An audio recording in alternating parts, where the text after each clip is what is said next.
game to continue their lose streak. And upper bracket is such an important thing in Mpl Id because you might say that when you get to the playoffs, everyone's chances is the same. But so far, historically, it's always the upper bracket teams that clinch the championship in every season. But back to audience topic footing here. What should Geek do to take the second playoffs ticket from Mpl Id? It looks like most people say play aggressive in early game, just like what Alter Ego did yesterday. Yeah, I agree with you, Miracle, right? But let's see here. Iran needs to step up as well, I feel like, in this game. And that's an EXP. That's tough, that's tough. I think he's been given really bad picks. Aran. Yeah. Like Back to Phobius, maybe? enough. Yeah, I agree. Go back to the Phobias. Go back to the picks that actually lets Aran be Aran. This guy was known for the Badangs, even the Hylos and Gacha Kachas. You know, when he's able to just play make for the team, when he's able to create opportunities for the team, he does really good. But then you put him on heroes that just get countered, heroes that get smackaroonied up top in the XP lane. He loses out in that lane and he's unable to produce results. But on top of that, I think mainly it has to be the trio mid that gets a comfort pick. Witty was put on a Baksha roam. That's where I think the big issue lies. That was a pretty bad pick in my opinion. Oh, we'll take here from Mirko, but this is also bold as well. Nakeds and Nile. This has been a debate. Who is the better jungler for Geek Fam in their debut season? Is it Nile or is it Makids?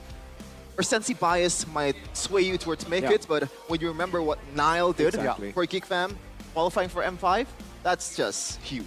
Yeah, I think right now anyone who says Makids is either looking at the potential or is biased to what they've seen right now. That recency bias plays a big part into why you would choose Makids. Because again, historically, achievement-wise, Nile is definitely still the best Geek Fam jungler to date. He was able to help the team go all the way to the M5 World Championship, second place in Mpl Indonesia, and making it to top 4 of the M5 World Championship. I'm sorry, at top 5 or 6. It was up against Blacklist and they lost, but Makids definitely has a shot to actually surpass Nile. He's been amazing on all the assassins, on the Fanny especially, and the Suyo, which are the two top meta picks right now. The Joys, he hasn't been performing as well on, but you can definitely see the killer instinct plus the calculations from Makids.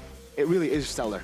The mechanics are definitely there for this kid, and yeah, I do believe that I think finally, for Geek Fam especially, they won't change their jungler next season. Hopefully they can keep this kid and again build what Beloy and Nile did, perhaps go into international. If not this season, perhaps next. By the way, what's Makids' status right now for Geek Fam? Is it status? loaned? No, or? he was bought out. Oh, thank God. Yeah, so no more issues with loan players just like Nile in the past. Geek Fam, they have fully acquired Mr. Makids. They have Makids in their arsenal to use for as long as he can play. Meanwhile, maybe we can shift our focus to the gold lane because both of these teams, they have two pretty special gold laner, right? Aaron Shiki obviously proven, and M6 he was amazing. But Kyo also stepped up to kind of like be this, in a way, rival in team for Aaron Shiki. Meanwhile, Kanziski for Chidera, that's also a talking point. Like, so, as a gold laner player yourself, Miracle, like, what do you think? Who's gonna be fielded in this game? I think for Geek Fam, it'll still be Chidera. Unfortunately, Kanziski, he did look pretty good in the last few performances that he was able to display, but I still think Chidera is the better choice, especially up against the bigger teams. He has learned from the old Chidera ways of, you know, kind of disappearing, getting the mental blow when they're up against big teams. He's faced that before, he's gone through that problem, and now he's battle ready. For Aaron, I think, for Liquid, I think Aaron's the better choice. We're gonna have our answer right now. It is still Aaron Shiki, the untouchable one, with Aran, Fabian, the Huskiel, and Weedy the Wise in the roaming area. The cavalry is here to walk through the land of dawn. After suffering a loss yesterday, the Calories will look to change their form, will look to find their rhythm today. With Aaron Shiki in the lineup as well. Will that come to fruition? Ladies and gentlemen, let's welcome Team Liquid Indonesia. They need to figure it out. Indonesia was the keyword that time gone in because they are the representative for RC Games next one.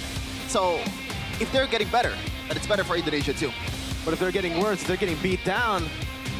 It's a big question mark right now, and I think the pressure is definitely on their shoulders. They feel it too, representing the nation, but also having to secure a playoff spot in MPL.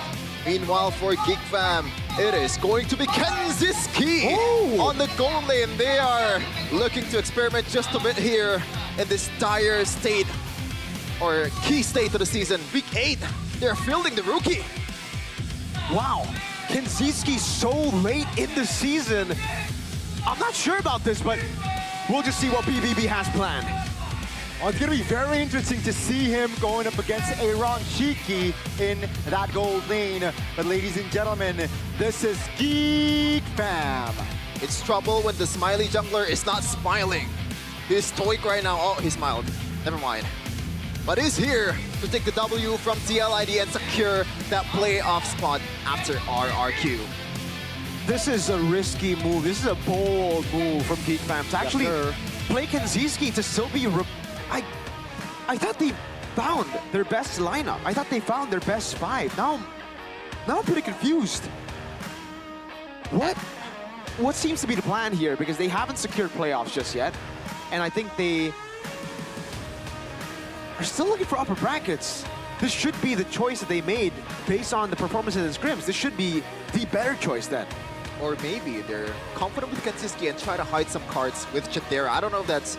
Maybe I'm reaching too far, That's but reaching too you far, never man. know what BBB and Bluffsy and Dura TSP has in mind right now. They have a shot for upper. You just mentioned how important upper is. Don't switch up that quickly, Sheffin. Hey, you gotta take the positive away from anything. Okay, no, I think this... Because I spoke to Beloyski. He told me that between them, 2 weeks ago, Chidera was the better one. But Kenziski in scrims early on in the season was doing amazing. So maybe, just maybe, you regain his confidence. And we're going to talk about this assassin duel again in the new boy on the block. Rookie man versus the Jonan, proven, tested, even in the World Championship. Number 2 jungle total kill, number 2 jungle total turtle.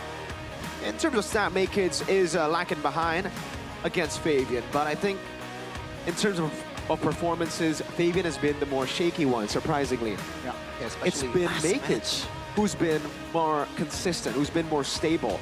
Fabian has been looking for a lot of these flashy plays. He's been trying to recapture what he was able to find last season. Exactly. And I think he's forcing it at times, looking for these big plays constantly, not able to have the correct calculations like he did previously. I think yesterday the big miscalculation was jumping on the Hijume, but not checking the itemization. There was a Winter Crown in there. As a Hayabusa, Shadow Kill and Winter Crown, and he got caught.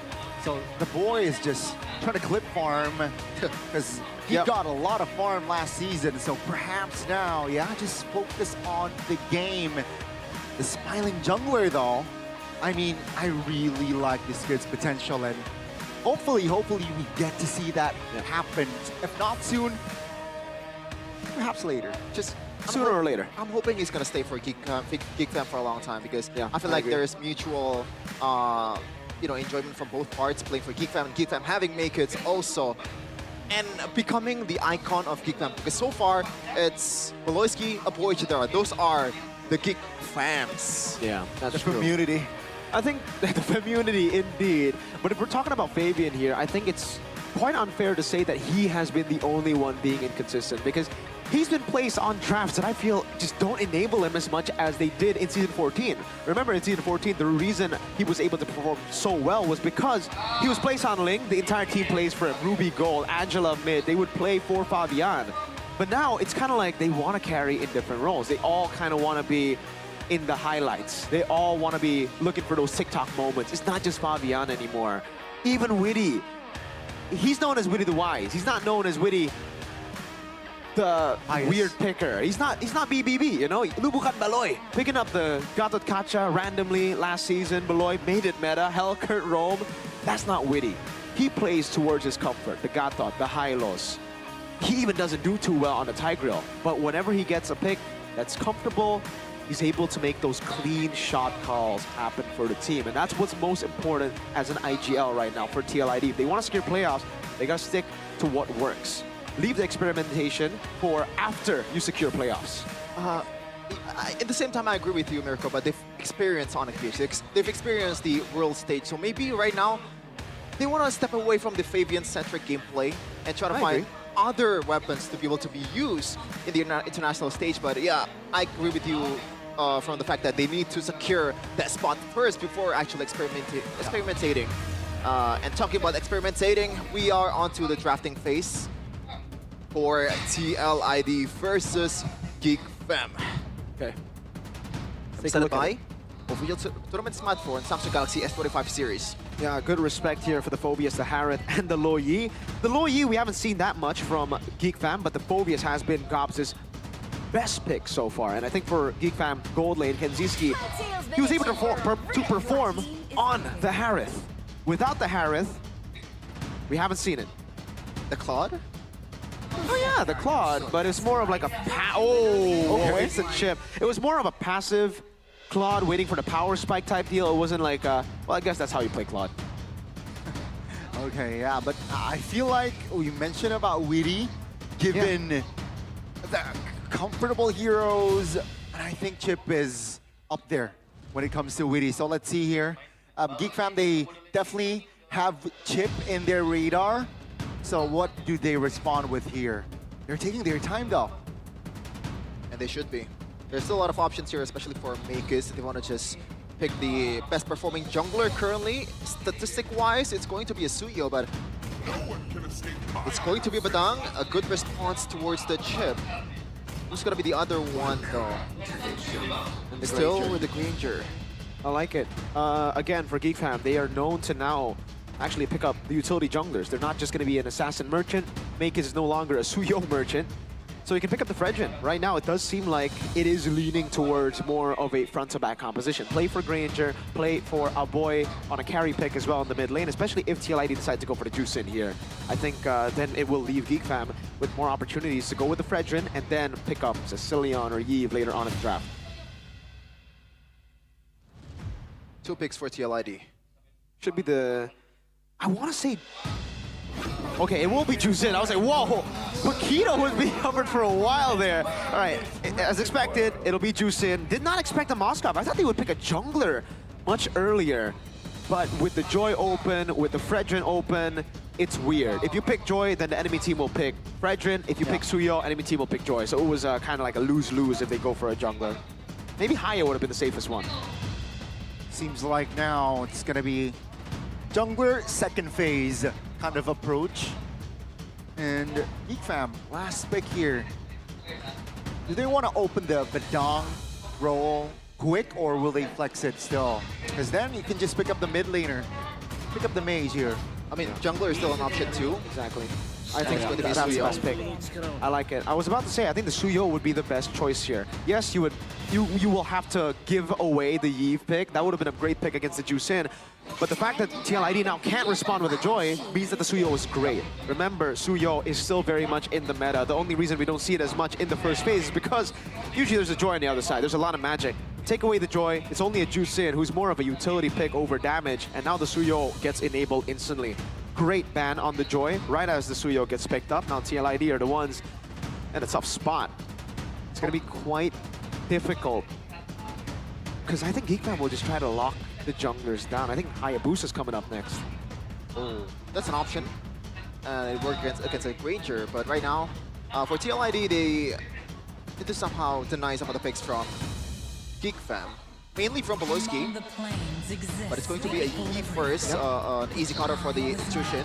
I'm kind of surprised that they're not putting any kind of like attention towards the Cho, or maybe like some of the counter pick towards the chip that brought out by Witty, maybe like a Tigreal. Yeah. I think it's because of the Badang. The Badang, the reason it's also first picked here, it's because it's a great flex pick between the two, Gobs and Beloski. We've seen Beloski, if he doesn't get the Cho, lean towards the Badang. And because they don't have the Moskov, we don't usually see the Cho without the Moskov, with a Granger. We usually see much more of like a initiator heavy, not really a pick-off or screening hero whenever they have a Granger. They just want to play for what they have right now. Exactly, that would be a great shout. Badang, Gatot Kacha. As expected, Hayabusa banned out. I think TL Id, they realize that they have compensation though, right? Sure, they lose on the jungler picks potentially, but they have two heroes that can teleport, right? You got the chip, you got the Moskov. It's it's practically their theme is teleportation in this game. Oh man, some good options for Oboy has been banned, so I think right now they need to kind of focus on how to get this Moskov and Jushin down. Maybe like something like a Farsa works, but at the same time, against a chip, it's a bit hard for you to, maybe with the Wings by Wings, it's a good option for Oboy. Sicilian Carmilla. If they really want to go for it right now, right? The Sicilian will be great. You have the Ranger, you have Peel with the Badang and the Suyo, and then you get tankiness with the Carmilla. They go for Sask. Okay, that's a different method, but it has worked. This has been a way to beat the Chusin. I like the Zask. It's much more reactive, and reactive heroes are Oboy's specialty with the Faramis also. And now Zask is being brought out. And so far, I believe this is only the second player that used Zask this season after Sway, though? I believe so. Right now, we've only seen a few Zask players, and yeah, I think the only one before this was Suelo. Okay. TL Id, what did they go for here? Right. What do they go for? Jungler to at least be on par on that farming pattern. Lucas. The main counter to Naruto, to Sasuke. Wow. Has to be Naruto. I really like that because so far, I agree. Out of all the picks that GeekFam chooses, there's no like real tank shredder. Yeah. And it's hard for you to pretty much deal with this 3 frontliners from TL Id, and it makes Moskov's job a lot more easier. That's why now it actually does become quite a problem for GeekFam. Yeah. Because there's a lot of dive there. It's annoying. It's very annoying. It's annoying. It's an all-in type. GeekFam are going to have to kite away back and forth. Great Valentina ban to set up for this. Why do they not pick up the Gatot Kacha at that 4th pick? I agree. The middle. They go for the glue, which isn't a bad pick, by the way. Beloyski is on Badang. Oh man, I'm not the biggest fan of Beloyski Badang. He's gonna be overloaded too with the frontliners from TL Id, but let's see though, he is BBB for a reason. He's gonna pull off some miracle, but his potential is a bit limited right now with the Badang. Here's the catch for Liquid ID. They have a very good early game, but only if they enable Lucas. If the Lucas doesn't get a snowball going at the start, if the Lucas gets shut down at the start, it is an easy game for GeekFam. So that's what we're gonna have to pay attention on. Ladies and gentlemen, turn number 1 will be very big value for both teams. GeekFam want to shut the Lucas down ASAP, and TL Id want to get the Lucas rolling ASAP.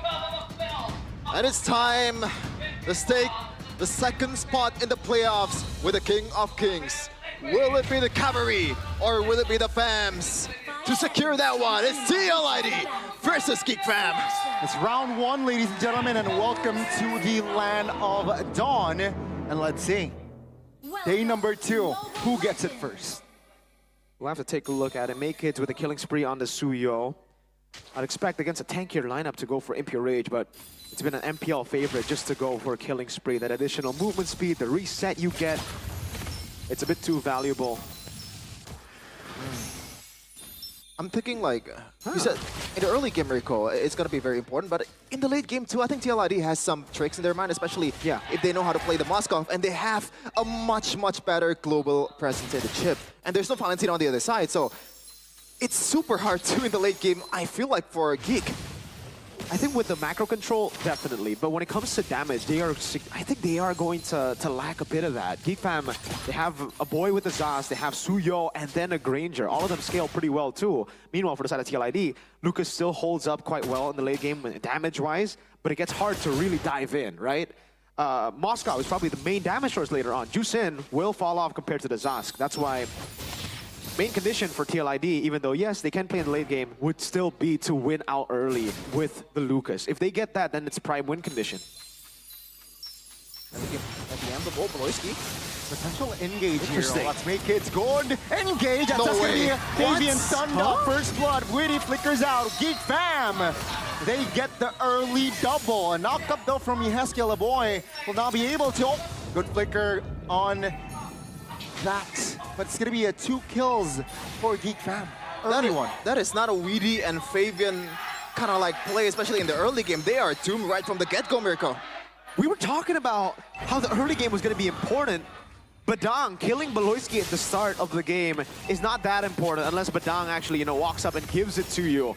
This gives GeekFam a way to not go for the neutral objective and still be on the winning end of the trade. See though, GeekFam, they want to fight. Immobilize, that's gonna be AOG cancelled. But that's gonna be Arondo still taken down. In the back lane, it's gonna be Veloisky. Oh my That's gonna be the damage from Makids and Gobs. Enough to take Fabian down. Witty has no flicker. GeekFam knows about this. That's gonna be Witty isolated, and that's gonna be the teleportation though. Perhaps TLID, they want to turn this around. Makids will fall, and TLID actually damage controlling. Yeah, despite them picking up the turtle, I feel like in the trade just now is still favoring towards GeekFam. Uh-oh, no shortcut, so Witty is just here. Oh, he actually ends up clearing that too. Aaron Shiki didn't get a shutdown, didn't get that much gold, he only got an assist, so I think Kanziski won it out in the end, and GeekFam are definitely the ones who got the dub. The shutdown was on Yehezkiel, not on the main damage dealers. And the early game potential of the Lucas is stripped down by half right now, with Fabian already dying 2 times in a span of 3 minutes. Looking at the talent prediction though, it looks like most of us in the, it's in English desk, it's all GeekFam. Yep. But Ranger has English today. Lim Kochul is they're trusting Covery. This is gonna get real tough, boys, because remember, if Fabian doesn't get the early game lead, if GeekFam somehow get the lead and get to their mid-game power spike fast enough, the Moskov won't be online yet, and the Lucas will have lost that early game value. That's, again, prime win con for GeekFam. That's why Turtle 1 was going to be important. But I guess it won't be if GeekFam didn't contest but got 2 kills at the start. Yeah. Second turtle though, I think this is gonna be a bit of a different story. I think TLID will know what to do at this time after the mess up in the first one. And mind you that GeekFam is one of the known teams to just completely let go of the objective when they are not really in the advantage. But that's true. Looking at the economy, GeekFam has some fighting chance. I mean, it looks like they're the ones controlling it right now. Gops spread already. Yeah. Good control for GeekFam. 5 men already committed in the Turtles area. TLID though will send Aaron Shiki top lane and perhaps using the SOD if it connects, then yeah, they will fight. Let's see though. GeekFam will commit on towards the turtle. Aran AOG, Makids perfectly timed on that turtle. Aran though now he is stuck. It's gonna be Aran free kill for GeekFam. I don't understand the plan of Aran goes in because me neither. There are no follow-up. And you know right from the get-go when Aran was like trapping in the pit, they're just completely letting go of Aran. Looks like a bad gamble for me. I mean, I guess they get a little bit of value with Aaron Shiki free farming up top. They'll get a turret as well, but GeekFam are so quick with the rotations too, and they'll be able to get a turret. Oh, Witty. 1 man conceal. That's confusing. That's a shortcut though. That's gonna be, take a look at the damage from Fabian. 2 members almost taken down. Yehezkiel giving damage, providing it towards Gobs. But no casualties from both teams. Whoa. This is actually, again, really good for GeekFam. They were able to bait out. Makids was in the mid lane, and now they get a turret to trade it up top. Meanwhile, they don't give anything back. And Beloyski watch out, SOD Kanziski. If he takes it, he's in big trouble. Oh, never mind. Gob's recalled. He's playing with Fireman. Even in the last game with Alter Ego, some questionable but eventually successful SODs by Aaron Shiki. But looking at the in-game equipment miracle by Dunia Games, what do you see? Well, really quick War Axe, honestly, for the Suyo. First item, Rush. He's on the way to the Hunter Strike next here. And yeah, the fact that he's 1,000 gold ahead means that it's going to be really good. The thing is, for Lucas... okay. They're going to look for a siege in the mid lane first. Let's see 2 members just defending. Witty from the flanks finds Kanziski. Shortcut not committed just yet. It's still on cooldown. At this point, it's still just 1,000 gold between them. It's a 1v1 jungler. Let it go! Shortcuts for members definitely will be enough to take Makids down. GeekFam, what do they look for? Witty again with the conceal in the mid lane. Aran very low on AOG. Defensively, Fabian from the flanks finding 2 members. SOD lands on Yehezkiel. That's a stun on towards Kanziski. But that's Witty. Not enough damage to take him down. That's a lower accurate Naruto for you, killing Sasuke in the end. Great value. Great teleportation by Witty. That's more like it for TLID. compared to the early game skirmishes that just felt really too messy, too scrambly.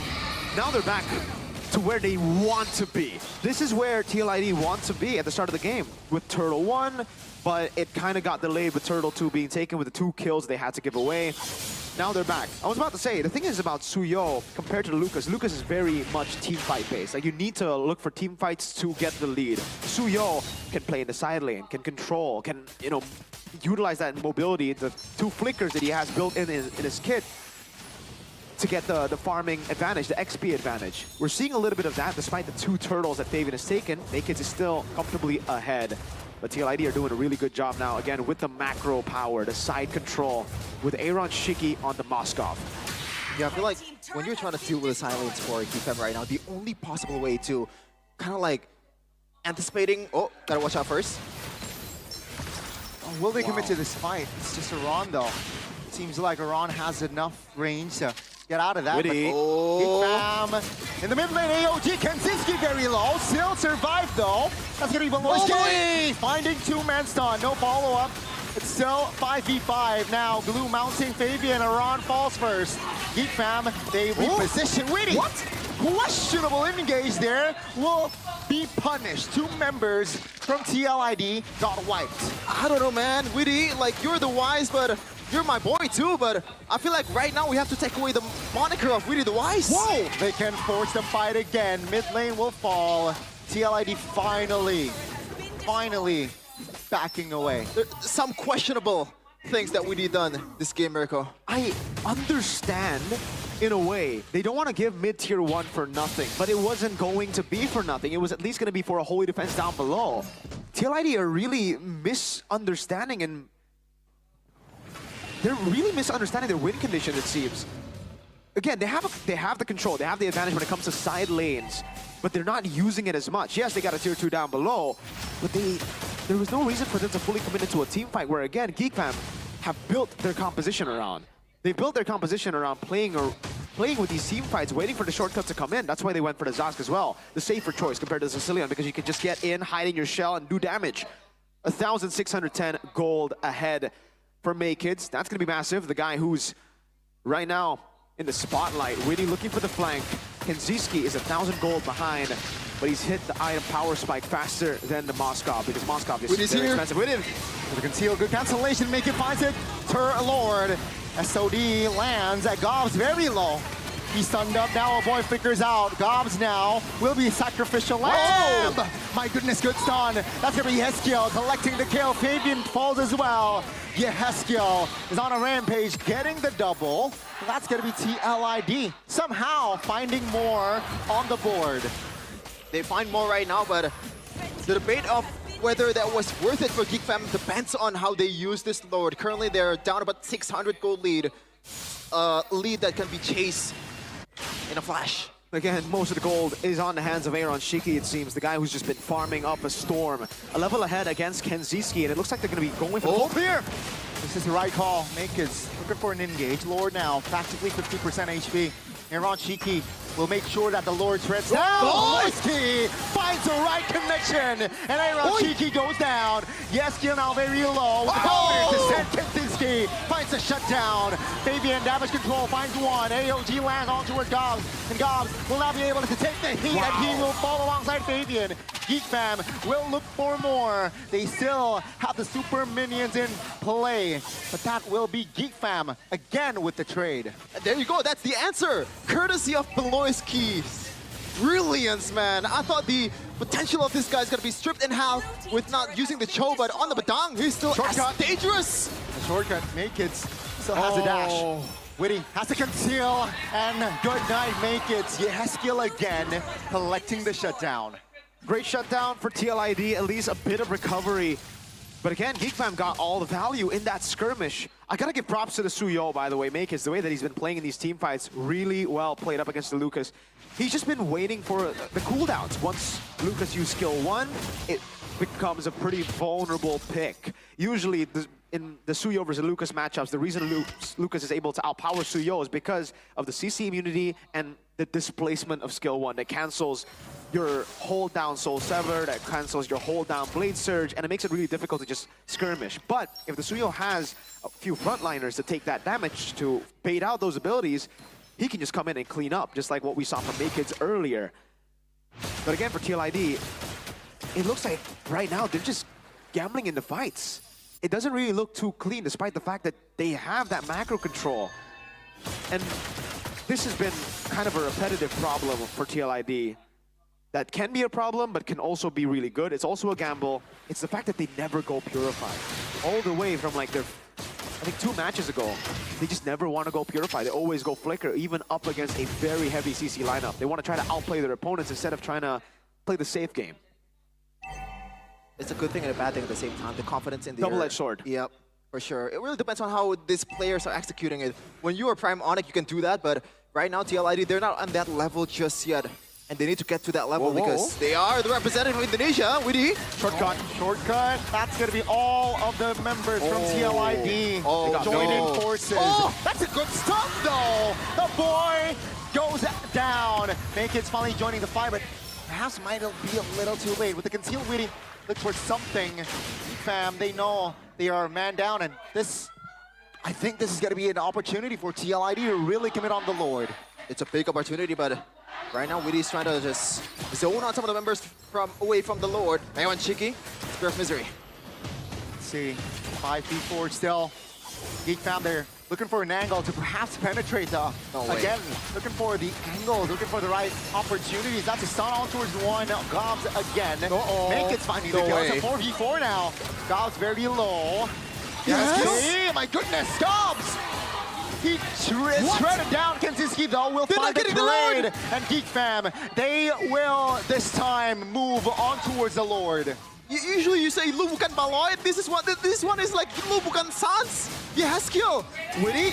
Oh my goodness. Shortcut is there though. Aaron Shiki will find the trade. Rover for Rover. Kensinski, sharpshooter. He will find the kill. Aaron Shiki though jumps back in. Desperate plays made. Desperate calls. And Geek Fam, they will find the wipeout and the Lord. Scratch the Lubukan Sans. At this point, Lubukan Liquid, they are not playing like Liquid ID. They're playing a different game entirely. This is uncharacteristic for Mpl Id. For Geek Fam as well, to be honest, but it's working well for Geek Fam. They have really just outplayed Mpl Id in every step of the way.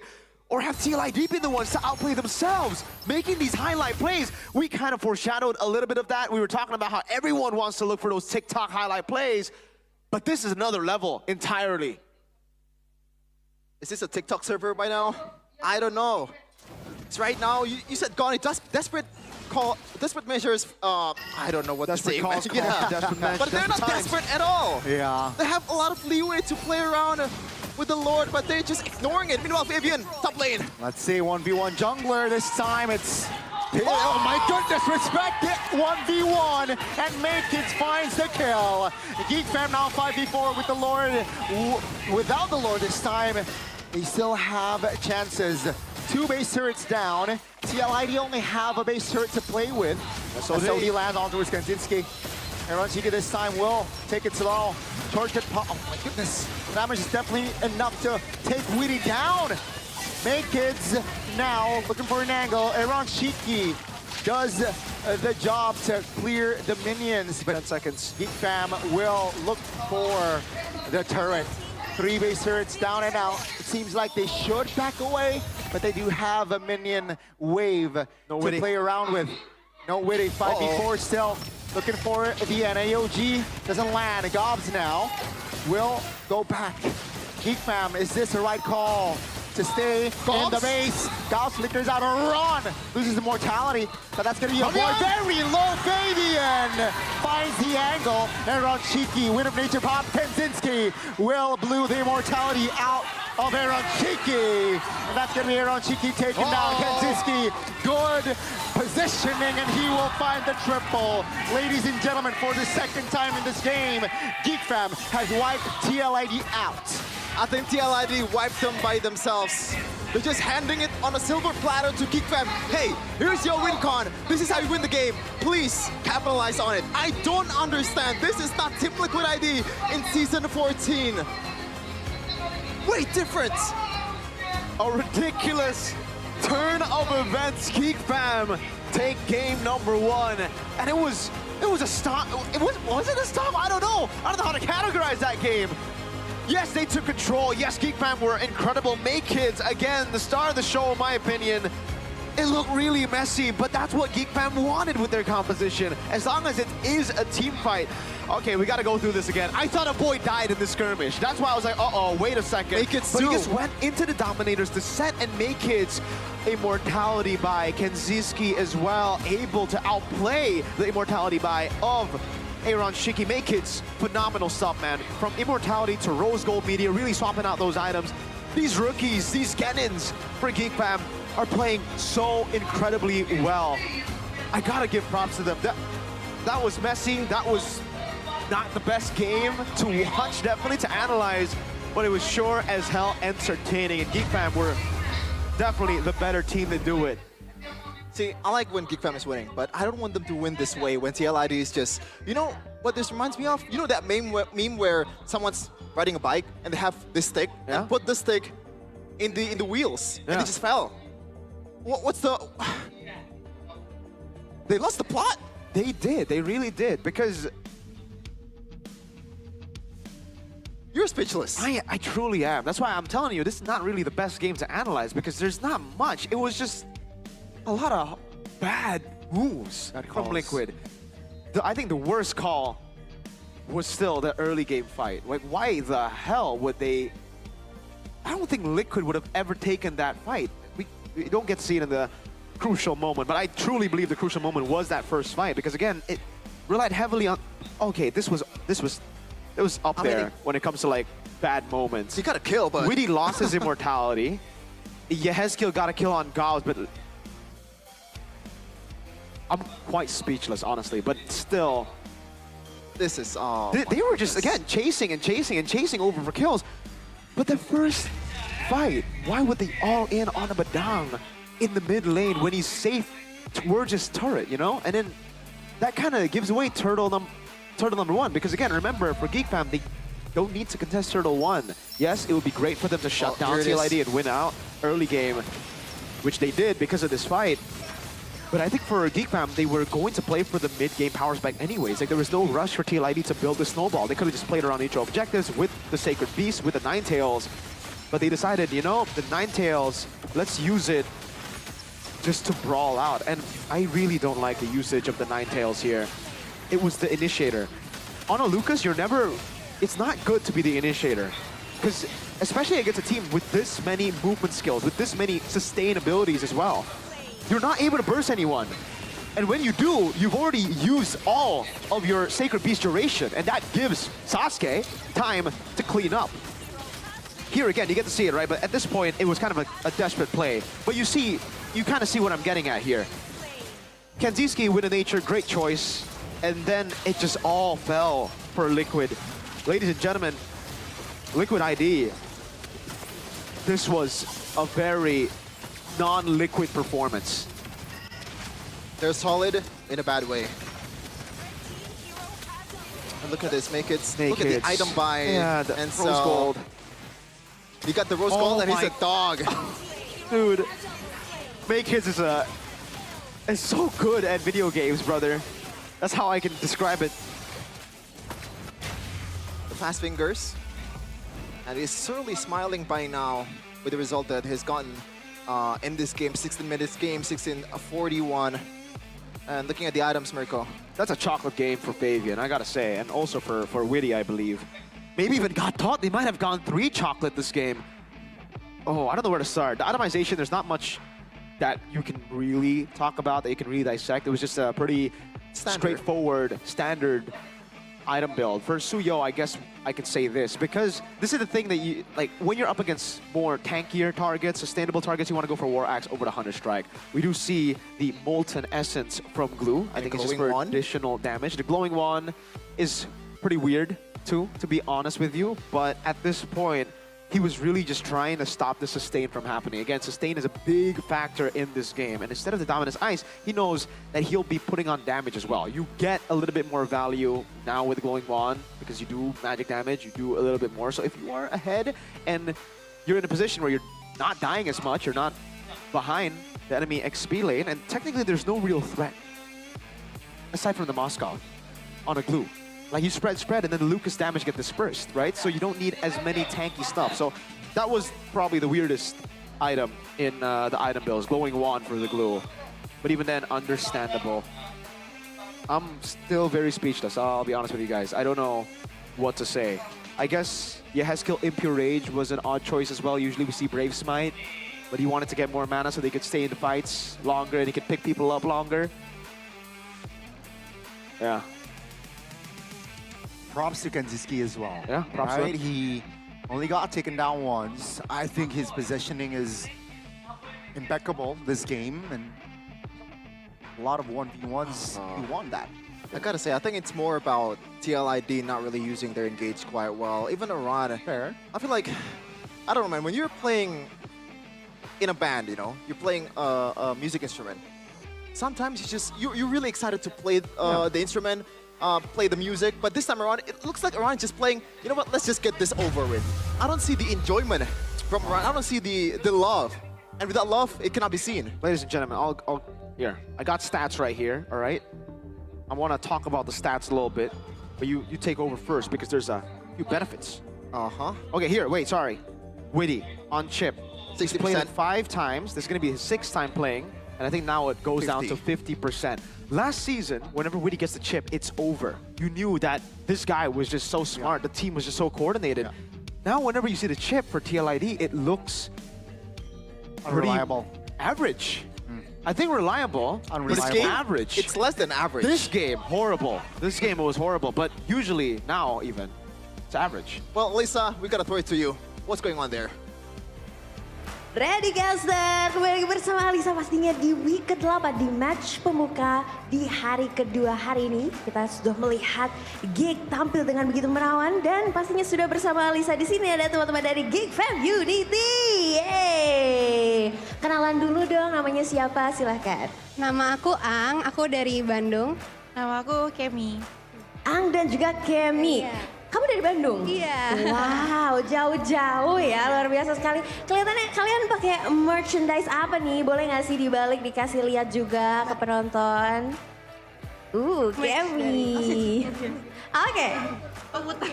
Diputar-putar. Nah, boleh dikasih lihat ke penonton. Begitu cantik. Kalau pengen kembaran beli di mana sih? Bisa beli di Shopee atau Tokopedia buat online-nya sih Kak. Dan kalau misalkan kalian males nih ke MPL Arena, itu kan bisa di online. Kalau misalnya lagi di sini bisa di booth Geek Fam di depan MPL Arenanya. Oke, jadi bisa di e-commerce kesayangan kalian ya, bisa langsung aja diakses. Dan ini kira-kira ada merchandise apa lagi sih selain jersey ini? Selain jersey juga ada varsity, lanyard sama aksesoris lainnya yang bisa kalian check out di toko online Geek Fam juga gitu. Dan banyak diskon menariknya juga tahu. Dan Jadi banyak diskon menariknya juga. Iya. Wow, seru sekali. Tapi ngomongin soal merchandise-nya nih, ada nggak sih benefit yang bisa didapetin sama teman-teman Geek Fam Unity kalau misalkan beli merchandise-nya? Benefitnya sih diskon sih yang pasti ya. Diskonnya banyak dan macam-macam jenisnya gitu. Oke, nah kalau ngomongin soal kesulitan dari Geek Fam Unity, teman-teman ada juga ngadain watch party nggak sih dengar-dengar? Di watch party Untuk nonton bersama nih, nonton bareng-bareng sama teman-teman yang super fansnya Geek Fam. Dengar-dengar ada ya beberapa kali ya di kampus-kampus ya. Oke, ini menarik banget dan pastinya nih kita sudah melihat nih di game yang pertama Geek Fam tampil prima dan kalau dari kalian prediksi skornya berapa sih? 2 dong. 2-0 ya. Iya. Oke, kita akan melihat apakah itu bisa terbukti dan apakah Geek Fam akan lolos ke babak playoff. Jadi boleh kasih semangatnya dulu dong, silakan. Semangat Geek pasti juara. Once a Geek, always a fam. Once again ke West FM dan pastikan dukung terus tim kesayangan kalian. Dan kita akan kembalikan lagi ke para caster. Silakan caster, take it over.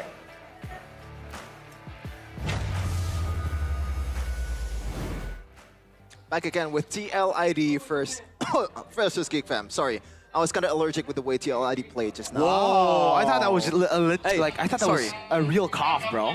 Weedy and around there, they're my boys. But like, bro, I agree. that was something that we need to talk about. All of them are my boys. But I agree. I gotta agree with you. That was really bad. That wasn't just questionable. That wasn't just weird. That was Bad. They gotta go and, you know, they gotta just get, I think, Something the new awesome. Samsung Galaxy S25 Yeah, you Ultra. might want to check the phone. Maybe they're not playing in Samsung Galaxy S24 series or S25 series. Because when it comes to gaming, the latest Samsung Galaxy S25 series is the real champion, you know. Championes, just like Liverpool.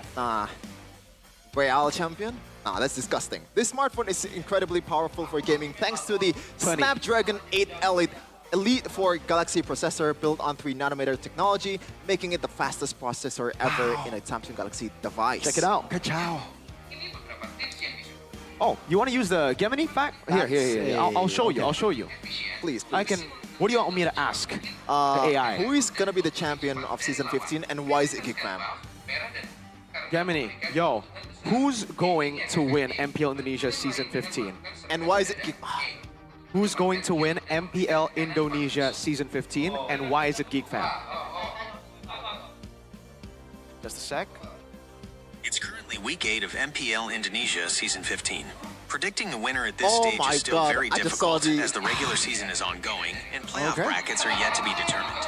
Teams' performance can fluctuate and surprises often Listen. happen in the playoffs. However, based on the current regular season standings as of today, Saturday, May 17th, 2025. 1. RRQ Hoshi is currently in the top position with a strong match record of 10 wins and 2 losses. 2. Bigatron Esports holds this.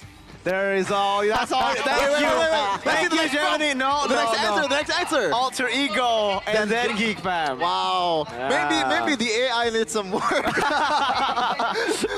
Nah, just kidding. It was objective, astute conversation. Yeah. So you observation. guys, I mean, you can just buy now and just visit Samsung.com/ID or scan the QR code right there, all right?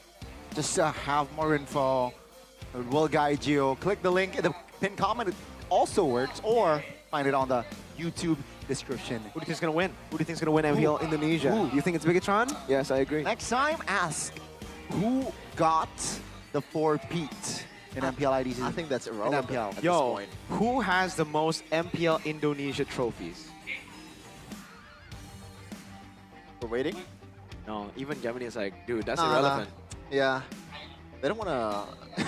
We all know. Just give some props to You the all team. know who has the most trophies. But who has what it takes to beat each other in this game number 2?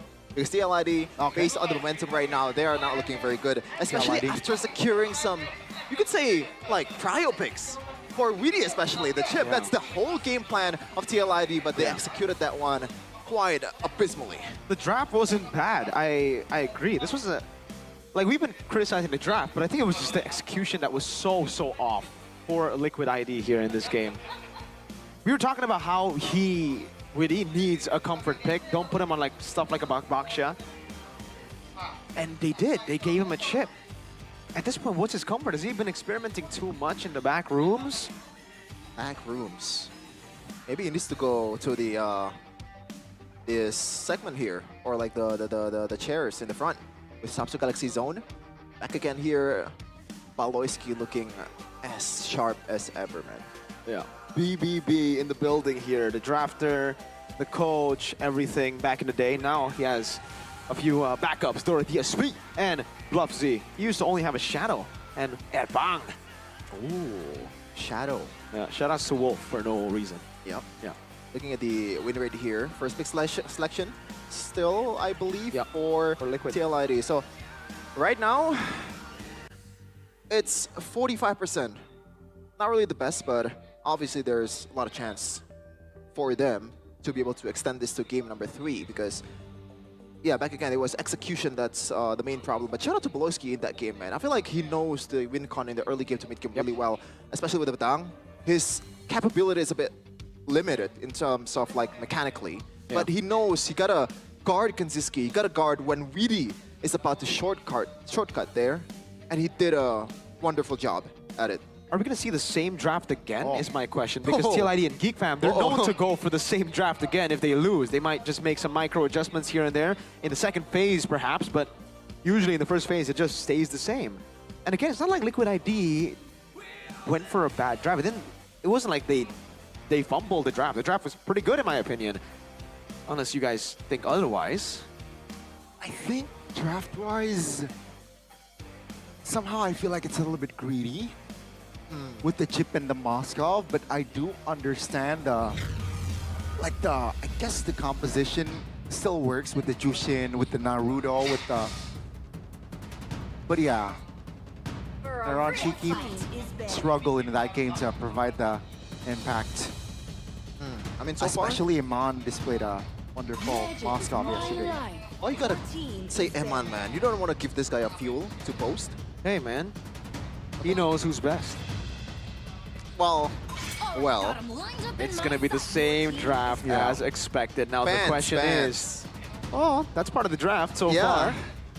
Chip, same draft. It's gonna be the same. I'm telling you right now. Pelosi, Badang, Granger. and Granger. First 3 picks, I think it won't change. Or maybe they just want to go Suyo first, if that's... I don't Yeah. think so, because they go Badang, Granger. Oh, yeah, TLID Joy's go still Suyo, they go Joy. Yeah. Yeah. And then if TLID go Joy here, then Geekfam will probably go Fredrin. They have ways to beat anything, like in the jungle, except Haya. Haya will be the safe choice. Oh, wow. So no Moskov. So my question is, will this be a Joy? That's an option. Or will it just be a Yves?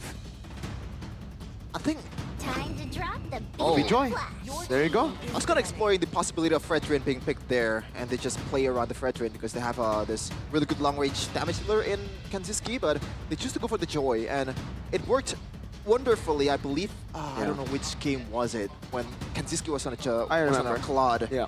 But this one, the diving potential is gonna be a bit limited for Geek Fam. You might wanna put another one in their draft to pair up with make its potential.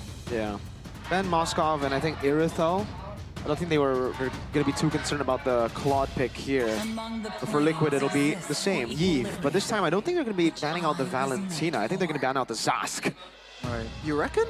Yeah, the Zask was a big problem. Up against the chip as it well, right? is. You teleport in and the Zask can just dominate. He can hide in the shell while doing damage. But at the same time, Boy wasn't really a big factor Really? in that He game, was. right? He got so much value out of that. Just again, not dying, dealing damage consistently, and going for those stuns. I guess. The hunter of all No, he the didn't. evil gods. So they banned Iran. Yeah. I think they can go Gatot this time. Geek first pick. A Geek Fam, yeah. I agree. The Gata will be of immense value. They can also just go with the glue again, honestly, because the glue is still really, really good. There's no Faramis threat on the other side. Oh, they could go Faramis. Okay, the glue gets banned out. Geek Fam can go Faramis because they're up against a composition, you know, that want to fight. And Faramis is going to be great, and they don't have a Yves to counter it. They already have Jusin.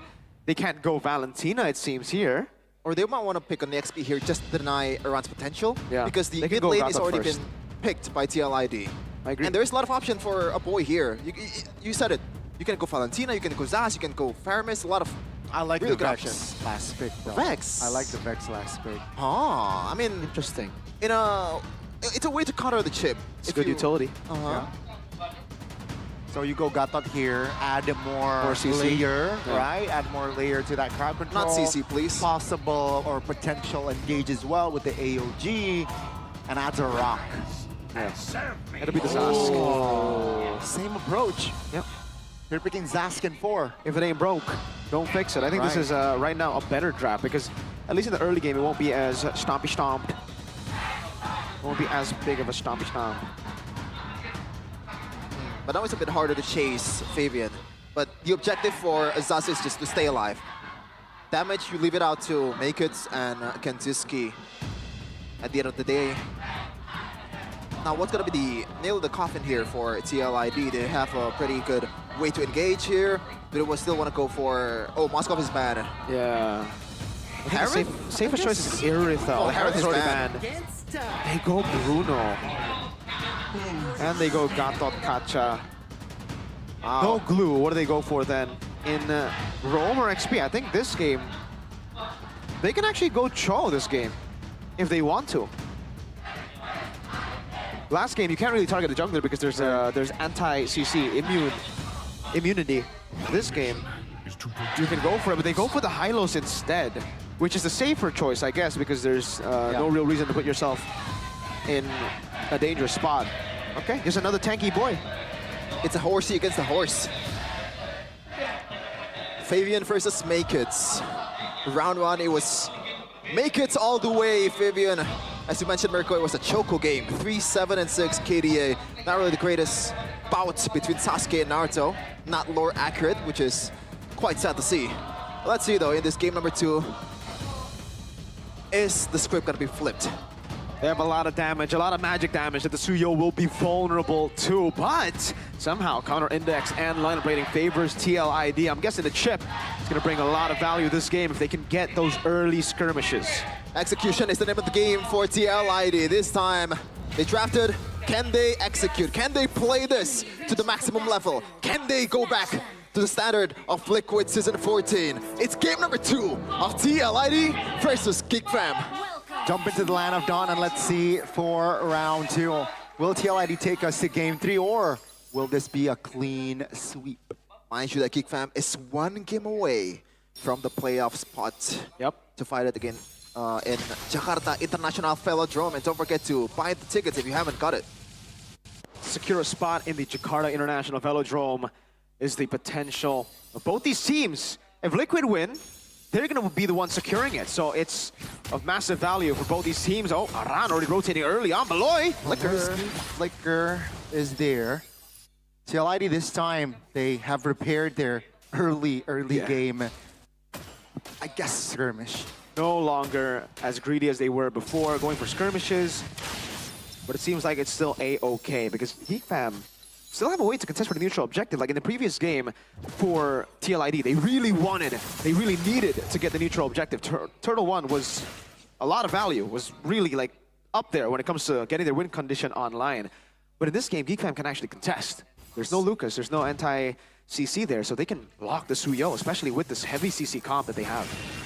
Oh, make it. For a potential engage there. TL Id though, very tight in their formation, and yeah, still first bloodless in the first minute. Yeah, Gops on a high low. So far, 3 games this season with a 67% win rate, and with the objective coming up, they'll try to get the ultimate as soon as possible, and that's gonna help Geek Fam's potential to take this one. Wolski though, pull the trigger on Tweety. Spot still, that's a stun. Makis joins. TL Id, they will reposition and they will focus on the Lord, the turtle this time, and Maykids will focus on his purple. Looking for an engage though now with the Glorious Pathway. This might be a chance, first blood, and the turtle goes to Fabian. Geek Fam here, perhaps look for more as a boy quite vulnerable. Foresees the flicker there. Good taunt by Gobs. Oh no! It's gonna be, oh my goodness. Maykids from the shadows finds a kill on towards Fabian. Oh, they're not done? That's gonna be the shortcut to hell for a boy and Gobs. 2 members taken down. Now they want more. Maykids finds an angle on towards the S-kill. Fabian though with the teleportation is joining the fight again. That's a huge knockup. Beloyski has some shield and he will survive with the flicker in time for him. Ong still got it. The mechanic's still there with the flicker to get away. And welcome to Brawl server, ladies and gentlemen. Already 4 kills in 3 minutes. Yeah, there you go. This was what TL Id really needed in game number 1, controlling the neutral objective. Nice. But, as you said, nice. Not just for the audience prediction, but also for Maykids, who's able to go and take the purple buff away, stopping the snowball from happening. This will equalize a bit. It'll be better for Geek Fam now, because for TL Id, it's still a win. Obviously, they got 3 kills, more kills, and the neutral objective. But this equalizes things a lot more than you think. 700 gold lead for TL Id. 2 kills is the difference so far. A much better early game for TL Id. Can they capitalize on this turtle number 2? Coming in about 2 minutes. Kantiski already secured the Hunter Strike. That's a pretty good power spike to use in the first objective fight. It was a 50-50 in the first one for Geek Fam, but they just fumble it a bit. Yeah. I think the big problem for a lot of teams who rotate their XP to mid is the fact that, yeah, you want to get level 4 on both your XP and mid lane, but a lot of times it's just miscoordinated, man. A boy didn't get level 4 yet. He didn't have level 4 when the turtle was started, and that's why they couldn't really force the fight. They had to delay it a bit. He's cutting. He is. There's a 5v4 right now. Will they commit to this? Witty though will find the shortcut. Go to mobilization. Yes, y'all. With the free hit position. Boloski goes down. Kenziski will shoot Yeskiel away. And Geek Fam repositions. AOG will force a boy to use that flicker. That's going to be Gobs isolated. Taunted. Yeskiel finding the double. The Geek Fam, will they concede this turtle? Witty. Good positioning. Good information take as well. This should be a free turtle for Mpl Id. And Geek Fam, no compensation this time. Yeah, good one coming in from Mpl Id. They know the win condition. And a boy so far in this early game, he needs the items to be able to pop off and be a factor. Because in that one, when he used the Dumber Descent, it was wiped out very early in the team fight. Yeah. For Geek Fam, it really comes down to if they're able to scale up to their power spikes, which is going to be the Granger, Zask, and Joy all getting those items. Meanwhile, for Mpl Id in the early game, they're much more battle-ready with the Juicin, with the Suyo, and the Chip. The only problem they have would be if Geek Fam can get their hands on the Suyo, because if they do, then the burst will be real. And for the Suyo, with the nerfs coming in, no more magic damage reduction, it gets really, really tough to actually go up against an all-in of a full magic damage. Well, it's not full magic damage, but 2 magic damage dealers on the other side. So for Geek Fam, it's back to Plan B. Plan A didn't work out, the early game contest. Now they're going to be looking to farm, as Mpl Id are the ones who have Plan A online. Now it should just be a slow build. They don't need to force anything like they did in the previous one. They can play it slow and match that mid-game power spike, because I think it'll be pretty good for them too. And right now, Fabian is just taking the bottom lane turret. This is what a chip does to your team. You can be pretty much everywhere in the map and catch up to the team fight. Privilege that Geek Fam does not have right now. Boloski. Concealed play didn't really convert. No conversion to anything. Slow build for both these teams. Mpl Id have a hold on the neutral objectives. Geek Fam will try their best to try to split and look for trades at this point. I wonder if they're going to contest for the next neutral objective. Oh no. It does look like it's going to be... Naked's going to die in about 10 seconds. Unless he reads it well. Oh, he's going to go in. Let's see. In the bottom side, there's Witty hovering around. He shows, and that's going to be a clear. Boloski, though, stunned up. Wow. Damage will not be enough. AOG will force Boloski to go down. That's going to be Gobs covering Kenziski. Kenziski is practically free-hitting, but in the back lane, Dominus is sent from a boy. Will shred the formation down. Fabian finds a turtle. A boy flickers out, but he will fall. Surely, that's the Yeskiel committing the flicker. Aaron Cheeky collecting the kill as well. That's going to be Gobs. That's a double from Yeskiel. Mpl Id. They're a different team from game 1. They really like a different team right now. They use the shortcut perfectly, and they know the capabilities of Geek Fam in that team fight. No items enough to be able to burst down around. He was just in the front line taking everything that Geek Fam throws at him. It's almost like they downloaded Geek Fam from game number 1. They saw exactly what Geek Fam likes to do, their tendencies, and in game number 2, they execute that download plan. The plan that they downloaded in game number 1. Playing it slow, going for picks, but keeping it clean. They're not as hungry for kills. They're not as greedy for kills. They're not chasing for kills randomly at this point. Now they're scattering around. That could have been a really good play from Geek Fam. You can definitely see the angle there. They all wanted to bait out resources so that Maykids can come in and clean up. But because they scattered around, Maykids didn't know what to do. To chase for Bruno and Juicin, who was low, or Suyo, who was low. He decided to go for Fabian. But remember, Suyo has 2 blinks. Yes, he doesn't take as much magic damage as he did before. He can't soak in as much magic damage as he did before, as he could before. But he can still blink out from all the damage. Yeah, and it helps that he has tenacity as well, knowing that's going to be the prime target for Maykids and pretty much all the dive comp from Geek Fam, Kenziski, and also Gobs bought the... Whatchamacallit? The red thing? The Rome boots. I'm sorry. Favor? Yeah, not favor. The one that boosts your attack speed and also... No, hold up. It's gonna be... Okay. Doesn't look like they have those boots. Oh, Mr. they Man. bought it. Oh, hold up, Beloy. That's a flicker. Onto his Aaron Cheeky finds the connection. Damage my will God. come through. Aaron Cheeky goes down. That's going to be Geek Fam disengaging before the Lord. 5v4. Ooh. And Aaron Cheeky, 20 seconds down. How do they always find these angles, man? Peloisky, what was the call? This is the signature Peloisky call, man. It's because there's no Purify. Witty. Find an angle. That's a taunt. That's an immobilization. Make it in trouble. Yes, kill is on him. That's going to be Geek Fam though repositioning. Oh, The run no. goes down alongside Witty. Kenzitsky again with the godly positioning. They gotta fight Fabian. Aaron Aaron, Cheeky. oh my goodness.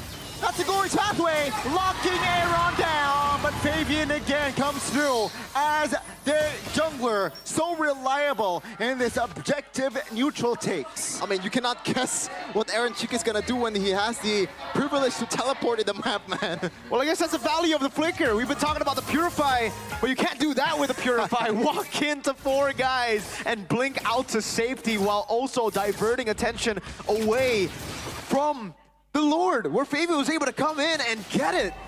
That has recovered Mpl Id's big loss in that team fight, but still for Geek Fam, they bought a little bit more time with the team fight win. They can now wait for the scaling again. The Juicin is the one with the biggest lead, and you gotta remember, damage-wise, Juicin ain't it. That's a utility pick. Oh boy, only 1 item so far. Glowing 1. Maybe looking for an instant Holy Crystal if he's brave enough, but I don't think that's gonna be the case. Maybe towards a bit more penetration and also help Makeits kind of like take care of the frontliners. And there you go, Defiant Glaive already secured. Makeits also bought that item, boosting up his durability. Now it's gonna be hard for Mpl Id to break through from this one because they have a lot of wave clear potential here. Kanziski, a boy. It looks like they got the mid lane turret easily. Okay, Heskill has the Sky Piercer. That's the damage. Oh. He's thinking about it. He's thinking about going for damage, looking for the executes here. Bottom lane, it won't be a holy defense. I think they'll be able to clear it without it getting to the holy defense. So, actually, not bad at all for Geek Fam. Able to still hold that tier 2 in the mid lane. Yeah, then this is where Geek Fam is at its most dangerous state, right? Because it's always geekable. It's not a Moskov, it's not on the ton, but when you have Peloisky on your team, anything can still happen. And don't forget, ladies and gentlemen, to buy the tickets to the playoffs because it's right around the corner. Only 1 week left in the regular season. Week 9 is next week, and we're off to Jakarta International Velodrome. I can't wait, man. That's the season where Onyx won. Oh my god. Oh my MPL god. season. Shameless. Yeah. By the way, yeah, I see it now. It just popped up. It's the Encourage, yeah? Yeah, Red Encourage. one, okay. So, yeah, they went for the Encourage again. I think we're seeing this a lot nowadays from just gold laners, XP laners, whoever wants to get additional gold from kills, from assists, actually, to point it out. Witty, Heskill, Fabian, and Aran all leading, but remember, the biggest lead is on Heskill against a boy. If he doesn't get enough stacks on the Sky Piercer, I don't think the damage will really scale into the late game. Like Heskill here, so far it's going really good. He will be able, looking at the way the game has gone, to get the stacks enough for him to really be the main carry later on. But like you said, one big play, one big CC tool could change a lot for Geek Fam, and they have all that. There's no Purifies on Mpl Id. This is the gamble that they have decided to play. Again, shortcut. On towards the Badang. Aloyski now caught red-handed. Oh, wait a She's second. the Cops now Wait. joining. Aloyski goes down. That's going to be a rondo. Tarana to Kanziski, putting him out of the fight, but Aaron Cheeky goes down regardless. That's going to be Geek Fam recovering. They lost Beloy, but they got 2. They pulled the trigger, but the bullet ricocheted towards themselves. They were setting up a shortcut to their own demise. Peloisky was the man sent up top because Geek Fam kind of knew that if you want to go all in, we can also take the portals as long as we screen and match where you're going. Geek Fam now have the advantage. Uh-oh, now to the Fabian! The burst damage, physical and magical, will be enough to take Witty and Fabian down. Geek Fam, they look to close this series out, and ladies and gentlemen, you mentioned it earlier, if Geek Fam wins this one, they will secure themselves a ticket to the playoffs. my goodness, the composure and also the call to make that macro play. This team, or maybe Veloisky, understands what's in stake and also how to execute the win condition right now. Cops, Glorious Pathway and Geek Fam, look at the gold swing. They're up, what, 700 gold lead, 1.2k right now. my God. And it's gonna be even more after this turret. Uh-oh. A siege, Connie? Let's say it's gonna be the Lord still. My 60% Lord. HP. TL Id defends with 5, but now the Lord will be taken down. They look to siege the mid turret. Geek Fam, what is gonna be their approach? Seems like they're taking it slow. Right, they're waiting for Beloshi to have that flicker, and then perhaps they might look for a real offense. We have Cholowski, we have Helkolowski. This is Wait, Kwiatkowski. Witty from Kaczynski? Flags? This might be an opening. Kaczynski, though, with the positioning. Yes, Yes! Joe. He has one target in mind, and that is to shut Kaczynski down. That's going to be, again, Iran taken down 1-for-1. Yes, chasing. Joe. Isolated, but that's going to be Dobbs. Looking for a kill on towards Witty. Damage isn't there. Dobbs will be taken down, and Ronchiki with the positioning. Still a 2-for-2. Now they want to fight, and Ronchiki finds a shutdown, but that's going to be the stun from Beloshi, no. boy. He positioned, but Ronchiki claims the triple, and DLID, they have wiped Geek Fam out. 12 seconds, 10 seconds on Kaczynski. I don't think it's gonna be endable right here, right now, but DLID will make sure they get something out of this one. 1000k gold lead. Can they end it? I'd say the Granger, a full minion wave. Comes crashing. Yaskiel looking for the clear. Airborne, ladies and gentlemen. We are going to game 3. Oh my goodness. Throws all over the place. TL had it, Geek Fam had it, and now TL convincingly had it. Game 2 for the Cavalry. Wow. I am even more speechless in game number 2 than I was in game number 1.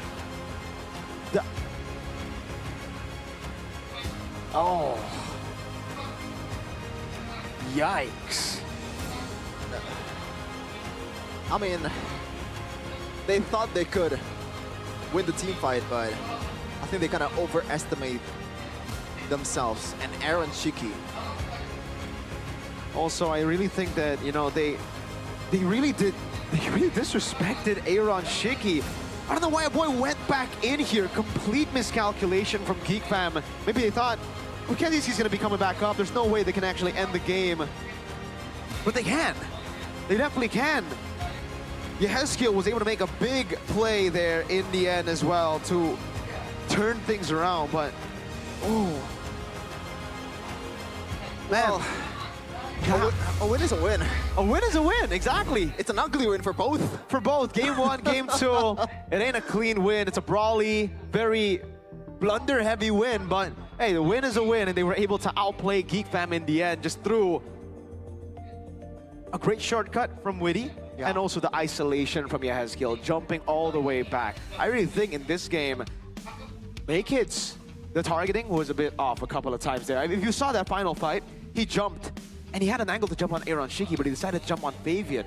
And in the end, they stayed too long. After going in, I noticed, all right, no ult on Maykids. He went to Fabian. I thought that was kind of like, all right, I go on Fabian so that they could disengage. So it was like, all right, this is distance from Aaron, from Fabian with the team. But no, they went back in again with Maykids having no ult. And I was like, wow, huh? And then they kept on going. And then a boy who looked like he was gone. Yeah, on paper, Joy is over Suyo 90% of the time, but the circle of skills of Joy and Suyo. Look at it again. Firstly, great by Yeheskiel. Kaczynski wasn't able to purchase items or change items there. But take a look at this, right? Look at Maykids. He goes in. Witty dies. Fabian is zoned away. Like, look at him. He's there. Look, see? Disengage potential. They walk back in. And then here, when a boy is safe, a boy is like, nah, fam. Have another goal. Have a hat trick. And the MVP of the game presented by official government smartphone Samsung Galaxy S25 series is the Ghost of Jakarta, the Silent Killer. 706 on a Chushin with a Sky Piercer too, a lot of stacks there. Absolutely. Let's take a look at exactly what Hesky was able to do in this game. You can see just how much pressure he had all the way from the start of the game. The utility factor is massive, especially up against someone like a Joy, who is very vulnerable to CC, and you take a whole lot of momentum away from the Joy whenever you get that knockoff displacement on the Joy. Again, look at Yehezkiel, eyes mostly on Makids, trying to stop that electrifying beats from happening with the full stacks. Kinziski in this game wasn't really able to get online. He had a Sky Piercer, but I believe he had very low kills up until the end as well.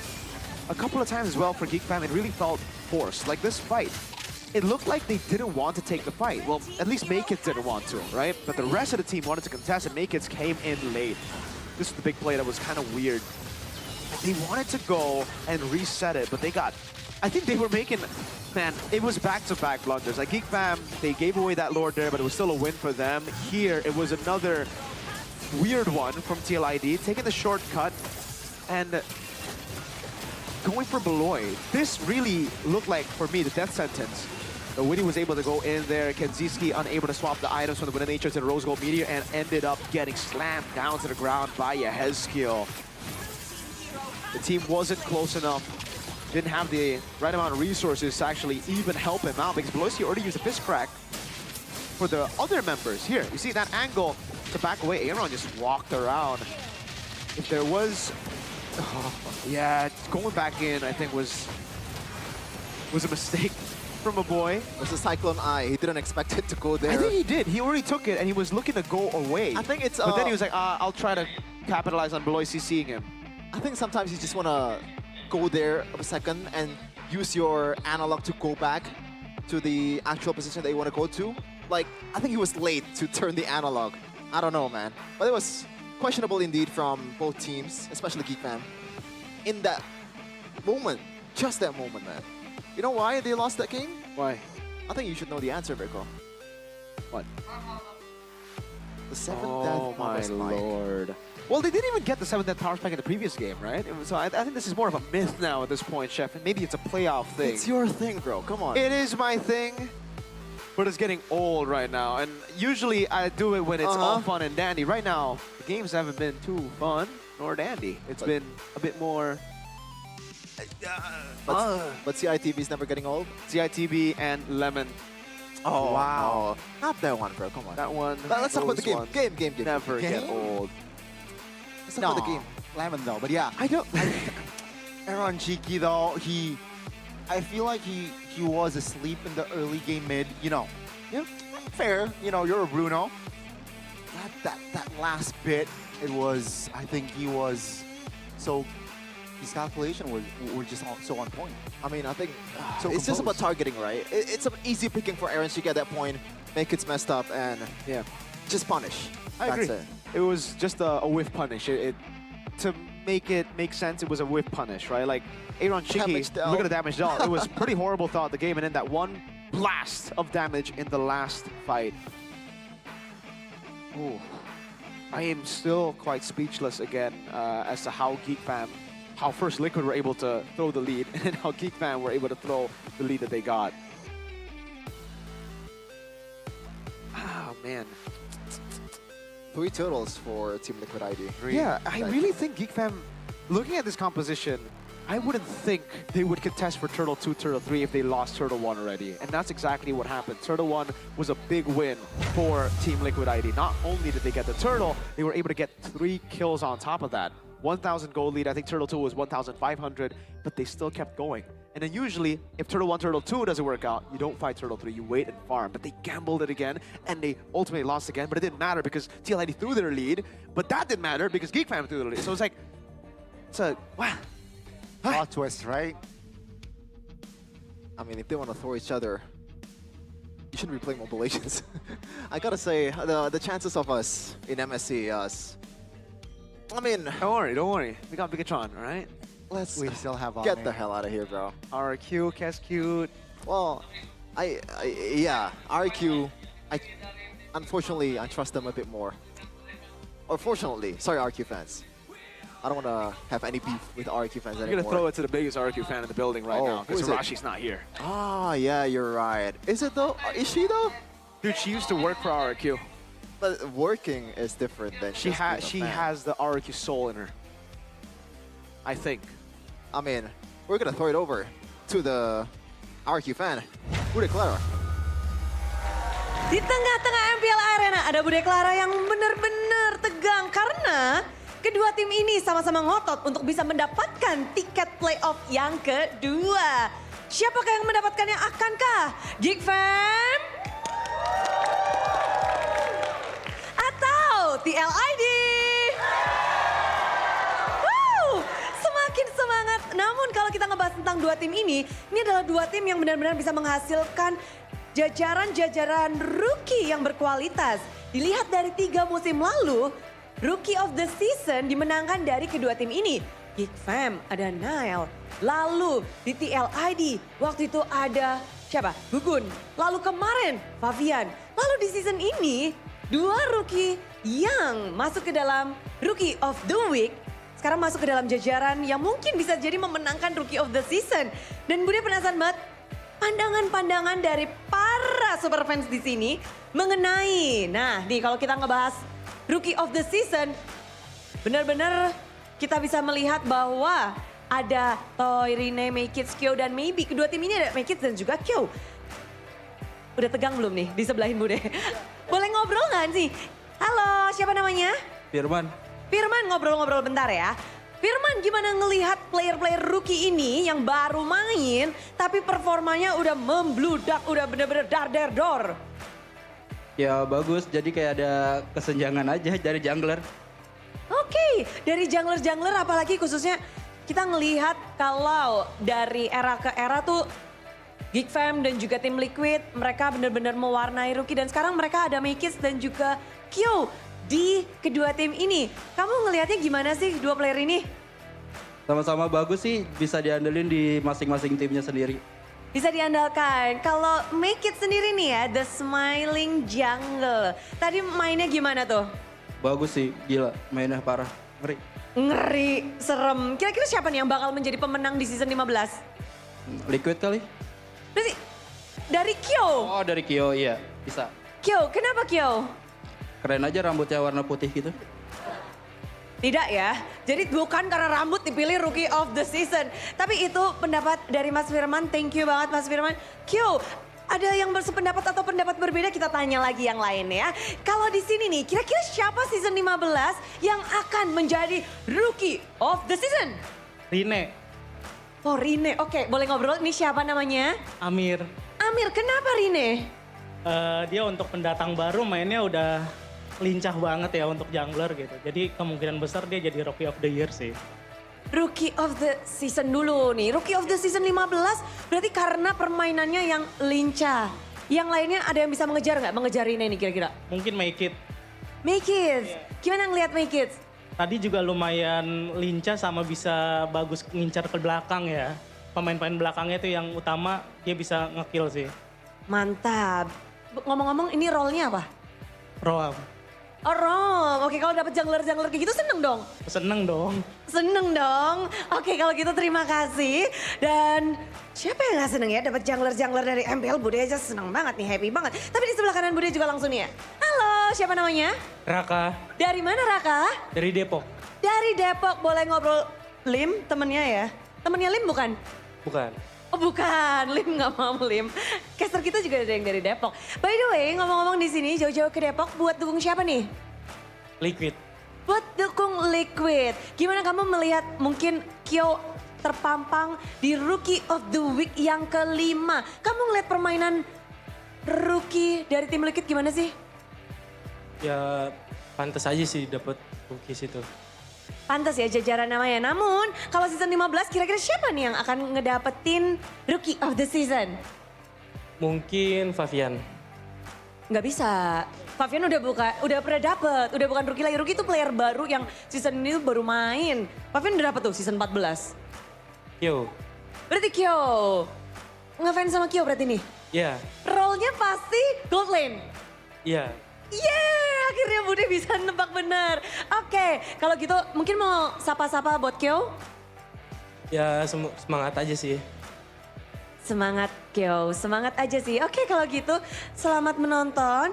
kita akan ke kiri lagi ya. Coba ke kiri nih. Ke kiri. Halo. Halo. Halo, halo. Halo, halo. Halo. Di sini datang sama siapa nih? Sama teman-teman ini bertiga. Dari mana ya Mas? Dari Bintaro. Dari Bintaro tapi kok agak medok gitu. Bude pikir sama-sama wong apa. Tapi di sini namanya siapa? Raka. Mas Raka.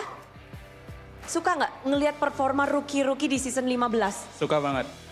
Kenapa tuh? Ngelihat mereka gimana sih season ini? Keren sih. Outplay-outplaynya sangat keren. Outplay-nya sangat keren. Tapi kalau ngelihat dari season 12, 13, 14 itu kan dimenangin sama Geek. Lalu ada dari Mpl Id 2 kali. Kira-kira season 15 siapa nih yang akan mendapatkan Rookie of the Season? Apakah Toy, Rine, Make Kids, Kyo, atau Maybe? Kalau saya suka sama Rine. Kenapa Rine? Kemarin keren mainnya. Mainnya keren. Jadi memang pendapat beda-beda ya. Tapi terima kasih Mas Raka. Dan mungkin di sini banyak yang penasaran ya. Gimana sih ini para rookie yang benar-benar kita melihat di sini tuh adalah rookie-rookie yang setiap minggunya mendapatkan Rookie of the Week. Dan dia berperform sangat baik. Walaupun mereka baru saja bermain di musim ini. Dan kalau melihat bagaimana penampilan dari rookie yang terpampang di sini, tentunya semuanya juga pada penasaran akan pesona dari The Smiling Jungler rookie kita, Make It, di tangan Geek Fam dan juga dari Mpl Id. Kyo memang belum main, tapi anak-anak dari tim Liquid pun mereka lagi berjuang bersama dengan Geek Fam. Siapa yang akan mendapatkan tiket kedua untuk playoff? Udah pada penasaran? Game ketiga akan menjadi penentuan. Inilah dia, Geek Fam dan juga Mpl Id.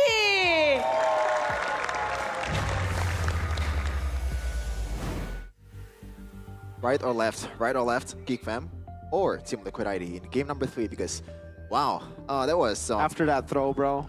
some pretty interesting matches, to say the least. I don't want to say it's a bit, you know, snooze fest. It's not a snooze fest. No, more it like, wasn't a snooze fest. It was just the more like emote. headache fest. Well, if you actually, do you have a headache? Because I think you have an Is this answer the to remedy? that. Yes, sir. don't Lemon, know. Head and Shoulders. I Go don't know and if check it this out. is the remedy, but It is. you We can- use the Ice Cool Menthol one. Because sometimes the breeze is all you need, bro. Also, the I lemon get one it. is a little bit. Yeah. That maybe will cause more headaches for you, Devin. Let's That just- joke never gets old. No, it's super. It will old by never now. get I old. don't Not want to us. It'll never get old for us here under that. So I'm as long as actually- we're here, you're never gonna. No joke. I'm always uncomfortable when we're talking about that. So like, Is it if because you- he posted a story about? if you want to that? be a good colleague to mine, Uh-huh. please do not bring it up We're again. friends though. Who says So- we're friends? Okay, fair enough. Whoa! Fair enough. Fair enough. Well, here to be a good colleague. Aren't you from Depok? No. No, that's Oh. Lim. Lim's from Okay. Depok. That's why a lot of people from Depok, they will have to use this. Because it gets really hot in Depok, man. And Yeah. you want to go and wash your hair a lot more when it's hot. Because Shepin here actually relates to that. Yeah, move on to Head and Shoulders. Wipe out to 100%. 100%. Wet dandruff plus itch protection. You don't want to get itchy. Oh, this is your favorite. Yeah, exactly, Gandhi. Don't take lemon away from him. Get the new limited edition Head and Shoulders X Mobile Legends Bang Bang now. Look at this, Mia and also Chilong. What flavor? It's not flavor. All right. No, What's scent? Yeah. Scent. What's scent? It's not scent. Then what is it, Shepin? It's a Head and Shoulders What champ. does this Alright. say? What does this say? And Right here. Here we are. We have Head and Shoulders. CRTB, literally. Oh, Shepin's God. in the building. Take a look at the hair cam by Head and Shoulders. Shepin. And he's holding the lemon one. Perfect. A Geek Fam talent and the lemon flavored Head and Shoulders for Shepin. This is a like This is a yeah, home run for him. This is a jackpot. home run, Shepin. Especially right after that, we get Just see below BBB. it. It's just This is the home back run. to This back is to the home back run. home runs You know? for Shepin. But BBB, what do you think about that game too? BBB, Shepin. He needs to cool down with Head and Shoulders. Oh. And he needs to lead his team to another W here. Were because- they in a desperate spot? Was that really like? Nah. Was that really Nah, they can just back off. It was- justified? Exactly. It was, I think yeah. They lost two. Like TLID lost two. They can just back away. Yeah. They're not gonna catch them. I can think even reset. after, right? Even Yeah. after, I feel like a boy Yes. can just go back I and agree. then just As long as the game is not Beloy. over. Exactly. Sacrifice Oh my Beloy. Lord. No, I think Whatever. a boy goes back. Yeah. He can definitely defend. A boy at that time, he was following Polowski's call. I don't know if that's gonna be the case because Polowski was the one that's pummeling down on the Bruno, right? Yeah. He has this belief that he can actually take down the Bruno, but looking at the pick selection here, still with first pick for Mpl Id, sticking to their guns. So Now the question is the chip going to be left open again? it is. It is. For It sure. is? Okay. So Geek Fam just need to play it cleaner, yeah? But what's going to be the change then? Because the Jusin and Suyo will be picked up again by Liquid. If it ain't broke, don't fix it. That's always St. DeLucas' style. For Geek Fam, do they still want to go Badang Granger? Or this time, do they want to take away some of those picks that was very annoying, like the Jusin? You know what? I think for the matchup it has been a topic in the drafting phase, right? Yeah. Suyo and Joy. Joy over Suyo.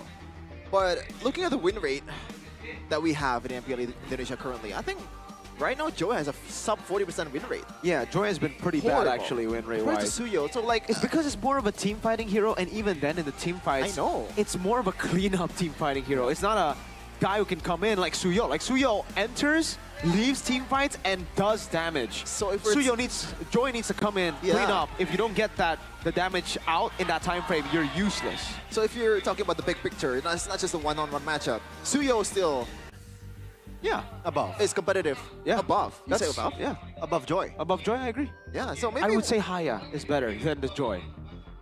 If they wanted to go for something that has that assassin power oomph, because it's more consistent damage over just like that time span. Of and damage. against Chip, it's actually a bit better because you can just back out easier, maybe. That one, not really, because if you get chain CC'd, you're done on the Haya. But on the Joy, you can still pop electrifying beats and get out. Well, the bets is still the same, presented by official tournament smartphone Samsung Galaxy S25 series, still with the Harith Phobius and Luoyi Kalea Fanny, and it's going to be what was it earlier? Kimmy? Kimmy. They're gonna go for Kimmy again, 3 games in a row, same exact fans. I wonder what's gonna come up next. Is it possibly gonna be the ship for Liquid? Oh, Surprise, surprise. Silly me genius. for thinking of other heroes. Silly Giving the chip- you. Now, is the Granger gonna change though? Make a Wrong guess, make a Ranger. guess, Gandhi, make a guess. I think it's I actually think there's some... right? Never mind. Never mind. It's not really meta though, Granger, but yeah. Are you? Oh, that's a Suyo and a Speaking of off-meta Jusin. picks. It's gonna be the same exact drafts from game number 2. Ladies and gentlemen, will this be a Joy, or will they go for the Yve instead this game? Or will they go Hayabusa? Those are the changes that I would... That's a Joy again, baby! Called it. Hey, call me Wolf.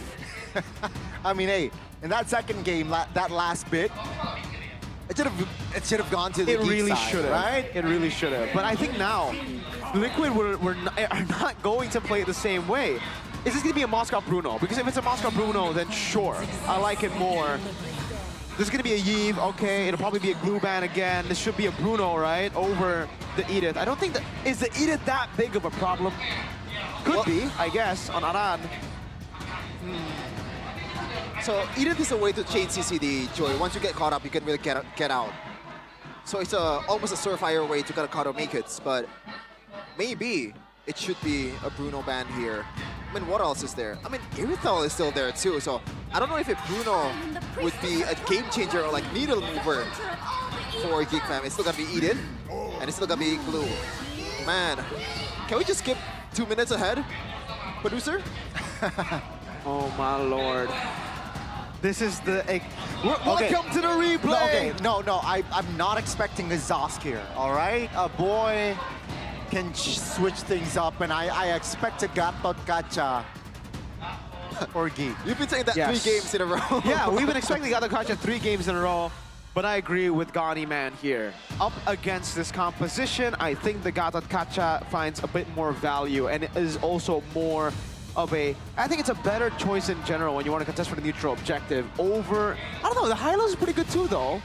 But the Gatot is like instant initiation or instant follow-up to the Badang. So yeah, that could be the change here. Or they might just go Zah. Oh, okay, that's a change. Valentina. All right, all right, all right.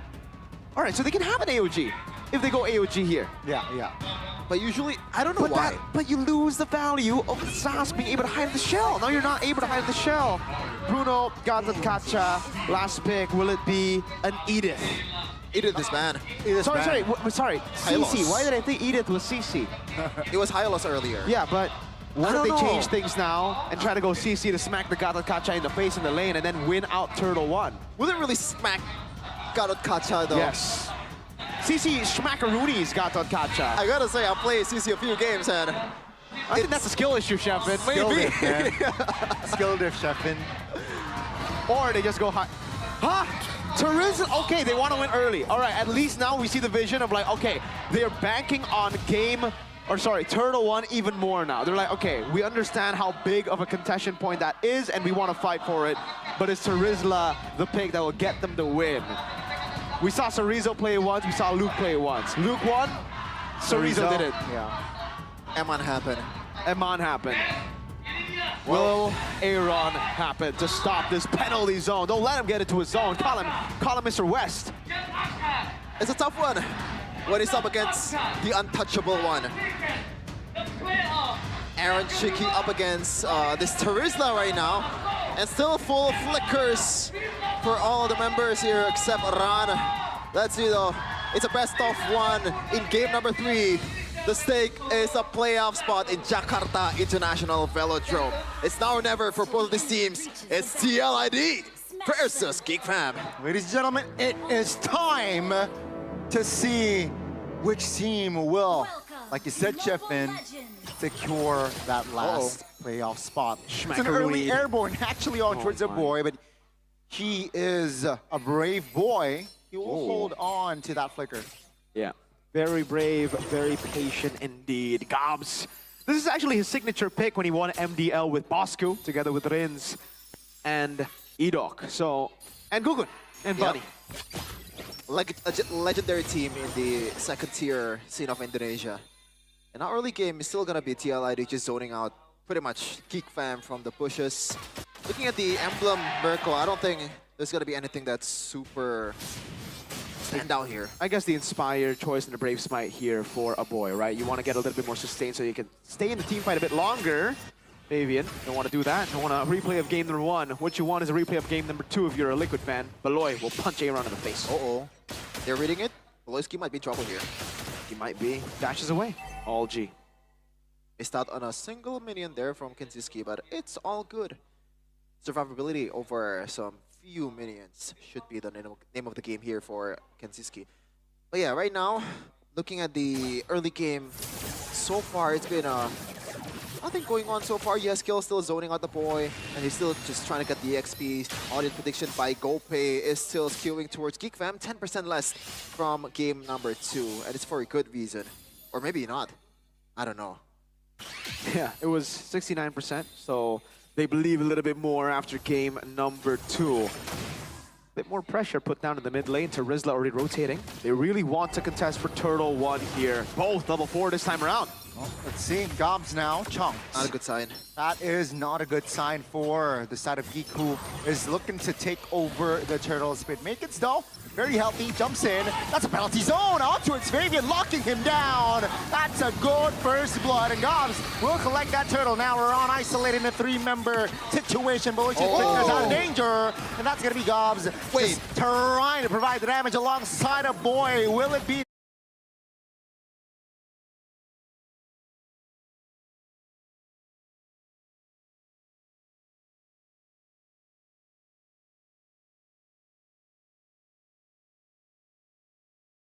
Trying to provide the damage alongside a boy. Will it be enough though? That's a knock up AOG.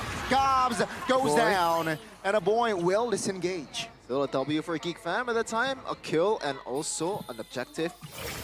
Yes, kill. Oh, killer instinct, killer maneuver, but yes, kill is just too slick with it. Pops the Crimson Beacon to save himself. Hey, CRTB. Another Geek Fam. Witty? Talents, that's Witty. Shortcut. Interesting approach. But Whiskey, no follow-up damage though. Mpl Id will just, we'll go back home. That was an attempt, ladies and gentlemen. Yep. Now, no shortcut for a while. Geek Fam will be able to utilize that. And yeah, for Geek Fam. It's back to waiting. But you definitely understand, again, why the Terizla was picked up. Turtle 1 is of immense value up against a snowballing comp like this of TL ID. So now Geek Fam have kind of have a way to weather that early game storm a bit more and to set themselves up for the mid-game power spike where they will try to look for the snowball themselves. Man, I miss seeing Terizla. That's crazy because Terizla was always... Like, it was so boring for a while because every XP would just pick Terizla, but I miss him, man. Yeah. I don't like Gatot high lows. Give me back penalty zone. When you can set up for 4, it's much funner. And now... Funner. Is that an English word? I don't know. It can be. GoPay right now, Fabian and Make Kids are the 2 players with the most Suyo picks among all players in MPL Indonesia. MY, PH, KH this season with 18 picks. Wow. I missed out. I thought it was going to be MPL ID only. Turns out, no. It's everywhere. That's crazy. It really is, dude. Like, Suyo is eternal, brother. Especially with the Sasuke skin. Everybody wants to be Sasuke, man. And Sugoi. Turtle 2. 5 men already invested from side of Geek Fam, and that will be a clean take for them. Now Bolowski has to read this one, and yes, he knows the in and outs of Weedy. Kenzinski, gotta watch out. But again, it's... Hold on. Won't be enough though. That's a ton. Valorsky finds the Eskil. No clear follow-up damage though. Kenzinski from range. Gobs now. Stop. Stunned. Still holding on. And Kenzinski will deal the final blow towards Witty. That's going to be Ron taken down as well. What the heck happened there? Geek Fam capitalizing. I don't know if my eyes deceive me, but I feel like Gobs used the shortcut earlier than Ron. How is that possible, bro? He got there faster. I think Gobs just smacked Gatot before he could walk in. I'm not too sure, but yeah, Gobs is so early. Make hits! Oh, respect the 1v1, and Fabian will bow to Make Kids, the rookie. Not a good look for Sasuke. Oh my goodness, Sasuke! To a little yellow-haired girl. Oh my goodness. And now it really looks like Geek Fam. This is why, ladies and gentlemen, we've been saying Turtle 1, Turtle 1, Turtle 1. It's so valuable for both these teams because it looked like a snowball comp for both these teams, but Geek Fam just didn't have it in game number 2. They couldn't fight for it, and they kept on fighting for it, but now Geek Fam have it, and you can see just how different it is. When TL ID don't get Turtle 1, they just shift to desperate mode, which means shortcut, shortcut, shortcut. And when you're behind, these shortcuts are a shortcut to another big lead for the enemy team. I don't know if you're going to agree with me here, Mirko. Looking at the items right now, Mr. Fabian didn't buy the tough boots first before the War X. I don't know if that's going to be a... I think it should be a huge factor, right? You have Beloyski with the Padang, you have Gobs. And what... Oh, never mind. Got to watch out first. Flicker. No, okay, back to my point earlier. One of the reasons why Fabian was not able to react to the penalty zone earlier was he got locked much longer than he should have. Winnie? Uh-oh, gotta be careful. Winnie very low. And Kenzinski will find the kill. Gauss flickers out of danger. Ron couldn't find the connection there to kill him, and that's again a favorable trade for the Geeks. Raise Turtle. Keeping out a kill there. I don't know what happened. Ron has the AOG in hand. A boy though, Crimson Beacon to provide the threat, and that will be Ron investing the AOG to get back home safely. And now you can really see TLID start to struggle again. The new TLID, it seems like whenever they are behind, whenever they don't get the early game goal. Oh! That's a flicker, and that will be Aaron Cheeky. Also spending his flicker, and that will be Aaron Cheeky. Going back to safety, but Make Kids, he wants blood. Looking for the kill, and he will find the killing spree. Witty now isolated in the back lane. That's gonna be Witty taken down as well. Geek Fam. What? So sharp this game. I gotta say, man, Beloyski is the master of screening. He's looking like Steven Adams in Houston Rockets. And we talk about the matchup in the gold lane. We're not talking about the matchup in the roaming area. So far, Beloyski in these 3 games has been much sharper than the younger Weedy the Wise. I agree with you. The chip has been, you know, make it or break it a lot of times here, but more break it. I think a lot of times the shortcut, if you count it, has had a bad rate of success. Every time you got the shortcut coming in, it's more of a gamble, but this time, it's not even a gamble. At this point, you're just throwing money at the screen, it seems, and hoping for a big jackpot, and it's not going to happen. Geek Fam They have too many ways to disengage. They have too many ways to steal ultimate out. There you go. No, Again. no. Hello, Witty, and that's gonna be Kantiski though. Again, Yeheskio finds the shutdown. That's gonna be Gobs. Very low AOG. That's Ridley. That's a Rock Cheeky taken down and out again. Oh my god. Gobs being the difference maker on this Terizla. Fool me once, shame on you, but like falling to the same spot twice. That's just not good at all. Fabian gonna be read out. Finds Good read. Fabian now looks for an escape. A boy and Maykids is on him, and Maykids will lock him down, and he finds the unstoppable. Sasuke was not able to use the Susanoo to get away with the wings. You don't have ways in this game. I wonder why they keep on throwing their bodies at Geek Fam, thinking the Geek Fam will be split up.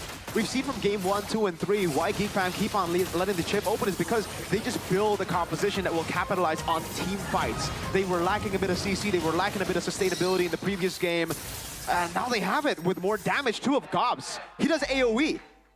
Mpl Id are throwing their bodies in against a team fighting composition who are 6,000 gold ahead. You know what's the worst thing that I noticed in the team fight earlier? Iron Chiki was dying without Make-It using the electrifying beats. He was just basic attacking. Yeah. And he went down. That's just Starlium for you. bad. Yeah. Oh man, we were talking about the success rate of the Joy, but we haven't really taken into account the fact that Joy usually doesn't do well because he doesn't snowball. We've seen in Indo, Joys be more of a mid-game tool, not really an early-game fighting tool. Finally, Witty, you know, says, okay, Kanziski might look like he's alone, but there's probably 4 dudes with him around him. And he's not wrong. It's not 4. Well, he's kind of wrong. It's not 4, but it's quite a lot of people. Speaking of a lot of numbers, that's a 3,000 goal lead. And to get back to the point that I was talking about, usually we see in Indonesia, Joys be a way to play for mid-game and then farm up. But this is where the Joy actually shines. It's not as a mid-game tool, but it's as someone that snowballs.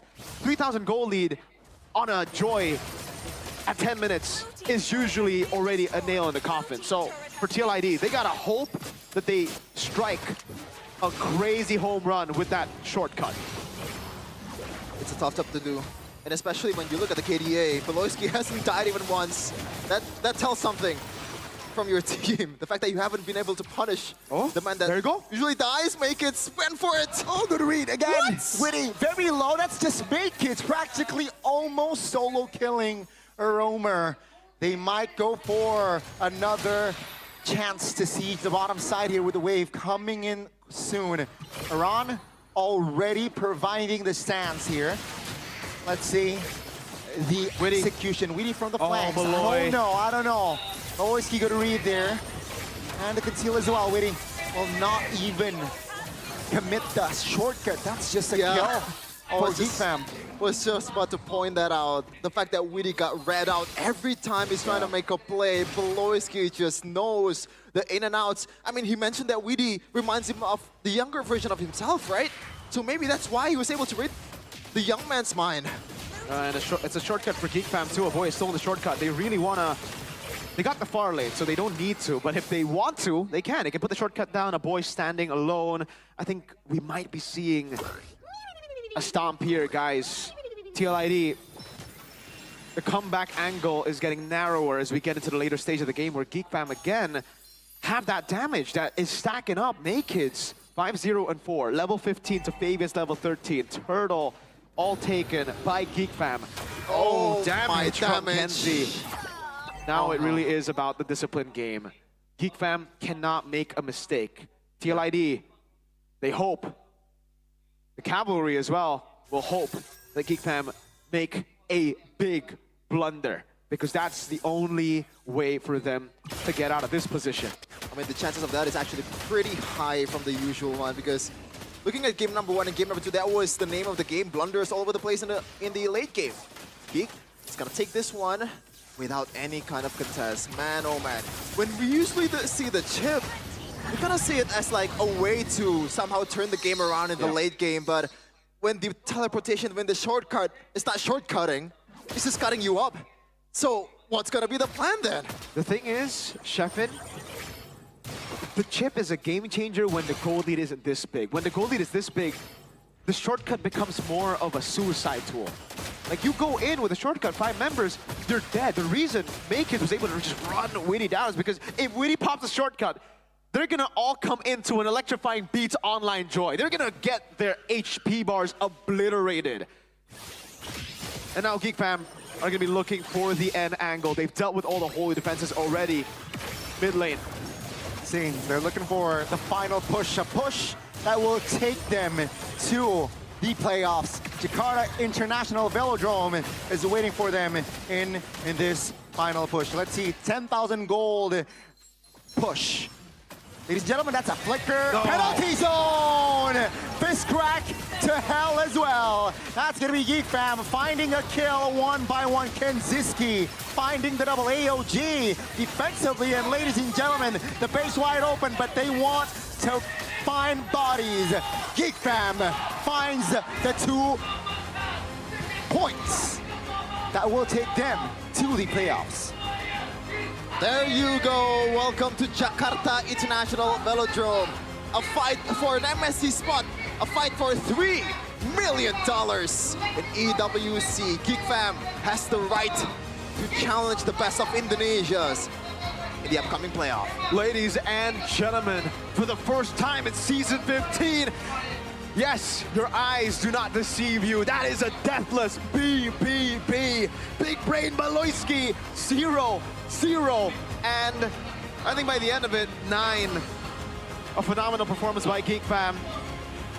Congratulations to Geek Fam, for they have secured the 2nd playoff spot for Mpl Indonesia Season 15.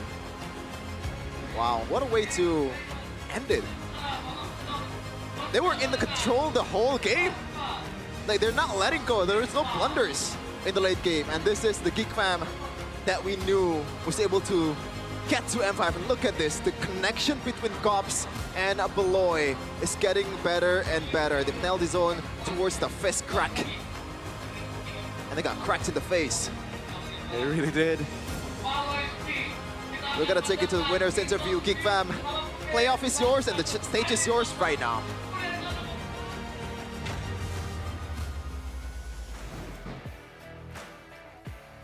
Dan Geek Fam menjadi tim kedua yang melaju ke babak playoff.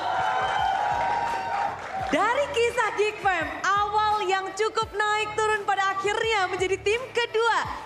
Baloy menjadi tim kedua yang masuk babak playoff. Geek Fam.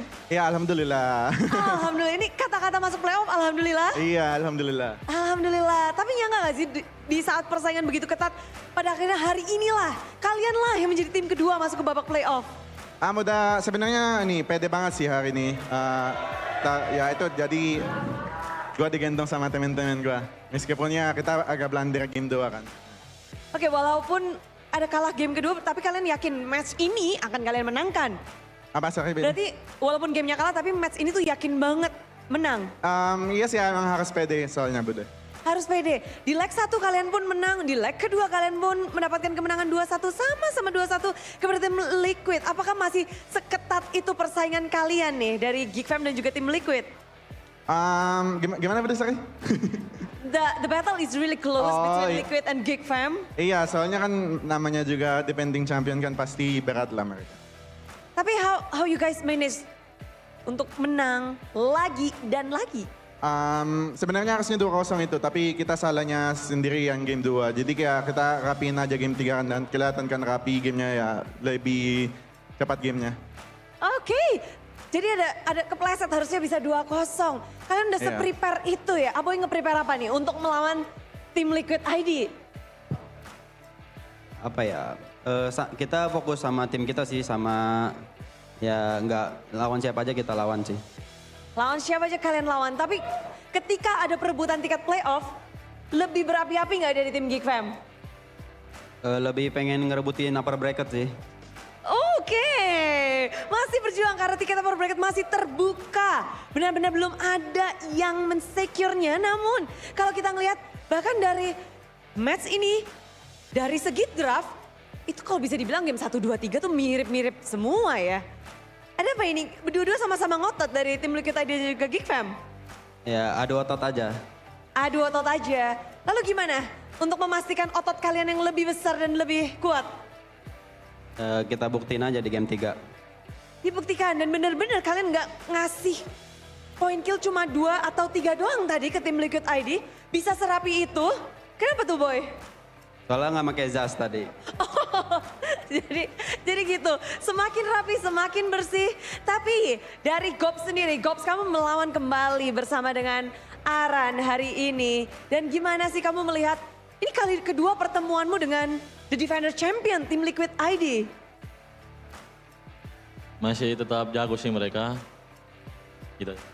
Masih tetap jago, ini benar-benar lagi pada jago semua. Tapi memasuki minggu ke-8 di mana tiket lagi diperebutkan, upper bracket lagi diperjuangkan. Dari Gops sendiri gimana melihat mungkin dari perjalanan Gops sendiri? Kita tetap fokus latihan aja sih. Kayak biasa aja kita latihan. Biasa aja, fokusnya ke arah apa nih kalau sekarang Gops? Sekarang kan udah playoff, berarti ke upper. Upper. Oke, memang ini lagi benar-benar mengejar upper bracket. Dan kelihatan juga bahwa dari tim Geek Fam, siapapun yang bermain mereka bisa mendapatkan kemenangan. Hari ini Kenziski merasakan melawan The Defender Champion tim Liquid ID. Akhirnya hari ini, match ini, Kenziski gimana keadaannya? Baik-baik aja Bude. Baik-baik aja. Battle di gold lane gimana Kenzi? Aman-aman aja sih tadi. Aman-aman aja. Tapi kita ngeliat ganas juga kamu ya di laning ya. Hoki Bude. Hoki. Tapi pastinya kamu udah mempelajari banyak hal tentang lawanmu. Hari ini kamu punya nggak Aaron yang akan diturunkan bukan Kyo? Siapa yang kamu harapkan lawan sebelum bertanding tadi? Siapa aja sih sebenarnya, sama-sama belum pernah saya lawan. Sama-sama belum pernah lawan, tapi pada akhirnya ketika lawanmu adalah Aaron Siki, apa yang langsung kamu pikirkan? Apa yang kamu fokuskan? Apa tadi Bude? Ketika melawan Aaron Siki, apa yang kamu fokuskan dan kamu prioritaskan ketika melawan sosok Aaron Siki? Ada mekanik sama PD aja. Yang penting PD aja. Dan gimana? Tadi PD-mu udah tinggi belum? Apa? PD-nya udah tinggi belum melawan Aaron Siki? Udah pede banget. Udah mengeluarkan kemampuan dari Kenziski belum? Apa Bude? Udah mengeluarkan kemampuan dari Kenziski penuh belum? Udah. Udah. Dan hasil 2-1, hasil yang baik pula. Dan tentu saja kita nggak bisa luput dari sobatmu yang di situ. The Smiling Jungler, senyum terus. Kita akan melihat senyuman lebih lebar lagi karena ada hal yang akan kita tunjukkan. Di mana Make It, dia sudah benar-benar mewarnai MPL Indonesia. Dan waduh Make It, kamu tuh mewarnai MPL Indonesia dengan menjadi Rookie of the Week yang ke-6. Gimana sih kamu ngelihat perjuangan sebagai rookie tentunya di MPL berbeda dengan player-player yang udah berkiprah sebelumnya. Make It gimana? Berjuang dan pada akhirnya bisa sampai wajahnya muncul di sini nih. Itu tadi, hoki Bude. Hoki, bohong kamu ya, nggak mungkin cuma hoki dong. Make It, tapi ngelihat sekarang kan mungkin di sisi lain banyak jungler-jungler berpengalaman. Bahkan lawanmu tadi adalah the best jungler di season lalu. Iya. Tapi kamu bisa untuk head to head, bisa memenangkan matchnya bahkan 2 kali. Dari Make It gimana sih? Ya aku tetap niruin idol aku sih. Kan tadi dia solo kill, aku nge-solo kill dia. Jadi aku tiruin Albert solo kill dia juga. Oh, masih dengan kepengin menunjukkan juga ya. Jadi memang kalau kita lihat ini Geek Fam juga melahirkan rookie-rookie yang bisa dibilang sangat berpotensi. Di season 12 ada Nail, sekarang Make It. Tapi kalau dari Baloy, ini Bude penasaran sama Baloy. Baloy, ini Make It, kamu ngelihat Make It bakal bisa melampaui Nail gak sih?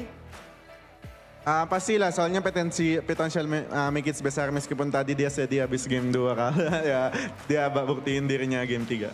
Oh bisa, karena memang sesuai yang Baloy bilang ini bisa menjadi the best rookie juga, the best jungler. Ya, future lah. Future of Indo.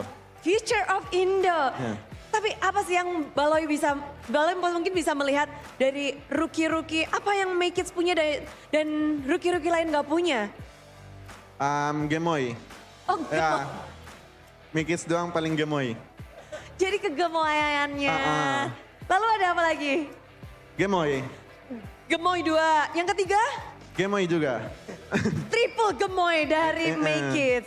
Oke, dan tapi ketika rookie biasanya masuk MPL, kita kan biasa melihat gentar. Kalau Make It gimana sih? Kita juga sih dia udah awal-awal, cuman ya dia udah pede dan gue yakin kalau dia makin lama di MPL bakal makin kuat. Semakin kuat dan udah terbukti belum kalau dari kacamata? Udah. Sudah? Kelihatan itu MVP kita tadi, game 1.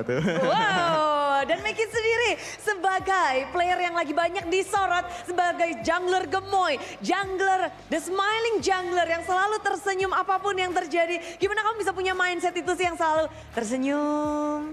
Ya dari awal emang mindsetnya gitu sih Bude, tetap humble ke orang lain walaupun menang atau kalah tetap senyum aja. Senyumin aja. Benar sekali. Benar sekali. Kemenangan hari ini mungkin boleh dikasih kata-kata masuk playoff dong, Make It. Kata-kata masuk playoff adalah Alhamdulillah. Alhamdulillah. Ken Siski nggak mau nih, baru masuk, kamu main, terus langsung dapat tiket juga. Kata-kata masuk playoff. Gaskan. Gaskan. Dari Gops. Mantap. Mantap. Baloy. Udah sesuai. Udah sesuai. Apoy. Udah biasa. Udah biasa.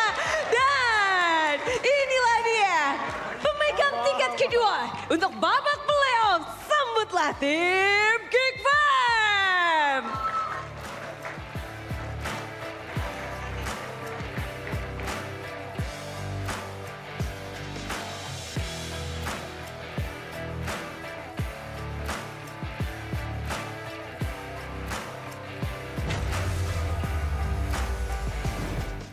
Life is great as a Geek fan. You see, guys, there's this thing called pattern. And they've been doing this for years. Oh my God, dude. For this seasons and seasons. I just want to say, ladies Early and in the gentlemen, seasons. watch week 2. Watch mere recaps. This guy was the only guy out of all the English casters that was saying, no, there's no such thing as a pattern. Geek fan are playing bad right now. But now, the duality of man has struck again. Sometimes you hope to be wrong. Sometimes you hope that you're... And now you're very happy that you were wrong. Yeah, of course. But for all of us who know of Baloyski and Geek Fam, I think this was expected. I think we knew that early on, Geek Fam are always shaky. They're the slowest starting team of all time. It's weird, and obviously it's because they always have to swap rosters. Me and Gani, we knew that Makers was special. Him going and joining this roster, we knew that he was going to be special, and I think he truly is. Baloyski hyped him up, glazed him on stage for the interview, and honestly, reasonable glaze. Mpl Id, reasonable crash out if they do crash out in the back rooms right now, because what was that game 3? It's like everything that was bad in game 1 and 2 just got jumbled up together, and we saw the outcome and the result of all that. But our MVP is Make It. Set by official tournament smartphone Samsung Galaxy S25 series.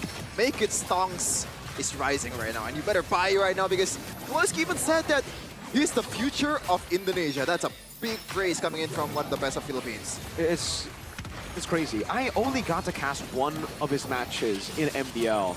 And I remember I was casting with All. I told her that, yo, this guy's really good. Are all MDL junglers playing like this? And she said, no, I mean, it's just Make It. And I was like, this guy could be special. And I've always really, I've recommended this guy everywhere. Finally, he gets Geek Fam, and I think he struck gold with Geek Fam. A team that really knows how to utilize rookies, a team that doesn't care about seniority, none of that, stupid stuff.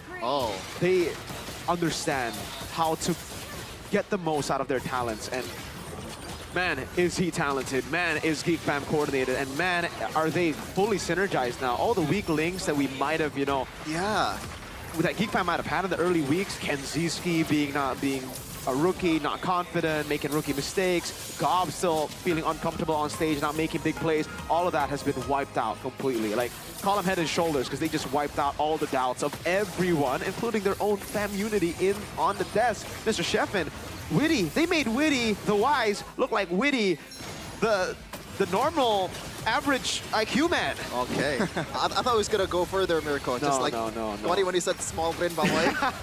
You remember that? Come again? You said small brain Baloy? I never forget that. That's an insult. That's not an insult, Chef. And you know, Geek Fam, what a win. You know, it could have been a 2-0, to be quite honest with you. He even said that in the interview. He's like, oh no, we should have won game 2. It should have been a 2-0, but we made big mistakes. Yeah, a boy said, I just don't want Zask. I guess, okay, so that was a forced pick because he's amazing on Valen, dude, this guy. 7th Wonders of the World, Miracle. What? 0 death on Beloy. Dude, that truly is crazy, right? I mean, this is the first time, ladies and gentlemen, correct me if I'm wrong, first time in Season 15, because I have gone through Beloyski games. All of them, almost. I think, yeah. This is the first time that Deathless. I have he usually dies first blood. He doesn't even die like mid-game. He dies first blood, ladies and gentlemen. This looks like an EDOC stat. This looks like a light stat. Where's our Beloy? This ain't Beloy. This is a doppelganger. And he play like Keyboy too. Oh. Okay. Okay, Gani. Okay, Gani. Okay. That's a weird thing to say in this position when Onyx not even playing, but they're gonna play in game number 3. We're gonna wait for a second. 14 minutes game, and look at the kill count, 12 difference. And the one that has a chip only has 3 kills. That says a lot about how you use the chip, and also says a lot about how GeekFam was able to kind of like damage control every time the shortcut was put on. Because, frankly, I gotta say, this might be a bias. I think, for me, personally, the MVP was Beloy with the screening and also the read towards Weedy. Yeah, I think that's fair. I think Beloyski was really amazing in this game. He was definitely up there when it comes to player of the game, but I think player of the match for me, it was definitely going to be Makekids throughout his performances. Game 1, Game 2 a bit shaky, but then Game 3 again coming in. Oh, it was really solid. Really solid. This is not the usual GeekFam game. Look at the objectives.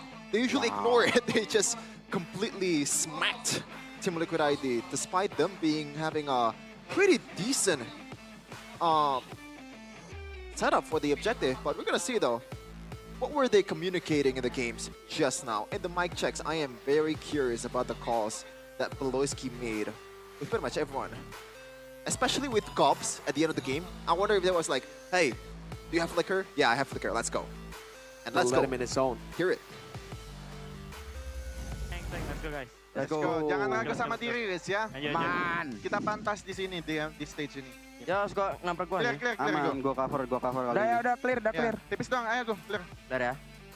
15. Bisa ini kita. Kemit kita. Ayo, kemit. Light kan? Aman. Ada gua guys. Gua stun. Ada flicker. Nih gua ulti 3 kena guys, kena. Ada gua masukin kit masuk kit. Kena 3. Ini ada flicker. Mati. 3 detik shadow apa? Gua stun. Bisa alert. Aman go. Lihat gua di mid dulu, guys. Bisa. Ayo itu di sini. Di sini. Boleh. Oleh. Ada gua kit. Nice one, Le. Bisa kit bantu gua? Bisa. Gua nggak bisa matiin. Nah, ayo alert. 7 detik ya. Ada dari merah juga. Coba ini guys, berani tipis gua jaga belakangnya. Berapa? Gak ada flicker chipnya. Awas kena taunt ya. Gua nggak bisa. Chipnya dulu. Gak ada flicker. Lepas bang, lepas tembak bang. Aman, bisa mid. Udah. Bisa atas lagi. Barangin Iya, midnya. aman. 20 detik ulti gua. Ayo di Lord guys. Masih banyak nih Lordnya. Gas aja gak sih? Gak bisa Ayo, kita boleh. ya. Bisa. Let's go Loy. Bruno. Udah. Dapat Gua stun lagi. Gua cover gua. Aman, Cover. Kasih main. Gua cover. Gua stun. Nih suyunya. 2 detik. Bunuh yang ada, Awas guys. kena respect suyunya. Aman. Bisa main juga tuh. Nggak ada Bruno ya dia. Suyu. Gua stun. Nice, bisa Joksin tuh. pelan-pelan maestro. Pelan. Enak aja. Nice. Alhamdulillah. One thing that I really like about that whole thing is Beloyski. Gua jaga belakang. I'm guarding the rear because he knows that Weed is coming, and that's why the Beloyski bias is there for me. Yeah, man. I mean, we all know Beloy. Some more than others. Like some don't still know about the pattern. But now you believe in patterns, right? Huh? Okay. What's a pattern? What's a pattern? What I know is GoPay is absolutely amazing. Hashtag Pasti GG in GoPay. Get a free weekly Diamond Pass at GoPay Games. Here's how. Simply purchase a WDP, that's weekly Diamond Pass at gopay.co.id/games. During the event, you can predict the winner. And it's going to give you a lot of benefits, man. Even free diamonds. You know, I believe it was like free motorcycles. No, electric motorcycles. Electric motorcycles. You can get smartphones as well. There's a lot of prizes for you guys to claim. And you don't get those. You still get GoPay coins that you can use to then top up even more. WDP is only around 26,000 IDR, and you can spin the wheel on top of that. When you predict the right match scores, you get tokens that you can use to spin the wheel. Yeah, ladies and gentlemen, check it out. Just, you know, just check the site, right? gopay.co.id/games. And yeah, this is it. 2 EVs. Yeah. To electric motorcycle. And yeah, if you're big on like eco-friendly and stuff, this is, you need to get this. Arashi. What if I want to pollute the earth though? Come again now? What if I want to pollute the earth though? I mean, you know, you do you, I do me. To you. All right. There you go. Well, as of now, there are already 2 electric motorcycle winners. So that's 2 outside of the pool, 5 smartphone winners, 5 power bank winners, and 25 wireless earphone winners. You still have a chance to win 13 remaining electric motorcycles and other awesome prizes. So go and check it out now. Shefin's about to tell you what you need to do to get those prizes. It's easy. Go to gopay.co.id/games, open the GoPay app, and select the top up game icon. Okay. Click the trophy icon on the top right. That's top right for you. Top right. Click vote now to get a token. Okay. Pick your winning team, and that's GeekFam by the way, and enter the final match score. That's 2-0 for GeekFam. Get up to 59 free diamonds and 1 token free for your first vote. Whoa. Use your use the token to spin in the gift arena and win in your dream prizes. You can also get more tokens by topping up game credits, starting from just the low price of 10k IDR. Your token will be available right away for a spin. Do you like to spin the wheel? I really like to spin my wheel, yeah. Speed. Well, speed. Do you like Naruto, the anime? Naruto. I like Naruto. I like Sasuke. Okay. Oh, you like Sasuke? You don't like Naruto?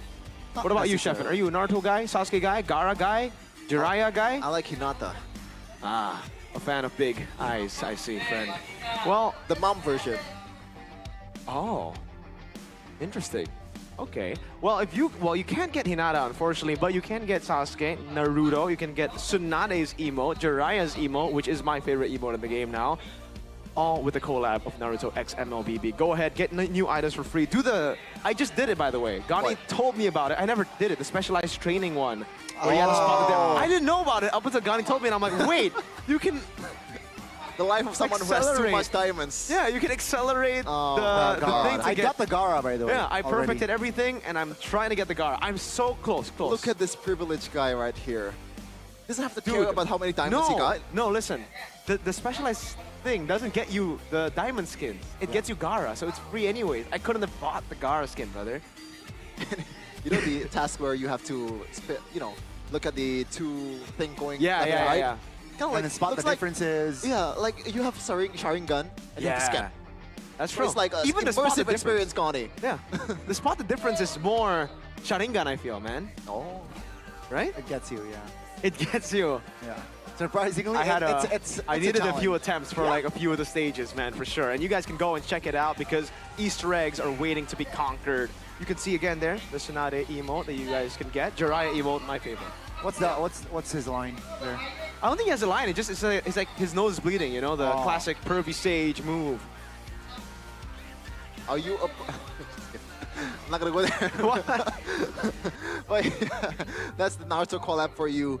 Of course, check it out right still away. there. It's Still in the still game. there. Officially live on And what's 5? rumor has it that we'll see a part 2 with Itachi and Minato coming in. Minato Namikaze. That's the clan. Yeah. I was about to say the accent I did was pretty funny, but the clan. I like the Itachi one though. Julian, dude, but I'm tired of Julian, bro. Julian. I mean, it's the most versatile hero to put on. But dude, Julian, oh my. What else? What else? Huh? Which one do you prefer? Like, if you want Itachi? For Itachi? Yeah. I think that's it. To be fair, I think it's accurate, but Wait. it just got, dude. Like we have so many Julian skins. How about Yin though? I don't know. We're gonna have the answer though from match number 2 in a second. So don't worry and tune into the stream for match number 2 between Alter Ego and RRQ. There you go. Season 6 Grand Finals rematch. Roar. You ready? I'm ready. Hello? Ready. Hello? I'm ready. Apparently we're not ready Albertson yet. Eagles Oh, there now. you go. That's the line. Yeah.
aku merem. Ulang dong.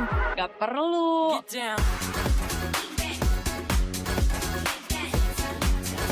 Guys, review.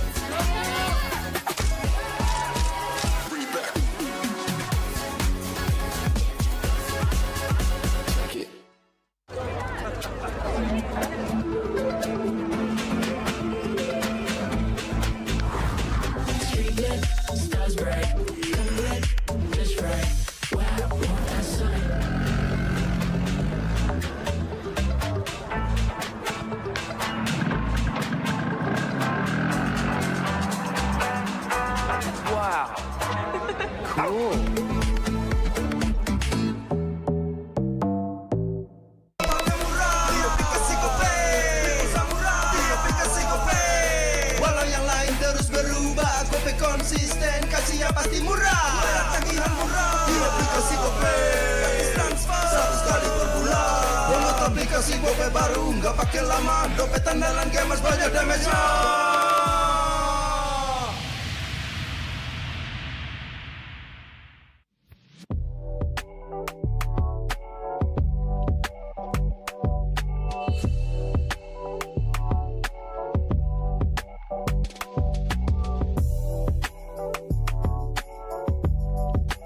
Rasa baru makin seru. Pertama di Indonesia. Kopi susu rasa cookies. Always ready, warnai harimu. Good Day Groovy Cookies. Nikmati sensasi asyik kopi cookiesnya. Tak ada hari tanpa mabar. Main ngelek, kerap buat ku tak sabar. Gimana mau main sampai kelar? Ini waktunya ku bersinar. Okay, let's do it. Game flash andalanku bikin mainku semakin hebat. Pin stabil main makin mulus, rankku fix naik terus. Tukar DG rings, diamond dan voucher game kau dapat. Cuma Games Max, makin no debat. Games Max Booster, kini dapat DG Rings. Beli paketnya dan aktifkan boosternya di aplikasi Dunia Games.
相変わらずやかましい奴らだ。今度は背中合わせで行くわよ。よっしゃ第7班ここに復活だってばよ。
渦巻きナルトが帰ってきたぞ。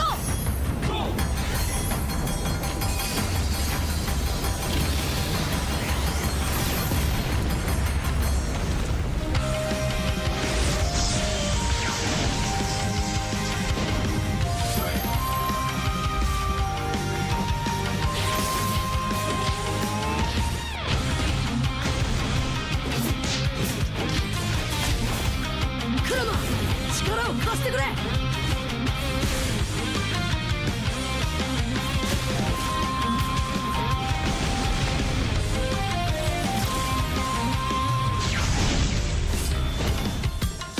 っしゃ第7班ここに復活だってばよ。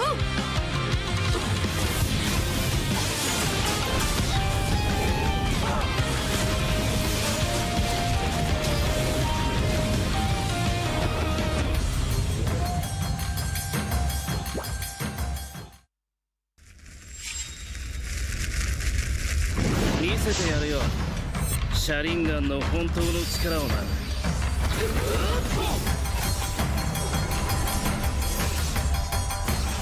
力が湧いてくる。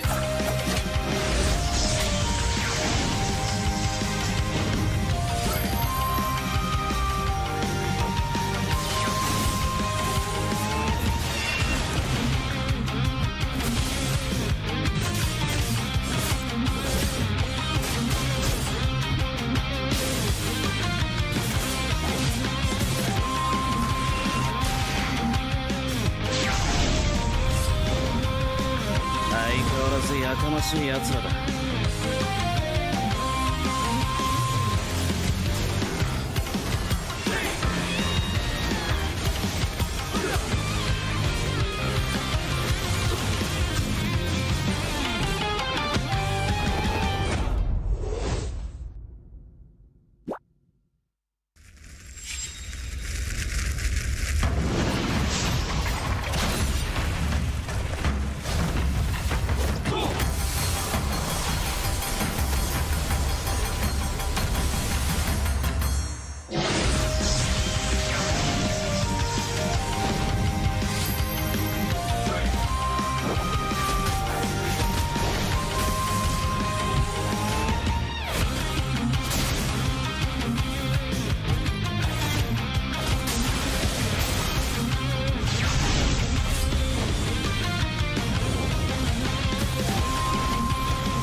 ここは俺に任せて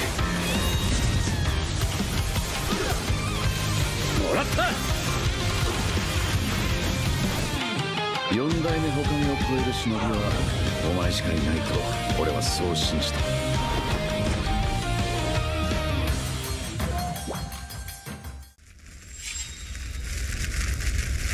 みんなを守るために私はもっと強くなる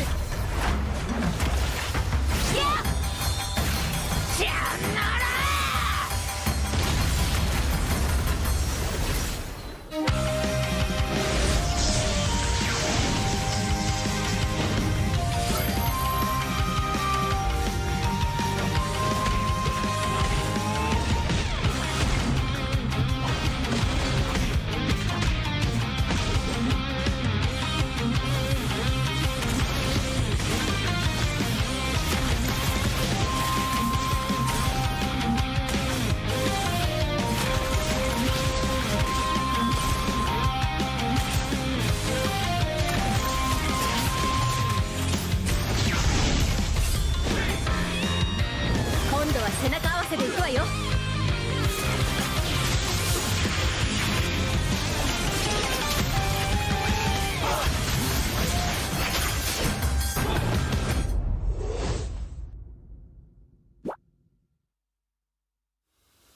Si Mekis juga udah mulai main berasa lah. Bikin ketar-ketirnya tuh ke backline kita lah. Ya tim-tim lain mungkin belum ada yang ngeluarin link, tapi dia udah berani main link. Someday, sometime dia will be the best jungle atau enggak will be a champion. Akankah Mekis menjadi satu kunci untuk memasuki season yang ke-15? Ya awalnya gua SMK kelas 1 kalau nggak salah. Gua main ML, itu aktif banget. Jadi pas gua main, wah ini game kayak bagus gitu menarik di gua. Jadi gua buat game ini bisa dapat duit. Ya reaksi orang tua pasti marah besar lah. Pertama kali beli HP sendiri, itu dipecahin orang tua, gua nangis banget. Soalnya itu duit hasil dari game Mobile Legends ini. Terus pinjam HP adek, itu adek nangis, sering nangis. Pas aku udah dapat HP baru, tapi pecah lagi karena orang tua ya masih belum percaya proses aku. Perjalanan ke pro skin, gue coba pastiin orang tua, biar orang tua percaya ke gue. Terus kan itu kan Lignas tahun 2023 tuh keliling kota. Gua nggak ada merasa gugup sih, soalnya kan itu belum stage besar hitungannya. Gua estek 2, langsung ada kenalan yaitu Ijume. Diajak ke tim Epos Icon. Dari sebelum Lignas tuh gue udah kenal dia sama Moeza. Jadi gue sering ngereng-ngereng lah, diajakin sama Moeza, si Maikit. Ya kita grinding bareng lah di situ lah. Ya di situ sih gue ngeliat dia ada potensi aja sih. Gue di Pos Icon, gue sempat star syndrome aja lah, nggak ikutin kata teman-teman gue keras kepala ke coach gue, jadi gue sempat dijauhin lah sama teman-teman gue. Kan abis Epos Icon, MDL, gue ke Liga Nasional lagi, ya playoff-nya gagal juara lagi, ya back to back 2 lagi.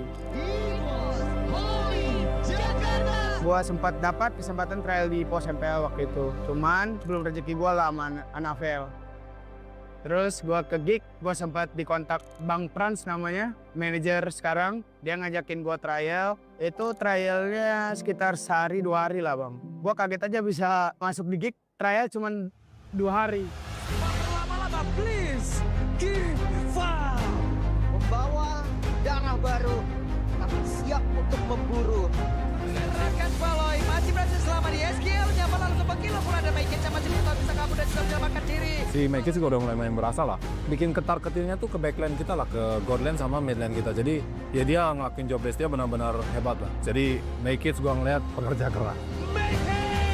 Monster from Geek Farm. Dari Hero Pool yang ngeluarin link, ya tim-tim lain mungkin belum ada banyak yang ngeluarin link, tapi dia udah berani main link.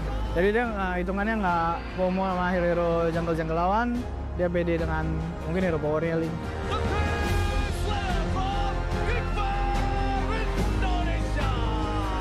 progres Mekis ini bagus karena rata-rata banyak rookie yang kayak awalnya ngegas terus makin lamanya nurun-nurun.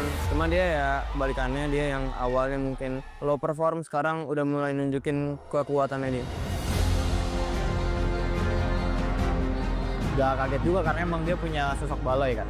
Jadi ya dia tinggal percaya apa kata Balai, udah gue yakin dia bakal jadi cukup monster. Kalau dia dikasih waktu di MPL, dia bakal on top lah, gue yakin. Someday, sometime dia will be the best jungle atau enggak will be a champion.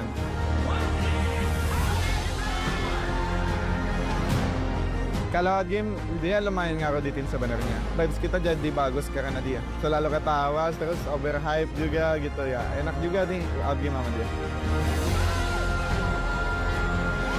Kalau Mekis ya julukannya Smiley Jungler sih, karena dia menang kalah pun tetap senyum. Ya kalau Smiley Jungle cakep banget sih, soalnya dia gue lihat di mana-mana walaupun pas lewat juga gitu dia ekspresinya senyum terus gitu.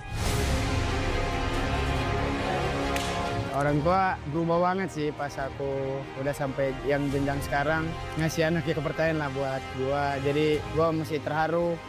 Jadi gue nggak boleh sia-siain kesempatan itu. Harapan kedepannya udah pasti juara 1 di Mpl Id season 15. Terus tetap sama-sama tim yang sekarang kedepannya.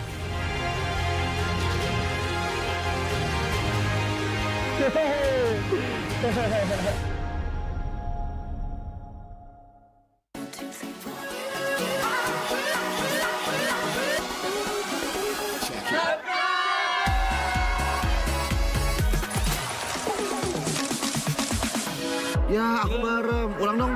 Gak perlu.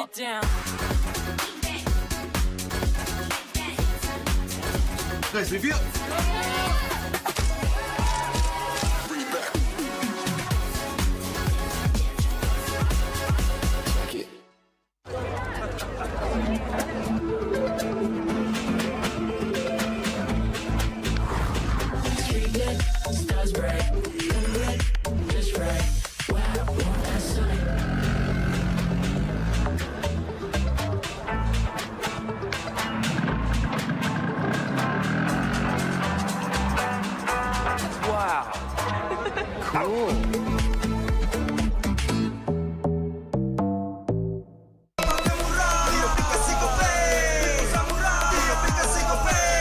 Walau yang lain terus berubah, Gope konsisten, kasih yang pasti murah.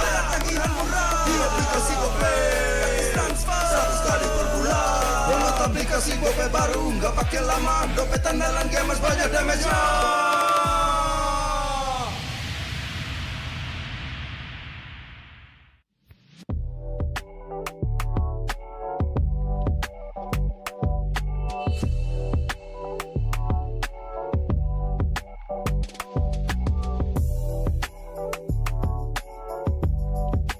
Rasa baru makin seru. Pertama di Indonesia. Kopi susu rasa cookies. Always ready, warnai harimu. Good day Groovy Cookies. Nikmati sensasi asyik kopi kukusnya. Tak ada hari tanpa mabar. Main nge-lag, kerap buatku tak sabar. Gimana mau main sampai kelar? Ini waktunya ku bersinar. Okay, let's do it. Game smash andalanku bikin mainku semakin hebat. Pin stabil main makin mulus, rankku fix naik terus. Tukar DG rings, diamond dan voucher game kau dapat.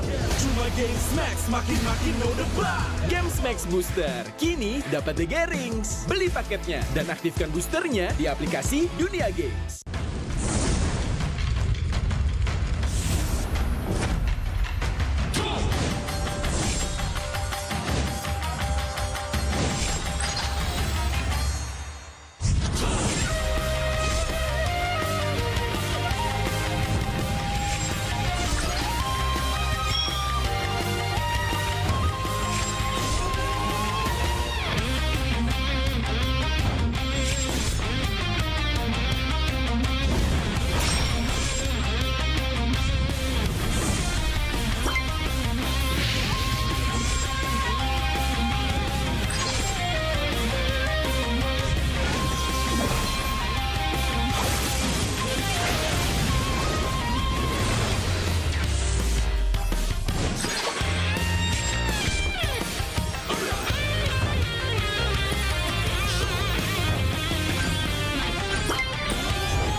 terus berlari, terus ke arah puncak tertinggi.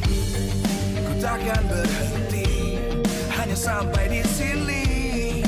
Kemenangan abadi menanti. You know we won't miss if we unite our focus. And if you haven't noticed, we all live. Nyalakan apimu, hadapi semua tantangan, hadang semua serangan, jatuh bukan halangan.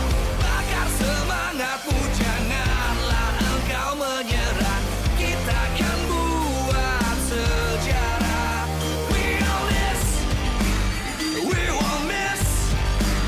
We all this, we won't miss.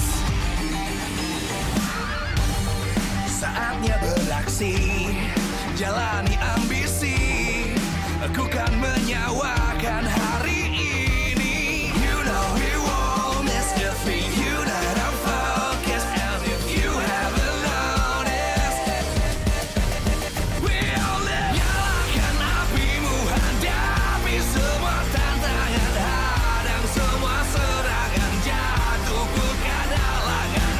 Bakar semangatmu, janganlah engkau menyerah. Kita akan buat sejarah. We all this, we won't miss. We all this, we won't miss. We all this.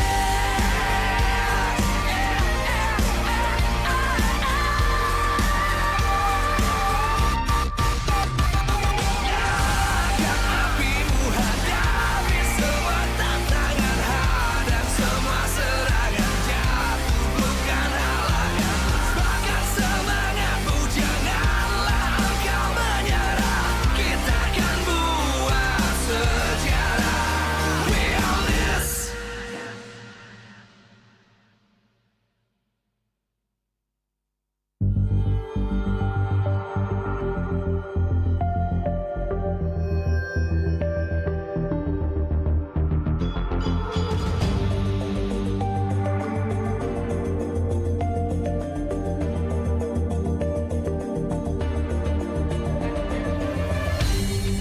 Aku kan berdiri dan terus berlari, terus ke arah puncak tertinggi.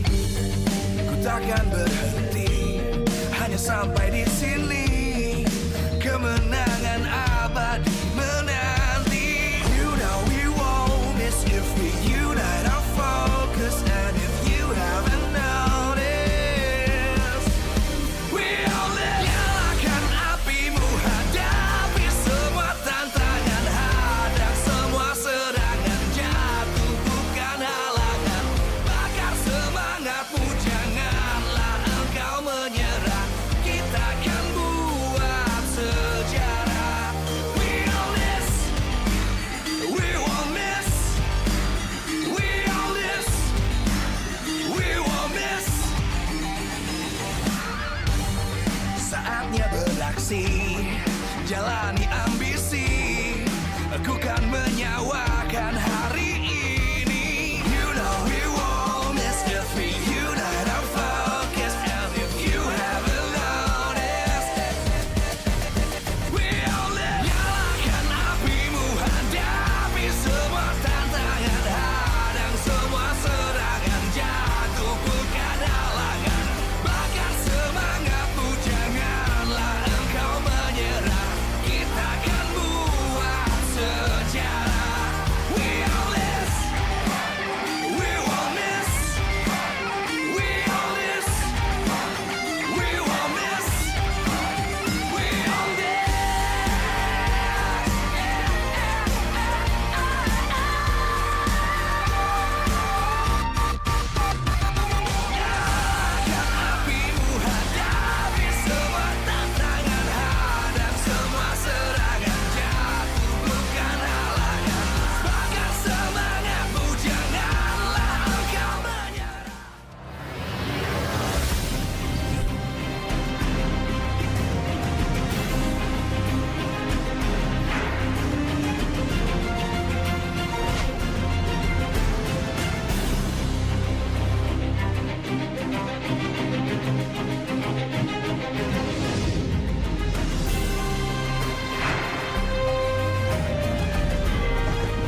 Live from Mpl Arena, Jakarta, Mpl Indonesia Season 15 is powered by Moonton.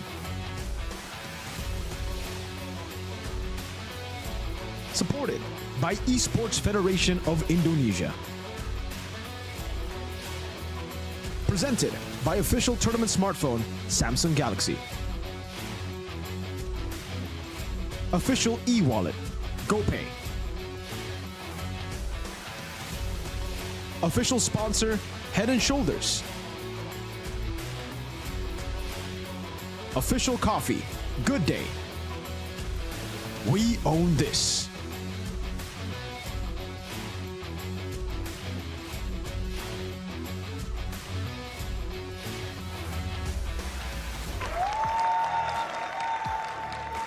Memasuki week ke-8, babak playoff semakin dekat. Dan seperti yang kita tahu, untuk mengamankan kemenangan, setiap tim memiliki winning condition yang berbeda-beda. Dan pastinya di balik match-match yang telah hadir di Mpl Indonesia, tim Mpl Indonesia selalu berusaha merancang kira-kira apakah key to victory dari setiap tim yang bermain dalam setiap matchnya. Namun kali ini kita akan coba melibatkan super fans untuk bisa membuat kira-kira apa saja key of victories yang harus dilakukan para tim untuk bisa mengamankan tiket khususnya ke babak playoff. Dan sudah bersama Lisa di sini ada Alter Champs, mana suaranya? Oke, halo, aku boleh gak sih tanya-tanya nih dari Alter Champs, namanya siapa? Aca.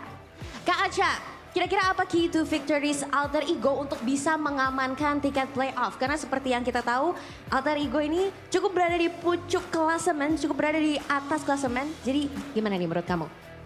Kayak kemarin sih linknya Urin bagus gitu loh. Terus juga komsnya juga udah mantep banget. Jadi kemarin bisa lah sekarang kayak gitu lagi. Ya makin mantep aja lah. Ya. Oke, makin mantap ya kita bisa melihat dari Rine. Tapi kalau dari kamu sendiri, kira-kira hari ini Alter Ego melawan RRQ nih. Tim pertama yang lolos ke babak playoff, kira-kira bisa nggak nih? Harus bisa, harus bisa sih. Prediksi 2-1 deh, 2-1. Oke, terima kasih banyak Aca.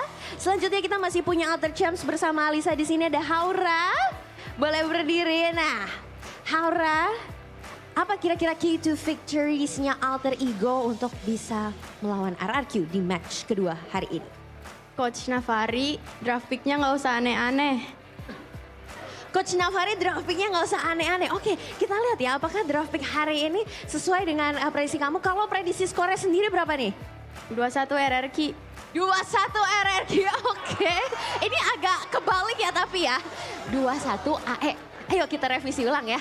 2-1 AE insya Allah. 2-1 AE masih ada insya Allah. Harus yakin 2-0 AE gitu. 2-0 AE. Oke, thank you so much Haura. Nih ada lagi di sini Alter Champs. Halo, namanya siapa nih? Dimas. Oke, Kak Dimas, apa key to victories AE melawan RRQ? Kunci Intoy aja sih di kamar mandi. Kunci Intoy di kamar mandi, kenapa tuh? Jago banget Granger-nya. Oh, jago banget ya soalnya ya. Prediksi skornya berapa nih? 2-0 menang AE. 2-0 menang AE gitu dong, optimis ya. Thank you so much Dimas. Dan tidak cuma Alter Champs, kita dengar dulu mana semangat dari Kingdom. Oke, kita ke belakang dulu nih ya. Ada Kingdom di sini. Halo, namanya siapa? Namanya Yusuf. Namanya Yusuf. Udah Kingdom dari tahun berapa nih? Dari lama sih. Bohong tuh kata temannya. Dari kapan? Ayo. Dari season 12. Oh, dari season 12. Apa key of victory-nya RRQ dalam melawan Alter Ego nih? Harus fokus sama kunciin Harvey. Kuncian Harvey, oke. Dan kalau menurut kamu sendiri kira-kira RRQ bisa lolos ke upper bracket nggak nih di babak playoff? Bisa. Bisa. Skor hari ini berapa prediksi? 2-0 RRQ. 2-0 RRQ, oke. Terima kasih banyak, semoga terkabul. Ini kayaknya ada yang unik ya, aku lihat-lihat mereka bawa-bawa tas nih ya. Halo, Maul yang sudah super terkenal sekali ya. Halo, oke. Apa key of victories dari RRQ untuk bisa mengamankan upper bracket nih? Jangan dicepuin kode win aja kalau draft. Jangan dicupin Kodewin. Oke, tapi ngomong-ngomong nih, mau sama, halo sobat, kayaknya kamu membawa sesuatu nih. Boleh berdiri nggak nih ditunjukin ke kamera? Mau mudik ya? Bapak mau mudik, waduh, agak. Ini ada apa nih dengan Kingdom nih yang sangat amat prepare untuk mudik apa gimana? Emang kayaknya kan kita playoff pertama gitu, mau berangkat duluan gitu. Kita mau ke playoff duluan. Ah gitu, jadi mau Jumawa udah bawa-bawa tas karena udah mau berangkat playoff duluan sebagai tim pertama yang lolos ya. Oke, kalau dari kamu sendiri apa key of victories RRQ? Untuk lolos ke babak playoff, tapi apakah bisa upper bracket? Selama Kodelwin gak nonton langsung kayaknya bisa sih. Kutukannya ada di Kodelwin ya kayaknya ya key of victory-nya. Ada lagi yang lain mungkin? Draftnya anehin aja abang ya. Draftnya anehin aja. Tapi yakin hari ini skornya 2-0 RRQ? Kalau ada 5-0 gak apa-apa sih. Ini takut banget ya, Kingdom ini benar-benar begitu optimis, begitu jumawa. Oke, silahkan berangkat duluan ya ke playoff. Kita sampai jumpa di Velodrome ya kalau begitu ya. Nuhun. Gimana tim lain apa? Tim lain nyusul kita di playoff. Tim lain nyusul kita di playoff, bye-bye. Dan kita akan melihat apakah Alter Ego dalam match kali ini dapat menyusul RRQ sebagai tim ketiga yang lolos ke babak playoff ataukah RRQ yang akan bisa mengamankan upper bracket. Langsung saja kita akan lemparkan ke Bude Clara Mongstar. Silakan Bude, take it over.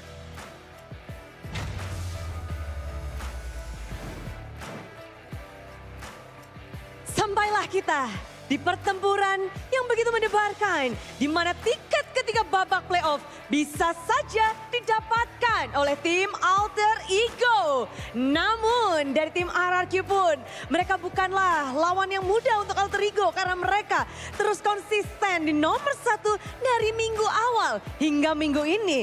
Menjadi tim yang begitu konsisten, mereka pun ingin berjuang untuk mengamankan chance mereka menuju playoff dengan upper bracket. So, ini menjadi pertarungan yang begitu berarti tentunya untuk Alter Ego karena sudah 2 tiket.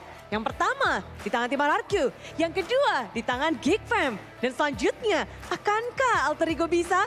Karena jika mereka menang di match kali ini otomatis Alter Ego akan berangkat menyusul kedua tim lainnya ke babak playoff. Dan di sini Bude Clara juga sudah melihat harap-harap cemas dari para supporter, super fans yang sudah berkumpul untuk menyaksikan apakah tim mereka masuk playoff atau chance upper bracket semakin membesar. Dari para super fans pun sudah bisa dibilang berkumpul semuanya yang ada di rumah juga, yang lagi nobar-nobar juga. Thank you banget atas keseruan kalian dan juga terima kasih tentunya kepada para sponsor dan partner. Mpl Indonesia Season 15 powered by Moonton, supported by PBSI, presented by Official Turnamen Smartphone, Samsung Galaxy, Official e-wallet GoPay, Official Sponsor Head and Shoulder, Official Coffee Partner Good Day, dan juga partner in esports ada Telkomsel, Dunia Games dan IndiHome bersama dengan advertiser Kacang Sukro dan Hawkband. Tak lupa supplier kita RSV Helmet. Dan tentunya super fans yang ada di sini yang terus dengan suaranya pasti nanti mereka pun akan habis suaranya. Bagaimana tidak? Karena kita bisa melihat battle dari kedua tim ini. Jungler yang sama-sama menariknya. Ditambah lagi ada 2 rookie dari kedua gold laner milik kedua tim. Arvi, sejak dia bergabung dan dia bermain, dia belum kalah 1 game pun membawa kemenangan bersih untuk tim Alter Ego. Namun lawan Arvi hari ini adalah Toy, sosok yang bisa dibilang begitu gemilang di Mpl Indonesia Season 15. Di mana awal kemunculannya banyak yang meragukan, namun setelah match demi match, hari demi hari, minggu demi minggu telah dia lalui, dia berhasil mendapatkan hati seluruh super fans karena performanya yang begitu apik. Dan Arvi pun kali ini juga bisa dibilang dia sudah mendulang maniak. Dia bisa menorehkan hasil baik untuk Alter Ego. Akankah Arvi bisa membawa kawan-kawan Alter Ego? Karena banyak yang bilang Arvi adalah missing puzzle dari tim Alter Ego. Dan RRQ pun mereka masih berjuang untuk bisa mengamankan upper bracket. Akankah ada tiket yang bisa didapatkan di match kedua kita? Ataukah Malah sebaliknya, masih terbuka untuk tim-tim yang sedang berjuang. Mari kita lihat, saksikan bersama-sama. Inilah dia, match kedua untuk tim Alter Ego dan RRQ.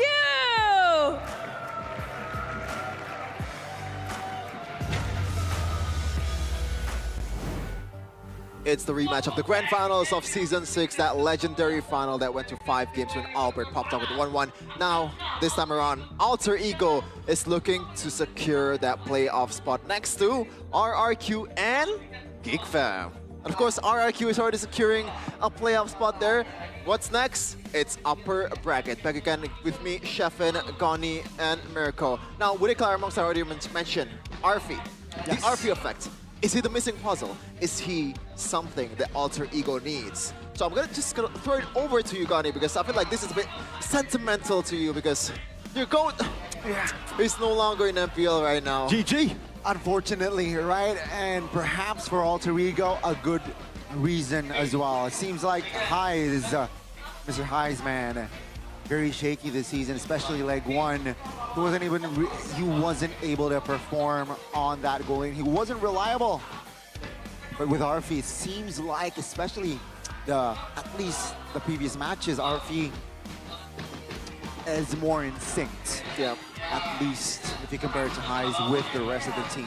And so far, it's been a perfect start for Alter Ego and Arfi with the lineup because against Dewa United 2-0, against Mpl Id. That's the surprising part, but after what Geek Fam did to them, I don't find it super surprising anymore. I thought it was very surprising as well yesterday, but again, after seeing that matchup against Geek Fam, it was definitely weird. What should Alter Ego do to get the 3rd playoff ticket in front of RRQ? Respect Edoc's momentum hero, shut down Rin's movements, force RRQ for assassin fights, all 3.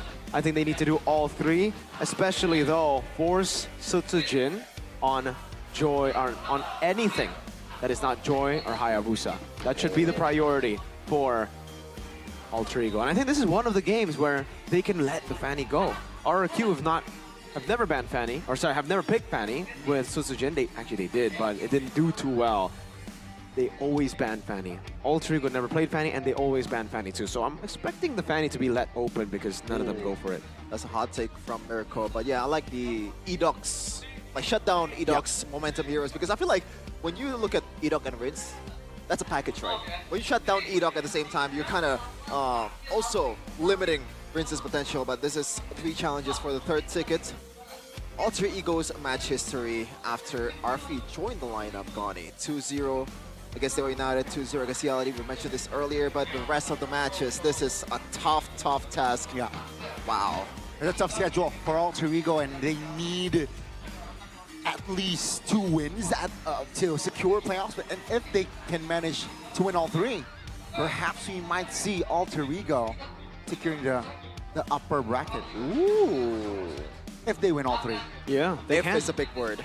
This is why this season is just so close between number 2 all the way to number 8, right? It's because it looks like right now they're still battling for playoffs. Usually that means they're at 6th place or at 7th place, but no, Alter Ego have a genuine shot to still make it to that upper brackets. They can take over Geek Fam's position, they can take BTR's position. Right now they are above of Onyx, but it all starts here. First, you gotta secure playoffs, and it is a tough task up against RRQ.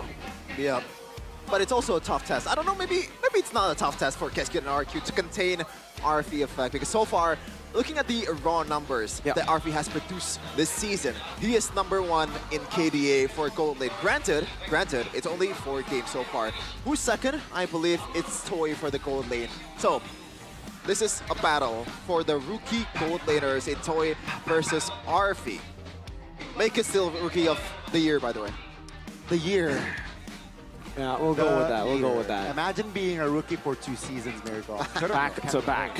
Yeah, we're gonna see the audience topic voting here. What do you guys think about what we talked about earlier? Respect Edoc's momentum heroes. Seems like this is the main focus for the audience, and I gotta say I agree. Especially, I don't know, man. Is this like back again with the Finn Franco, when you really have to ban it in the first phase, or is it just you kind of have to treat it like a second banning phase hero for RRQ? I think it's a second banning phase type of deal right now because they utilize a lot of flexes. Again, they would go Badang, they would go high-lows in the first phase, and they could be flexed over to Dairon. And the thing is, what makes it so hard if you do just target one member is the others get their heroes. Yeah. Again, for Sutsujin, Joy, Hayabusa, you need to take that away from the man because he's an absolute menace on those two picks. For Rins, it's the Jusin. For Dairon, it's any playmaker in the Phobias, Badang. When he gets these kind of heroes, he really controls the entire tempo. Okay, that was one time. Nino has an Esmeralda too. Yeah. One won, one didn't. But that's the reason RQ, it's just so hard to draft against them. And I think only a few teams have done that. Two, actually, only two. Meanwhile, who are those two teams, Gunny? Especially, you probably the two teams a who bit beat more familiar. RQ. Who beat RQ? Yeah. And the draft too. Onyx and BTR. So where's Geek? What's the takeaway from the Onyx match against RQ? I mean, you know, Onyx, fun fact, right? It's not, it's just... Fun fact. Not just after Yeb, but second leg in general. They have been undefeated, but yeah, Arfi and Toy, two rookies, I suppose, but both of them is shining. Yeah, the gold and rookie. Let's see the quotes here from, first of all, Skylar. Toy is a solid 11 out of 10. He came from MPL, and they've already synced in terms of chemistry and gameplay. A huge praise from his protege. Meanwhile, Mpl Id facehugger. For a rookie who was just promoted, RP looks like he's playing with no pressure. His positioning is already good. He's more disciplined and has become the missing piece of Alter Ego's puzzle. So, one is from different team, and one is from the legendary marksman of RQ. It's crazy to see Skylar there, you know, saying that Toy is a solid 11 out of 10. So to get a compliment like that from a legend, one that most people consider to be the best gold laner in Indonesia, is remarkable. And I think it makes sense. He's been so good at so many different... I mean, he's been able to perform so well. He's had an amazing debut, even better than Skylar himself. Yep. When Skylar debuted in Season 7, it was a rocky road for him. It wasn't an instant clop with the team. It wasn't an instant good Skylar. He actually needed 2 seasons. Season 8, he was benched. It was Sin who was the main player. And then Season 9, we finally got to see Skylar. But even then, it was just him on Beatrix and Claude, if you guys remember. Then he started playing other heroes, Bruno, expanded his hero pool, and then got to the point where we called him Prime. A Toy, in his first season, not only is he doing so well with the team, but he's doing so well on so many different picks. Kimmy, Moskov, Irithel, Granger, Harith, all the meta picks works for Toy. That's what makes him special. The instant clop, and I think it's because RRQ, with Keskute, with all of the old veterans gone, have gotten rid of the old ecosystem, the old environment where I think seniority was pretty big. Now it's all rookies who, again, see each other as equals. And this is the legacy check from these two. A legend in RQ and a legend in the making, hopefully, with Toy debuting in this season. First place in the regular season, beating Skylar. Look at the 12th match played, the same with Skylar. Look at the average KDA, average kills, average GPM. He clears Skylar by the wide margin. I think this is more Skylar not really, you know, clicking with the team more than Toy is being an absolute demon. Although he is the demon. He is definitely, and I want to see that from him more, all right? Because if you talk about our rookies, say King Gugun, he was rookie of the season, but then he dipped. Hopefully for Toy, it's a different story. Man. I agree, yeah. And yeah, let's see though. I want to see his journey more. We have seen that kind of performance before. Usually the people who play really good in their first season don't have the longevity of people who struggle in their first season. Again, good example would be Skylar. He debuted in Season 7, had a horrible season. Season 8 had another season to develop, and then finally he became good. Players like Versik, players like Gukun, who did amazing in their first season, dropped down all the way. And currently, Mpl Id. It's looking like that, the pattern, when you have an amazing season. But hopefully, just hopefully for these two rookies, the pattern is not true. RP. Gani's GOAT. Gani, is he your go-to? He is being your GOAT, so is he your new GOAT? It needs time, man. Is he your Jagoan? It's my Jagoan, but I think it's still, I think I need to I haven't moved on from highs, man. It's not that easy to get my heart, you know what I'm saying? And yeah, Arfi, you need to show me more. I mean, your name is kind of similar with Arfi, right? Like Gani? Albi? Albert, Sir Arfi. Ah! Albert, Sir. Oh, maybe Arfi is just you. Oh, am I a gold leader? Wow. You're a gold leader. Now, okay, now, you know, I see where this going. I feel, I can already feel that. Oh my goodness. The atmosphere here, by the way, is electric. You can see, I don't know if you can see them, Kingdom. but Typical. Look at this. And this is why I actually don't hear what Gani said earlier, like legit, you know, I didn't know what he said. So yeah, if you're missing out on this action, you gotta come to Mpl Arena because you don't especially miss in it. playoffs, man.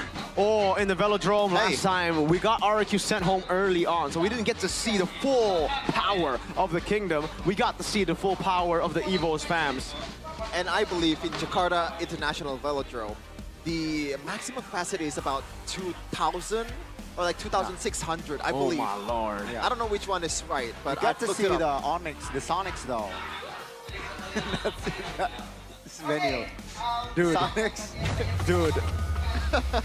We're gonna see though, the lineup from the King of Kings. The only possible change is Chen, but he's not here, still with the main five. Tyron Sujin, the Mercenary, Rince, Edok, and Toy, the new star in the making for RRQ the Gold.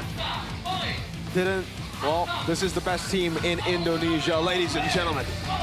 With Hazel alone, Sujin will be their main five for the Kings of Kings, who is ready to rock the playoffs. Ladies and gentlemen, let's welcome the Kings of Kings, Rex, Regium, Kaon. Only 2 match losses this season, and they're looking to keep it the same and potentially securing the upper bracket finals because the road ahead is only Dewa United and Navi. So this is gonna be a big game too for the Kingdom. And I think for RRQ, it's just keeping it simple. Going back to the win cons, drafting properly, it's all good, but it's all up to this team right here to try to make it to playoffs on their hands. Still undefeated with this guy at the gold lane. Arfi is looking to change the script for Alter Ego and bring them to the playoffs with Dreams, Hijume, Rin, and Nino on the EXP lane.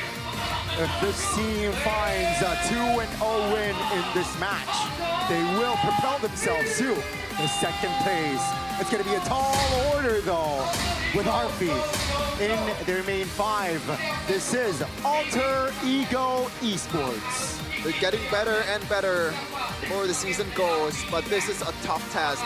A whole different story from RRQ that has Dewa United and Navi left on the schedule. They're up against RRQ, BTR, and Onyx. This is the ultimate test for the Alter Ego team.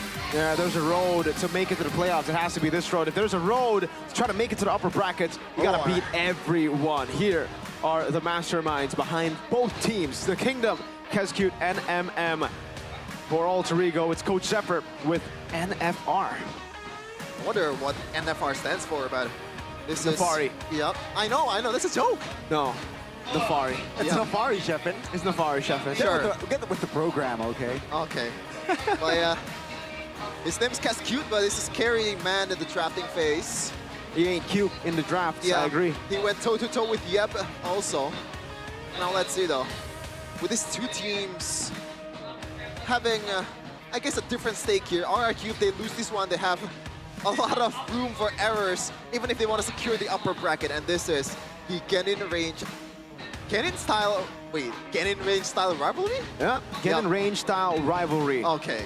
Number 4, gold lane average kill. Number 3, gold lane GPM versus Arfi. You gotta take into account that Arfi has only played 2 matches though, right? So these stats are a bit skewed, but it does show just how deadly Arfi is and how consistent he's been. Unlike Highs. Highs, he wins you the games sometimes, or he loses you the game. Arfi, he wins you the game. We haven't seen that other side of him yet. We haven't seen the we lose you the game. So it's been just a steady road for Mr. Arfi. He's taking a shot at your goat, bro.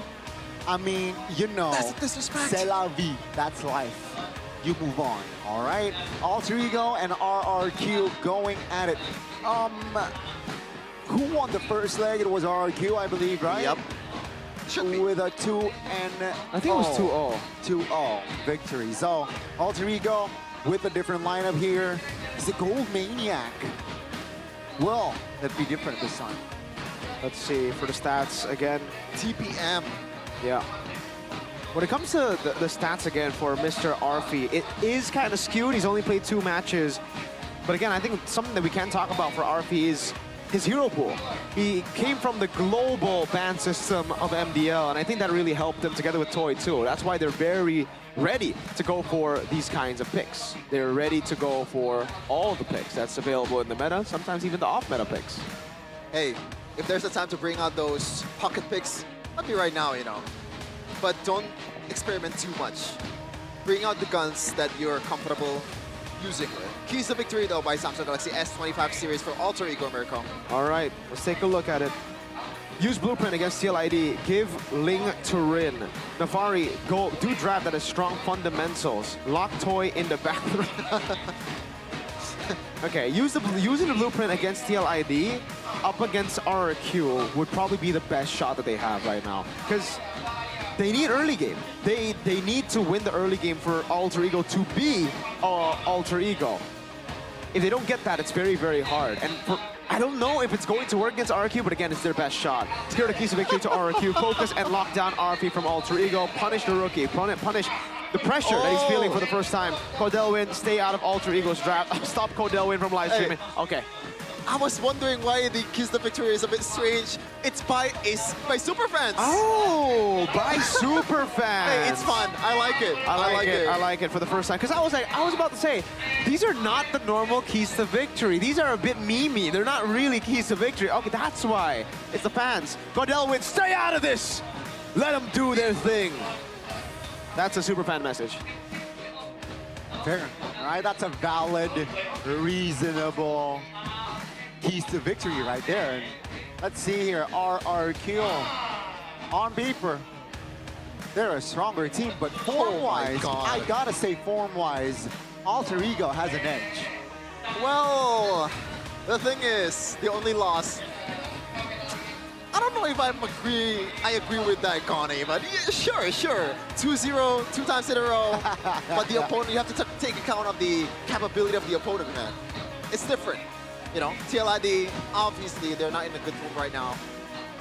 So, I think in terms of form, it's still leading towards RRQ.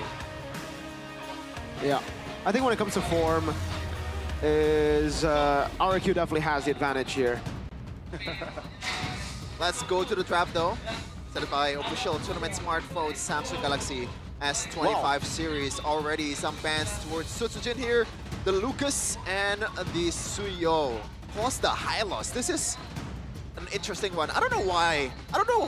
What about Alter Ego and Hylos, man? I feel like historically, ever since last season, they're always, you know, very afraid of the Hylos. All right. Taking a look at it.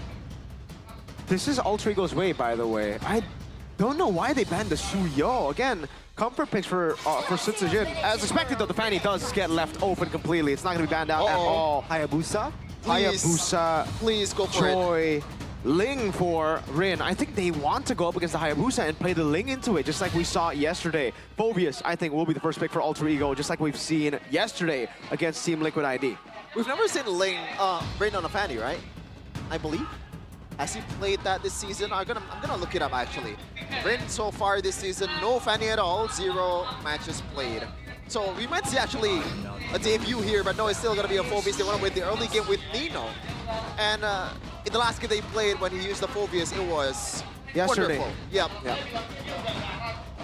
And Nino played I guess a lot of role there in that win and the consistency. And again, Phobius still is so annoying in that lane during team fights, especially after level 4. And let's see here, RRQ, what did they respond with? You're right, with the Hayabusa, yeah, Ling is a great head-to-head going up against the Hayabusa. Let's see, Jusin and the Haya, as expected there. This should be the Ling then. This should be the template that they went for just yesterday. Oh, this is tough. He was up against Fabian, and somehow he used... The way he used the Ling was so smart. Just waiting for the quad shadow to There you go. Until it's on cooldown, the Ogi Shadow Kiru, the Raikiri is gone, and he's just jumping on towards Fabian. Doesn't matter if it's a 1v1 trade, but he always takes it, which is in a way a good thing and a bad thing. Yep. This is Alter Ego's template, their new template that they found. Always works for them, it seems. RRQ, do they go for the marksman here, something like a Granger, and play it safe, or do they want to go for the Moskov, a bit more dynamic in a lot of these situations, especially up against Gatot and Ling? A blink would be pretty good. I think those are the two options they need to think about. Or they might have to go for a big pick, a playmaking one, like a Badang against the Phobius. You need to lock this Phobius down before he can do I like the what he frontline does. pick. I like the frontliner pick because right now they have the flex too. It's good against the Ling. Remember, this is what Mpl Id went for, the Hilda, up against the Phobius too. And Alter Ego never cared about the Hilda because they would always just fight for neutral objectives. And you mentioned playmaking, right? Let's not forget that Tyrant plays mean Terizla. We saw a couple of Terizla already on the board. And yeah, perhaps Tyrant can pull off a Terizla game in this best of 3. Let's see. Let's get the Granger banned out from the side of RRQ, and Alter Ego, they ban out the Badang. I like Natural, right? Yeah. You have a Link. I like the Granger ban because I feel like for RRQ, they have a bit more flexibility in what marksman they want to use. Like if you want to just 1v1 against the Ling, even Beatrix can do the job. If you want to just punish the frontliner, Carry is there. You know, if you want to be elusive with your gameplay and at the same time just poking the frontliner, even Claude does the job quite well for Toy. I was about to say, I think we're going to see like a Moskov and Claude matchup, something of the sorts. Yves gets banned now, so they're really taking away these long-range heroes that Alter Ego, again, have utilized with this template. They use this template where they have 3 melee heroes at the start, but then they go for the Granger, the Yves, both have been taken out. So RRQ have definitely done their homework on Alter Ego. They've definitely watched Alter Ego's recent matches, but there you go. These big momentum heroes, the TIG, taken away from RRQ. What does Edok play? They still go for the... I don't think they will. I wonder. I don't think they go Franco though with the juice. Last season, but they can against Liquid. Like, yeah. Last season they went Franco against Ling. Yeah. Not only they went for Franco, sometimes last season they picked something like a Barassi XP to kind of counter the Ling. I don't know if it's gonna be pulled off in this match though. With Hilda. Yeah, I think the Hilda's already should XP. be on the XP, but it's a possibility with Gascute on the helm for RRQ. The man's bag is deep, and the Beatrix comes out. It's a bit more dangerous against the Gatot Kacha. It might be a Franco. Yeah. I think this is very, very smart because RRQ know that Alter Ego, when they didn't go for the Granger, they went for the Franco. Yesterday, Dreams, Franco. That's how they beat Liquid 2-0 in game number 2. So they take the Beatrix and they say, go ahead, take the Franco, or take the combo away from that Franco. Ooh. I think they need some kind of cancellation towards the Bloody Hunt here. Dreams, Kadita? I don't know. I think Vex. Selena? I am not a fan of that. So it's going to be... I'd rather them picking up the Kadita. I think they can't anymore. The Gotot's going to be Rome with the Phobius XP. Okay, yeah, fair. So, gold lane. They're taking their time right now. It's going to be a carry. But, oh man, it feels like... I'm not a fan, yeah. I thought Moskov would be the better choice. Did they not read that they're going to pick up Franco? Is that how it is? Maybe they think they're going to go up against Franco, and they think if I deal with the front line, if I deal with Hilda, the Franco won't be a big problem? Huh. Yeah, I'm not... I guess the carry pick is kind of like if the Selena gets an arrow, I can burst the person with Selena, even if it's a frontliner. But that was a very blatant Franco setup, and we will get the Franco. Whoa. Well, this is a tough task for the Alter Ego team. Right now, Edok is still sitting on a 100% win rate on this Mpl Indonesia Season 15 Franco. Not even Mpl Indonesia. Yes, sir. In other tournaments as well, he's still 100%. I don't know. What about like RRQ with Franco players, man? It's always a resurgence of Franco players there. Vin, Naomi, even Edok right now. Believe it or not, I saw an Edok match when he was in Bosku, and he had a better better Franco game than Naomi against Blacklist. Yeah. Francos have always been ridiculous. I don't think I can name it. I think that was the best Franco performance, especially on the international stage. But the lineup rating does favor Alter Ego, folks. Yep. RRQ, they're looking to secure the upper bracket spot here in Mpl Id Regional System 15. Alter Ego, they need to go to the playoffs. And it's the time. Land of Dawn is going to be the witness. It's RRQ versus Alter Ego. Ding, ding, ding. Round 1. Alter Ego Esports takes on Rex, Regium, Kaon. Here we go. Land of Dawn. Let's see. Emblem check. Lethal Ignition for Hijume, the war cry for the Ling. Down below, a battle. Arfi versus Beatrix of Toy. The Beatrix of Toy. Both Beatrix and Carry, amazing follow-up tools for the Franco, and you can already see Edok in the bottom lane, but Arfi's doing a good job evading. A lot of hits there from Toy, but he still has the heals, and maybe from now on he's gonna be a bit more careful towards Edok roaming around the map. And look at where Tyron is, man. When you're using a Hilda, this is what you do. So brave from Arfi to actually walk up like that level 1, knowing that Edok usually very rarely misses those hooks. You can see exactly what Dreams wants to do, though, with the emblems. He knows that Phobius will be mainly a damage tool. Good damage, Rin! Oh, early rotations from Rin. That's early. Flicker as well, that's a hook. But that will be the arrow! Oh my god! My goodness, good connection there as the Tempest Blade will be enough to take Edok down. Another arrow lands onto his Rins here, just to poke though. But that's an early win for Alter Ego. That was an unfortunate timing towards Edok, man. He had level 4, Rin had level 4 exactly when he needs it. You gotta remember the pace of Alter Ego. I think RRQ, that was a big curveball to them. They were ready for an Iron Hook. On towards Dreams there.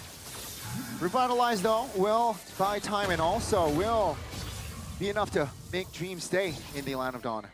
Yeah, back to the point, the pace of Alter Ego, it was a curveball. RRQ were not ready for that crazy pace, but now they should be. They've done the homework in the draft. It'll be surprising if they don't know how fast Alter Ego plays in the game. Let's see though, this is Alter Ego's bread and butter, the early game and the objective setup. With Franco, it's gonna be hard for you to make a difference here, especially if he's not level 4 just yet. They have Nino, they have Dreams already level 4 this time around. That's a flicker. Span Edok again without the flicker has been punished twice. Now it's gonna be Dreams now soaking a lot of damage in the front side. No Revitalize and Rins will shut him down. RRQ, will they find an angle to perhaps take over? No, Rin, Tempest Blade on towards Rins. Good timing on that flicker. Practically less damage. And yeah, Alter Ego, right now, they're in the driving seat. Style in there, Rin, but this is a dreamlike early game start for Alter Ego. Not shown enough on the economic side, only 200 gold lead, but so far they have the control and was able to engage the engager in Edok. So far, already 2 deaths in 3 minutes. Only 3 deaths, but it's been clean deaths. What I'm surprised of is the fact that the gold lead is so low. They gotta turn, oh my lord. Only KB and Goners have gone for Alter Ego. That's crazy. You think they're gonna get it done 2-1? I mean, I believe that Alter Ego is the team to go. It's the GOAT bias, man. Go, go, go. Go, go, go. With Arfi on the lineup right now, it's gonna be a bit different for Alter Ego. Sutsujin so far only 1 assist. This is not the usual early game that RRQ is familiar with. Normally, by this time, they're just already dominating the early game with Edok's hooks. To be fair, he was landing some hooks, but Alter Ego was responding beautifully. Yeah, we gotta understand that right now the gold lead is actually on RRQ, despite the kill lead and the turtle lead.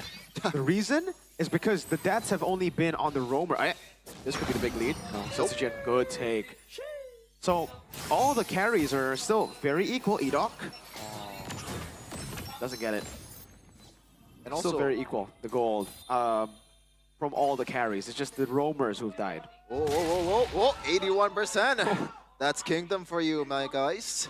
Always leading charge in the audience prediction by Gope. And now 13 seconds towards the second objective here. RRQ is, as you said, leading the economy advantage here. Edok still looking for that dream-like pickoff with the Bloody Hunt. So far, he hasn't executed any of it. They might be looking for a trade down below. Edok!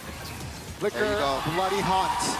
It will lock Arfi down, and that's going to be a free kill for Mr. Toy. Rin, though, will find some compensation in this turtle take. No problem. Sutsujin a little bit late there on the rotations, no angle. So perhaps take over. Hey, but I'm taking on RQ side any day of the week, especially with the plating that Mr. Toy has done earlier. Now he secured the BOD this time around. Even Edoc's potential is going to be elevated with the item. Good trade for RQ, and they are ahead. Again, RQ, they always have a way, despite losing the early game, the neutral objectives to stay ahead. Really reminds you of a Season 14 Liquid. They're playing a very good game now with Toy. Just going to play it safe. There you go. Massive lead in the gold lane, a big lead in the mid lane as well. Quite even on the other parts of the map. Toy will really be the main spearhead for RRQ as we get into the mid game. Oh, Dreams almost got there. Both teams just hovering around, touching and going. Not really committing on towards a big fight just yet. I mean, RQ can hold this one as long as possible. They're just gonna move when Edoc got the hook. That's the only green light that's available right now for RRQ. Hook, go in, hook, go in. And now they're just waiting for the right moment. Edoc. Lands connects, on towards one. Edoc now. Ooh, take a look at the damage from Arfi. Enough to break Edoc's body for now. They're dealing with Edoc beautifully so far in the early game, Rico. Yeah, but they've only been able to get Edoc. That's the thing. Edoc is very much a utility pick. We keep forgetting that. He plays like a carry because he is always able to make those game-changing plays for the team. But RRQ should be fine just losing Edoc like this. They know that their main carries will keep on scaling as long as Edoc gets the attention. And Dyron. Dyron will screen and Edoc will hook. Oof. Man, oh man. It's always scary every time he's trying to just execute the first kill. Feels like it's a magnet. They gotta report this guy for, what's the cheat again? Aim assist? Bot? Yeah. Seems like it's gonna be a very hard 5v5 here in this last turtle take. No purple on Rin just yet. Seems like RQ will capitalize. Oh, that's a good call to a two-man, forcing two members using the flicker there. No, the hook doesn't land. Citizen spent his quad shadow. That's info. Alter Ego should find something. Tempest Blade on the purple buff though. Dyron doing a great job around distracting, and that will be RRQ trading Dyron away with the Turtle Dreams. AOG doesn't land, but the hook lands. The suppression comes through. That's an arrow though, stopping the momentum, and Hijume picks up the kill. Overestimating Toy's damage there. Edoc should have just backed out after they got the hook. Toy might be in trouble. No, they're not gonna jump on towards him. That was initially a decent trade from RQ. They got a turtle, but Dyron was dying. But after that, Edoc should have just back out. The game is swinging back to Alter Ego, but again, the lead is only at 800, so it's still as close as ever. It's still anyone's game, and it's still only Edoc and Dyron who've taken the fall. This is we've got a game, folks. I am getting excited as we get into the mid game because really, all the skirmishes we've seen, it's still the calm before the storm. We have yet to see the storm. The lead on Beatrix is gone. With that kill, Arfi was able to equalize. Now, it's a macro game, a trade up top for tier 1 down below Edoc. Oh, wow. Doesn't get the hook. Close, but no cigar. I was wondering, is this a problem, Mirko? The fact that RQ right now, they're heavily physical attack focused here. Rince is just there for utility. So itemization for Alter Ego's frontliner especially is going to be easier, and Edoc's going to have a hard time to pick out targets. See, that's why I find it kind of strange that, well, I really hope that Nino is only going to go for the robe. He has the robe. Yeah. I hope it's just a robe, because if he goes for Athena, then questionable for sure. Yeah. Nino, caught. Alone. Yeah, half HP, very low. Rin now jumps in, good taunt. Tsujin taunted, but the damage will come through from Rin's towards Dreams. 5v4 this time, first time ever I feel like Alter Ego, they are at a disadvantage for a fight. Yep. Again, this is why it's so close. Even though Alter Ego have been able to win out a lot of these team fights, they've been able to get a lot of these picks. It's not a done deal, not at all, because RQ have kept the gold lead at a minimum. Tsujin, oh, he finds a shadow kill. Hijume forced to use that flicker there. Oh, but he still has the quad shadow to execute Hijume's here it is. To play it under the Lord. Whoa. Good clutch suppression from Edok to lock Rin down. Alter Ego, they will have to fight this Lord without their jungler. There might be a missed mechanic by Rin right now. Dreams, he's in the front line, taunting Edok. Yeah, that's gonna be the AOG though.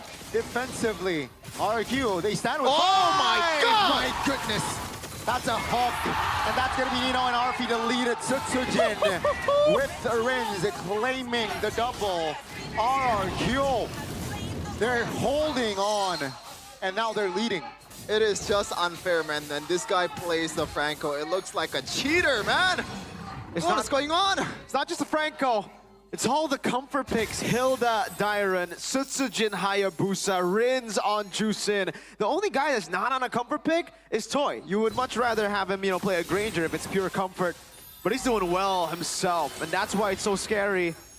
We mentioned the calm before the storm. You saw the storm, and it was all RRQ. It was an RRQ hurricane. Edok taking a peach from Peloyski. Oh my God. Cheeky. Drive by Grand Theft Purple. There you go. Tsutsujin on the comfort hero, as you mentioned, Miracle. The cold mercenary on a Hayabusa.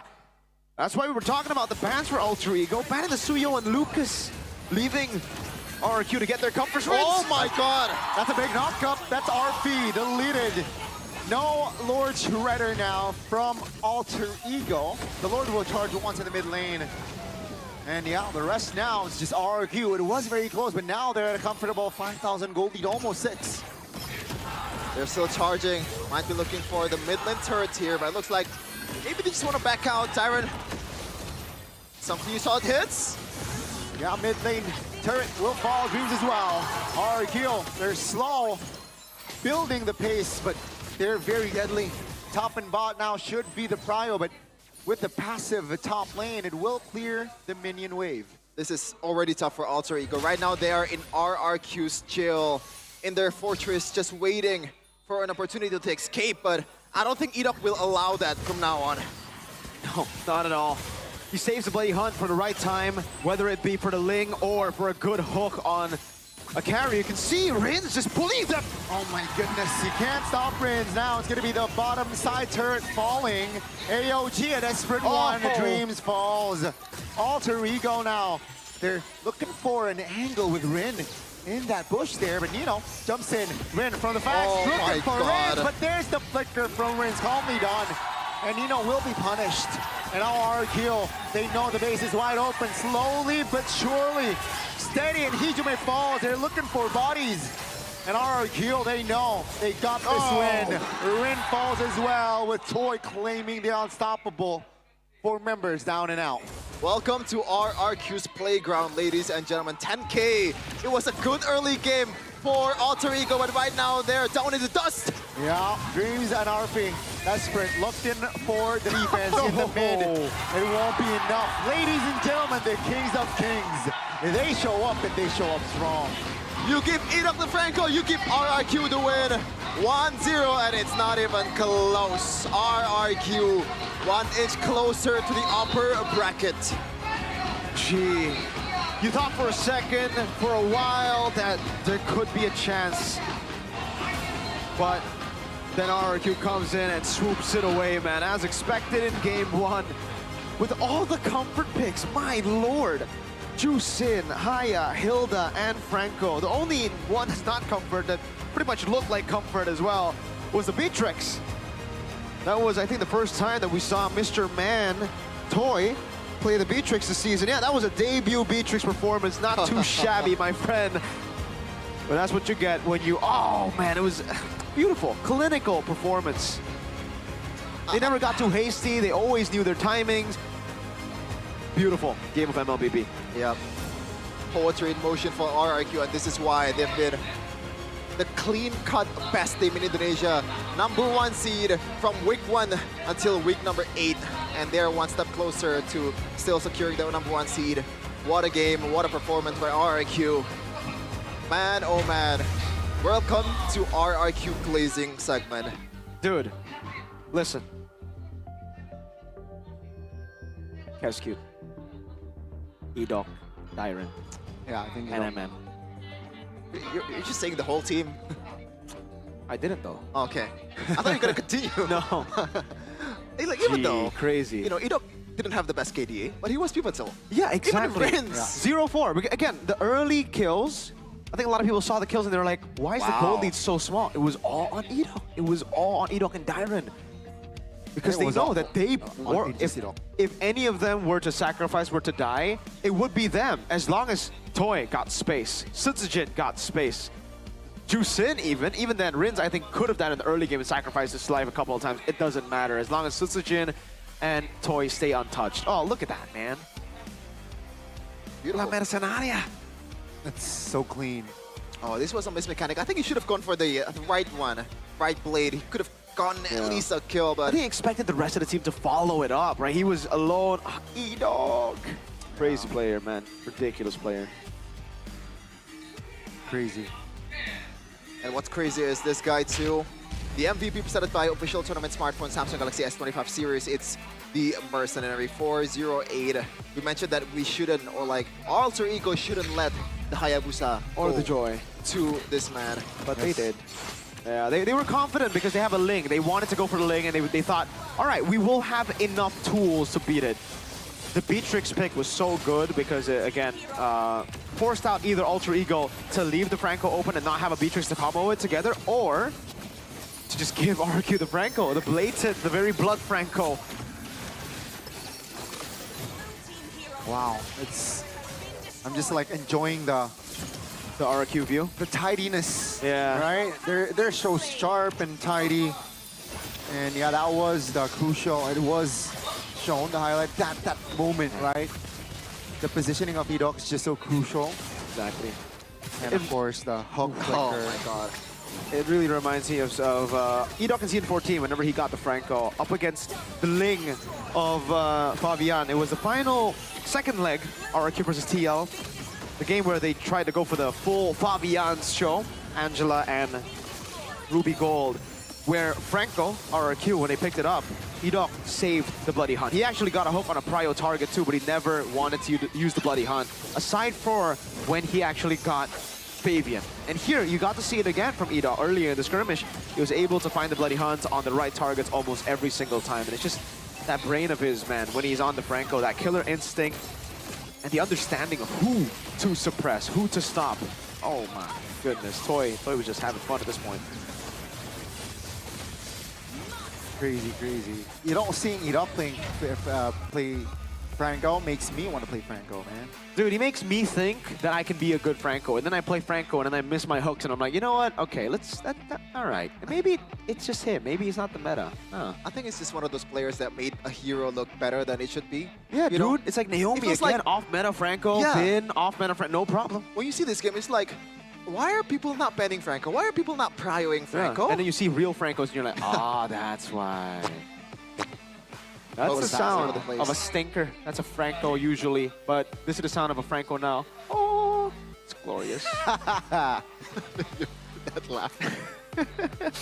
Well, let's take a look at the items again. This is so classic Edok too, man. He picks this and he knows that he's not the front line. The main front line is always Dyron when Edok gets the Franco. It's either Hylos, Hilda, Gato, you name it. It's always one of those when Franco, Edok, when Franco gets to the Edok. That's what I'll call it at this point, right? He goes Fleeting Time, Winter Crown, folks. First item, Winter Crown, so that he can go Bloody Hunt and Winter, that combination. If he flickers forward and misses his hook, there's always a safe fallback, and it's the Winter Crown. And Rins, by the way, was that real? I believe so. No Sky Piercer, and it's that no Sky Piercer. Lightning Truncheon, we've seen this, I believe. Burst Jusin.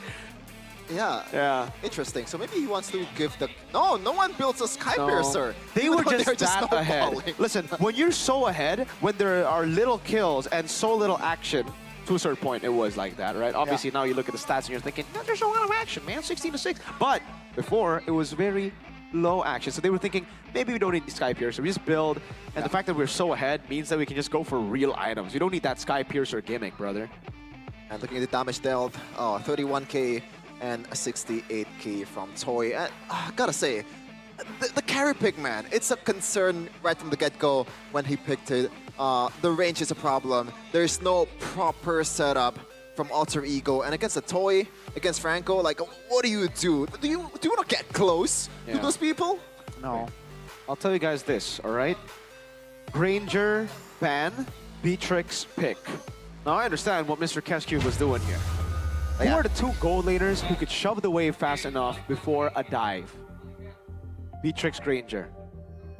And they took away the Granger. Sorry, they banned the Granger, they took away the Beatrix. They forced them on a hero that's, it's going to be harder to clear. I think the Moscow would have been the best choice because that would have been a way to also just shove in the wave. But against the Beatrix at that moment too, I think the Beatrix would have just won the shove battle and would have had that extra range to bully the Moscow to set up for those ganks, trades in the bottom side. So it was masterful planning from Mr. Kez of House Cute and N of House MM. Just like Lim, MM. Oh yeah. It's Chef of House In. Chef of House In. Okay. Just trying to fix my hair here. Sorry. Chef In of House Hair. That's terrible. Head and Shoulders. This is why, bro. Here, take it. Okay. You wanna pour it to me? You wanna pour it? You want me to? You wanna use it now? You know what? Take it back. Not now, Take it man. back? Come on now. You gotta take it back home. That's true. Oh. It's the lemon one. Oh, your favorite. Yeah, RQ's playing too.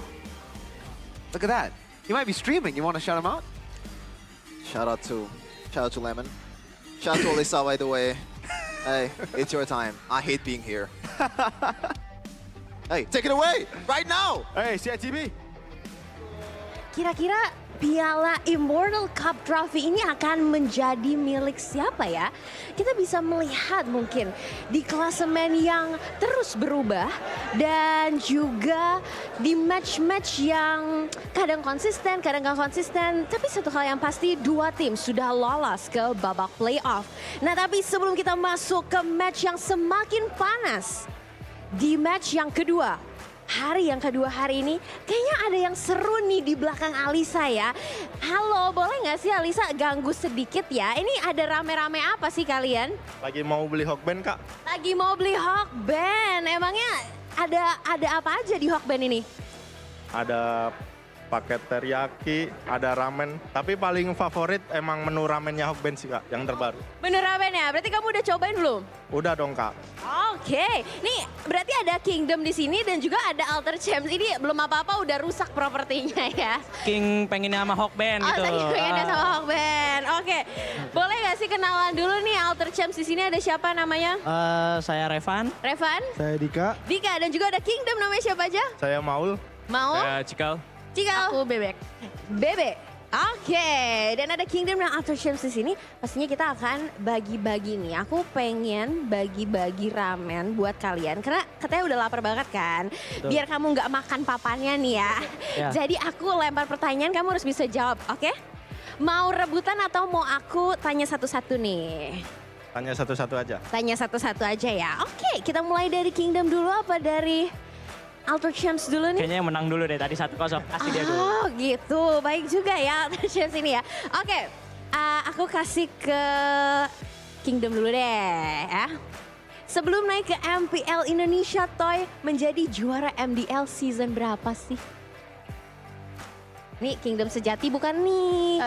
Tahu kan nih? Pokoknya juara MDL yang season yang sebelum ini. Season yang sebelum ini? Iya, yang kemarin tuh. Berapa? Season 8 kalau nggak Maju salah. lagi. Season 8 ya? Season 8. Maju lagi. Alter Champs, bener gak sih season 8? Kayaknya salah. Salah. Kayaknya salah. Harusnya apa? Season 9. Season 10 ya, season 10. Iya, season 10. Oke. Jangan berdebat. Yang benar adalah Alter Champs. Ini mohon maaf, toy ini di mana ya kebetulan ya? Kingdom, ayo pertajam lagi ya Kayaknya trivianya. karbitan sih. Aduh, Alter Champs-nya lebih tahu ya. Oke, pertanyaan kedua mungkin aku lempar ke kamu ya. Arfi, sempat berada di tim yang sama dengan Aaron Shiki, apa nama timnya? A9 Esport. A9. Ya A9 A9 gitu. A9. Ya, kurangin satu deh, kurangin satu. A8. A8 Esport. Boleh lah, Alpha 8 ya. Oke, Alter Champs kan sudah mengantongi 2 ramen ya. Kita berbagi ramen dulu ke yang sebelah ya. Oke, Kingdom, jangan mau kalah ya. Pertanyaan selanjutnya, kejuaraan dunia yang pernah dimenangkan oleh Hijume dan Dreams. Nah, ISF, ISF tahun berapa deh? Tahun sekarang kurang 3 tambah 5, kurang 5 tambah 2, kurang 2. 2023. Salah, ulangin lagi ya. Tahun sekarang kurangin 3, tambah 3, kurangin 3. 2022. 2022, betul. Oke, aku masih punya 2 pertanyaan lagi karena masih tersisa 2 ramen ya untuk Alisa bagikan di sini. Siapa player yang paling veteran di tim sebelah? Rigo Nino. Nino, bener nggak nih Alter Champs? Bener, abang sabar, abang Betul. sabar. Oke, one last question ya, pertanyaan terakhir untuk kalian semua bisa menikmati ramen dari Hawk Band ya. Idok dan Dreams memiliki hero power yang sama. Hero apakah itu? Franco. Franco, betul! Jadi sudah disikat habis ya guys dari Alisa dan selamat kalian masing-masing mendapatkan 1 mangkok ramen. Mungkin ada pesan-pesan menurut orang tua di rumah gitu, dapat ramen. Ini kayak makasih buat orang tua saya di rumah belum makan ini dari pagi ya. Kebetulan dapat ramen, makasih buat Hokpen. Iya. Buat MPL. Ya, buat MPL ini bagus banget lah dokumen di sini. Buat break MPL cocok juga. Alhamdulillah ya. Kikdem ada pesan-pesan mungkin. Thank you buat MPL dan Hawkband karena Hawkband udah support MPL buat break para fans semuanya. Kalau kita lagi lapar, Hawkband selalu ada. Juru bicara Hawkband luar biasa, brand ambassador kita ya. Dan itu dia tadi keseruan Alisa jalan-jalan dan berbagi pastinya ramen dan berbagi keseruan juga di Mpl Arena. Buat teman-teman yang mau seru-seruan juga, jangan lupa super fans ajak semua datang ke Mpl Arena. Karena ini sudah memasuki week 8, sebentar kita akan memasuki week 9. Dan kita akan kembalikan lagi ke para caster. Silakan caster, take it over. Hey, maybe if Alter Ego eats some Hawk Bands there, he could have, maybe they could actually turn the tides around in game number 2. I actually met them earlier when I went to the loo. The loo? The loo. Okay. What's the loo? It's toilet. You know. Oh, is that a new lingo that I know? Is that a No, Gen it's Z an term? old lingo. It's actually like old lingo, yeah. Am I Salute, old? loo. Am I a boomer? Yeah, maybe. But it's okay. Even if you're a boomer, you can still have a good day with Good Day. Yes, sir. You might be old and wrinkly, but it's all good when you take a sip of this, you become young again, bro. Yeah. So You know what? take a Gotta sip try of it. it. Yeah. Just a sip. How old are you, Sheffin? I'm 35. Oh, damn. That's old. Wait a minute. Oh, I'm grooving. Suddenly I'm 25. Whoa! Wow. Just with This Good is Day. a rejuvenating drink. No, just kidding. So That it would takes be- 10 years. You go 10 years back. You go 10 Yeah. years younger. Gani, you could be 19 right now. No, So, I would be 9. you know, if you have a... What? Oh, if you drink 2, you would be 9. Hey, if you have an accident, you know, having a child, you chuck him No. that, he's gonna disappear. No, that's not how it works. That's not how it works. That's not, no. Sheffin, no. Hey, is that too far? I'm sorry. That's a bit- I'm sorry, ladies and It's gentlemen. Chef But yeah, House event, ladies and gentlemen. it's always a good day with Chef Good Day. Obviously, this is the groovy cookies. Maybe this is your thing. There's a lot of flavor out there. Fantastic mochaccino, original cappuccino, tiramisu bliss, Delight. avocado delight, and newest addition. This is one. Groovy cookies. That's pretty good. Honestly, it is amazing. The reason I'm not drinking it here is because I honestly want to take it home because I already drank my fair share of coffee today. I want to drink coffee tomorrow and then the day after tomorrow. And then I always want to have a good day is basically what I want to say here, okay? Yeah. You guys want to have a good Who day doesn't? too. Who doesn't? Do you? I don't know. Someone that doesn't like coffee? Let's see here. What do we But- have? 63% Yeah. on the first pick for the Egos, right? That's actually pretty high, Gani. Oh, Trigo, go, go, go. They've been really stacking up wins with first pick, dude. I mean, won both games first pick yesterday against TLID. That's why when they went for the same composition, I was like, all right. But I think they didn't do their homework up against Mr. RRQ, or maybe they overthought it. They're banning Suyo and Lucas instead of the Haya, Joy. Let's take a look at the stats. Maybe the stats say something different, right? Sutsujin, Suyo, most picked hero, 71% win rate. So, okay, respect there. But Joy is... Okay, Hayabusa is 100% win rate. So the two biggest win rates, even though he has played Lucas and Suyo, is still Joy and Haya. They should still, I think, get rid of these picks, man. Especially here, if they want to win. Because yes, the Ling does do a good job against the Haya, but not RRQ's Haya, man. RRQ plays in a completely different way, man. They're so smart. You know what should be out of stock for the second game? What? The Franco, man. The They Franco still should Suyo. not Okay. be available here, Chefin. On the first phase ban? Yes, first. Oh, wow. I mean, Tig early. they could go for a Franco ban. They choose to go for a Tigreal. Maybe setting up something from themselves that That's could crazy. get punished by the Tigreal. Maybe something marksman that's not required or like that's not able to use a Purify. Maybe that's the idea here? Like a I don't know. Beatrix? He will take the Hayabusa. Okay, that's a better angle, at least for me. They'll try to take away a pick that is a comfort for Sutsujin. But I think Sutsujin still has a Joy in him. He can still play that Joy, even though the Hayabusa is pretty good against the Joy. It can always be an option for him. There's still a lot of options. There's always a lot of options for RQ. There's When also you are- Fredrin, technically. Yeah, the best team in the league. You have a lot of, you know, a lot of tricks in your bag. Essentially, Alter Ego, it's hard for them to choose who to focus on. Man, oh man, there's no weak link in RQ.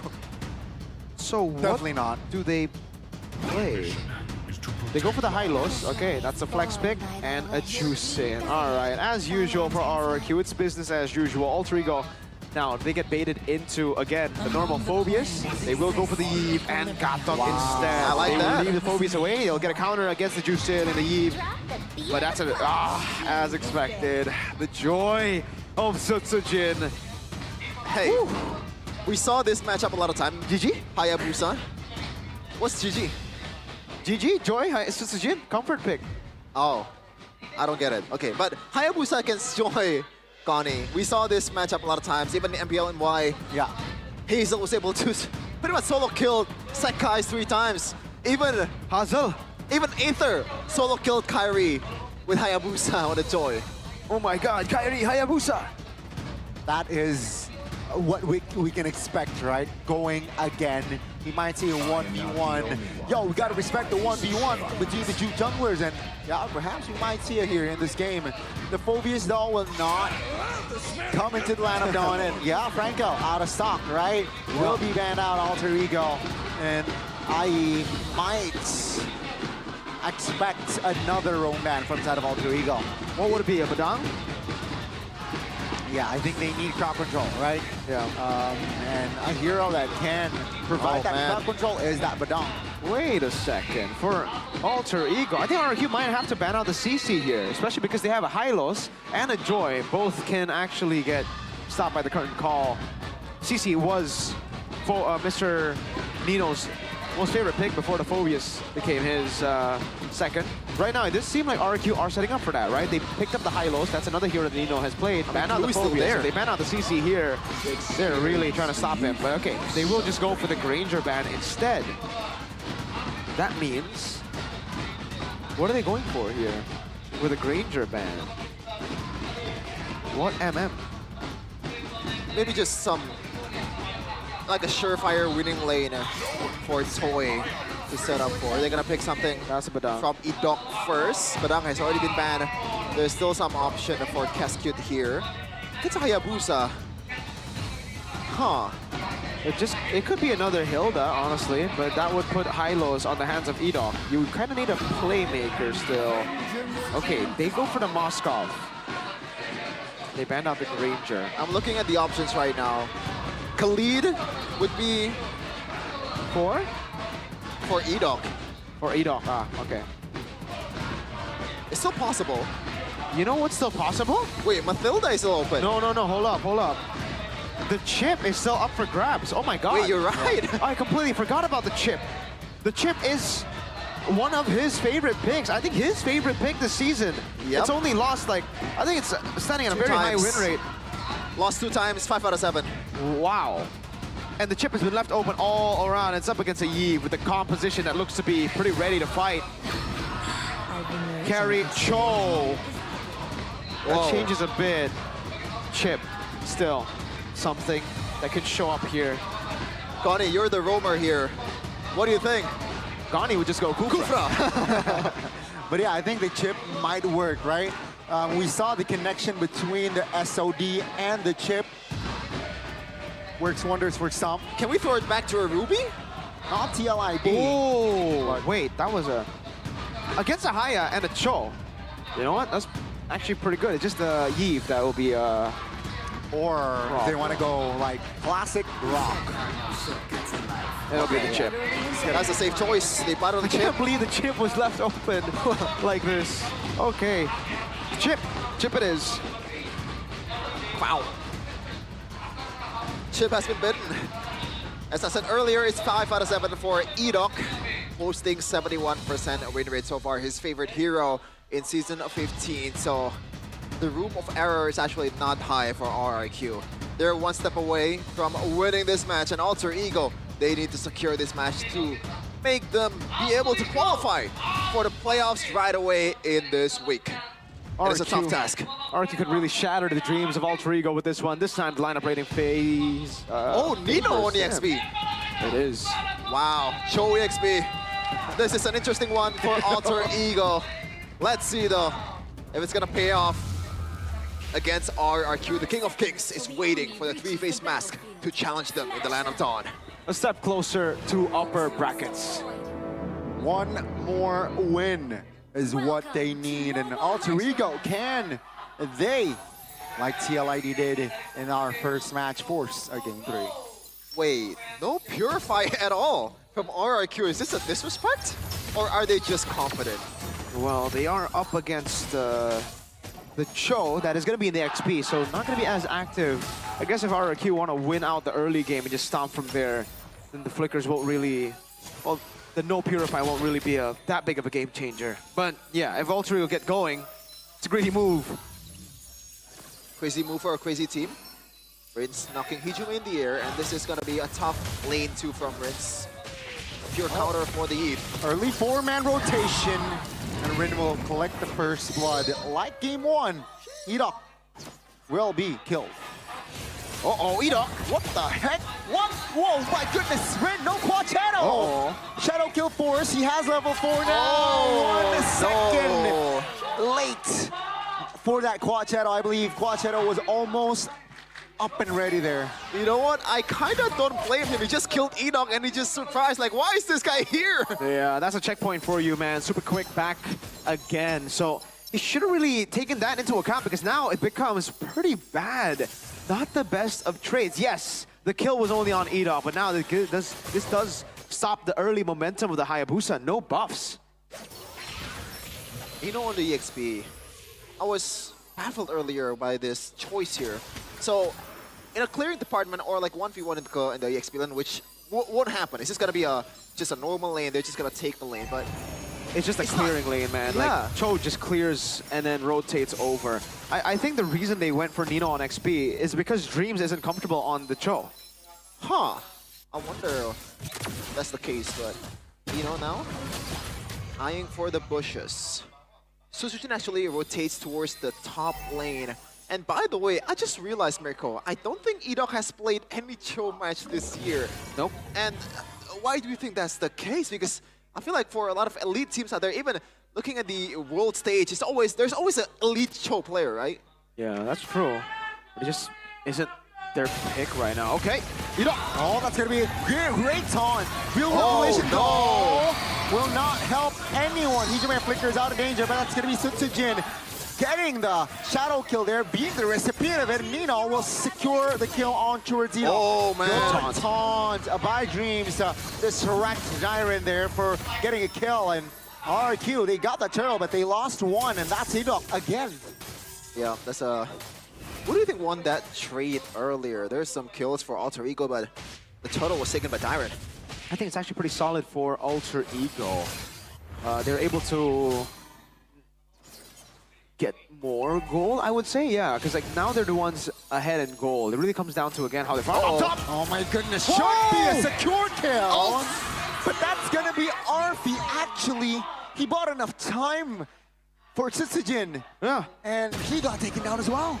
Well, now surely it's worth it for Alter Ego. They were able to get the jungler down. Rin, looking for the pick on Rince. Oh, that's a shadow kill already connecting on towards Rins. Jiren. Oh my God. Counterplay. Counterplay after counterplay. AOG lands on towards one. Rins very low. Shortcut. And now Oh, Nino. no, what? Oh my goodness. shortcut towards the top side, and that's Rinza actually making it. Now, they got Edok.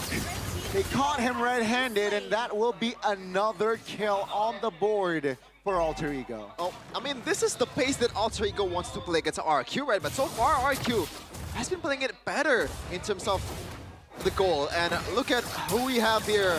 Papulung, surely he's voting for Alter Ego right now. Yeah, concentrates.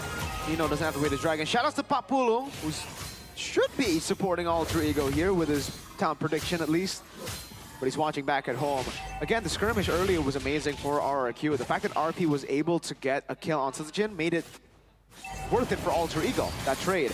But RRQ knew that they could just rotate up top, where Edok just stayed in the bush and popped in the shortcut, making RP miss, I think, a whole wave of Cannon is Edok. Oh, Rito with the flicker. Nasty engage. And with the pin, it will lock RP down. Toy takes the extra gold. And that's a W. Oh, now with the turtle, it's a bit more equal, but Toei will get the lane and also the turret if Edok is able to screen this one. They really are taking advantage of this rookie, man. Glorious Pathway. Ryoji was used as well. Wow. Real Word Revelation invested just to take Toy down. And even Nino invested his flicker. And finally, Toy falls. They're able to get a trade at least there. Does look like RP will be safe in the mid lane. And we're back to even on the board, ladies and gentlemen. RRQ unable to capitalize further, but they will be able to get a turret down below. That was also off cam, if you guys realize. Edok tried to go for a gank on Rin, trying to put the shortcut down, but Rin had the quad shadow placed pretty well to evade from that possible gank, possible threat on his life. And now, it'll be Alter Ego with the prio up top. Dreams is still holding that angle. And Dyron obviously comes up to aid his friend up top. It's pretty much for both teams right now how to keep the marksman or the gold laner safe. Looking at Dreams, looking at Dyron, they're just patrolling around Arfi and Toy, which is right now their main hope in the late game. Because Arfi, if he's able to give out like a good position, it's gonna just munch down Dyron and Edok quite easily. Dyron, that's a taunt though. Real Word Revelation drops on towards 3. AOG just lands on towards the Edok, but Dyron will be the first one to fall there, distracting, buying enough time for the other members to back away. And Toy doing a great job here, just split pushing.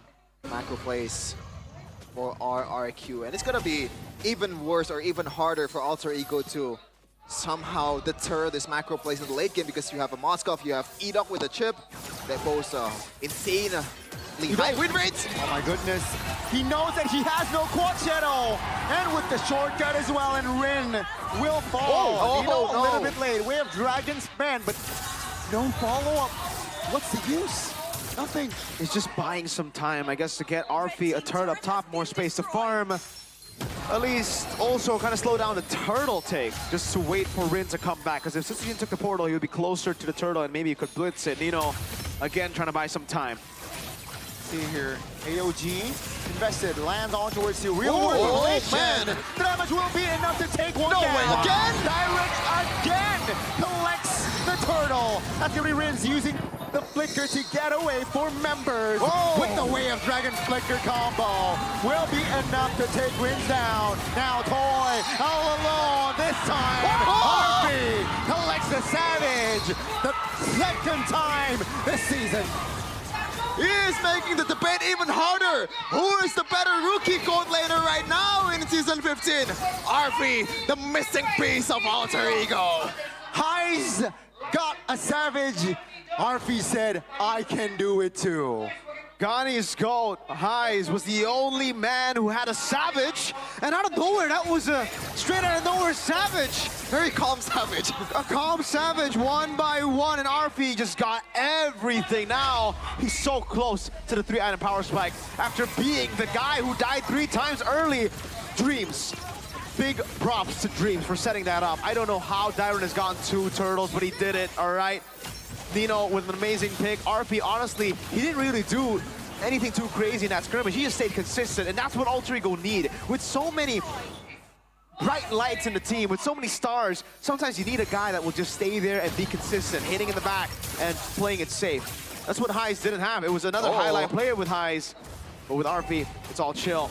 Oh, Shadow Kill! Without the minions, it will land all on Toy's body. Unfortunate RNG there. Oh, Idok might want to retaliate, but no. I don't know about this. Wait, Nino goes in? Oh, Nino goes in. Wave Dragon finds wins. But that's a good cancellation right wait, then what? and there. Now, Hijume, real world revelation. AOG lands on towards one. And that's gonna be Dyron. Take him down alongside Rin. Taking Idok away. And that's suddenly 3 members of RRQ. They're down. They're not. That's not beautifully calculated, but they went one by one and keep on pouncing on RRQ's member. And right now, Rin has all the green light in the world, unless...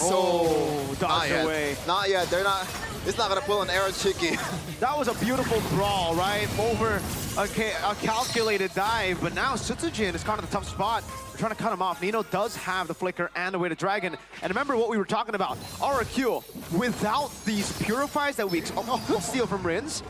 Without the purifies that we expected on some of these members, RRQ needed the snowball. Now the Dino!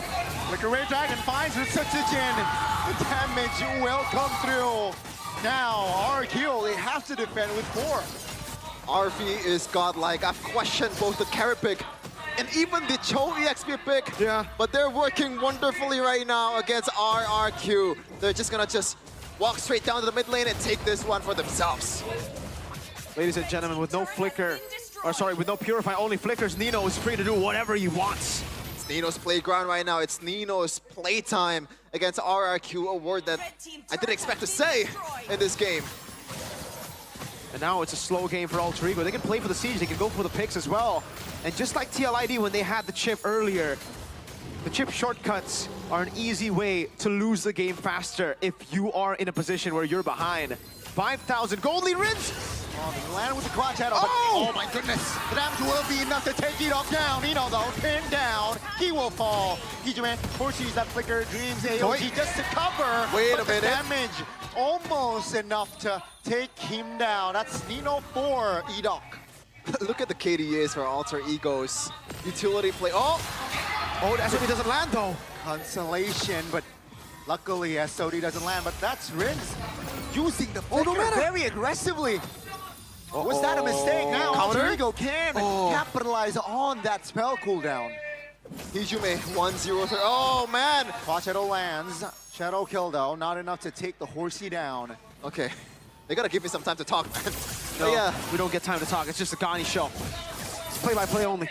Yeah, Brawl Server at its finest, and RV secured the Rose Gold Dog. Dream 0-0-12, Hijume 1-0-13. They're putting the kills on the right targets, man. RV 8.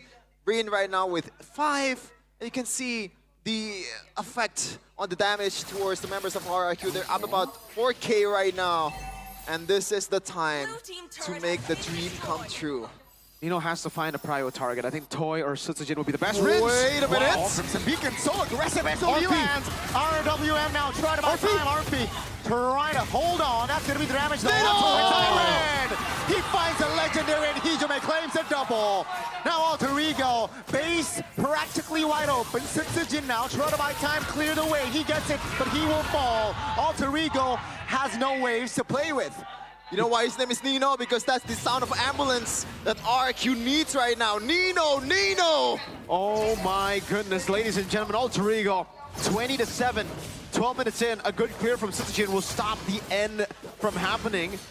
But Alter Ego still get the Lord, and they'll probably still get the base turn. Although it does look like Alter Ego don't want to be too greedy with it. They'll just be happy with a few shots with the minions onto the base itself. Lord already taken and it will spawn instantly. They have some time now to set up for the waves to crash all together against RRQ.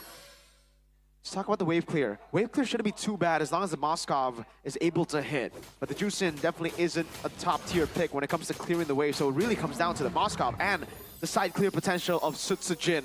If he's late to recall, if he hesitates, Alter Ego will take the game. Let's see, Alter Ego will take care of that mid-base turret. Bottom side should clear automatically as well. RRQ, they defend with 5 now. Clear ring minions. Oh! With the immobilization connection, they will find the 2 members of RRQ. And ladies and gentlemen, again, we will Purify in game 3. How? How? When you look at the first game, there is no way you could have predicted game number 2 to go this way. But Alter Ego somehow pulled this off against the comfort picks of RQ, Tyron Hylas, Joy Sutsujin, Eat Up Chip, Toy, Moskov, he's amazing on it, and Sushin on Mr. Vince. This is just, let me give you the heroes, but somehow we will prevail. Ladies and gentlemen, unless you're as good mechanically, unless your reaction speed is as crazy as a man that we call the god in the gold lane, Kelra, bring Purify. This was a great show of an amazing game that could have turned every moment could have been a what if with the Purify, but because they never had the Purify, they didn't go for the Purify, there was no ifs, it was only absolutes. If you get chained by the AOG and you had no escape, it's good night. Dreams was such a pivotal factor in this game to really shut them down. The double taunt into Turtle number 3, the AOGs constantly, the taunts disengage and to stop Toy, Rins, everybody from making plays. The disrespect was real. Yeah. No Purify on the board. Unless you got the god in the gold lane level reaction time, brother, you gotta go Purify. Well, even the god in the gold lane goes Purify. Man, that was so good. Yeah, that was so amazing. good. Really, man, just Dreams essentially putting RQ to sleep. And Nino, man, oh my goodness. Yeah. I thought he's a CC merchant. I thought he's a Phobius Phobius merchant. But no, this is a Cho. Like, we've seen this kind of Cho multiple times, right? Even in the gold lane. So I don't know why I'm, kind of disrespecting him too, with saying that I don't really understand why they're picking a Cho. Yeah. Especially because there's no Purify. I would understand your statement, and I understood it until you said, yeah, there's no Purify, and I'm like, okay. Now that is interesting. I expected the Cho to go roam as well, to have more, just to be more active, generally speaking. Yeah. But turns out, man, if you're, EXP Cho still active around the map, and you just saw his impact. Very, very good. Yeah, it's amazing. And even Hijume, the Eve was just such a good pick too, because there's essentially not much of a risk, except for Toy and also Sutsujin.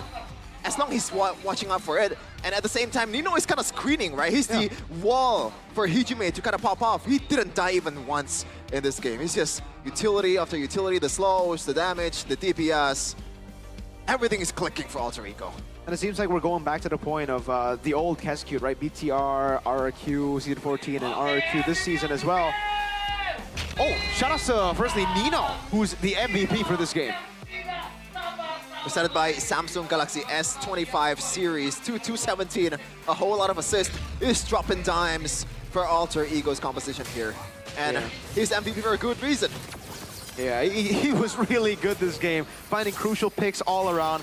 Personally, for me, my pick was Dreams, but I think Nino deserved a shot as well. It was either Dreams or Nino. Funnily enough, I think this is the first time a person has gotten a Savage, but not the MVP. Yes, he did amazing this game. He was down 1 and 3 at this point, and he was able to climb back up, again, staying consistent. But you have to give props to Dreams, to Hijume, to Nino. And in this particular case, and more so Nino, because he's our MVP, for looking for these moments, for finding these moments constantly. My favorite Nino moment in this game wasn't this one, but it was the pick he found on Sutsujin down below, just waiting in the bush, waiting for Sutsujin to enter the jungle, very naively, by the way, and then picking him up. Also, I gotta give it to Rin with the timing, or maybe that was unlucky for Toy. The constant jumps into the portal, and then the follow-up from the team. The chaotic brawls of Alter Ego. Look, this one. Oh, this was my favorite moment. He just waited there for so long for Sutsujin to walk up, because he knew Sutsujin was going to try a crafty way to secure his own purple buff. I mean, at the same time, he was kind of disrespecting the fact that Alter Ego could have been in the bushes. Look at this. Nino again. Boom, bang, bada bing. That's what happens when there's no Purify on the board. Like, he can choose anyone. It's an all-you-can-eat, or sorry, all-you-can-kick. You want to kick the Joy? You want to kick the Toy? You want to kick Rins? Anyone you kick is all good here, though. That is where I think no Purify hurt them the most. Dude, that was I am Gaprak, ladies and gentlemen. I mean, at the same time, they want to go Flicker because they have Hijume. The opponent has Hijume with a Eve. so they can get out from the real manipulation. And also AOG, so at the same time, it's That was truly Indonesian. That was a geprek session, brother. If you guys don't know, geprek is like squashed, right? It's like squished chicken. I am geprek, it's called squished chicken. And they got squished by Gatot. Gatot was the... Look at the KDA, 0082. This is like... When have you seen man. Edok go chocolate? 1-7. That's a choco. Yeah. I don't think I've ever seen Edok like this before. Even up against BTR and Onyx, it was close. Fair game. And personally, I expected a 3-game. Oh. You did. You predicted Alter Ego 2-1. You're the only one who can get their prediction completely right, Gani. Because everybody else went for 2-0. Yeah. Ooh, man, I'm excited for Game 3 now. Damn. This wasn't even an early game composition, really, from Alter Ego. It was more of a...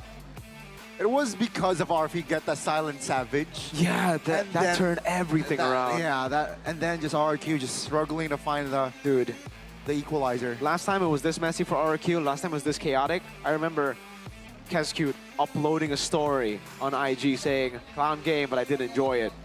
And who was it up against? It was up against Onyx, Game 3. Exactly. So. God. But here again, it shows that Chaos can still beat RRQ. They're so systemized. They know how to play the system, how to play the meta so well that you can't really play that meta game. You just have to fight it out. And I think out of all the losses that they have taken, game-wise as well, and match-wise, by BTR and Onyx, by the way, they have lost because the enemy team just wants to fight it out, and RRQ keep getting baited into the fights. Game 1 was a super clean game, but I think they got overconfident. And then in Game 2, I don't think this was a bad draft, ladies and gentlemen. I think it was a bit of overconfidence on their part. Not complacent. I think it was just because they felt the momentum, they felt the what's it called? Why am I forgetting the word now? Overzealous. Adrenaline. The adrenaline after winning Game 1 was running wild, and they tried to go and run even faster, but they tripped because they didn't have shoes on, the shoes being purified. Fair. And Hijum at that game, I want to point out that he had 80k damage compared to... Those were the 3 MVPs. Rin's 20k damage. Dreams, Nino, and Hijime. It's fair game. I mean, out of all 3 of them. If you're looking at in-game score, it's probably Hijime, right? Because the damage and also probably, the KDA. Probably Hijime. You know, you got to give it to the guy that has the momentum change. But all the sets, man? Who did you guys vote for? I voted for Dreams. Ah, we're all Dreams. Well, I mean, that was really good. You know, I think I need a break. And who is it? Here, have a good day break. I already have one. It's already open. Here, have 2. Have mine. Have 3. Yep, thank you so much. And with that comes this too. Wait, is this actually... Can I actually bring this one? Chef in. No, you cannot. Oh, I cannot? But can I throw it to Alyssa? You can't throw that to Alyssa, but you can throw the show to Alyssa. Don't throw that. Violence, brother. We don't condone that. If I throw it over there, then it's gonna teleport You're towards going Alyssa, to right? break the camera. And you're gonna pay it. No, why would I pay for you? They call still the richest caster. Amen, brother. It was Wolf, but he's no longer a caster. He's just the richest man. He's an analyst, data analyst for Onyx. Nice. You're welcome. So, you're welcome, Wolf. Wolf, you're welcome, Onyx. You're giving Wolf a job? Is that how it is? You're welcome. But before that, he was the legendary record-holding coach at TNC. Oh, okay. My goat. That's interesting. What's also interesting is Alyssa is already waiting from the other side What's up, Alyssa? for us to throw it to her. What's up? Oh. Thank you, caster Alter James. Mana suaranya? Yes, Alter Ego tampil prima dan di game kedua Alter Ego berhasil menyeimbangi RRQ dengan skor 1 sama, dan sudah bersama Lisa di sini ada Alter James. Boleh dong kenalan dulu nih. Silakan dari ujung paling kanan. Revan. Ekai. Cristiano Ronaldo. Oke. Aku Hilya. Aku Adele. Dika. Kiting. Bagas. Ucup. Oke, ini kita kayak absen TK Dika mesra ya. Oke, kamu ini ada juru bicaranya. Oke, Ronaldo Cirowati ya. Bukan Cirowati dong. Ciro aja ya. Oke. Ciro, Kamu ngelihat semenjak Arfi masuk AE ini, AE jadi semakin kuat. Menurut Sama kamu persis. gimana nih? Sama persis, kuat. Kuat? Kuat. Oke, kenapa nih kamu melihatnya seperti itu? Itu maniak sepek, Bu. Luar biasa ya. Iya. Tapi kalau dari kamu sendiri nih melihat AE sendiri kalau dibanding sama Toy, lebih kuat mana sih menurut kamu?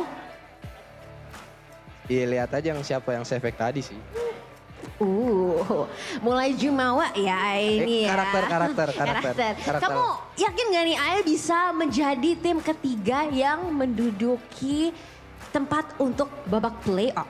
Yakin banget, Pak. Yakin apa sih? Banyak-banyaknya lah. Banyak ya? Ya. Ini di layar tuh mukanya luar biasa tampan ya memang Shirowati ya. Oke, nah kalau kamu melihat nih AE kan lawan-lawan selanjutnya ini cukup berat nih ya. Cukup sulit juga. Kamu melihatnya gimana nih? Emang sulit ya itu? Ini kayaknya pertanyaan apapun ya udah gak bisa disikat. Jadi ubur-ubur ikan lele. Mana cakepnya loh. Oh ya cakep. Champs. Astagfirullah. Ubur-ubur ikan lele. Cakep. Shiro silakan kasih pantunnya Le. Ke Sumatera jalannya meliu. Cakep. Jalannya jauh, badan jadi meletoy. Cakep. Iron Siki aja takut, si King Arfi pasti bantai, toy. Bercanda guys. Tembak toy. Kira-kira Bude Clara di sana Kingdom panas gak nih mendengar pantunnya? Silakan Bude Clara Boxer, take it over. Kingdom aku bercanda Kingdom. Kingdom aku bercanda. Ayo lo. Makin membara di sini Kingdom, semangatnya mana? Tadi udah dengar kan? Maul udah dengar kan? Udah, Bude. Apa nih jawabannya? Santai aja gak sih? Oke, santai aja, santai. Aku boleh balas pakai pantun, Bude? Boleh. Boleh nih. Cakep ya? Belum. Mantap. Belum dong. Belum. Jalan-jalan ke Cianjur. Cakep. Pulangnya ke Cikini. Cakep. Alter ego harusnya bersyukur. Jangan ngarep ngalahin RRQ. Seyakin itu ya? Dari Kingdom pun yakin kan? Harus yakin, Bude. Harus yakin Abang Keskit, Bude. Harus yakin walaupun udah di nomor 1, nggak mau kasih tiket nih playoff. Kita bukan nggak mau ngasih, Bude. Biar mereka berusaha sendiri aja, Bude. Wow, tapi kalau ngeliat perjuangan dari keduanya nih ya, Kingdom, kita kan udah lihat bener-bener nih ya, keras banget. Tadi udah disinggung sama Alter Champs, antara Toy dan juga Arfi. Itu pertarungannya gimana sih? Kamu ngelihat dua gold laner ini gimana sih? Dua-duanya sama-sama seru sih, Bude. Mungkin ya Arfi mungkin layak sih, tapi belum layak lah untuk ngalahin Toy. Woohoo! Ini memang Toy itu berbeda ya dari gold laner dan rookie-rookie lain. Coba di sini yang dari tadi megang koper, di situ ada apa? Isinya ada apa? Bude penasaran. Apakah ada kunci kemenangan untuk tim RRQ? Susah lagi kayaknya. Soalnya isinya kemenangan semua, berat jadinya. Waduh! Oke, menang terus jadi nomor 1 terus nih dari Kingdom juga ngelihat bagaimana performa player-playernya yang terus di puncak. Kalian gimana? Apa? Ayo, kejutan nih, pertanyaan kejutan nih. Ayo. Gimana ngelihat RRQ di atas terus?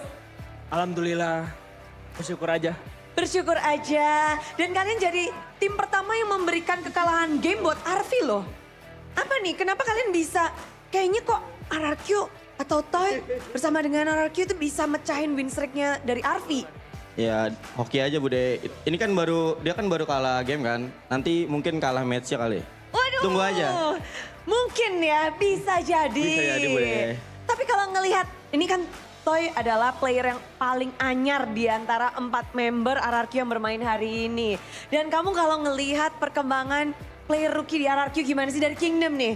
Ngelihat sosok Toy di gold laner, kan biasanya gold laner di RRQ tuh menjadi salah satu bintangnya. Apalagi Abang Skylar menggantikan Abang Skylar.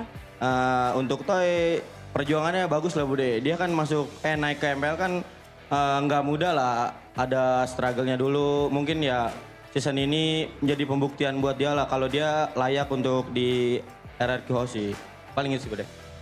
Jadi udah kelihatan dari perjalanannya, semua juga ngelihat bahwa dari Toy sendiri benar-benar bisa nih ngebawa ya, dan terbukti juga ya. tetap stabil di atas, tapi dari tadi ada yang berangkat playoff dulu. Happy banget gak sih? Kalian tuh satu-satunya tim yang dari minggu lalu udah babak playoff. Apa persiapan kalian nih untuk playoff? Kalau kita, Iya, dari Kingdomnya. kalau dari Kingdomnya tungguin aja karya-karya kita nanti di playoff. Wih, ini ada lagu baru. Terus ada apa lagi baru? Ini koper, ganti nggak? Nanti beli yang baru, Bude. Yang baru juga. Nyiapin banyak hal berarti ya? Ada karya-karya pasti ada di playoff nanti. Tunggu aja karya-karya dari Kingdom. Dari Kingdom. Tapi Kingdom boleh dong ajakin para Kingdom nih yang mungkin lagi di mana-mana untuk mendukung RRQ terus. Dan khususnya mungkin untuk babak playoff. Untuk seluruh Kingdom, dimanapun kalian berada, yang berada di dunia ini, dimanapun kalian. Kalian harus beli tiket playoff nanti di Velodrome. Jangan ketinggalan, soalnya kalau match RRQ cepet habis guys tiketnya. Iya aduh gimana ya? Pokoknya sudah diingatkan dan kalau sekarang yakin menang?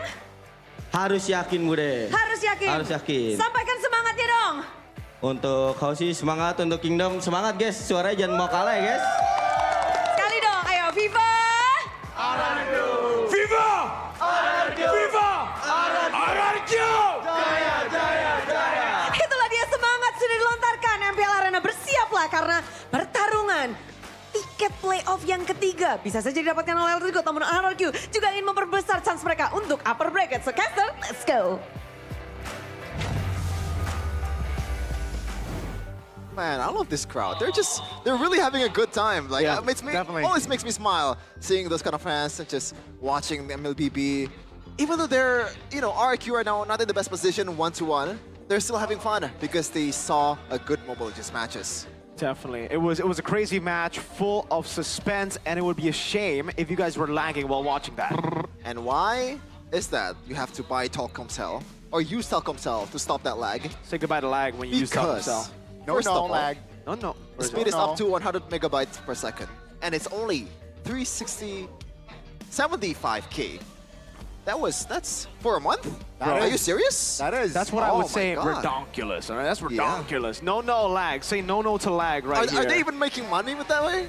Yeah, they are. Oh, wait. Come on, really? Sheffin. Probably. I mean, they wouldn't be running right now if they were just giving Who it knows? out for Maybe free. it's like a charity internet or something. Maybe. But yeah, if you're really maybe. interested, go for, you can subscribe in my Telkomsel app. Check it out. From Right. Google Play and App Store, or check it out in tcell.id/nacional. That's easy, Check it out. So even if easy. you're not Indonesian, if you come to Indonesia, this is the best one to use. That's actually true. Exactly, Yeah. right? And, And you know, snack like a champion. you got the drink already. Good day. I'll take that back, Chef. But now you also need to have the snack, all right? Hashtag gaslah. Dude, you wanna know a fun fact? What? We actually met Dreams at the loo earlier. We actually did go to the toilet again, and we met Dreams. And I asked him, dude, is it true that you drink 2 good days a day? And he's like, no, I did drink 3 good days a day. So no wonder he played so good. It's because he consumes as many good days as he does Sucro balls. So go ahead and check out Sucro. He also snacks a lot with Sucro, and he is actually a champ. He's an ISF champ, so if you guys want to be a champ, snack like a champ. XBTR, by the way. XBTR, of course. I They can't knew believe you missed that. No, they knew that. Why would I say he's XBTR when everybody knows he's XBTR? Legends are made there, brother. Finn, Wow, tough. He, Shive, Washo Paul, Wow, Sake. some big-time names there, Mirko. They are. Wow, where's They your are. trophy? Dude, we got so many majors. Oh, no, come on. That's not big. That's shameless. That's shameless. Shout out to Bigatron by Vitality. And by the way, first pick selection for home team, Alter Ego still sticking with the first pick selection. 65% so far, which is quite high for an MPL team. Even almost the same with RRQ, wow, which dropped the win rate in the second pick from 70 plus to 69%. Okay, so we're Not back nice. to the same exact side. Will Alter Ego go for the same exact bans again? Because the Hayabusa seems to be a problem, sir. Hayabusa just seems so strong in the right hands. Gotta stop the Raikiri from Kakashi-sensei. Did he use the Kakashi He did, skin? he did. Wow. Kakash. Wait, did he? Actually, I don't think he did. He did. That was a. I mean, for sure, Tsujin did use the Kakash. Yeah, Kakash. He Kakashed it. Oh no, he didn't. Rins. What? Really? Rin, what the hell? He used the Shadow of Obscurity one. That's deserving of a penalty there. That's true. You gotta use Give him a Kakash. fine. And also give him a fine for his haircut. Looks like someone lost a bet. Hey! Don't make fun of my goat's haircut. He's not my goat, actually, but, you know, I think he has a cool haircut. Yeah. Like, you know Dennis Rodman, Connie? Come again now? Dennis Rodman. I do know Kind of like, Wait, gives you the vibes, right? They banned Phobius. Yeah, they do. Even though they are the Phobius merchant. The Phobius merchant. Okay, so Mpl they Id. banned Tigreal last time. They have different plans, it seems, now. Interesting. Okay. I mean, Cascute is known for adapting too. I don't think he's just gonna... Haya, first pick? Again? Play the same thing. Yep. Okay, this Now, time, Joe. you gotta... Oh, still with the Joy. Joy Gatot, there you go. That's the change. He And takes that is Gatot Gacha. super fast. Yeah, I mean, Gatot Gacha was a problem, right, in that game, and it seems like now, hey, steal it away. Alter Ego, it was, I believe, even the Gatot, right? Without the Gatot Gacha, will they go up? Will they go Eve again? Did they go Juice In? Did they take the Juice In away here? Juice In. Or Alter Ego? Yeah. Right now? Right now. I mean, it's not a pick that we've seen too much from Hijume, unfortunately. So there you go. That's a blind pick still. It'll be a blind Eve pick. They're expecting the Juice In to come out. And it won't. It'll be a Farsa. Okay, let's check the win rates for some of these picks right now. Especially Farsa with Rins. So far, 5 picks, 100%. 100%. Okay, not a good sign, but it's Rin or Hayabusa if there's a man to contain the Farsa. To It's match him. that, Hijume, Eve, 100% win rate, 5 times as well. This is going to be a 6th game. So both are going to be... I don't like that. It'll be... I don't like that. Hijume's 6th Eve game, 100% right now. For our Alter Ego, RQ, Farsa also 100%. It's a battle of the 100% win rates. Who will attain who? Who will lose their 100% win rate? Will it be Rins or Hijume? Cool. Okay. Proper respect towards Mr. Nino. Wow. Wow. Okay. No, Cho, and seems like it signifies that RQ, hey, we still want to go flicker hard here. Stop disrupting our flickers. Yeah, we want to go for flickers, so maybe they are setting up for their own Tigreal. That's why they don't... Gatot EXP. Against a Joy, it'll be good. Let's see. Do Alter Ego ban out the Franco? Do they ban out the Badang? They're trying to go for the Tig, but RQ could snatch it away from them. I think just to be safe, just ban the Tig. Still with the same Granger. Granger, do you ban the Tig or the Badang now if you're Alter Ego? Which one? So far we've seen Badang banned, I think 3 games in a row, right? But then RP go carry again. Yeah. Oh. Never mind. Oh, I thought I had a breakthrough there. Never mind. Why do you say never mind? Huh? Why did you say never mind? Never mind, because I was thinking like, oh, maybe they want to trade Franco for Tig, but it's already banned. Oh, okay. Okay. Interesting. Wait, what do they want to... So they want the Badang? Maybe. Still flex right now though for both. Interesting. But I do think it's still going... It's going to be like Gatot Rome, right? Surely. Oh, but now it's a question. I think it's Gatot Rome. Yeah, I think it'll be Dyron on Badang. I really wonder why they banned the CC here. What? Because usually you go Gatot Hylos, that's why you go CC, but that's why you ban CC, sorry. Giving away the Badang like that, even if you go Tig, it's very easy for the Badang to just fist crack out, to punch him, to cancel. Maybe that's not a plan. Let's see what Alter Ego go for. Because if it's a Tig, then I think they made a mistake. Do they want to go something like a Claude here to kind of like get away from the dangers of RQ's composition, and also can dive and pair it up with Hayabusa? It might work wonders. Huh. It's a big question. Claude? You're on the rock. And it will be the Tig. Okay. So I was right, but I'm not a fan of the Tigreal here. It's a Dream signature pick, but there are so many ways to stop it with the Badang. Yeah. I can see the vision, but it's going to be tricky to pull off. Heavily relying on that flicker. Without the flicker, Tig will just play passively. Yeah. Perhaps just to cover. But then again, you have an extra layer. Claude and Hayabusa, they can die. That's...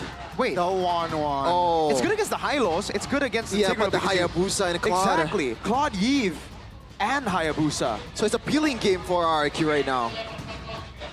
Huh. It's more of an all-out game. They want to fight. They want to be the ones to engage before Alter Ego can engage. Maybe. It really is about like who engages first here. For RRQ, if they get the set before Alter Ego can get the set, then they'll get their win cons in. Farsight getting the burst, Joy getting the damage, and 1-1 with a crossbow attack. But it's also the same if Alter Ego are the ones that get the big set first. Counter index and lineup rating favors RRQ. Counter index for Alter Ego. So even the statistics is a bit confusing there. And it's a bit confusing too for us. It's up in the air who's gonna win this game. RRQ had the bigger odds before this match started, but right now it's a best of one for Alter Ego and Rex Regum Kaon. Who will secure, or Alter Ego, will they secure the playoff?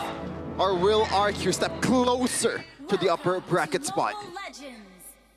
Ladies and gentlemen, Land of Dawn, here we go. And let's see the final game of this series. There's an early flicker right there from the Tig, and I want to see Riz actually low. Oh, what? What the heck? First blood actually goes to the side of RRQ with both the mid and the roamers from both teams spending their flickers and their purifies. That's the value of the Revitalize over the flicker, right? And Rinse with proper respect. That's the purify we've been talking about. Yeah. Well, the weird part is the one that can gap close is the one that get punished. They'd spend 2 flickers, but gets killed anyway. Oh, gotta watch out. RP! Almost a solo kill. Oh yeah, this is the underrated part about 1-1. She can win the lane easily, especially with the Inspire, man. Yeah. When it comes to level 1 battles, level 2 battles, early on, just don't battle with the 1-1, especially all-ins, guys. You're going to get schmirkadurked. Unless the 1-1's bad, then I guess not. But well, this is Mpl we're talking about, ladies and gentlemen. RP though, he saved the regen. That's why he's able to get back up to pretty good. Oh, pretty good HP standing. Oh. And hold up, shadow kill. On towards Edok. No spell this time. No way. Edok wasn't able to glide away to safety, and Rin will collect a kill. I mean, same script from the first game and second game. Edok taking a beating from Rin. So to, again, also talk about the 1-1 Claude matchup, you also have Quantum Charge. So if you are able to withstand that all-in and you can sustain, HP and bars, you get away, then you sustain really well with the Quantum Charge, with the regen, compared to the 1-1 who can only regen. He usually goes for Weakness Finder, sorry. Early level 4, Edok, trying to just zone out Rin. Looking for the taunt here. Rin though will collect that fiddle. No problem. Rin's excuse me. What?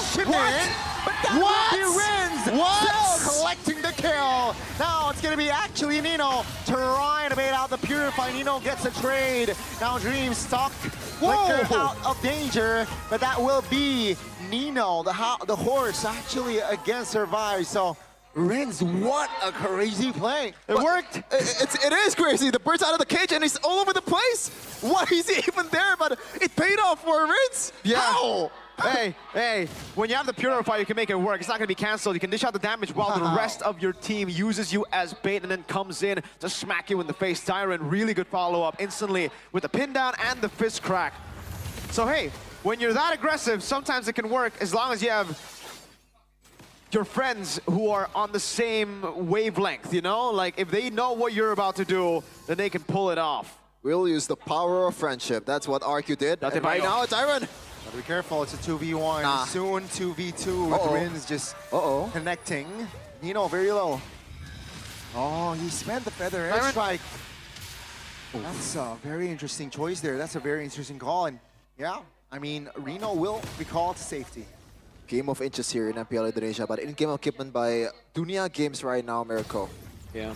It looks like it's going to be a rush towards the DHS for the first item. We've seen a lot of the corrosion side first item, but in this matchup, he really wants to prioritize sustain. So getting the DHS is a priority for RFE. Other than that, everybody else seems to be going for the normal build. 1-1 as well. We'll go for the corrosion side first item as usual. Yep. And he's using the warrior boots as well. Kind of like deterring the damage from 1-1 after the basic attacks. Now, Dreams, does he read this one? 3 guys from RQ, he went for Edok. Explosion on towards Edok though. Revitalize now to counter that. Now, that's a taunt. Sutsujin joining in AOG defensively. RQ will fight this one without Edok. With a real world relation zoning away. Sutsujin now, though, still looks for an angle. As a Joy, you want to do this, and Rindal, calm and collected, finds a retribution. Dyrant now, isolated, will be taken out. He's not done. Harpy jumps back in with the BMI and the Blazing Duet, and that will do it. Rins goes down. Harpy again. And that is the power of the early game DHS Claude. The damage is right there from the get-go. There you have it, ladies and gentlemen, the early game skirmishes and also the disadvantage of going for Purify. Well, yeah, I mean, obviously there's always goods and downs, but in this game, it was good up until the Claude came in. The Claude with Blinks obviously followed through. If Rins didn't have the Wings by Wings, he was stuck. So he had to take all that damage while he didn't have the Purify. Look at Rin. Dyrant's right there, so he won't go for it. But that's why it's always a give and take with the Flicker and the Purify. Luckily for Toy, he can just decide on Inspire because he has a built-in Purify. Okay, now we gotta talk about how in these skirmishes, Dreams is just gonna be so annoying. Because even though, yes, there's gonna be Purifies on the side of Rins and Toy, Sutsujin is very vulnerable, so he's always gonna have to come in very late. And at times, the burst is just too much for Alter Ego, that Sutsujin, whenever he comes in, whenever it's the right time for him to come in, most of his teammates would be dead already. I mean, in the first fight earlier, Edok was taking a lot of beating. He was the one that's targeted by the implosion. And it actually worked quite well for RRQ until Alter Ego and Arfi came. So I guess that's the blueprint, just trying to just bait out the resources from Dyrant and also Edok, but obviously it's not going to be as easy as it sounds. Toy right now so far, not much of a contribution from this 1-1. You gotta fight around the 1-1 instead of 1-1 catching up. 5 seconds for the Turtle. 1,600 gold lead for Alter Ego, ladies and gentlemen. Playing around for the neutral objective. I think all eyes on Toy as we get into the mid game right now to try and turn the team fights around. It's a 5v5 right now. No one is on the bottom lane. Sutsujin might be in trouble here. Oh, that's info though. No feather airstrike. And Shadow Kill onto it. Sutsujin, it's a 1v1. Sutsujin rather low, and Alter Ego, they will... Big info. Yeah, my goodness, but they won't take it slow still. No feather airstrike. Sutsujin rather low, but they will not be haste on taking the turtle. Yeah. They will be positioned though. Big info for RQ. Rin won't be able to force this out because they don't have the Retribution. Rin already used Shadow Kill and Retri. Oh, so no. Alter Ego can play it. Slow Dreams! Oh, finds Edok. Good taunt. Now that's a stun. Feather airstrike back online. Glorious pathway heals. will not be committed. On towards Rins. Wait a second. Oh, real world revelation again with the Blazing Duet. Stun! Arfi finds Toy. Edok wasn't able to cover, and Edok goes down again. Dyrant now jumping in, finds one. That's a trade on towards the marksman. 2-4-1 still in favor of the 3 gold face mask. But that's gonna be Dyrant caught. Turret taken, Alter Ego. They're taking on the board, everything. This composition just kind of shoots RQ in the foot in the early game to mid game because Sutsujin, as you mentioned, Miracle, he has limited use in the team, but he has to somehow split. And at the time, it's a man advantage for Alter Ego, and they're amazing at team fights. Exactly. Sutsujin has... I don't know. Wait. Pop the ult. Calm me down there, Rin. Will not force on towards the steal. Again, to talk about the point, yeah. Even though Sutsujin has baited out the Retri from Rin, RRQ couldn't go for it because, again, Sutsujin just has no angle. As long as Dreams saves his implosion, he really has no angle to attack. Dreams has been doing exactly that in a lot of these skirmishes, by the way, unless he sees a really good pick. Even earlier in the initiations, he would leave the initiations to actually Hijime, to Nino. Glorious Pathway, the real world manipulation to start things off to bait out Toy's Purify, Rin's is Purify, and then he would go for the Flicker and the Implosion. Whoa. So Sutsujin they're really shutting them down with the Tigreal pick right here.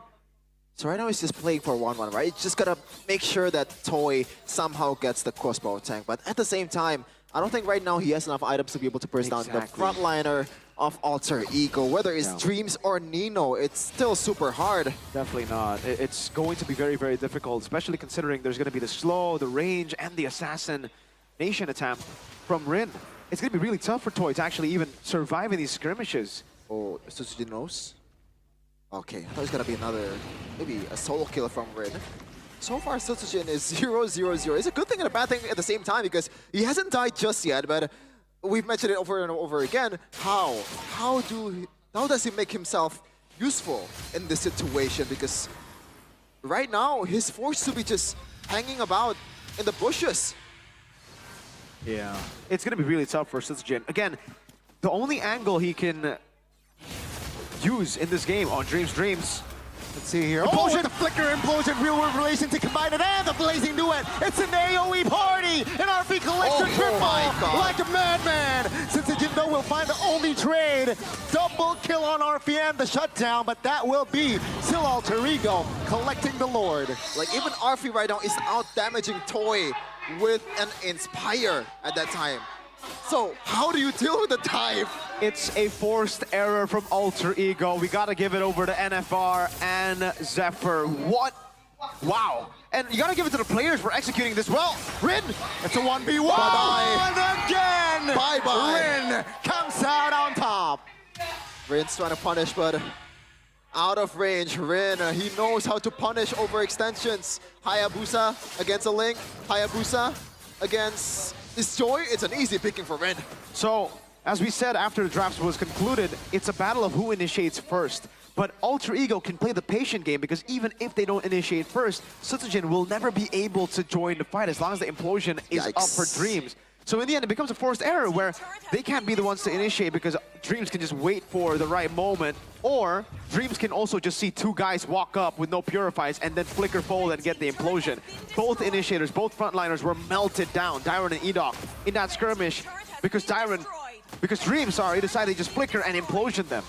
I can't believe it right now. RRQ is in the brink of a match defeat. This is something that surely a lot of us didn't expect, except for Gani, obviously. He exactly predicted 2-1. I don't know how he gets that number, but you might want to tell the He's got viewers that blind faith on his own GOAT. Is it just vibes? He's an MDL. Is it just vibes? Winter Crown, double Winter Crown. You can already see the problem for the 1-1 here. We've been talking about this for a long time. 1-1. Once we get to a certain threshold. Oh, Diamond! Oh, finds three. No connection, though. No follow-up. And that's going to be Edok with that expert play. RRQ. They will provide the damage soon enough. Rins goes down. But that will be Sutsujin collecting multiple shutdowns. And if you blink, you will miss it. Alter Ego. They're 4-man down. Tyron out of nowhere! My goodness! How? Whoever engages first wins. We have gotten to the point where Sutsujin doesn't need to wait all the way for a cleanup. Again, if Sutsujin has enough items, he can join the fight and burst them down before Alter Ego can even react. As long as Tyron initiates and stuns and locks Dreams. I think that's exactly what happened here. You saw the engage, he was able to find Dreams, no implosion, and you can see Sutsujin in the back just going for it, splitting Dreams apart from the rest of the team. Tyron and Edok was able to create the opening for Sutsujin, for Toy. Ladies and gentlemen, for RRQ, even if Edok isn't on the initiator, never count Tyron out. He can be that game changer. Be careful. Winter Crown. That's the winner crown, man. That's the winner crown. Now they want to turn it around. RP finds a Blazing Duet. Arendo goes down. Edok will be the only trade alongside Tyron. That's a 2 for 2. But Rins with the magic burst finds RP as well. It's equal. Now 13 minutes in. RRQ, they have neutralized Alter Ego. It's better. Nostalgia. Sutsujin. You want an engage now. Sutsujin, more than enough damage, even with the implosion coming in. It won't be enough. RRQ, they have turned the tides. How? Like, I said I didn't see our Alter Ego winning this match coming, but RRQ even more. I didn't see this coming. Them coming back. That was a pick up a lifetime from Tyron, man. That was like 1 in a 14 million Doctor Strange kind of thing from Id Tyron. That's an everyday job for Dyron. That's just, it's every day, bro. Dyron, again, the game changer when Edoc isn't on the playmaking heroes. This is why, for RRQ, for the longest time, you just need one of them. Either Dyron or Edoc to be on these game changers. That's why we were, I mean, to be fair, Alter Ego did ban it out in Game 1 and Game 2. You see how deadly it can be. Turning the game around from a sure win for Alter Ego to now anyone's game. We're back at it. Maybe actually now advantageous for RRQ. They have the range in Rins, they have the range in Toy also with the, whatchamacallit, the item. Dreams? And now they're trying to break through the base or the inhibitor turret. Slower game now as RRQ utilize and capitalize on the lore that they've just taken. 3,000 gold lead from out of nowhere. Everything has been flipped on its head. And now we see RRQ being the ones to control the map. They've basically equalized on turrets. Just a tier 2 advantage for Alter Ego, but it's in the mid lane. And in the later stage of the game, honestly, the side lanes will play a bigger part when it comes to the macro game. The slow pushes, the build-ups for the neutral objectives in the far lane as well. So RRQ, I think they're in a comfortable spot. The only thing that can be a... Oh, wait. Oh, Dyron, this That's too much damage! That's practically a solo, right? With the help, a little help by Hijume there. The shadow kill was enough to take Dyron down. I'm looking at the item right now. Tyron so far. Oh, gotta watch out maybe. No, Toy didn't take that. He has Thunder Belt, a breastplate. Might be on his way towards immortality, but like, how? That was a clean one combo Hayabusa towards a tank.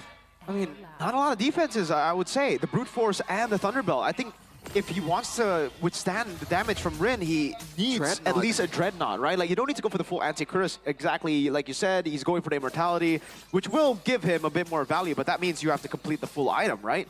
The Dreadnought, I think, has to be built up. Not even Edoc has it, so that's going to be a problem. RRQ, with their burst, there's always a Winter Crown to deal with the Crossbow of Tang. Look at Dreams' position. It's going to be a position that he has to give away to concede back to RRQ as they open up the map.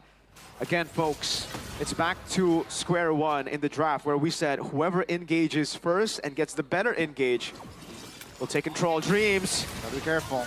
Using the second skill just to get back. Yikes. Now all that.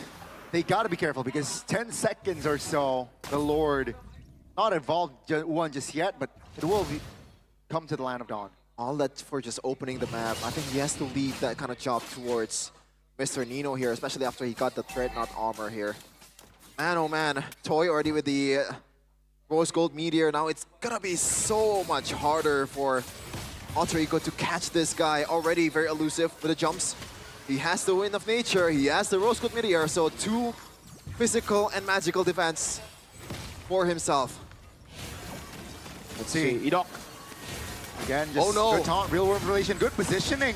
Now Susujin though will look for a kill. Rin very low. Implosion. Watch out, Implosion. RB finds the kill. Now, Toy alongside Dyron.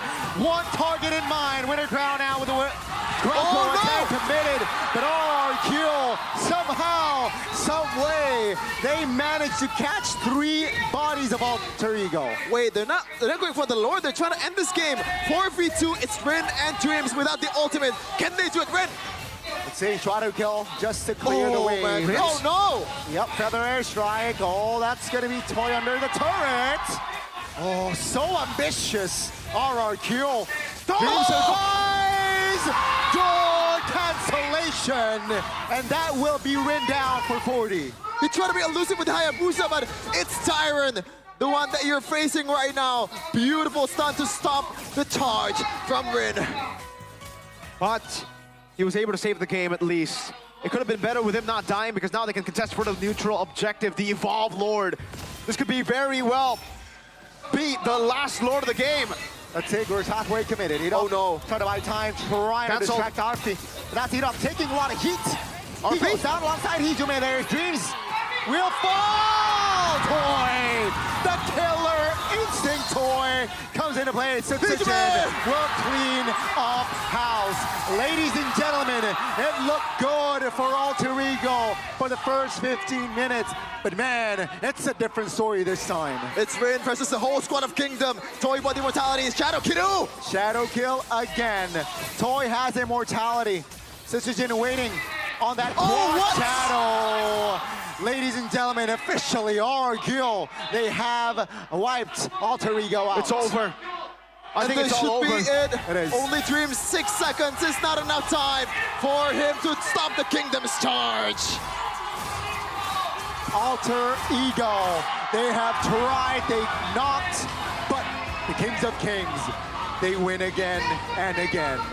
A close one for RRQ, but they managed to win that one. A smile of relief from the whole coaching staff of RRQ. They take the match against Alter Ego. 2-1. Alter Ego tried to shut down RRQ's roamer, Edok. They tried to shut down the man that they think can be the game changer, but another one steps in when he doesn't get the playmakers. When Edok can't, Dyron can. On the Badang, the hero that was banned in game 1 and 2. That was a great,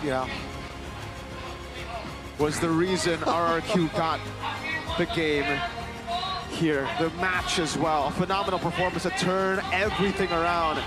Dyron! Crazy engage, crazy defense turned into offense right there. Now, in basketball, that was a fast break.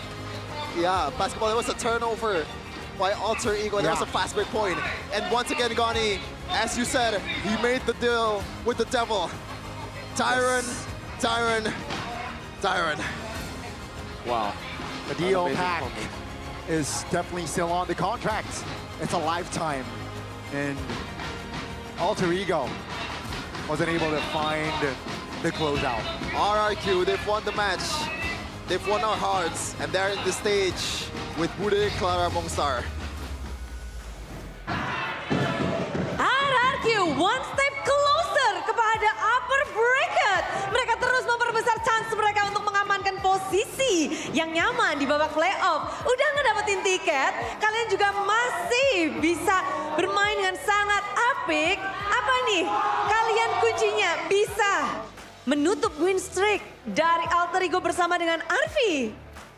Badang Diren. Oh, Badang Diren. Apa yang Badang Diren lakukan, Idok? Atau jago banget badangnya. Jago banget badangnya. Hari ini doang? Tiap hari sih. Setiap hari. Jadi kesalahan dong kalau ngelepasin badangnya Dyron. Salah nggak salah. Oh, kaliannya seneng, merekanya? Ya. Ya senang. Tapi Idok, hari ini kita melihat adanya Franco muncul lagi. Kok cepet banget ya, baru game pertama kamu udah meluncurkan Francomu. Apakah ingin bermain Franco di hadapan seorang Dreams atau memang ada maksud khusus nih? Ya nggak ada maksud khusus, saya misalnya pick di pertama, game 2-3 di ban. Oh jadi ketika ada gas? Ya buang ban aja. Buang, oke. Tapi Bude penasaran, kita melihat bahwa kelincahan dari seorang Rine itu kemarin benar-benar sat. Tapi hari ini kayak kamu bisa selalu membaca pergerakan dari Rine. Apa yang kamu mungkin pelajari dari pergerakan Alter Ego nih? Ya nggak ada sih yang dibantu Diren juga udah kalau ke Rine. Tapi si Arfi jago banget. Si Arfi jago banget, jadi memang leg 1 dan leg kedua pembedanya adalah Arfi. Ya Arfi jago tuh sampai dari tadi. Yes, dan apa respon kalian ketika di savagein sama Arfi? Gak ada, ketawa-tawa aja. Ketawa aja, tertawa bersama. Namun Sujin, tadi ketawa-ketawa juga mendapatkan kemenangan 2-1 ini lagi di leg yang kedua.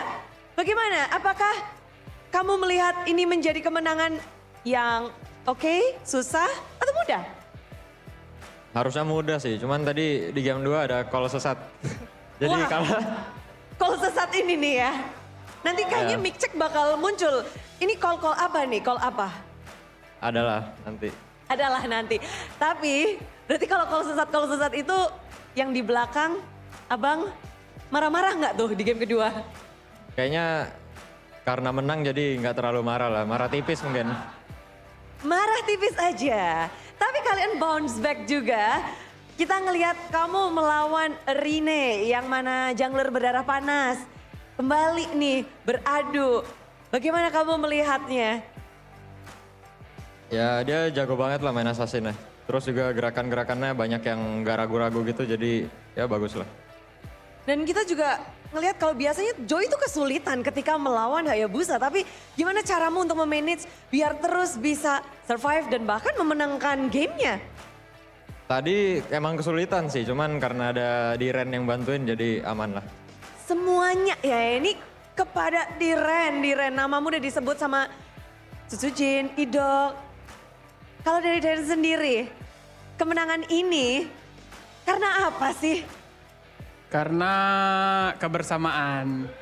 Kebersamaan. Bersama dalam hal apa nih kalau tadi? Dalam hal apa ya? Main lepas aja sih Bude, nothing tulus gitu. Nothing tulus. Dan kalau ngelihat kalian di game ketiga, itu benar-benar balas, maju mundur, back and forth, unda-undi. Gimana cara kalian untuk memaksimalkan dan ngedapetin game 3 itu nggak mudah kan? Gimana caranya tuh game ketiga kalian menang? Pelan-pelan aja Bude. Yang penting tunggu momen, terus ya udah tonjok aja. Tonjok, sabar nggak tadi? Kalian sabar-sabar atau tidak? Enggak, kita tonjok-tonjok. Oh, tonjok-tonjok. Tiada kesabaran di sini, tetap tonjok-tonjok. Padahal ini adalah match yang sangat berharga juga untuk Alter Ego. Kalian terus berjuang, di mana sebenarnya kalian benar-benar lagi di atas, lagi mengejar upper bracket, chance kalian semakin besar. Kalau dari Rin sendiri, Rins, ngelihat potensi kalian upper bracket yang semakin membesar, kalian ada nggak sih merubah mungkin strategi untuk lebih mencoba sesuatu, mengeksplor sesuatu? Mungkin ketika udah dapetin upper bracket sih, kita bakal nge-explore hero sama nge-explore semua hal lah kita explore. Berarti kalian mau pasti dulu nih? Ya. Sekarang belum, jadi kalian masih benar-benar memberikan segalanya nih di setiap match kalian? Ya benar. Yes benar. Kalau hasil 2-1 hari ini bagaimana nih? Apakah perkembangan RRQ makin terasa? Atau up and down? Masih up and down atau terus melanjak sih RRQ? Terus melanjak sih. Sebenarnya tadi bisa 2-0 juga, cuman karena kata Arthur ada call sesat ya jadi kayak gitu. Jadi tersesat bersama ya? Ya, kalau tersesat bersama. Dan kalau habis tersesat bersama gimana nextnya biar bisa nih bersama lagi dan menuju kejayaan?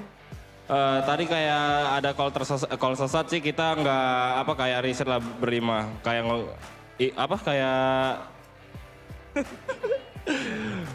pokoknya kita riset lah di game ketiganya. Riset ya, karena kita tahu pasti akan ada hal seperti itu di setiap game, di setiap match, di setiap tim. Tapi kalian berhasil untuk cepat riset. Cepat riset kalian menghasilkan hal baik dan kemenangan hari ini juga di ujung sana. Waduh, Toy. Halo. Kamu bertemu dengan Arvi di MDL 3 season berarti ya? 2, 3? 3 season, cuman kalau ketemu aja cuma 2 season dong. Cuma 2 season. Gimana kamu pada saat dulu dan sekarang bertemu dia di MPL?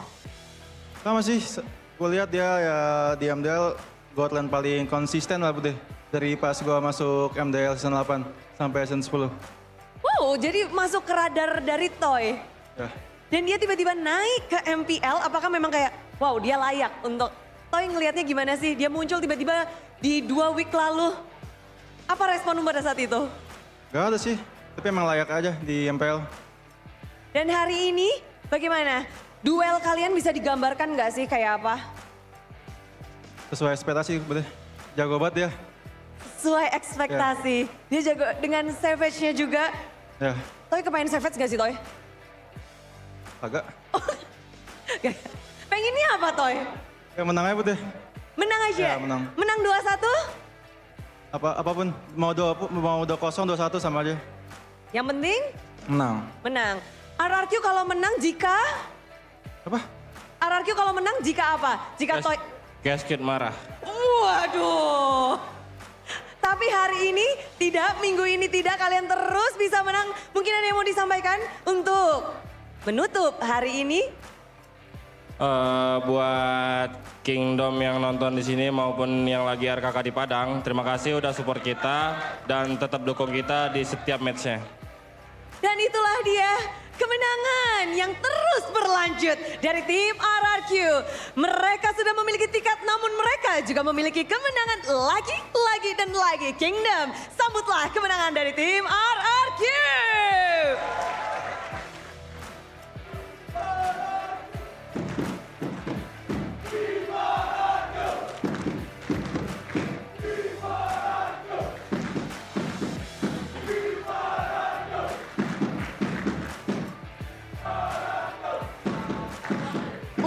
Wow, match yang begitu panas, match yang begitu seru tentunya. Di mana 3 game benar-benar saling balas-membalas. Namun sekarang tentunya di sini Mpl ingin memberikan terima kasih untuk kalian dengan membagikan GoPay Coin secara cuma-cuma. Caranya gampang banget, kalian nanti tinggal scan, nanti kalian bisa dapetin GoPay Coins langsung. Udah punya GoPay aplikasinya kan? Kalau belum langsung download yang udah bersiaplah. Inilah dia GoPay hadiah GG. Caranya gampang banget nih. Langsung aja download atau unduh aplikasi GoPay. Lalu setelah kalian download dan punya, lalu buka kamera pada smartphone untuk scan QR-nya dan klik buka hadiah. Selanjutnya, saldo GoPay akan otomatis masuk ke dalam akun kalian. Nanti QR-nya akan ada di putih-putih situ. Jadi siapkan. Ayo. Ini udah pada rame nih. Udah pada siap? Oke, kita hitung bersama-sama dari 3, 2, 1. Inilah dia GoPay hadiah GG. Wah, cepet banget tuh. Wah, dari Kingdom, dari Alter Champs, semua super fans. Dapat. Pamerin dong. Mantap. Oke. Banyak banget nih ya yang ngedapetin GoPay Coins. Masih pada lagi nge-scan. Emang di Mpl Arena tuh banyak kebahagiaan. Tapi yang lebih bahagia pasti RRQ karena berhasil mendapatkan kemenangan lagi dan lagi atas tim Alter Ego. Alter Ego harus mungkin menahan atau berjuang kembali untuk memperebutkan tiket playoff yang ketiga. Masih ada. Berarti total dari 6 udah ngambil 2, tinggal 4 tiket playoff yang masih benar-benar bisa diperjuangkan bagi tim-timnya. So, buat kita semua pastinya penasaran. Bagaimana game yang benar-benar front and back, maju, mundur. Pada akhirnya dimenangkan oleh RRQ. Langsung aja kita tanyakan kepada para caster yang bertugas. So caster, what happened?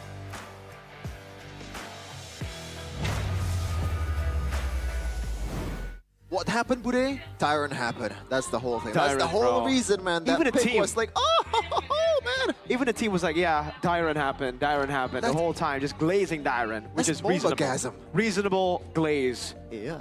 Valid glaze. Yeah. And reasonable crash out for Coldale as well. Oh, was he crashing out? I don't know. I don't think he was crashing out. I think even though they lost, they played an amazing game. They improved so much over the course of a week. So I would personally give Alter Ego my sigil of respect if they care for it. This guy, Tyrant, has had my sigil of respect all the way from his RBL days. This guy has always been that type of guy. He's been so good, so reliant when he was in RBL, and then that whole saga of him transferring to RRQ, but not transferring to RRQ, and then his saga where, by the way, there was a time where they chose Dawn and Banana over Dyron. I will keep on preaching to the end of my time that happened. Right. Like, brother, you see how good this guy is? I've been glazing him for the longest time. I've been saying, no Banana, no Dawn. Dyron, he's the GOAT. MVP Player of the Match presented by Samsung Galaxy S25 series. Look at that. Damage taken 140k.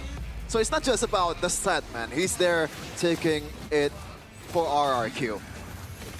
Man, he always finds these moments as well, right? Like, well, in the early game, it was really just a miscalculation. Again, they tried to go for a crazy move, but they forgot there's a Purify and a Revitalize. But after that, you can see that Alter Ego were controlling the game. It was Alter Ego's game to win, really, ladies and gentlemen. Don't let the last 3 minutes of the game change the narrative of this game. This was what changed the trajectory of what this game was supposed to be. Rin wasn't able to find in an alter ego arc. This is the thing about alter ego. When they're ahead, they do really well. But there's always that passive that we know them for. Every single time when they get too ahead, overconfident, sticking together, losing sight of their win conditions, constantly walking up again, have led them to lose out a lot of these skirmishes back to back. They could have just reset, wait for the lure. They had the lead still at this point of the game, but they decided to fight again instead of building up towards that lead. They still had an advantage with the turrets. They still had a lot of different advantages across the board. One team fight doesn't make RRQ the game winners, but they went for back-to-back team fights that didn't go their way, and that's just the alter ego style. They did draft for a team fight comp, so I mean, I guess it's understandable. Toy played an amazing game, by the way. Usually we say that 1-1 gets outscaled nowadays because of the Winter Crowns, but it didn't look like that was the case here. I think because RRQ had so many ways to cycle through the Winter Crowns, these immortalities as well, the Toy was really just a cleanup tool on top of Sutsujin in the later stage of the game. Oh, that was another miscalculation or like micro there for Rin. You should have gone back to the... I agree, yes. After defending, shadow there. And that too, yes. That too, but also after defending in the mid lane. Remember, he went in again to try to save Dreams. Dreams got out, but he was like, nah, I want kills. So he went in, he died, and that gave the Evolve Lord for free to RRQ. Because the rest of the members were going to get up at the right time to contest for the Evolve Lord. Had Rin not died, that would have been an angle to maybe steal it. But again, it was RRQ's game at that point. Really, the big mistake that they should be talking about, if I was Alter Ego, would be how did Iron get that, right? Like, they were winning up to that point. This Iron mythical creature should not have been able to do that. Item build-wise, though, concentrated energy, yes. First thing I looked at, too. Interesting. A bit more sustain, I guess, knowing that he's going for Purify. He's gonna stand there, right? He's unfazed a lot of times. So going for the concentrated energy gets him a bit more sustained. Well. Late game item, yeah. Towards the end of the game where you... Actually, he still had boots. I was about to say maybe you sell boots, but no, he still had boots. Just concentrated energy, I guess, for sustain. Across the board, though, for Toy, this is the build. Ladies and gentlemen, don't go for Golden Staff. You go for Erosion, EHS, and then see Helmet if you want to. Usually, people go for Malefic Gun when they're snowballing. They go for Wind of Nature when they're losing against Physical, Rose Gold. When, yeah, you get it. You get the gist of it. It was really more of, not the itemization to me, but the execution of how they played the game. This is what differentiates RRQ from the rest of the teams in Indonesia. When they are behind, when they lose, the adaptations made by them is so instant. And I think it's because of even Geek Fam don't adapt as fast as this. Okay, I'd say. I think it's shown because RRQ beat them twice. At least my team got them. Anyways, get the hell out of here. Toy said, Keskute. That's the key to winning the games. If Keskute is angry, we will constantly win games. Because I think whenever they lose, Keskute gets angry, and again, he dissects every single mistake, points out every little mistake that they made. And they were about to get a scolding, apparently, if they didn't win this series. In Game 2, someone made a bad call. They referred to that bad call so many times. So I'm guessing after Game 2, Keskute was like, who made that garbage call? Let me punch them in the face. Yeah. No, not in-game. Yeah. Keskute will literally go in-game, tell all the members to line up, and he plays Badam.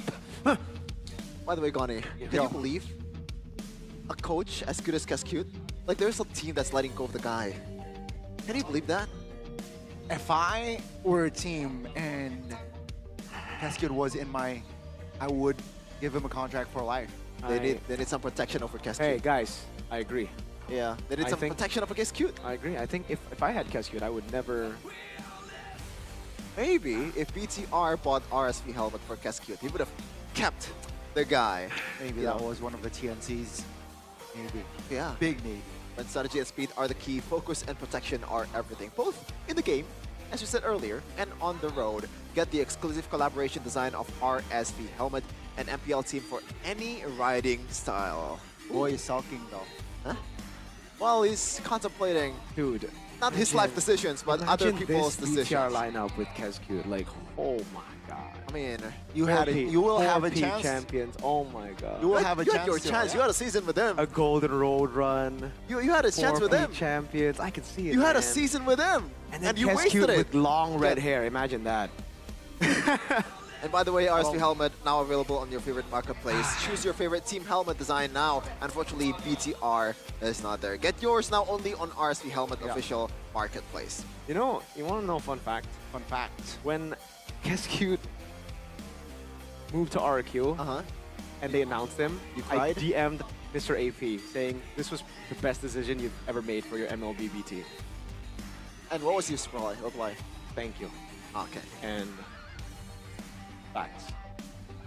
You're not messaging Mr. Edwin Chia? I told him about how I feel about that transfer too. Do you want to say in broadcast what you told him? No. No. Oh man.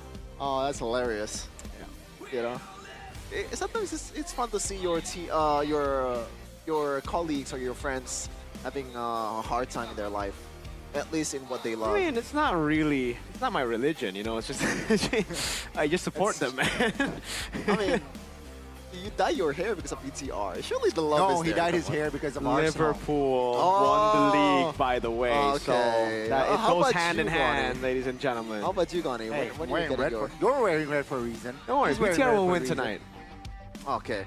We're gonna move on though. We're gonna wait for the third game. It's the big boys, Pikachu versus Onyx. Who will win? Stay tuned to see them brawling here in the stage right now. They're gonna punch it out in the faces. You know, maybe we get a Nocticon here. I'm just gonna be the referee. You're in the middle, brother. Come on. Get up.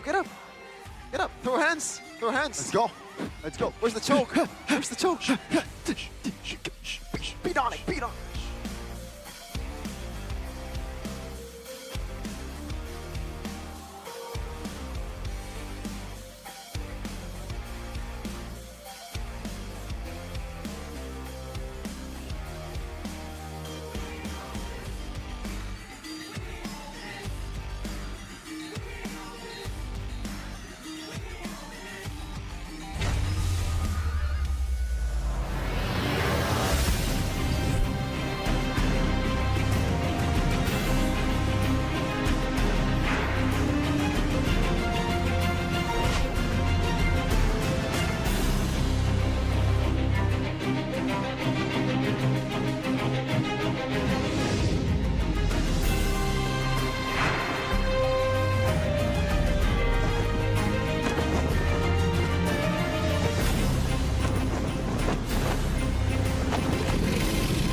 Ya, aku merem. Ulang dong.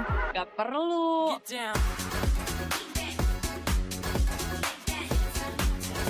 Guys, review.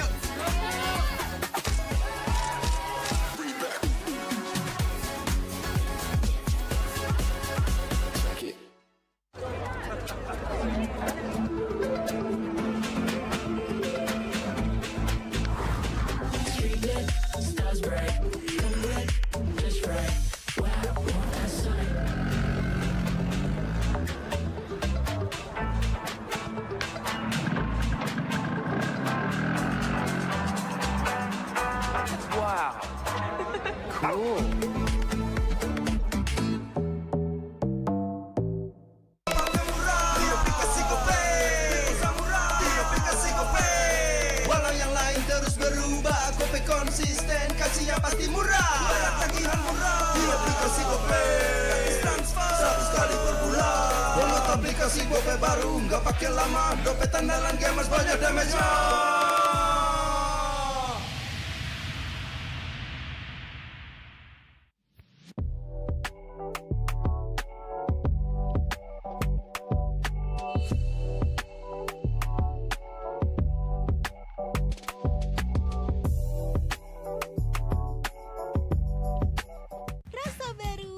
Seru. Pertama di Indonesia, kopi susu rasa cookies. Always ready, warnai harimu. Good day Groovy Cookies.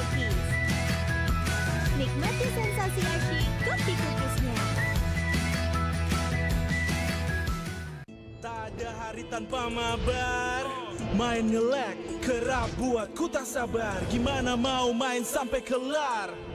Ini waktunya ku bersinar. Okay, let's do it. Games main sandalanku bikin mainku semakin hebat. Ping stabil main makin mulus, rankku fix naik terus. Tukar DG rings, diamond dan voucher game kau dapat.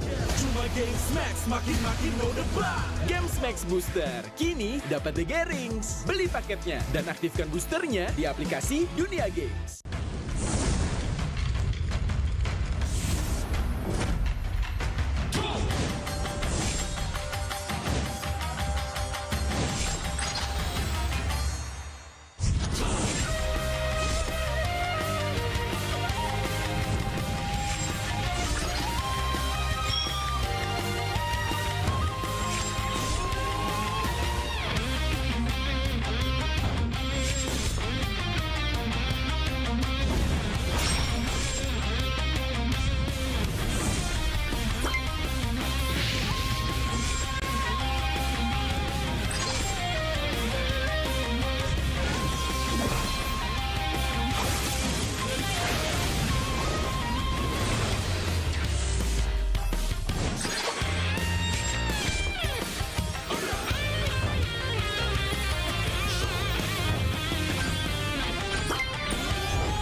相変わらずやかましい奴らだ。今度は背中合わせでいくわよ。よっしゃ第7班ここに復活だってばよ。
渦巻ナルトが帰ってきたぞ。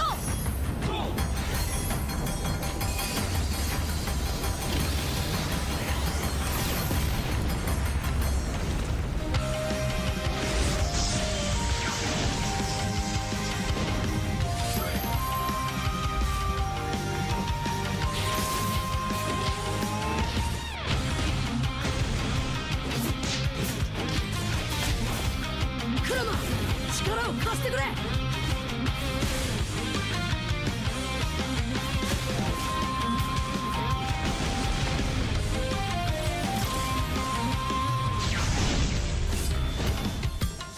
っしゃ第7班ここに復活だってばよ。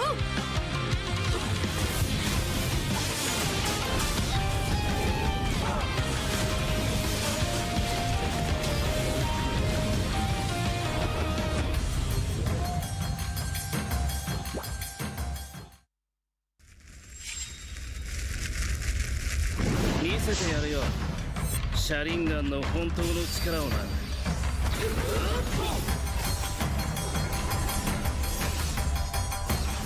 力が湧いてくる。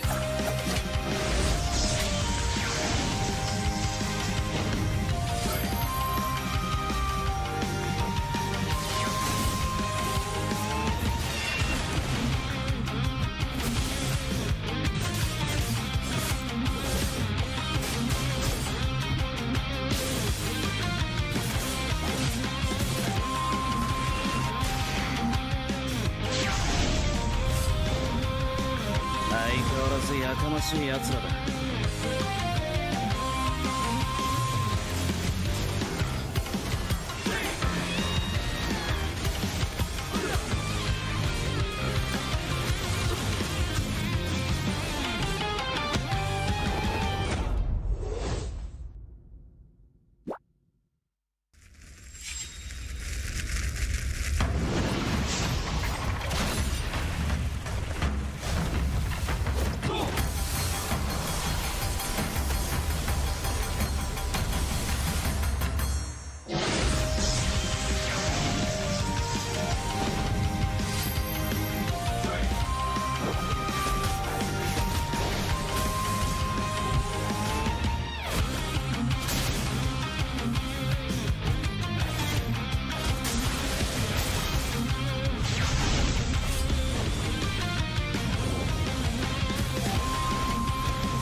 は俺に任せて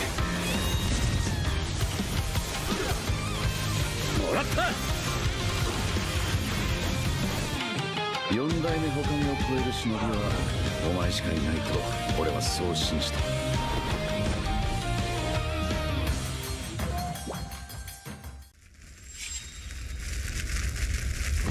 んなを守るために私はもっと強くなる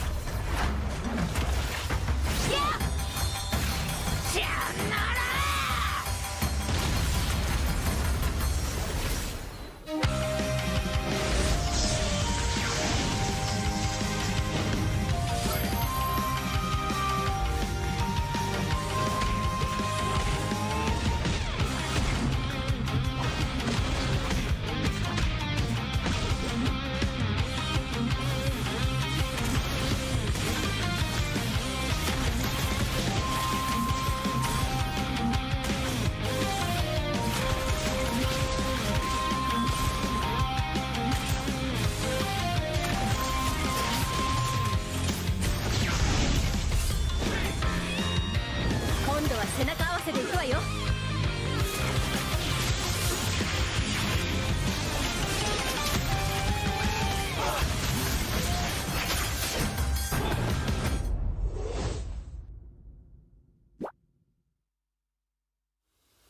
Si Mekis juga udah mulai main berasa lah. Bikin ketar-ketirnya tuh ke backline kita lah. Ya tim-tim lain mungkin belum ada yang ngeluarin link, tapi dia udah berani main link. Someday, sometime dia will be the best jungle atau enggak will be a champion.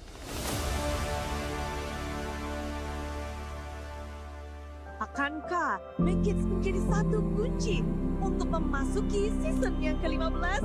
Ya awalnya gua SMK kelas 1 kalau nggak salah. Gua main ML, itu aktif banget. Jadi pas gua main, wah ini game kayak bagus gitu menarik di gua. Jadi gua buat game ini bisa dapat duit. Ya reaksi orang tua pasti marah besar lah. Pertama kali beli HP sendiri, itu dipecahin orang tua, gua nangis banget. Soalnya itu duit hasil dari game Mobile Legends ini. Terus pinjam HP adek, itu adek nangis, sering nangis. Pas aku udah dapat HP baru, tapi pecah lagi karena orang tua ya masih belum percaya proses aku.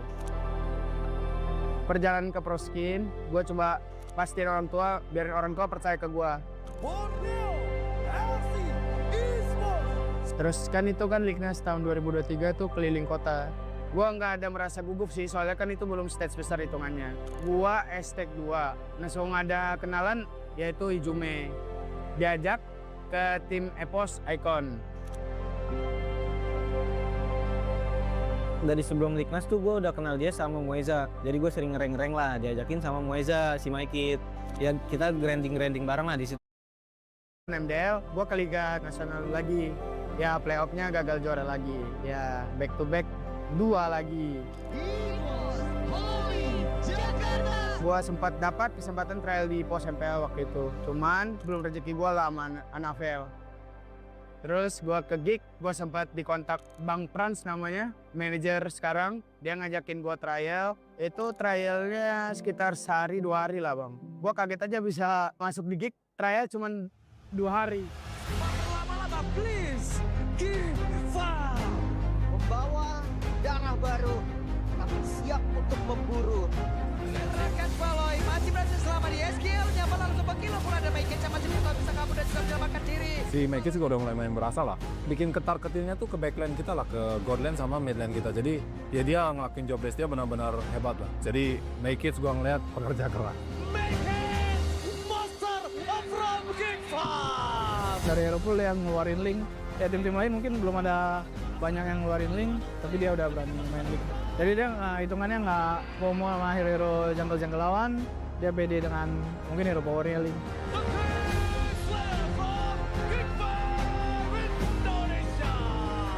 Progres Mekis ini bagus karena rata-rata banyak rookie yang kayak awalnya ngegas terus makin lamanya nurun-nurun. Cuma dia ya kebalikannya, dia yang awalnya mungkin low perform sekarang udah mulai nunjukin kekuatannya dia. Udah kaget juga karena emang dia punya sosok Baloi kan. Jadi ya dia tinggal percaya apa kata Baloi udah gue yakin dia bakal jadi cukup monster. Kalau dia dikasih waktu di MPL, dia bakal on top lah, gue yakin. Someday, sometime dia will be the best jungle atau enggak will be a champion.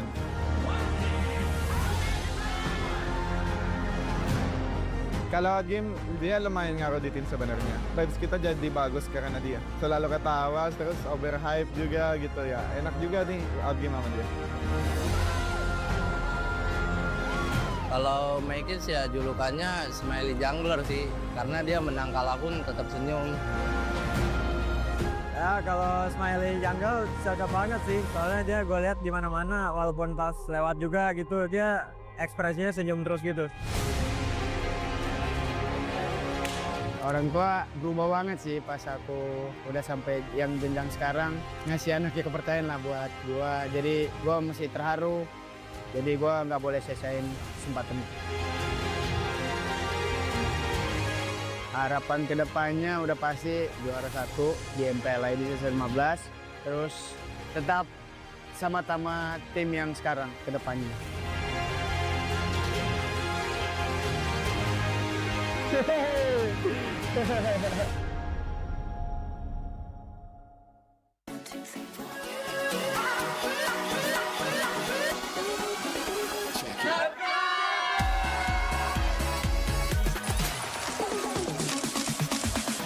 Ya, aku bareng. Ulang dong. Gak perlu.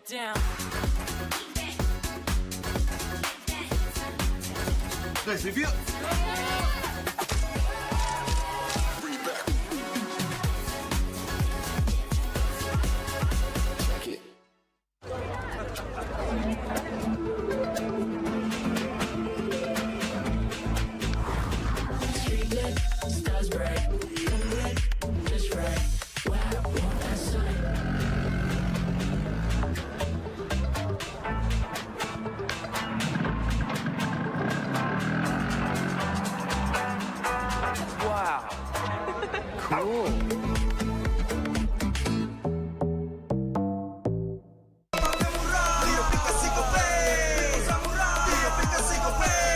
Walau yang lain terus berubah, Gope konsisten, kasihnya pasti murah. Bayar tagihan murah di aplikasi Gope, gratis transfer 100 kali per bulan. Download aplikasi Gope baru, nggak pakai lama. Dompet andalan gamers banyak damage-nya.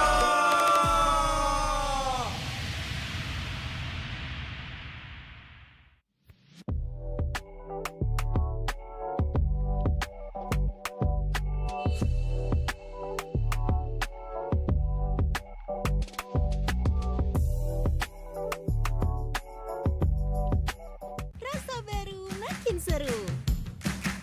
Pertama di Indonesia, kopi susu rasa cookies. Always ready, warnai harimu. Good day Groovy Cookies. Nikmati sensasi asyik kopi cookiesnya. Tak ada hari tanpa maba.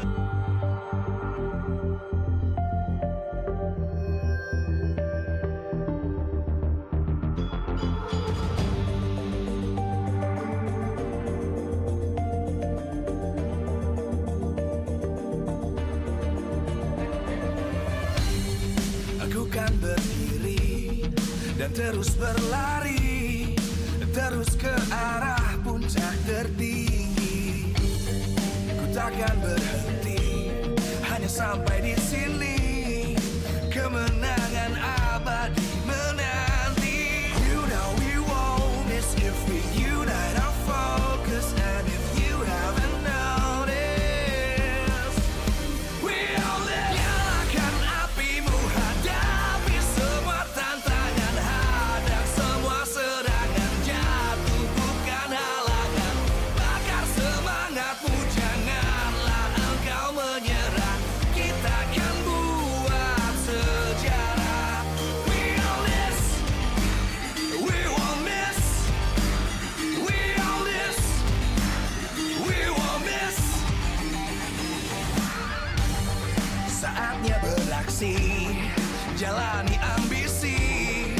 Aku kan menyawakan hari ini. You know we won't miss the free. You that I'm focused. And if you haven't noticed, we all live. Nyalakan apimu, hadapi semua tantangan, hadang semua serangan, jatuh bukan halangan. Bakar semangatmu, janganlah engkau menyerah. Kita akan buat sejarah. We all this, we won't miss. We all this, we won't miss. We all this.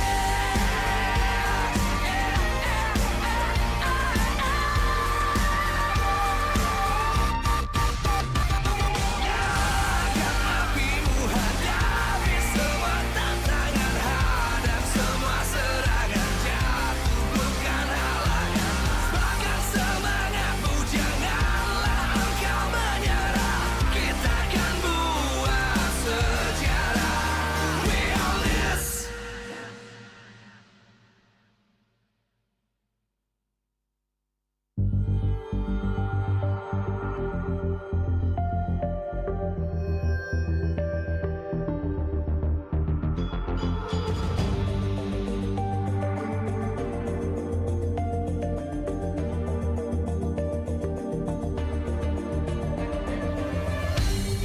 Aku kan berdiri dan terus berlari, terus ke arah puncak tertinggi.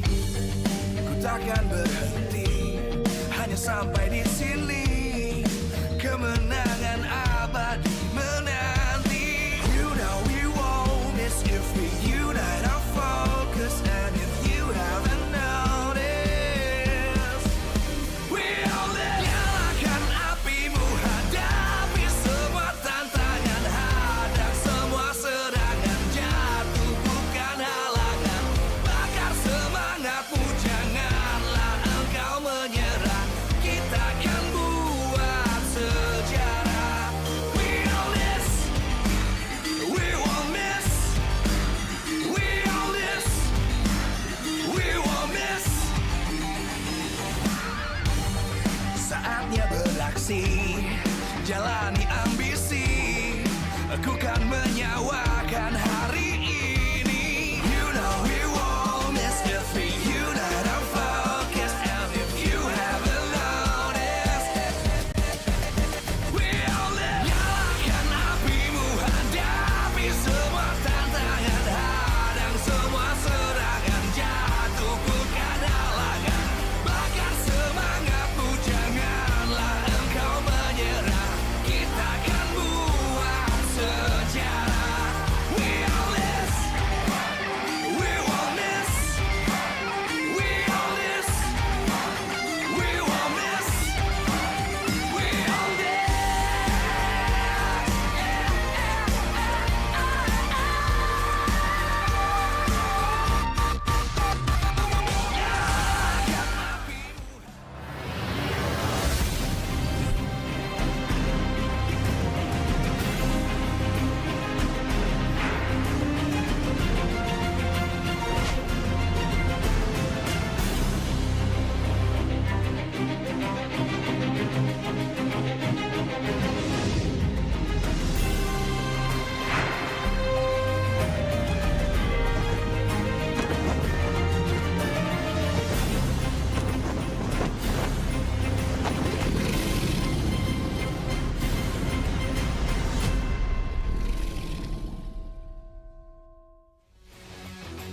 Live from Mpl Arena, Jakarta, Mpl Indonesia Season 15 is powered by Moonton.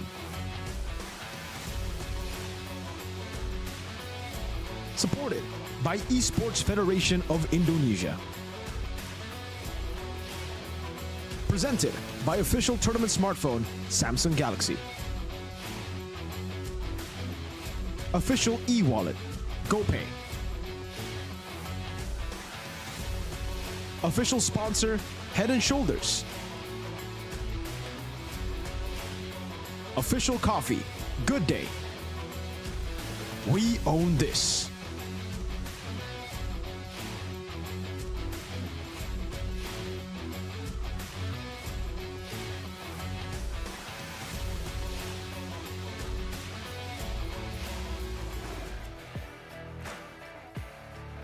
Match penutupan di hari kedua minggu ke-8 yang akan kita saksikan Bigetron melawan Onyx.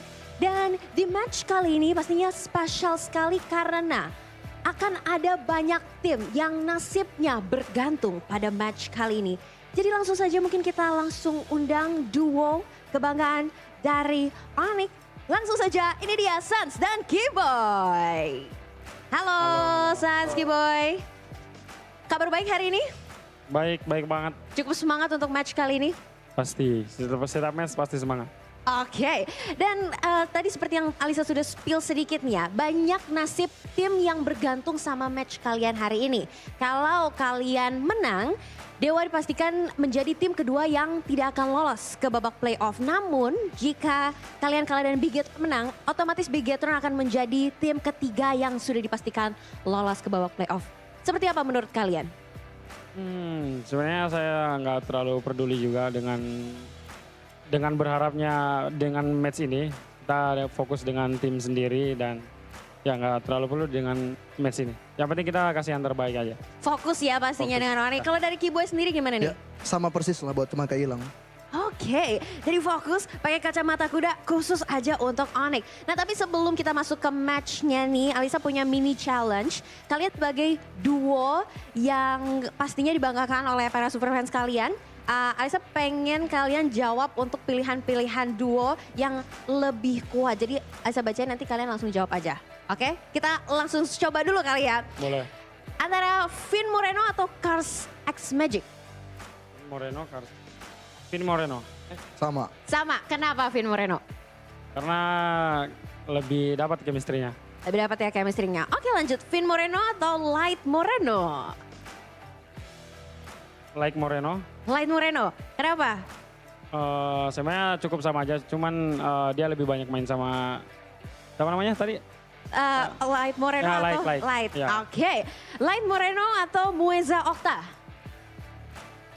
Kiboy mungkin. Ini pilih aja loh ya.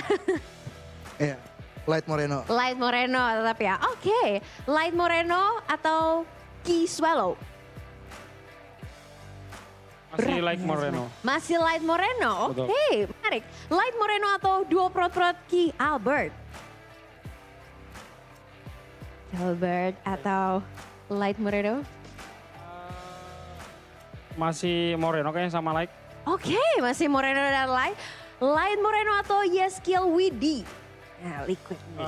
Yeskiel Widi. Yeskiel Widi, kenapa tuh berganti dari Light Moreno? Dia lebih lebih nyatu. Soalnya season kemarin dia juga juara jadi ya. Oke, lebih ngeblend ya dan sudah terbukti sebagai juara bertahan dan pastinya di season 14 kemarin. Oke, Yeskiel Widi atau Baloy Aboy? Kiboy ini dari tadi menyerahkan ke Sans ya. Sans, kayaknya kamu harus menyerahkan Kiboy. Kiboy jawab gak? Jawab gak? Jawab. Boy. Oh tadi. Oke. Untuk Yeskiel Widi atau Baloy Aboy? Baloy Aboy. Baloy Aboy, kenapa? Karena dia si Baloynya cukup pintar untuk banyak bantu timnya. Oke, Baloy cukup pintar, benar. Ini pertanyaan selanjutnya harus Kiboy yang jawab ya. Oke. Baloy Aboy atau dua ISF Dreams Hijume? Baloy Aboy. Baloy Aboy, oke. Baloy Aboy atau Idok Rins? Apa? Ini padahal baru satu ya Kiboy jawab, gak apa-apa. San, silakan. Apa tadi? Sorry. Baloy Aboy atau Dreams Hijume? Oh, Idok Rins. Masih Baloy sama apa tadi? Baloy Aboy. Oke. Ini last, kalian harus kompak ya jawabnya ya. Oke. Baloy Aboy atau Kiboy Sans? Kiboy Sans dong. Ini belum kompak. Baloy Aboy atau Kiboy Sans? Kiboy Sans. Oke, dan itu dia tadi kekompakan mereka yang sudah terlihat dan kita hope for the best di match kalian. Fokus dengan Onyx pastinya, good luck pastinya. Dan untuk para superfans jangan lupa dukung tim kesayangan kalian dan kita akan melihat di match kali ini siapakah yang akan memenangkannya. Silakan Bude Clara, take it over.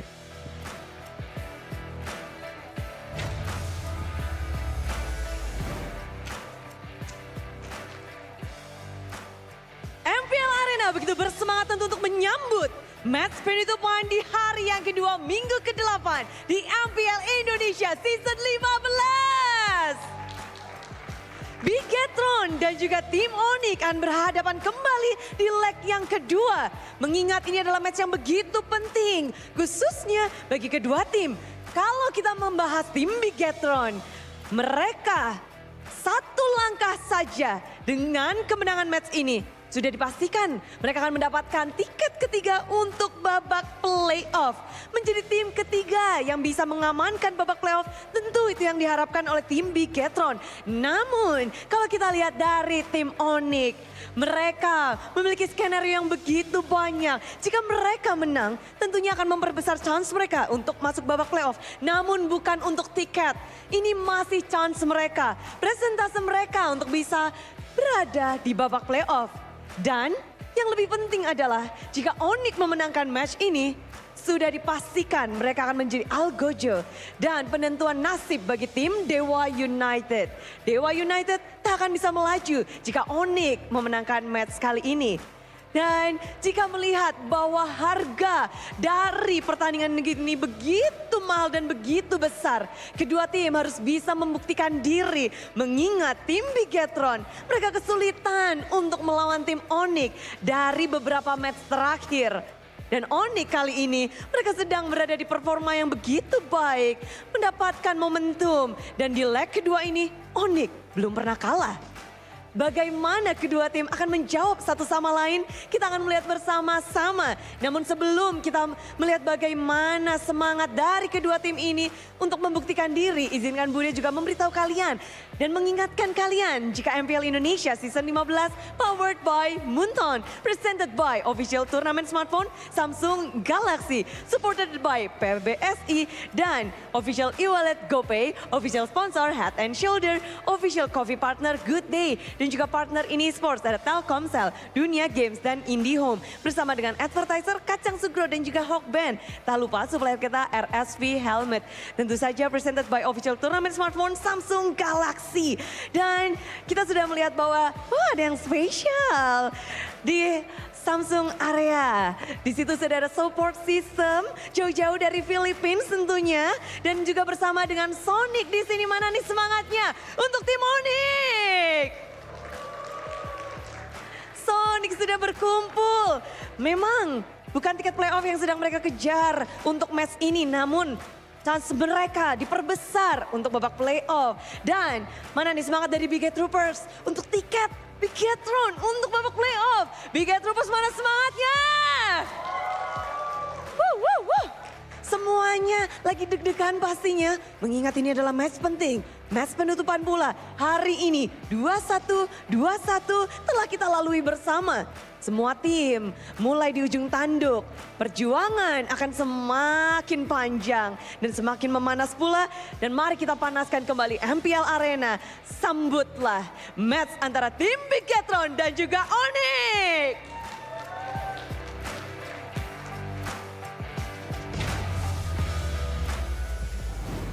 It's the battle of the stars. A whole lot of history between these two teams and a whole lot of trophies that they shared. Four Mpl Indonesia champion, one MSC, and one very prestigious MDL trophy. Welcome, forget Piala President. Yeah, Piala President we share too. that. Welcome back to Mpl Indonesia Season 15. Back again with Sheffin, Mirko, and Gani. And this time around, it's going to be BTR versus Onyx. Man, oh man. For the record, we In have this more battle, than 4 than Mpl Id, but go on. Do they? Yeah. Oh, yeah, you're right. You have 6 or 5? 5? We have 6, I think. Oh, you have 6. All right. So 6 shared 8. MPL Indonesia Champions Season Trophy 10. between BTR versus Onyx. So, you know, these two teams, they have a lot of history, man. Maybe a bit lopsided, but we're not going to talk about that. Yeah, this is, as much as I want to joke about it, I think this is a bit more, I guess, competitive than I thought it would be. Oh, yeah, Or a of lot course. of people would be. Of course, I think this matchup is definitely the match of the day today. We were already expecting this to be the match of the day, and the fact that one of these teams have a chance to actually make it to the playoffs, if they win here, Bigetron, if they win, they secure the 3rd slot for playoffs. And Onyx will have to win against Evos tomorrow then, if they lose. But obviously, if Onyx win here and then they win tomorrow against Evos, then Onyx will be the 3rd team to make it to the playoffs. Let's go with the audience topic for first though. What should Onyx do to secure a win against BTR? Wins our first lane, give P a comfy hero, and Africa Sabero wins lane. Yeah. and give Comfy a hero for Ludpi. What was the third one? I didn't manage to catch that, but what do you think? Savero's lane, because the opponent here is no slouch. Yeah, Eman, I think, is pretty comfortably the best gold laner. On paper, he is definitely the standout. He will win, all right? Going up against... Give me a dab, brother. Going up against this Savero. He's a rookie, guys, all right? But then he has been putting it... He has been putting numbers. One to rise and one to ruin. Yeah, if Onyx wins, they will move 1 point closer to securing a playoff spot. Definitely, I guess, a position that they're not really familiar with. Usually they dominate the season Upper brackets all in usually. and all out. And look at this. If Onyx wins, BTR will still need one more match to secure a playoff spot. If Onyx wins, Deo United will be officially eliminated from playoff contention. And if Onyx wins, EVOS must beat Onyx or miss the playoffs. Ooh, even EVOS has a lot of stakes in this match. That's going to be... Dude, this season is such a blessing when it comes to just how competitive it is. Again, for BTR, if Onyx wins, BTR will still need one more match to secure a playoff spot. They have a match against Alter Ego and GeekFab. So it's still going to be a really tough 2 matches for them. They need to get a win, as many as they can get, especially considering I think they're not just looking for playoffs, they're looking for upper bracket slot as well. Competing with GeekFam and technically still RRQ, but RRQ only have Dewa and Navi left. I think it's guaranteed that RRQ will make its upper brackets. Yeah, we're gonna see though the result of the audience topic voting in second, but yeah, Gani, I want to ask you about something, man. Now that Raja Yeba is back, like, what do you think is the actual chances of Onyx winning it out against BTR right now? I think I'm convinced now more than ever that with Yeb in the lineup, it's more stable, it's more tight. And audience, though, they believe if Saveros wins his lane, it's an automatic Onyx win. I do believe if Savero wins over Amon, that's a guaranteed Onyx win. Oh, I don't know about, like, if it's just laning, I don't think it's gonna... It gives Savero a boost, obviously, but Eman is not really just laning, right? Yeah. We see how he can play the long lane.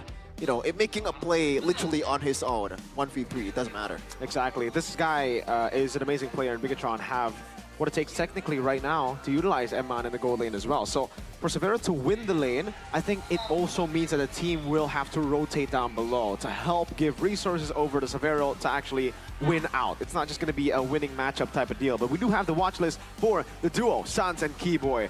The crazy Gila Sans and Keyboy, the moment man. Oh my god. Let's take a look at this. That's cute. Keyboy and Sans are experienced players with a flamboyant playstyle, which allows them to perform with confidence. As veterans, they remain consistent, perform well, and still show a strong hunger to win. And I think, clearly, if we take a look at the stats in Season 11 and Season 12, their prime, no one came close to Onyx in Indonesia. Like, there was really no one. We all knew before the season who would win. Yeah, and that's how strong they were. We're just sugarcoating, you know, the whole MPL thing. Oh, it's got to be competitive. No, it's going to be Onyx winning it out at the end of the day. But would you say, I don't want to throw the question to you, Gani, but I'm going to throw it anyway. Do you think this is the best duo in Mpl Id history? Mpl Id history, duo-wise, if I say specifically mid-roam, yes. Yeah. If it's not mid-roam, like, who would you pick? Huh. I need to... Oh, maybe we need to look back good on some list, but that's the name that came to my mind. Keyboy and Sans, I don't think...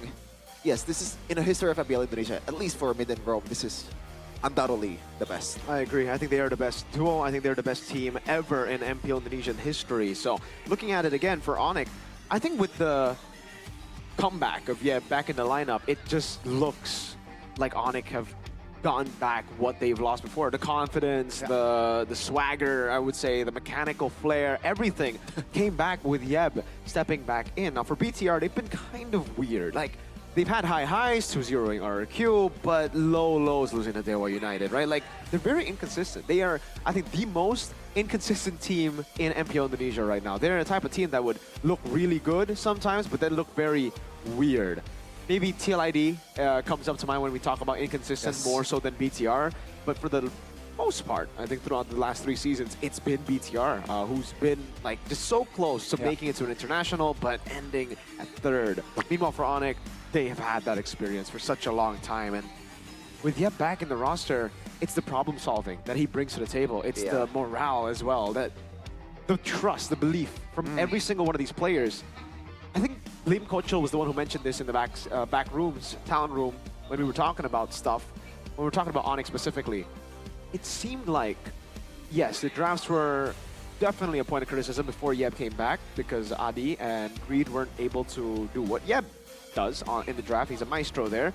But it's also the individual mechanics, which seems to be off when Yeb wasn't there. And it's strange because a coach usually doesn't change someone's individual mechanics. Usually that's just there. The macro changes, the win condition understanding changes, the draft changes, but that's what we saw. So Sans went from just normal Sicilian Ice Spam skill 1 to Gila Sans again.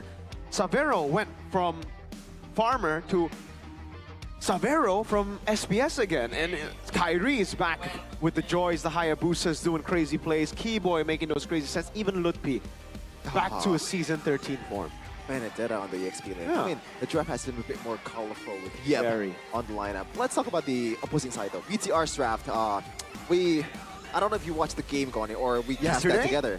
No, it was BTR versus, what was the game where they picked the X-Borg and the Kimmy. I forgot. Yeah. It was up against TLID, I believe. Yeah, it was up against TLID. It was pretty questionable. It was not Kimmy, I think it was just X-Borg. I don't remember the Kimmy picked up by Moreno in that game. I think it was game 1 where Moreno got the Kimmy and they won game 1. But then they lost on the X-Borg. But yeah, I remember. Okay, we have to talk about that X-Borg pick, right? Because the way that Onyx used it and the way the BTR used it is completely different. Onyx had ways to, again, cover the weaknesses of an X-Borg jungle, the clearing, the fact that you need to fight Turtle 1, the fact that you need the snowball as well, the extra damage. They did none of that. Like, even Kyrie on the X-Borg goes for War Axe. Anova went full tank on the X-Borg. They didn't have damage in the side lane, and they were just relying on, I feel, a mistake on the other side. It was a very far-fetched idea compared to what Onyx were able to execute. When Onyx played it, it all made sense because they had all the components. When BTR made it, it almost felt like they were like, you know what? If you can pull out the X-Borg, I can too. And then they're like, oh. With our own color, with our flair. Yeah. But when they've had time to show us their actual picks, their actual pocket picks, like the Baxia jungle, it was pretty good. I think the draft that I'm not a big fan of is the 3 teleports, Lo Yi, Chip, and Moscow that we saw yesterday that ultimately worked against Dewa United, but looking at the standings, they are 8th. And it does look like in that game, it was really very Eman-centric. It was, Eman, if you can carry us, Moreno, if you can get those diversions, yes, we'll win. But it was a far-fetched idea. That's the thing about BTR. Their cheese picks, their gimmick picks look very far-fetched.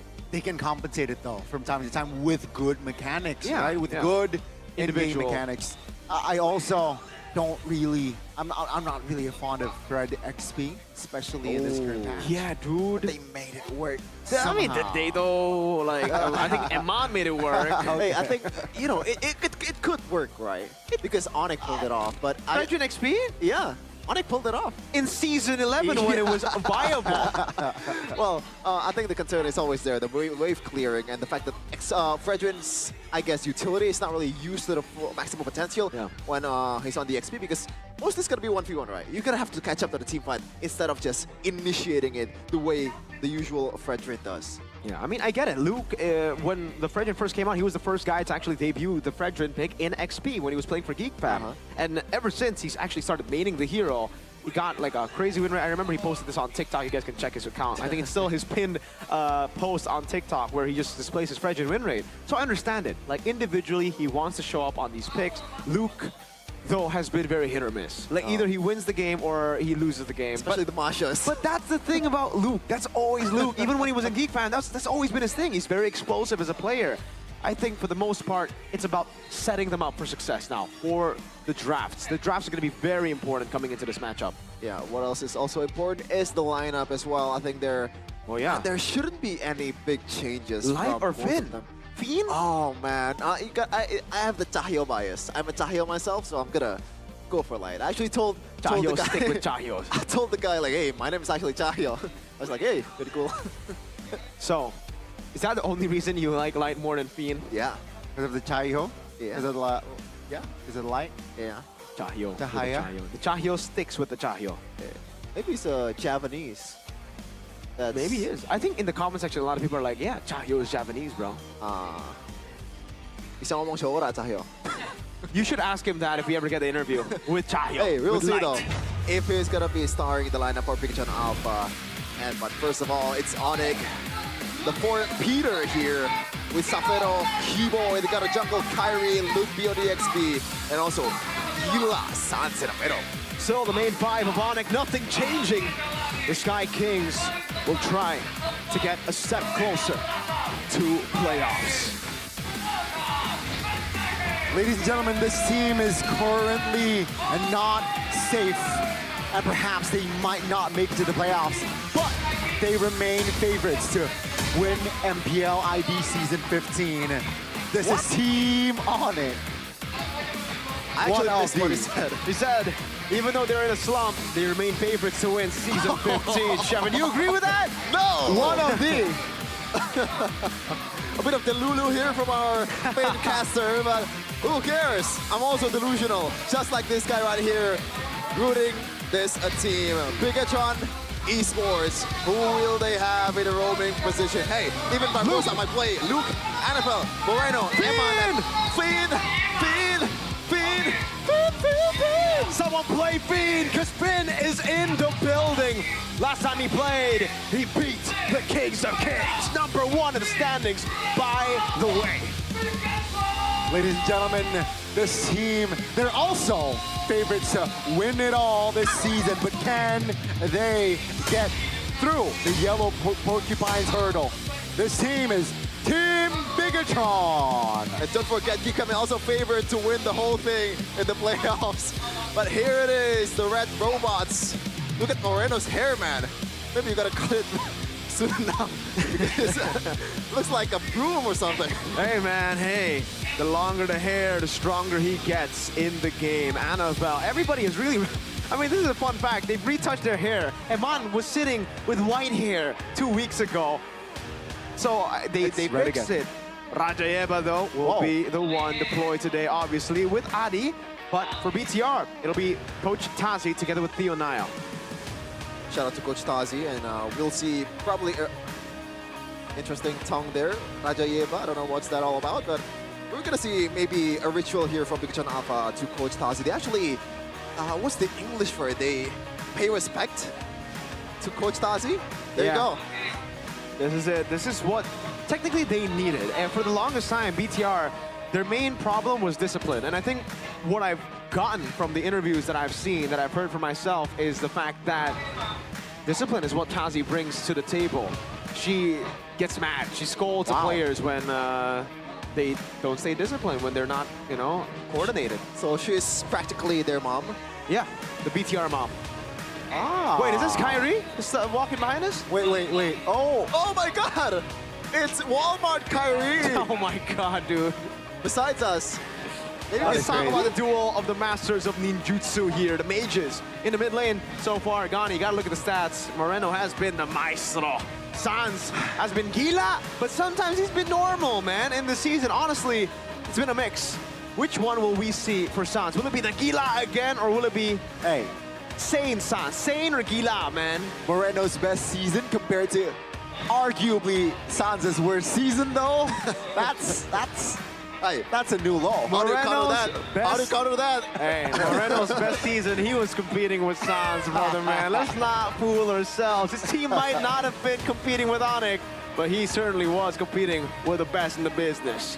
Gila Sans, #5 mid lane total kills. Again, despite the very, very shaky performance of Onyx, this guy has been very consistent, especially after Yeb joined back in the team. It almost seems like Sans lost his soul when Yeb left the team as VP instead of being a coach. And after Yeb came back, really, this guy has found the jam that he had before, back in the day. Going for the Valentino crazy plays. We saw that up against Mpl Id, becoming the game changer up against RRQ as well. This is Key Boy. Where's the Miracle Boy? Where's the Spicy Boy? They're both retired. This is Key Boy, the only boy. Well, technically there's a boy too, but the only Key Boy left standing here. #2, roam damage taken. He's never really been a stat man. He's more of that playmaker, that game changer, but he's not a game changer in a way that Edok is. Like this season. This guy is a moment maker and he can create it from nothing. He doesn't need a lead. He can be behind. Whenever I think Keyboy, I think of obviously the Kufras against Echo, but the comeback. 15,000 gold behind of AP Bread in the upper bracket finals in game 1. Tigreal implosion to turn everything around. I mean, damn. One of a kind, man. One of a kind roamer. And yeah, let's see again. I mean, there's still that duo, especially after Yeb joined forces again. And let's see, will this duo, will we see it today against Bigaton? One thing that I noticed, the more mature Onyx is, the less TP they do. Do you think that also kind of like play a part in their like less aggressiveness in the season, or like I'm just reaching too far? They gotta like, maybe like that's the template. That's like the actual formula. I think it just comes down to the confidence that they have, right? Because they've been rather way more shaky, especially compared to when they were recalling. I think it makes sense. Like if they do get back to that form, I believe we will see that spicy Onyx come back, the full of recalls one. Because right now, the only guy that's been recalling and taunting and trash talking has been the man that has never trash talked before. It's been the guy you see on your screen with blonde hair, Kai, the god in the jungle. But, I mean, you guys probably remember what he said after winning against RRQ. You wanna repeat that? Sir. He said, someone said it was RRQ's time, and it's not Onyx time. Well, it's Onyx time. Who's this someone, by the way? Let's not get into that. Okay. Was it Arashi though? Oh, maybe. Maybe. One of Arashi. Shout out to Arashi. Yeah. We love you, bro. Tansi R. Hey, you can see a bit of the drafts there. Jusin, I can see. Okay, well, okay. You're a Bigatron fan. What do you think Tazi has impacted this team? I think just the discipline part, because that's what I've heard. Again, I'm not too sure. I think Theo Nile is still the one doing the drafts. Okay. But we never know. Maybe it was a scam. Maybe they were saying that in an interview. Just oh my God, Masha. Started by official tournament smartphone Samsung Galaxy S25 series, obviously. Oh yeah, the Masha just caught me off guard. Like this is the chip. This is Yeb, right? Come on. Okay. I know that the respect needs to be given, but I don't know if it needs to be this way, because so far the Masha Luke has been on and off. I agree. It's been very on and off. It's not like it's 100% win rate. It's more of a cheese pick as well. But I guess if you do take away the Masha, you take away the cheese potential of BTR. Let me check it, by the way. The Fanny, Loyi, I think the Kalea should be the final ban here, unless they want to ban out the Harith and leave the Kalea up for grabs to go for a comp with Purify. Oh, so Masha so far is 4 games, 50% for Luke. Yeah, exactly. Maybe, you know, Masha is such a force in laning that also enables, if the Masha is gone, it enables Luke Piece hero pool to be able to be shown in this game. The Benedettas, the damage, the XPs. Okay, but that's going to be the Joy that gets banned away. The Kimmy will be first pick prio from Onyx, not the Kalea, which means the Kalea is up for grabs. Spin. Okay. 100% win rate on the Kalea still. So Kalea and I guess the Suyo.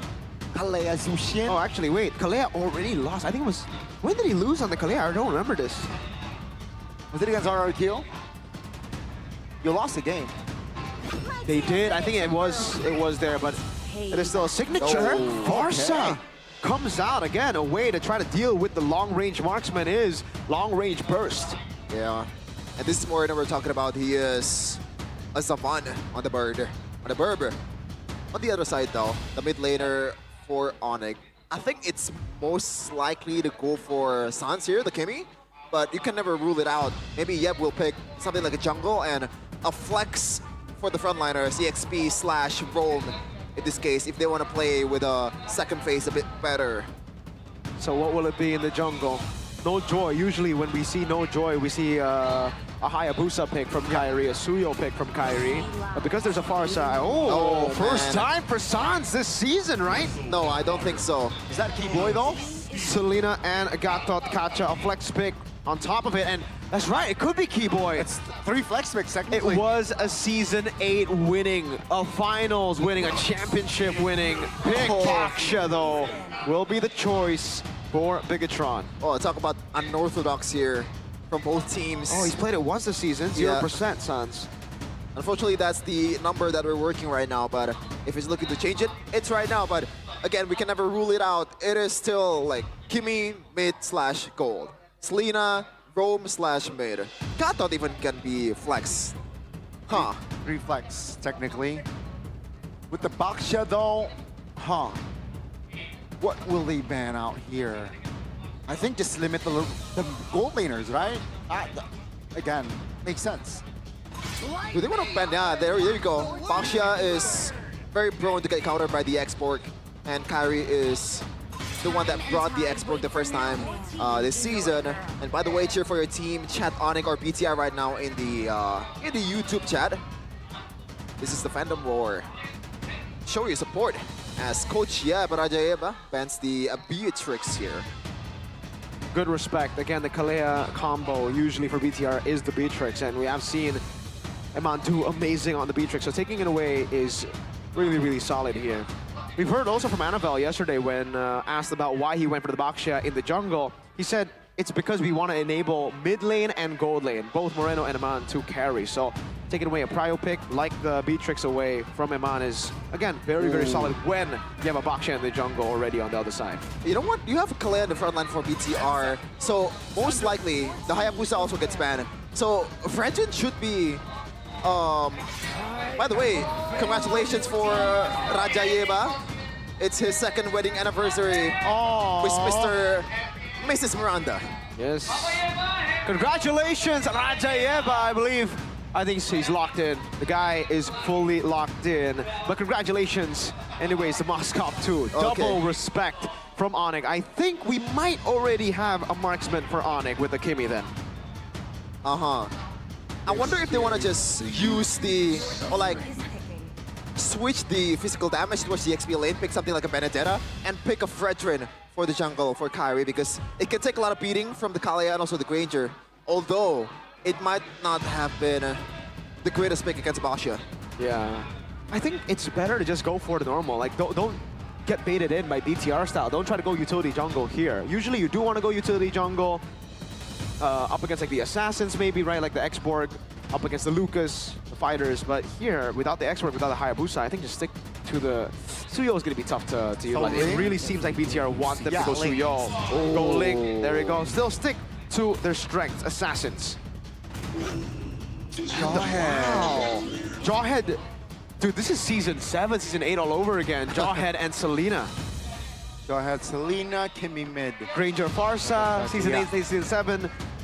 Last pick will be the XP lane, unless they flex the Kalea into XP. We've seen that from Luke. I don't know if you want to play a Baksha against a Jawhead though. I think it's too easy to punish in the bushes. But this is like the Selena and the Jawhead. This is just pure. They're really relying on the Sansuki Boy combo, right? Because, man, they have to be precise on the execution. Yeah, and it's also very, very... Is it early game centric? Not really, but the Jawhead does fall off. It is better early game. It is. The Badang for Luke. That's good. That's signature picks throughout. Everyone except for Annabelle and Baksha is on a signature pick. Interesting. Interesting. What will happen in game 1? They've chosen their fighters here at the Land of Dawn. And now, who's going to be deciding this match are the actors. Bigatron versus Onyx. As I said earlier, a lot of trophies that they've shared. 6 Mpl Id in total for these two franchises. Oh, look at that lineup rating. Look at the lineup rating. Wait, that's so high. 3.6! Oh my lord. 7.0. I think this is the first time ever. It's almost doubling. We saw 7.1 once. My goodness, like the statistic does not favor BTR at all, but it all comes down to the execution of Land of Dawn. Let's see though, is it gonna be the Red Robots or the Pokemons? Game number 1 of Onyx versus Bigatron Esports. Let's go to the Land of Dawn and witness greatness. Game 1, folks. Who do you got? Spam the live comments. Hold up, ladies and gentlemen, it's going to be a Luke Kalea XP. Oh. So take away what I said earlier about signature picks. This is not really a signature Luke, nor is it a signature Finn. If both heroes were swapped, then yes, we would see signature. Interesting choice for BTR. I think that should be the better choice here, considering they're up against a Selena and also a Jawhead. The extra shield that Finn has will be able to kind of give him the, I guess, privilege to maneuver around the CCs. It's a bit safer. So that's the choice for them. But don't you have a bit more mobility with, and sustain also with the Kalea? Hold up, Finn walks up, able to go for the stun. Annabelle walks up with the shield immunity too, forcing the flicker out from Keyboy. And I gotta say, emblem-wise here, with the firmness and the Season Hunter. Hold up, wait. That's a double tenacity. They're really respecting the damage output and the early game snowball potential of Onyx. Yeah, because they're gonna be the prime target, especially Moreno, because the only guy that, I guess like a lot of guys can go for this guy, but Lutpi, Kyrie, Keyboy, they're gonna be gunning Moreno down, and he's using a flicker, so he has to be a bit more quick on the uptake if they get stunned. Meanwhile though, Annabelle is looking for Keyboy, got him. Oh, good four-man rotation here, and Keyboy, he spent his flicker earlier, so Bigatron, they're keeping tabs. Keyboy taken down. This is the weakness of Jawhead. Yes, you can punish really easily, but at the same time, when you're trying to punish, you also get countered quite easily if they have the personnel. And now it comes down to the first turtle, where again, Kyrie needs to go for purple. Finn doing a good job at just stopping this from happening, so it'll be free, BTR. Easily. Annabelle takes this down quite easily, and Annabelle so far, oh, he is actually behind in level. Oh, Sans! Oh, good save there. Keyboy ejected Sans to safety practically, and yeah, Bigatron, they're holding, they're really having a great early game. This is a throwback. Good delay with the ejector there. Luke Dahl will tsunami slam Ranger to his death. Top lane, Amon spots Kyrie. Kyrie finds a retribution almost. Oh, that's almost a mistake there. Kyrie almost got solo killed practically, and yeah, Amon spent his flicker there. Also a miscalculation. Oh man, quite a nightmarish start for Keyboy right now. You might think that it's good that the kills are going towards the roamer, but at the same time, Keyboy is the main initiator. I can't believe this. This team, so you gotta watch out. Sans! Oh my goodness, Sans. The burb! Yeah, that was Sans. Unfortunate, he spent his flicker. Bigatron taken down. Hey, Indonesian Task, they have something against Bigatron. Hey, you guys have something against Bigatron. All of you. What? Put some, hey man, put some respect on BTR. All right, I think they're doing pretty good right now. Again, the control in the early game is phenomenal. It's just later on how it'll play out. Whoa. That's an arrow. That's a tsunami slam again. Keyboy ejected Annabelle. That's a stun as well. But with the feathered airstrike, it will zone the members of Onyx. No casualties though this time. Just not enough damage in the early game for Onyx, especially after Keyboy gets taken down quite a few times. Even though he actually, I believe, chose the thrill to kind of boost his early game damage. Right now, it's a slow game for BTR. This is, again, this reminds me a lot about the utility meta back in Season 12, right? Where we would just have not a lot of action, actually, before the neutral objectives. It'll just be a big explosion around neutral objectives, and then it's a slow grind. Onyx kind of have to fight with this composition, kind of have to go for pickoffs, but when BTR are so solid and so tanky, where they have a proper front to back, Moreno actually takes it. It's going to be really hard for Onyx to... They have to play banana split. They have to go back to like the old ways of Onyx, to Season 11. Yeah. Looking at the items though. Bloodwing's first item for Moreno, so yeah, a lot more mobility and also survivability. That's why he got so much shielding earlier. If you guys noticed, when he got the turtle, it was like a crazy shield with Bloodwings and... Look, and turtle, well, I don't know if that was planned to give Moreno the turtle, but technically, Annabelle doesn't need the turtle. They're not really... He's not the carry. He doesn't need the gold lead. He is the turtle. He is a tank. He is a frontliner, just like Luke and Finn. It's really all about playing for Moreno and Amon. Yeah. First item for Sans is going to be the Talisman. So a lot of cooldown reduction here. So far, Onyx has not found anything against Pikachu and Alpha. I feel like I guess the saving grace in the late game is that Kyrie's potential to kind of split push, but at the same time, Annabelle can just punish like this. I'd say he crashed on towards one. No, he'll follow, but that's going to be the Tsunami Slam. Misses the Tsunami Slam. Interesting interaction. Interesting interaction indeed. So when you pop into Unstoppable Force, it's immune. I think Luke tapped it in also early, right? He jumped in, could have waited a bit, but he tapped it right as the Unstoppable Force hit him too, so it was still immune to CC. I think, to be fair, he also wants to avoid the possibility of Keyboy flickering behind. That's also a thing. Yeah, of ejectoring him as well, too. So, yeah, back to the slow game for BTR. He's going to look to farm right now. Eman is going to be the one getting the double lane up top and in the mid lane. Kyrie, though, will be given side lane pure prio there. So, it really will come down to Onyx having multiple angles of attack, trying to break the formation of a front to back. Meanwhile, for BTR, again, just playing for Peel, hoping that Moreno and Eman stay safe. Yep.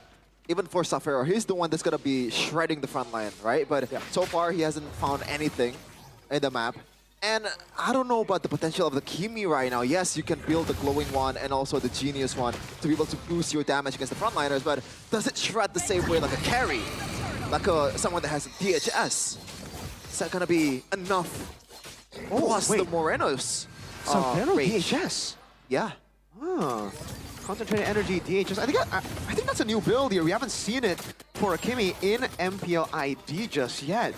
And I think it's good because, again, for this particular situation, you're up against tanks mainly. You're up against people who you want to shred down. So, in the long run, that shred could be big. But is it... See, with this build, you just go DHS and then you continue with Magic, is my question. Is it just that hybrid, or do you then go for even more physical shred? I think it's just purely DHS. I don't know. Okay. Again, Tsunami Slam Council. Ranaveldo will crash Severo. That's an opening. Amon secured the kill. Lutpi now will like to reposition with Feather Airstrike, and Amon, it will lock him down. That's a double for Amon. And does he have Sky Piercer? That's my question. No, he does. He got 2 stacks there. Really? Yeah, already very early. This is the thing. Man. Double laning on the Granger while there's no threat when there's so much peel. He's snowballing out of control already. And the banana split isn't working. They haven't gotten a single turret on it. Oh man, I thought he was going for Malefic right away because I believe he bought the dagger first before the Sky Piercer. That's why I thought it was gonna be just Malefic for. But he's stacking up the items, man. Keyboy though. Oh wow! Oh, no. That's a miss. That's a miss right there. Keyboy with the flicker commitment. We couldn't come through. Stinker for Keyboy. That's unusual. And there's no damage. Annabelle really is just walking down everyone. Good retry from Kai. But still, look, there's no damage. Annabelle can just stand there. And Zero. Onyx just have to watch as Annabelle rolls around in his shield. Unity form. Yikes. If the early game looks like this, what does Suns do in the mid game, man? Dude. Yes, you can land the arrow, but it's just gonna like tickle. Like smooching them a bit, caressing the frontliners of BTR Alpha or Pikachu Esports. Just to let you guys know back at home, it's a first item Radiant Armor for both frontliners, Luke and Annabelle. Finn has gone for the Thunderbelt. I believe he is, not too sure what he's on the way to right there, but the purple buff will definitely be the big buff to contest for BTR. Ling needs his purple buff, but Kyrie's in the bottom lane, so this is a free one. They're gonna concede the purple. And they're doing peanuts to Annabelle. Look at that, no damage. I think Severo might have healed Annabelle a bit with the shots there. Luke! Oh, Tsunami Slam! Suns! Taken down the second time this game, and all Onyx can do is just split push at this point. They will concede the Lord. Yeah, nothing they can do about this. Luke jumping in, and that interaction earlier, Severo, despite him, should be enough get away? Get away, right? More energy. Anavaldo will shift his focus to Severo for a second there, and the Feather Airstrike does not have range to just take down any member of Onyx there. Okay, back to my what I noticed earlier. Yes, he built the DHS, but when he's executing the basic attack towards the Basha Annabelle, he already has plate armor, Mirko, so he's actually losing HP. Exactly. Instead of just dealing damage, like minuscule amount of damage towards Annabelle. Now it becomes even harder for Savero. How do you deal with this one? Is the game over? Oh, I don't want to say it's over yet, but I think it's Kyrie's the only one that can actually save. Is he going? Yeah, but it really comes down to if he's able to dive onto Granger. And Farsa, there's so much front line. I don't think the others can actually follow up if he dives in. Well, at least you can see, okay, the damage, was that because... Yeah, Savero's starting to deal damage, I guess. But these turrets are falling down slowly but surely, up top in the mid lane, down below as well. It's a slow burn. This really reminds me of like M3, Onyx PH back in the day playing Banana Split. Meanwhile, they were up against Blacklist who just played grouping up. And it does look like BTR are just grouping up again with, again, utility jungle, does it not? Yep. And, you know, there's no downside of them grouping up except for Kai. Oh my goodness. Yeah. There's really no downside of them grouping up except for Kai splitting up. That's the main issue, I guess, so far for Big John Alpha, Big John Esports, despite it not being that big of an issue currently, because Kyrie, like, I think Annabelle can just screen or like mirror Kyrie as long as he can, despite, maybe Kyrie can, oh, maybe that's an angle. Baiting Annabelle towards a clear, then Kyrie joins the team fight, it's a 5v4. Still, it's a bit hard too. Yeah. Especially without the purple. Let's talk about the power spike for Onyx. Because we should be getting close. Divine Glaive already. There you go. Perfect timing. Divine Glaive already. DHS and Concentrated Energy. That's going to be the Holy Crystal last item, I believe. Not last, fifth item for Savero. Wishing Lantern for Sans. I think that's the move. And Glowing One after this. Yeah, they really need Pen. They're in desperate need of Pen. And that's why you see the Malefic Roar as well, already built up by Ling. But still, after all this penetration, all the shred items that we are seeing, the question remains, is it enough? Right now? The thing is, it's not just tankiness. It's sustain with Kalea. It's sustain shielding with Badang. Disengage as well. And, okay, they're going to try to pinch Lutpi. But ETR are not going to fight. They know that they are going to be better just grouping up. Neutral objective takes. There's no reason for them to force fights on the other side when they can play for neutral objectives. It's been much waiting for. Oh, that's a bit too much damage for just a Rhapsody towards Lutpi. Ouch. I wonder what's the item that he's secured currently. Only Dreadnought at a single. Eman is full items, by the way. Oh, yep. Full items with a 100 strike. God. Just like yesterday, if you guys are... The usual build would be maybe a safer choice, maybe a BOD, but he likes kiting a lot more than he does just pure dealing damage. And 100 strike enables that. And by the way, no Wind of Nature, so maybe Kyrie can find an angle on that. Yeah. But Luke always has the flicker, man. I feel like Luke right now is just... If he cannot find an engage towards the frontliner, or pretty much anyone from Onyx, just peel. Oh, no follow-up there. The arrow lands. Tsunami Slam, though, will have a follow-up. Lutpi goes down. That's a knock-up onto Amon from the Lord. Keyboy was unable to finish the job, but Kyrie, he has one job. He wants to. Amon free hitting Sans. That's a triple. Looking for the Maniac, baby. But Finn might be able to steal that kill. Annabelle wasn't able to find the kill, but Amon again with the Rose Gold in hand. He finds the unofficial Maniac. It's a bad trade, but it's a kill for Onyx. A bit too much to sacrifice for a single and kill.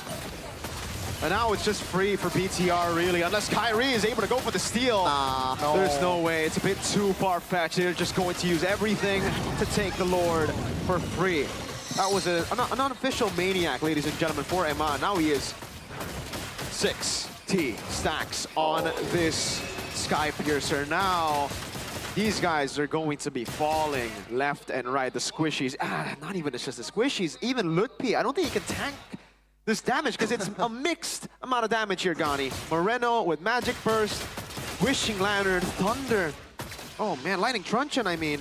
He's not even focusing on penetration here. It's just pure damage for the backliners of Onyx. This is just a nightmare for BT Onyx. And as you said, Mirko, it might actually be over right now. I don't see like at least a decent angle for Onyx right now to be able to be abused. We saw a bit of the angle, I guess, with Eman being quite vulnerable But in the it's too team far fight, but- already. Exactly. Now he can also swap his item. So if you thought it's already very hard to kill him, imagine if he could swap from this to Wind of Nature. Sans? Oh my god, Defender He's dead. airstrike. Just practically solo kill Sans. That's Moreno, the maestro, Wow, doing work. Now I'm on from the back lanes. Ejector. No, Whoa, whoa, whoa. for nothing. They all dive to their deaths. And Bigatron, they wilt right first. It is best of 3. The That lineup, is a spanking. I think BTR just said, you can have the lineup rating 7.0, but we'll take the game. Oh my god. What a game from Bigatron Esports. Is this the Vitality buff?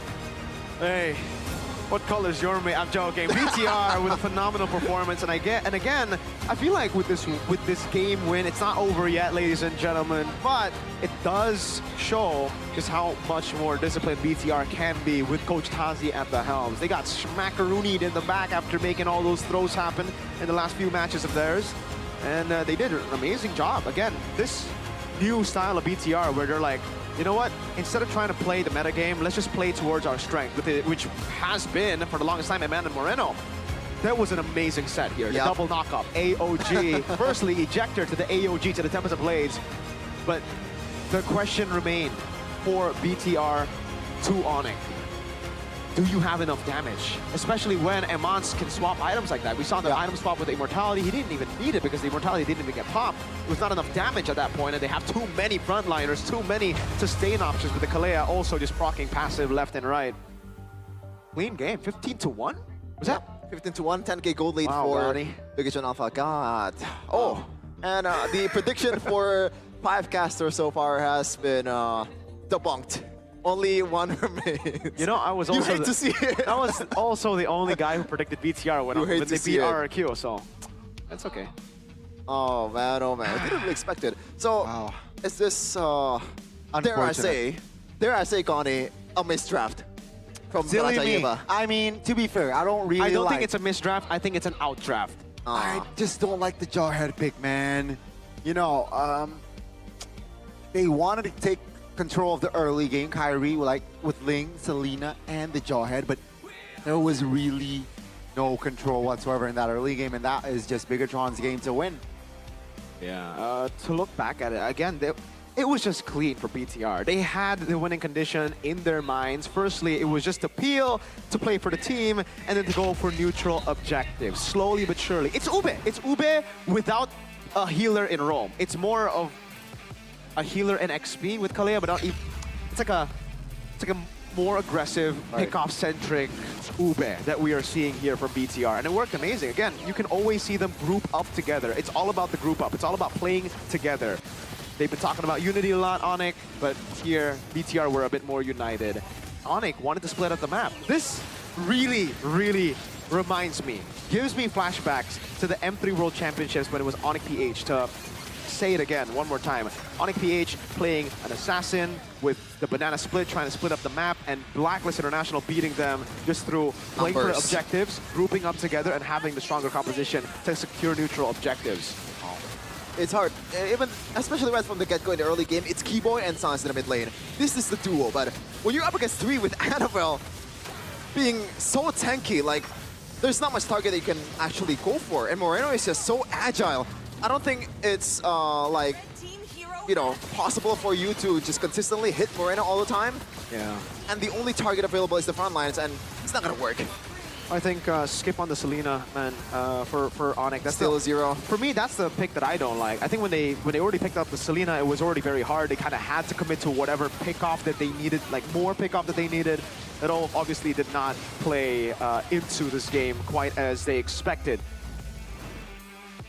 I've been a hater of the Selena for a long time, if it's not Moreno, Donnie, so... Or Super Friends. Shoutouts to Mr. Friends. How about Rins? Rins does pretty well on it too, but we've only seen it once. Yeah. Yeah. Donnie's making a face, by the way, when you said Rins. I don't know what that means, but... Barca, Moreno, this is... Hey, again, this was all comfort picks. Yeah. They banned out Beatrix and Moscow, but they forgot about the Granger.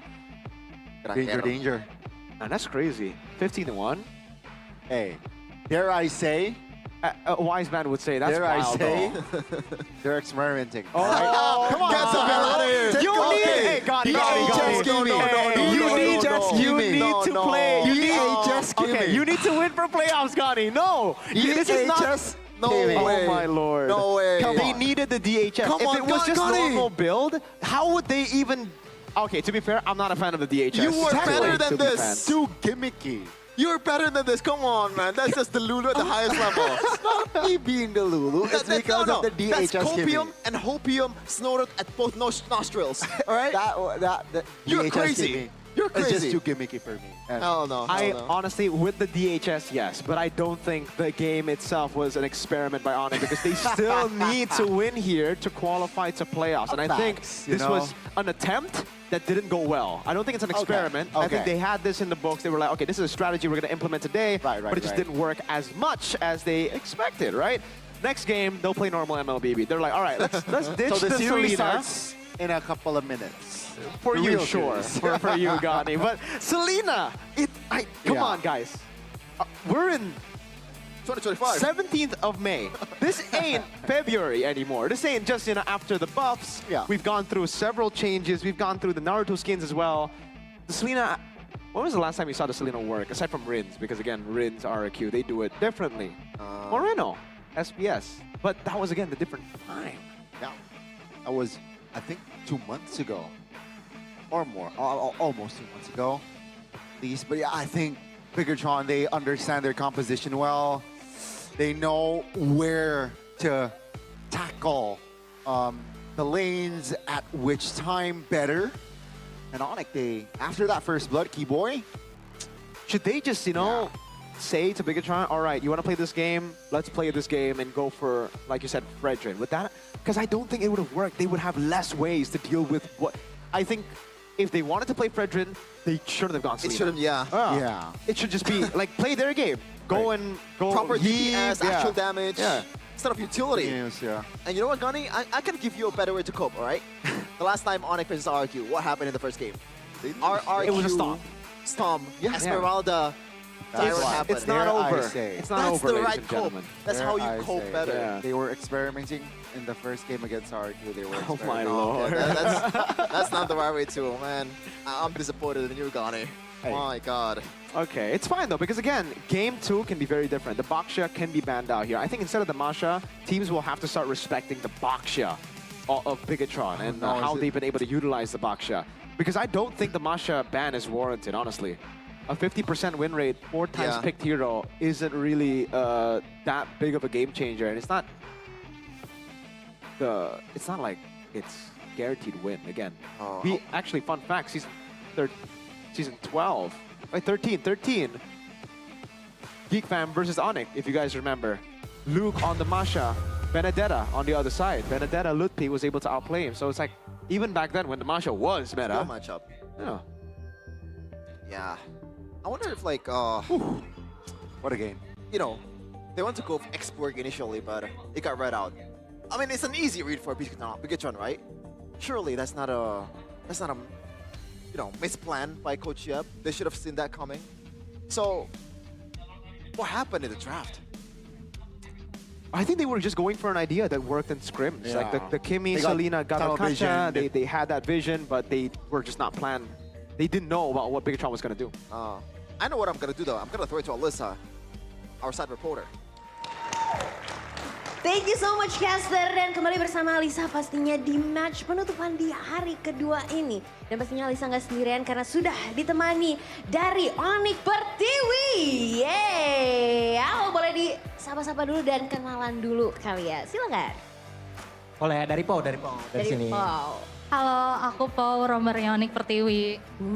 Pau. Halo, aku Livi, mid lanernya Onyx Pertiwi. Oke, aku Ciko, coach dari Onyx Pertiwi. Luar biasa sekali karena Onyx Pertiwi ini tuh jadi satu-satunya tim ladies di MDL kemarin. Boleh dong sharing sedikit gimana rasanya jadi satu-satunya tim ladies nih? Mungkin boleh dari Po atau dari Livi, silakan. Sebenarnya waktu awal tahu kalau kita bisa masuk MDL itu kayak Rasanya kaget banget sih. Terus seneng banget lah karena bisa dapat kesempatan buat bertanding lawan cowok-cowok karena sebelumnya kayak belum pernah ya. Kayak kita selalu dari tim, maksudnya turnamennya cuma ladies aja. Terus kita berkesempatan dan pastinya senang banget. Terus waktu mulai masuk ke turnamennya itu sebenarnya deg-degan banget ternyata. Jadi kayak deg-degan tapi akhirnya tetap senang karena banyak pelajaran yang bisa kita dapetin sih dari lawan. Keren sekali. Tapi kalau dari Pau sendiri, ada nggak sih perbedaan karena kamu harus ngelawan tim laki-laki atau ini lebih ke skillsnya aja, it's not about gender? Silakan. Ya, kalau dari aku sih tentunya ini semua bukan tentang gender. Cewek-cewek juga sebenarnya bisa bersaing, tapi mungkin butuh proses untuk improve, butuh waktu. Tapi aku yakin kalau di game ini nggak cuma tentang gender, cewek juga bisa berkembang dan bisa terus-terusan improve buat di game Mobile Legends ini. Oke, dan ini menarik sekali, kita langsung ke coachnya nih yang mengajar. Coach Chico, ini kita melihat dari melatih Mpl Id Ladies dan juga akan segera menyambut MWI sebentar lagi nih. Coach Chico melihatnya gimana sih since ladies di esports industry ini khususnya? Sebenarnya tuh seru sih, karena kebetulan ini scene ladies itu sekarang tuh lagi sedikit banget, tolonglah banyakin. Tolong diperbanyak. Nah, jadi karena memang scene ladiesnya sedikit, turnamen kali ini yang kita hadepin itu dia kan cukup lumayan besar juga dan karena itu juga mungkin ya. Jadi semua tim kayak kompetitif banget lah, kayak beberapa tim juga build tim ladiesnya mereka bikin baru gitu dan lumayan cukup banyak sih. Gitu.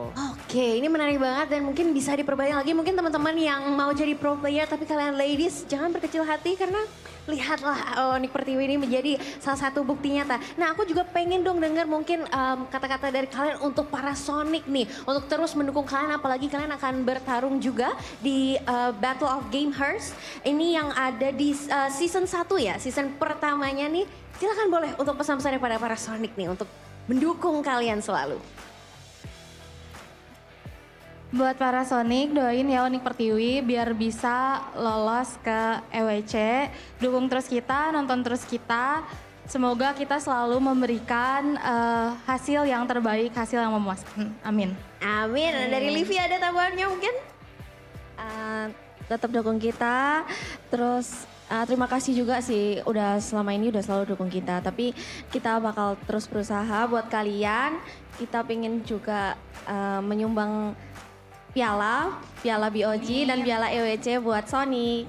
Amin pastinya dari Coach Chico nih. Terakhir untuk teman-teman sekalian yang harusnya kalian bisa mendukung Lady Sins lebih dan lebih lagi. Terutama untuk para Sonic yang ada di rumah dan juga yang menonton tayangan ini. Silakan. Oke, so buat Sonic dukung kita terus agar kita lolos ke ajang internasional dan mudah-mudahan kita dapat bisa juara lah di situ gitu. Jangan lupa nonton kita sih nanti, dukung kita terus. Jangan lupa nonton dan dukung juga pastinya. Thank you so much Onyx Pertiwi, hope for the best. Dan jangan lupa dukung tim kesayangan kalian terutama di Battle of Gamers season yang pertama mulai tanggal 13 Mei ini. Dan kita akan melihat siapa perwakilan Indonesia di MWI 2025. Dan thank you so much sekali lagi, kita akan kembali lagi ke para caster. Silakan caster, take it over.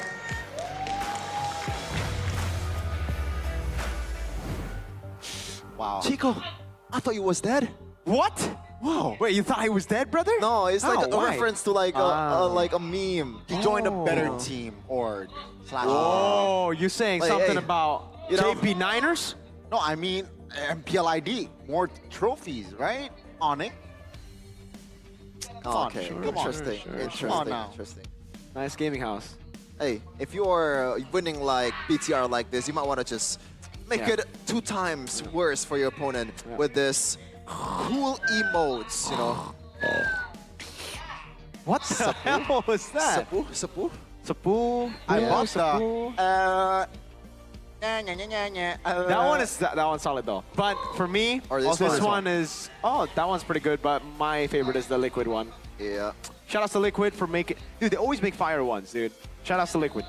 Yeah. It was the And I wonder, like, the recalls. who is the guy that's Who does you know, this? Oh, who is this? I think that's just their mascot. They just made a character. Yeah. Should have made it a horse. Oh, that would be pretty funny. Yeah, I agree. That would be a bit more funny, right? Imagine if it's like the chibi horse, but he's sleeping like this. And that's pretty funny. I like it. That's a good Like idea. Maybe you should become the head of Liquid. Liquid. If you actually put the horse in the battle emotes, you owe me $5 million. All right. Whoa! That's crazy. I don't even think they make 5 million off of the emotes. I really hope they do, but that's crazy. Oh, wait. Okay, Onyx have taken red side this time. So BTR. Now that's scary. They have a lower win rate on red, Gani. I'm not too sure about that. That's scary. Oh, man. Shiver me timbers. Shiver me timbers. Silly me, Gani. Let's take a look at the silly me. Well, at least. But it is a Lieb special, red side. At least Lieb usually likes the red side. Yeah. You know what Onyx should do?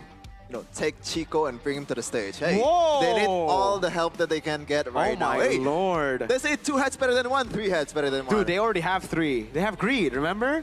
4 heads then. They have Zetsuna somewhere in the back Hey, rooms. 5. I mean, who doesn't like head? And shoulders. Yep. Okay. BTR, let's talk about it. So, what's the plan that Onyx should try to utilize now? Do they ban out the Baksha? Do they try to match up the utility? Do they pick up an assassin jungle earlier like the Hayabusa? I think that might be it, the Hayabusa, right? Try to go for the killing pressure early on, try to get winning lanes plus the Hayabusa so that you can snowball out of control and then utilize the assassins to split push. Then Bigetron, even if they ube, will always be kind of trading. You get neutral objective, sure, but we get turrets. In that previous game, Ling needs a while to get going. That's why they couldn't get the split pushes going, and they couldn't get turrets for turtles. But we're gonna get the draft going though. Let's go. Presented by official tournament smartphone, Samsung Galaxy S25 series, the best phone in the business.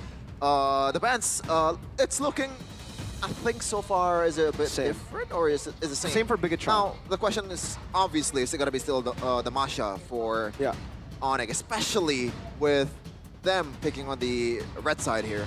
So will BTR go for the Joy ban again? I think why not, right? They've been doing pretty well without the Joy. Onyx, big question mark. My only concern is will Yeb ban the Kalea this time or will he let it go again? The Kalea's value is crazy, dude. Like the fact that it's a flex pick. Wow, they there you banned go. Kimmy. This surely will be a Kalea first pick, right? Yeah, especially with the flexibility factor here. And there you go, Sakura appearing once again in the Land of Dawn. Okay, there you go. Kalea, first pick. Onyx have a chance to go for the Granger if they want to do it. But they go for the Harith too. The Harith was up for grabs and it was ignored completely in game 1 because they wanted to utilize the Kimmy flex towards second phase. This is already an improvement. Yeah, right now, Harith can use a Purify, so it's Did not they a go proper Harith target. Suyo? Or is it too early to reveal the Suyo here? That might be an option here. Maybe you want to pick something in the front line first before you pick the jungler, because you want Kari to have a good time. It's Gato first. Gato Kacha. Welcome to the first game of this best of 3. Gatot Kacha and Harith. Okay, BTR, what did they go for here? Game 1 didn't count. Let's see, BTR, Kalea. Do they want to go Beatrix early or do they just go Granger? Because Beatrix has been a way to actually deal with the Harith for Emman a couple of times. Solo killed Kenziski with the Beatrix against Harith, and it's a great way to deal with the killing pressure just by shoving in waves. Against a Gato though, that's a true. concern. They go Farsa It's going to be the Farsa again. Is it Baksha then? Yeah, surely, right? I mean, it's good against Harith too, you're right. It worked wonderfully in the first game. I don't see a reason why you should change it. Yep. Okay, same template for Bigetron. They're going to try to use this, and now it is up to Onyx to break the code. Export? Oh, you're right. I think that could work. But early game objective against control the is Farsa really bad. Yeah, exactly. And also against the Farsa too, right? The Faraga armor will... So just Haya then. If they want to go utility, I think I prefer Fredrin all the way. Yeah, I think just Haya. Have some way to dive to Farsa and to Granger if they do go for Granger later on. but the safe choice would be the Hanzo. No one can dive towards the Hanzo as of yet, so I understand it. It'll be Shred, and if they are able to prolong it up into the power spike of the Hanzo, then it'll be great. So 2 non-lethal targets for Kalea right now for the damage throws of Onyx. I think they've done a good job kind of like countering the Kalea, but obviously it's not just that here. Yeah. NFL can maybe chase around the Hanzo, but Basha Brand coming in for Coach Yep, still giving the respect towards Mr. Luke. And if you're gonna pick utility, most of the time, you wanna just put the damage a bit towards the XP lane, so that's an option, big option actually for BTR Alpha. Good read by Yep. Okay. Now, BTR. Huh. Bigatron. They don't need to ban Xborg or Hayabusa anymore. They just need to ban the mid laner. So I think Valentino will be a solid option to take away from Sans. Has been one of the best ways they've been able to actually utilize the creativity of that player. And maybe also just take away the Yi. There you go. I think they got to take away the... It's Valier. A good shout here, actually. For Onyx. For Onyx. Because Onyx Philippines used it. Because of the Baksha, though? Because of the Baksha? Not just the Baksha, but the tank. Kalea, Baksha, and then another front line. There's literally no target for Kalea, if that's the case. If they pick Valier. Yeah, then you have a built-in Purify, you would have a lot of Shred against these tanky members, and you would deal. My only concern is the Farsa. Yeah, usually you want to peel if you want to pick Valier, right? That's why Onyx has picked it with the Beatrix. But right now it's a Harith. It's an independent marksman or independent gold laner that can survive on its own. You pick it just for the annoying, just how annoying it can be. Like you put in slows, you put in traps again where they'll get stunned and then they'll have to take free damage from Hanzo and Harith.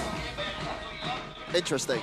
It's an option, but maybe Coach Yep is gonna pick the frontliner first here. Badang. And to see like if it's gonna actually work. Yeah, I think it'll be Badang. Badang got the Kacha as a solid combo. Okay, yeah. Badang, I like it. Yeah. I'd rather them pick up the Lilia rather than the Valier. Nah. Lilia against Baksha. Actually, you know what? I agree with Gani. The Lilia could be an option, even though it's not meta here. Against a Farsa, against a Farsa, it'll be kind of tough. Same Valier. And I think it's gonna be a dive for the marksman. It's gonna be something like a Claude for Eman. For me, at least. Could be a Moskov too. They go for the Faramis. I mean, the Mpl idea is there. Okay. Huh. Okay, they go Faramis. So not Valier, not Lilia, not these tank shredders. Oh, they go Phobius, no? Does seem like BTR could go for... You know, Beatrix sounds the best here because it's Hanzo going at you. If you have the Wind of Nature, the... and you have AoE to deal with the Faramis. Yeah. I agree. Late game Beatrix, you cannot use Hanzo against that. Yeah, after you get Wind of Nature too, it's going to be very, very hard. But then Rome or XP. I think the Badang works again. A lot of AoE, good disengage against the Hanzo too, good lockdown. This is actually a good flex towards Baxia Rome, right? Because it's against a Hanzo, it should be okay, right? But personally, not too big of a fan of the Baxia Rome. It'll be the Granger and the Badang. There you go. Yeah. So not the Beatrix, but yes, the Badang as expected. So Onyx, reveal the XP or Rome at this point. Will it be a Tigreal? Do they try to make those big moments happen and fight it out? Glue ain't bad. Huh? Glue ain't bad. Glue ain't bad. Yeah, glue would be actually, yeah. There you go. Good call on the glue. That's why the Faramis fourth pick as well. Yes, they want to try to... But I don't think... There's a they just didn't want to reveal it as early. Okay. I think this is a way better draft from Onyx compared to the Selena more draft. competitive draft. Yes. From what we see. There's a lot of answers from both The sides. lineup rating didn't agree though. The lineup rating was 7.0. Well, I mean, it's machine. Man. We know better, man. Man versus machine. Ladies and gentlemen, who do you think has the better draft? Because I think it's way, way, way more fair game here compared to game one. Welcome to the first game of the best of three. Look at the lineup rating here. Just a bit. Favorite BTR by 0.6, or like 0.5. Onyx is cornered by the Red Robots right now after a disastrous game one performance. Can they fix it in game number two? They have the Rajayeva fixing up the draft in the second game. It is the Porcupines versus the Red Robots. Let's go. Ladies and gentlemen, welcome to the land of dawn. And potentially, if the Red Robots, they win this game, they will be the third team to be going to the Velodrome Arena. Still having a shot at the upper brackets as well if they win here today, tied with Geek Fam in points. Actually, taken over the Geek Fan position at second place because they have the better game rate. It's still going to be the Badang Rome against Onyx this time around. Luke on the Kalea one more time. Yeah. Really depends on how Finn play this Badang, man. And as expected, he actually chooses to go for the second skill first before the first skill. Just gonna, oh! Actually, BTR got that. Moreno, good steal. Wow. I do have to say, though, from what we've seen in the past, Kyrie has been quite, like, on the Hanzo, hasn't been the biggest of threats. And I think he's also voiced this out in interviews, saying that he doesn't like the Hanzo. So we'll see if he's actually fixed the problems with the Hanzo in the past. Vero doing a good job against him. Hello? He's low. And Oh, Hanzo no. is in the area. That's a solo kill. What? The rookie solo killed him on. Oh, Lord. That's Eman. Kyrie is pouncing too. That's going to be Finn flickering out. Kyrie, though, happy kill. And that's Keyboy just providing the information. Revitalize should survive there. And yeah, Onyx winning early this time. This is... I thought in the first 2 levels, Granger should maybe still be favored against a Harren. Oh, it should be. It's not maybe. It's almost guaranteed. Hold up. That's a stun. Feather airstrike should fall. Lutpi there. And that's a big dub for Bigatron if they want to set this turtle up. No retreat. Onyx, what will they go for here? It seems like they want to catch bodies! Great cancellation as Finn takes the kill. And that's Bigatron finding the equalizer, and perhaps they might want more. Sans now with the pull. That's Luke, though, just surviving more longer than he should. Finally, they took care of the Kalea, whilst Bigatron taking the first nuke in the game. It would be a Luke-like play if you actually outplay that, but that was close. Yeah, right now, back to normal, it seems. Big miscalculation at the start of the game, so Vero was able to get that solo kill, but it's a bit of a recovery back here as they were able to secure the neutral objective with Anavel on the Baksha. Moreno forced to clear the wave here in the mid lane, just with the ultimate. Audience prediction by Golpe, that's a close number there. But if we see this happen, by the way, what we've seen in the early game continue to the mid game, it'll be very beneficial for Onyx. Remember, Harith and Hanzo both scale up to be monsters in the late game. This could be a case where BTR win out early with the neutral objectives, but Onyx just wait and scale up for Hanzo and Harith to destroy the front line and the back line. Yeah, they have a safety net too with Sans with the Call Alter. So a lot of safetiness, a lot of ways to get away from the CCs coming in. The airstrike looking to zone members, but that's going to be Lutpi taking Luke down at the round, buying enough time. Perhaps Anavel, though, he is a rock. And Bigatron, they lose a member, but AOG, the re-engage will crumble Moreno down in that river side. And Onyx, slowly but surely, they're building a great, healthy foundation. On cue, the safety net in Sans, saving literally the whole team of Onyx after they got fist cracked to the face. Hello? Be careful. Kyrie, though, is there. That's Anavel just in the mid lane for what, a minute or two, and that's going to be Kyrie dealing enough damage to that rock right there, they might get more. No. Sans picking Finn down. That's 2 extra kills for the yellow porcupines. I thought this guy's not comfortable on Hanzo. Well, I think it's more on BTR going in 1 by 1.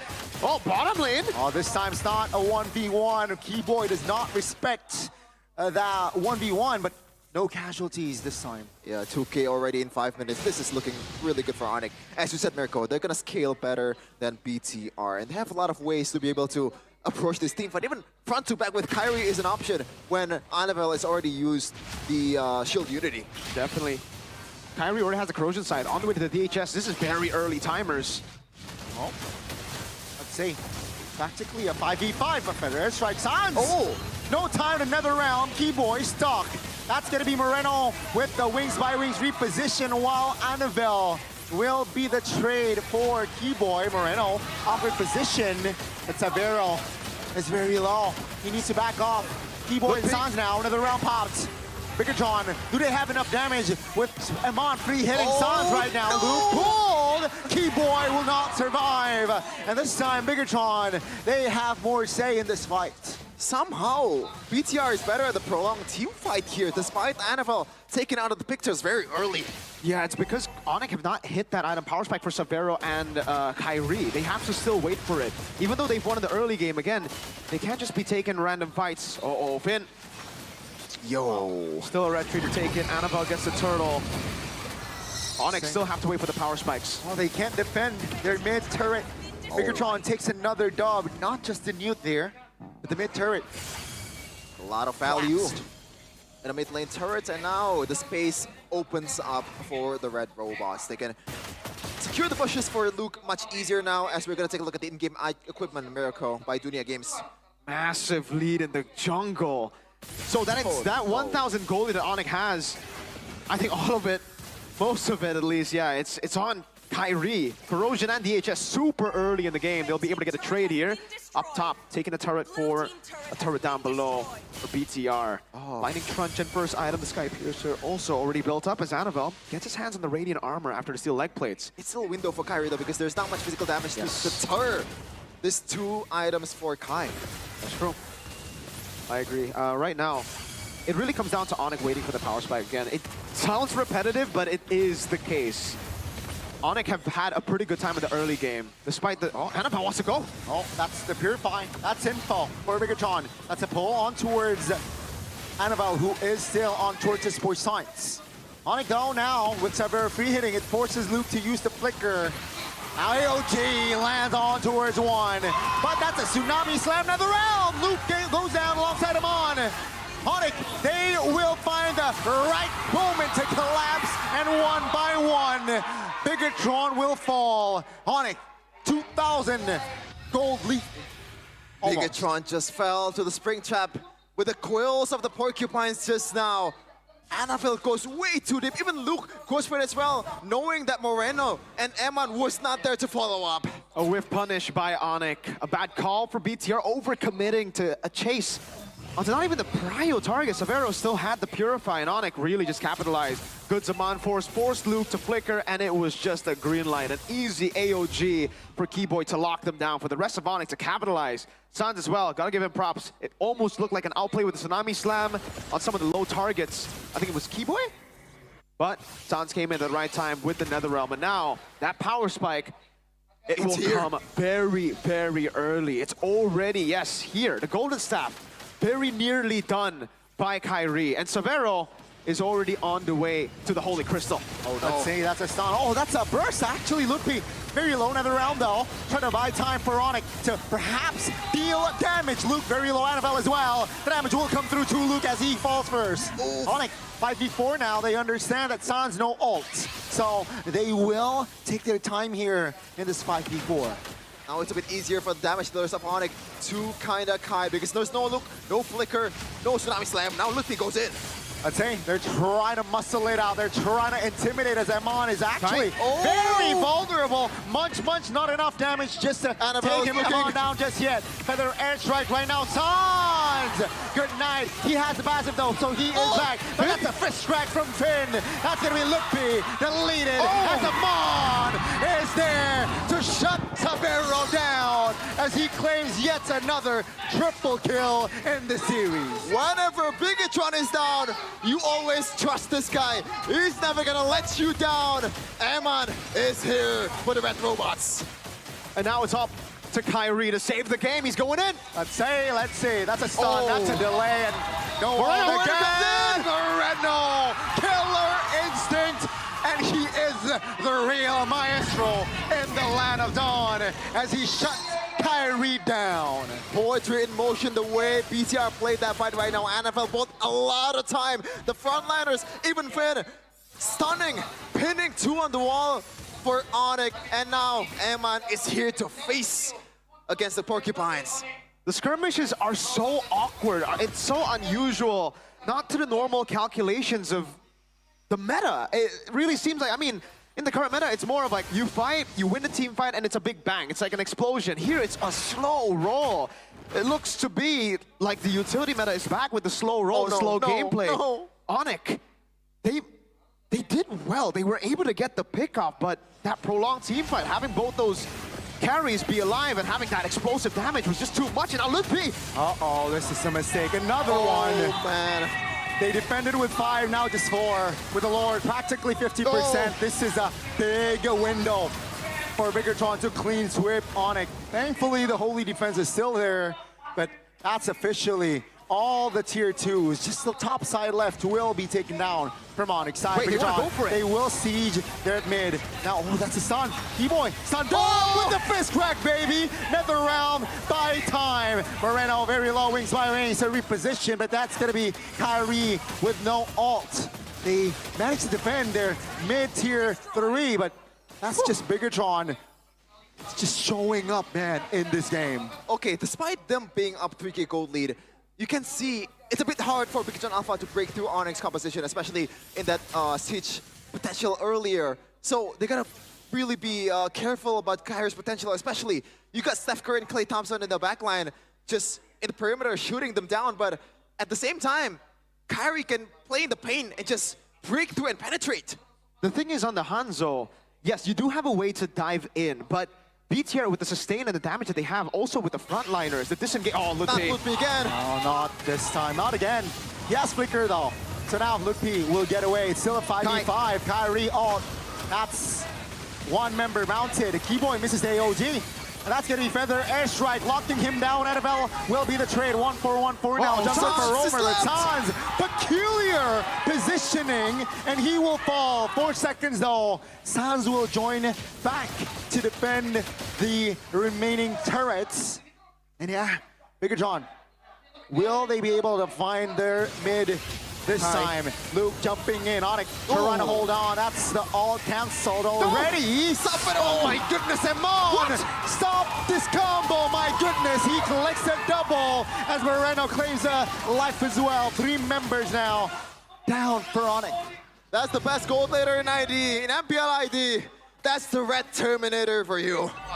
That's ridiculous. That is what it is. The burn, and they're just gonna go for the M. They're not even gonna go for the Lord. No What way. is Lord? What No is way. Lord when just Keyboy and Kyrie defending? Now Keyboy will be deleted instantly, ladies and gentlemen. Seems like the Red Terminators show up, but the minions come in time for Onyx to at least have another breather. Oh, take a breath, ladies and gentlemen.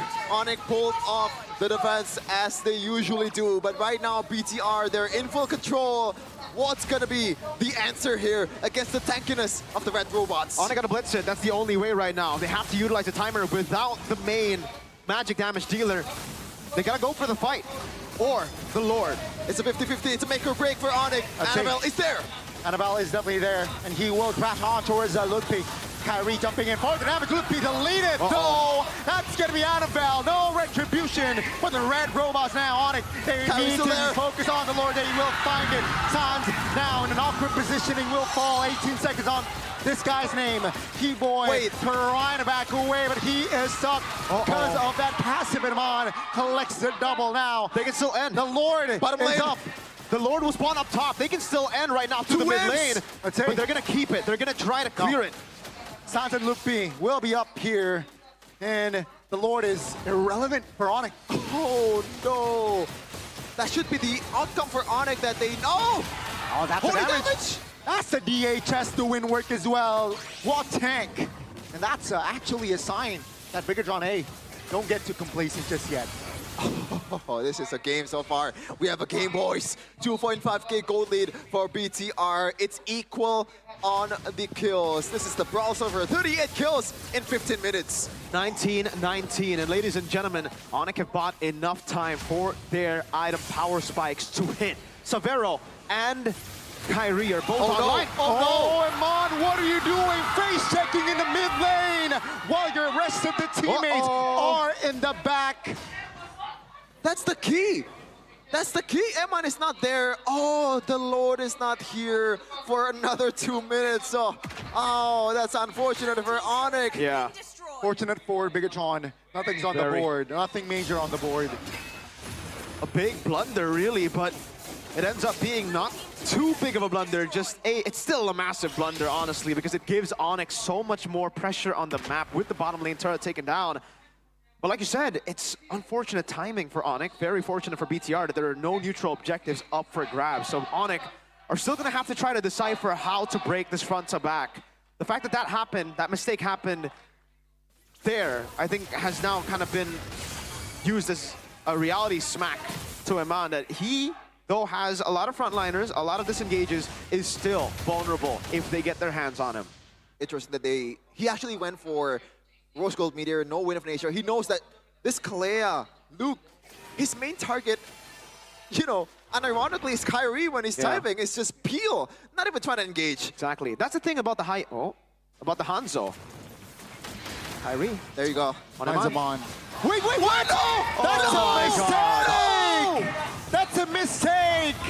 He miscalculated the timing there, and Kyrie will be down for 35. Now Megatron, they will look for blood. And Luffy is just collateral at this point. He falls as Amon will claim yet another life in this game. That's not Kyrie. I refuse to believe that's Kyrie. That's a misclick, right? That's not timing. It was that's a mistiming. When you get CC'd, when you're there, you can't. Annabelle. Severo is there. He needs to stay alive to make the defense happen. That's going to be the Tsunami Slam. Another round, trying to buy time. Kyrie will be up into Onyx. They have defended yet again. Oh my goodness, come on. The sharpshooter finds 16 kills in 17 minutes. That's winner crown. He is stuck though, but the damage will still come through. Keyboy will be the only Drake. Sabero reluctant to find the triple. Luke is not going to survive as Sabero claims himself a triple kill. The back and forth in this game is all equal on the kill count. It's 46 in total, 23 to 23. NFL is not up, 0 kills for this guy, Kyrie. It's a green light for the turret, for the Lord. That's the late game Harith that they were waiting for. If there's no Moreno, this guy can free hit every single time. The way to beat the Harith is you either wait for the cycle. They reset? Oh, that's why. Okay, they're gonna wait for the Evolve Lord. They really want to end it with one go. Let's say Severo pops a Shaman Force already. That should be free. That should be free. Kyrie though very low. That's a signal. Will they have the green light? Sans, I believe, has the passive, so if he is taken down, he is a-okay. Keyboy trying to peel for his teammates. Oh, man. Oh, what a game. 23-23, and mind you, Amon, 17 kills in 18 minutes. And this should be the golden chance of Onyx to turn this game around. This is the biggest load out there. Madara has the rain gun, has the balls, the black balls, I don't know what that's called, but he is here. Onyx is trying to end this. With 3 waves coming, they're just gonna manage this. The long lanes, the mid-tier turrets is gone. It's only inhibitors for the red robots. For Onyx, they can play with time. They have a lot of time, and for BTR, it looks like they're gonna have to concede a lot. You can see how far ahead Severo is now. He sold everything, all the boots as well. I mean, the boots that he had to buy Oracle, concentrated energy, so he has to sustain up against this Sparsa. If Moreno uses the ultimate early, there you go, can be canceled. Good cancellation from that AOG. Top turret falls. Annabelle will not survive for long. That's going to be Megatron trying to hold on with this Evolve Lord just still lurking around. Good taunt. Luke, though, will lose his immortality on it. They reposition, they reset, and Severo collects another kill.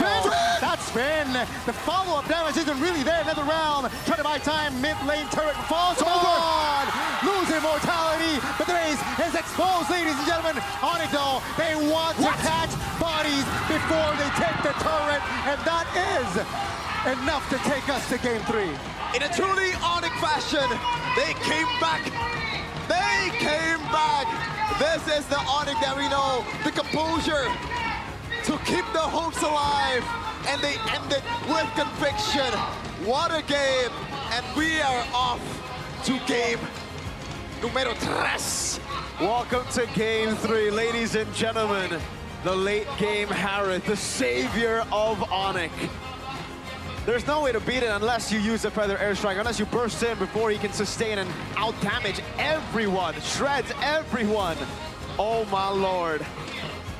The scaling game in the end was the victor. Kyrie was more of a distraction, I would say, in this game. Obviously here, zoning in the back while Savero gets the free hits. As long as Savero gets the free hits, and earlier, Moreno uses the Feather Airstrike early to get cancelled like that, I think it was just GG. It was a timer that BTR were up against, and the timer hit hard. That was a ticking time bomb that nuked BTR. Man, Eman swapped all the items and got quite a bit of kills there. But the Lord had already done enough damage. The base was done. I mean, if the game goes on like this, I don't mind having Game 7, Game 9. You can go as long as you want. So how long do you want it to be, Goners? Hey. Are we going for a full 3 games or 5 games, Goners? In my book, that was game 1. So, should be a clean sweep after this. What's the line of thinking? This guy. If you look at the pattern, Gani, so far today, all the teams who won game 1 ends up winning the series. Wow. Oh, hey, if you look at the pattern against RQ, you know, they lost game 1. That's a different pattern, Chef, and we got to cope in different ways here. But man, let's take a look at this defense because this was truly the crucial moment. Sans was the main man, I think. Yeah, Sans obviously with the Netherrealm, but Savero to continue the chase. Keyboy's call as well to go in. Man, they were so fixated on going onto Kyrie that they forgot that Savero is the main man in the late game. Kyrie, yes, can also deal damage. So again, it would just, you'd be picking between two. Like it was choose your poison. Which one do you want? Do you want to eat the Savero damage or the Kyrie damage? They chose Savero damage, and I think they chose wrong. Player of the game presented by official tournament smartphone Samsung Galaxy S25 series. And I think the concentrated energy choice was the right choice, especially knowing that he doesn't really have a lot of peeler. Yes, there's Cold Altar, but in terms of frontliner, he's a bit, I guess, lacking because Savero, all the time, he was just on his own, man. And that's why concentrated energy was paying dividends, I guess. Yeah, again, though, looking throughout this game, especially here in this moment, I thought it was cooked for BTR. I think Onyx has already done enough to stop them, but then BTR kept on winning these very long team fights, which is crazy. And I gotta give props to Finn for always being able to stop that momentum in the back. This was the real game changer for BTR. When Finn was able to lock both of them in the back line, get them low enough for Eman to get the executes, and then the big Sky Piercer stacks. And then here, that's the main win con. When you want to beat the Harith, you need the Feathered Airstrike burst together with Eman. Here they went for a few of the shots. I would say, again, gotta give props to Onyx for being able to defend constantly, back and forth. That's what the Hanzo plus the Harith gets you, if you're able to wait for those item power spikes. I think a lot of early blunders led to Savero just being so monstrous here in the late game. You really can't spell Savero without save, and he really did save Onyx from a clean sweep 2-0. Remember, if Onyx lost the 2-0, they would be in deep waters. They'll have to go up against Evo Samaro, and if Evo's won, there's still a chance that Onyx might not qualify to playoffs. So again, massive save from Savero to take BTR to Game 3, and we're definitely going to be seeing some respect to the man on the Harith here. They did well on the Farsa, but not clean enough to end the game. In the end, despite all the clutches, despite all the item swaps, the late game Harith is inevitable. This is just pure... This is like the peak crossover experience, man. 26 to 26, 52 kills in total for these two teams. Insane game. And I would love to have a Game 3 like this. Come again now? A game 3 like this. Yeah, I mean, it was really neck and neck, right? It was what? At one point, it was 19 to 19. And then it's just so close kill-wise. Yeah. How do you feel 20 kills, but your team loses? I think it's still fine. No. I think it's normal. How do you feel 15-1? 24-2. Is this the first 20-kill game? 20 kills? In season 15? 26-26? Like a full 20? Eman, look at Eman. Oh, I think it is. Yes, by the way, it is the first 20-kill game. Yeah. I think in Mpl Id season 15. Mpl did a good job. There was only one big blunder that he made, right? Again, walking up to the bush, very Hey, the ambitious. early game getting solo kill. two big blunders. But that one was just that was a blunder. He came the back big right blunder away. was the bush check. Yeah. Luckily, fortunate timing, but shut down, all that. Went over towards Onyx, and they were able to really capitalize, again, through the scaling. This is something that we mentioned all the way from the start of the game. The scaling of Onyx is going to be ridiculous. As long as they're able to keep it level, as long as they're able to prolong the game up until they get those power spikes, it looks to be an Onyx win. Yeah. It looked like they lost that snowball at the start of the game in the mid game, which they did. But constant clutch moments from Sans, constant clutch moments from even Kyrie. One big blunder here and there, again, but constant big moments from, against Savero to save the game, got them to the point that they needed. And with the Evolve Lord, it was kind of a done deal. Because, again, the only thing that could stop Harith in the late game would be the burst, the range burst of the Farsa and the Granger. With the damage reduction of the Evolve Lord when you play together with it, you have a better shot at bursting, I would say, the front line over the Harith, because the Harith constantly heals with concentrated energy and the Oracle. This is why the late game Harith is so scary. And you hit like a truck. Yeah, this is a lopsided battle in scaling, especially the jungle part. There's a reason why Pasha was not really the main jungler when the utility meta was there, because it scales really bad to the late game. Your utility is gonna be like chopped in half, because all you have to do, or like all you can do, is just tanking. Yeah, and then with items, right? Just Pasha is not gonna be that tanky in the late game. 220k damage received. That's a lot of damage. Dude, 176,000 damage, Eman. Yeah. Ridiculous amounts of damage. 100k from Farsa as well. That's what you get when you have two damage dealers who just have all the space usually in team fights to pop ults, to land skill shots. Yep. What a game. 19 minutes. So we have, It's game 3, Gani. Let's go. Come on. Game 3. Do you know what? Do you guys want to duo cast for game 3? I can just watch. You can moderate. You can moderate this debate, this battle. Okay. So, with First that being leg, was said, it 2-1 too? What? First leg, was it 2-1 too? It was 2-1, Gani. For BTR? No, for Onyx. Oh, okay. For Onyx. Oh, okay. Why are you? Okay. Why are you like? No, I thought it was Bigatron's leg, like Bigatron's big. Yeah, but yeah, I forgot. He still won. He still won on our worst season, technically. Oh, imagine, my imagine, right? Lord. So yeah. So this is the worst season, not last season? That leg. Oh, okay. Well, knocked out the playoffs day 1. Bro, you got Nathan.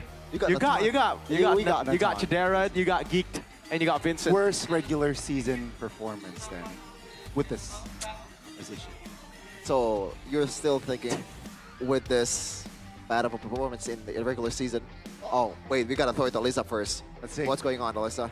Ditangkap caster dan kita kembali lagi pastinya di break game yang kedua yang semakin panas malam hari ini karena poin 1 sama didapatkan oleh masing-masing tim baik Onyx maupun juga dari Bigetron. Dan pastinya di sini Alisa nggak sendirian karena di sini sudah bergabung bersama Alisa ada istri dari Coach Yap, ada Miss Heart, and as well as ayah dari Moreno. Okay, hello. Hello. So, how are you? Gimana? Apa kabarnya, Pak? Baik, baik. Baik, luar biasa. Miss Heart, how are you? Fine, thank you. And congratulations for your second wedding anniversary with Coach ya. Terima kasih. Terima kasih, so cute. Jadi Miss Heart ini pastinya berasal dari Filipina dan Alisa pengen tanya-tanya sedikit ya soal gimana sih sebenarnya Coach Yap di balik layar pastinya sebagai seorang suami juga di rumah. I would like to ask you first, Mrs. Hart. So seeing Coach Yap back on stage as a wife, are you more than happy to see him in front of the screen or behind the screen? Actually, whatever you do, I'm here to support him. So whatever makes him happy, I'm just here and to support him together with the daughter. Apapun yang bikin Coach Yap happy, pastinya istrinya selalu mendukung ya apapun itu keputusan dari Coach Yap itu sendiri. But it is very important to see that your husband must be very busy, especially now he's a VP as well as a coach again. So how do you feel? Tired. Tired? Okay. Why? Why tired?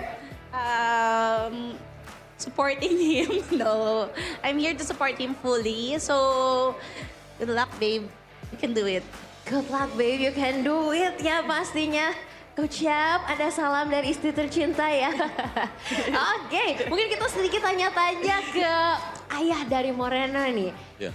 Bapak, gimana nih melihat prestasi dari Moreno sendiri yang selalu tampil gemilang nih pastinya? Ya sebagai orang tua pasti bangga ya. Dan bagian saya mendukung dia ya nonton ini. Jadi hari ini spesial ya hadir untuk Moreno ya. Yeah. Kalau dari ayah Moreno sendiri ada nggak sih mungkin kayak di balik layar sebenarnya Moreno kalau mau tanding mungkin telepon dulu nih, minta restu, minta doa, minta dukungan. Gimana nih? Paling tidak dia WA, Pak doain gitu. Pak doain. Pasti. Bisa restu orang tua Oh, itu iya, yang iya. memperlancar semuanya Iya, ya. iya. Yakin nggak nih Bigetron bisa lolos ke playoff nih? Pak. Harus yakin. Harus yakin Harus ya. yakin, iya. Boleh nggak sih kasih pesan-pesan semangat nih untuk anak tercinta? Silakan. Yang pasti apapun itu terus berjuang, terus sampai akhir lakukan yang terbaik. Sampai akhir lakukan yang terbaik. Boleh dong Biget Troopers berikan tepuk tangan untuk ayah dari Moreno.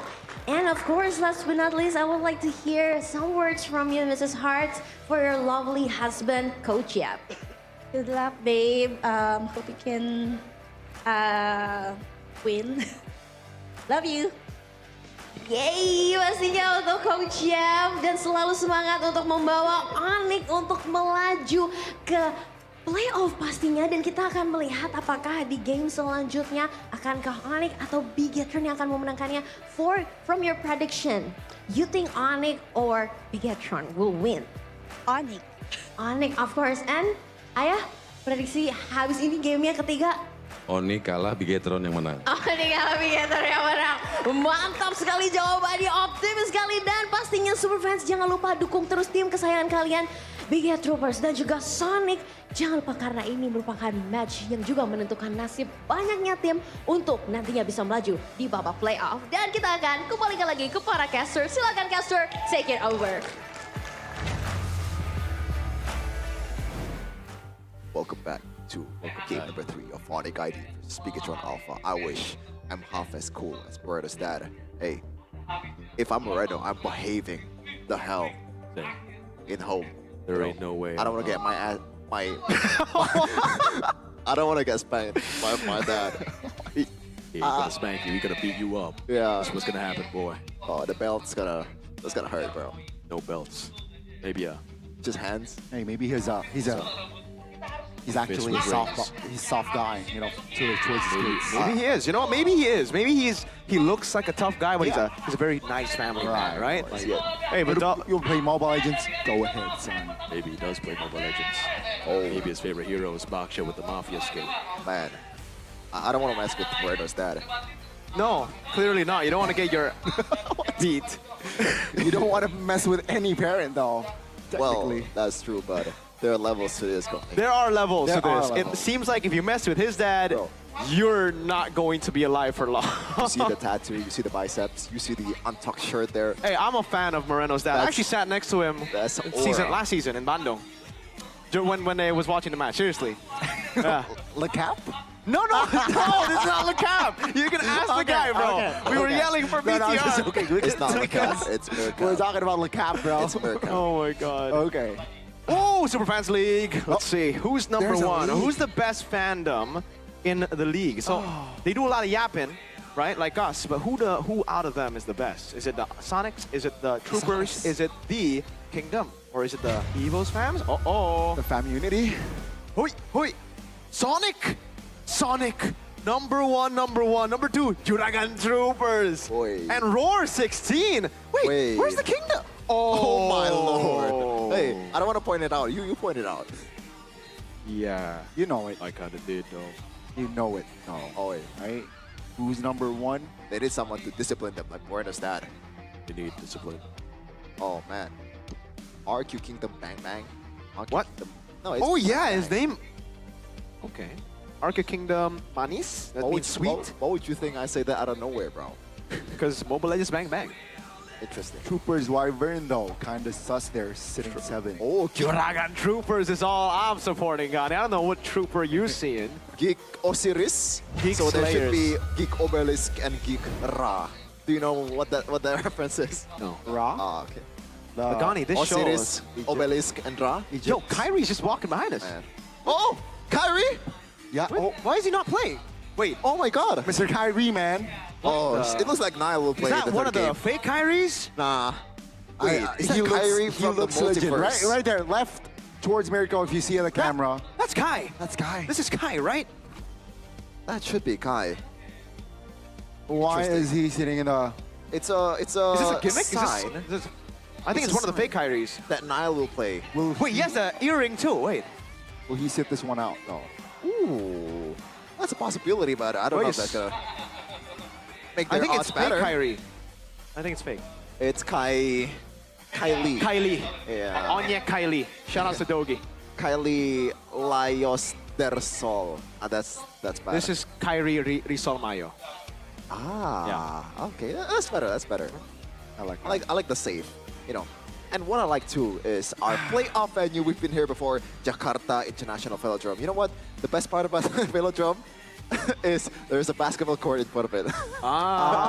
So we should have had the collab there then, right? Then we Yeah. can actually shoot some hoops. You know what's the best part of this? I know. Donnie, you want me to say it? I've heard it so much, I can say it. What? This is the place where Onyx lifted their 4P trophy. Oh my God! Gani. Such a historic place, Gani. Oh my God, Gani. We will Gani. lift it This the shapeless second time Onyx, here. man. Can we go to Bandung again so I can say that?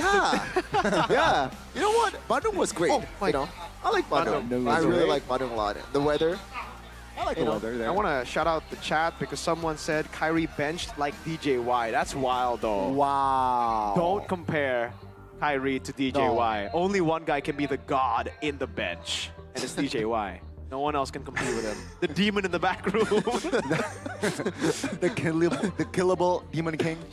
The killable demon king. If Arishik is the untouchable one, he's the warmest one because he's warming the bench. He could also be just a touchable.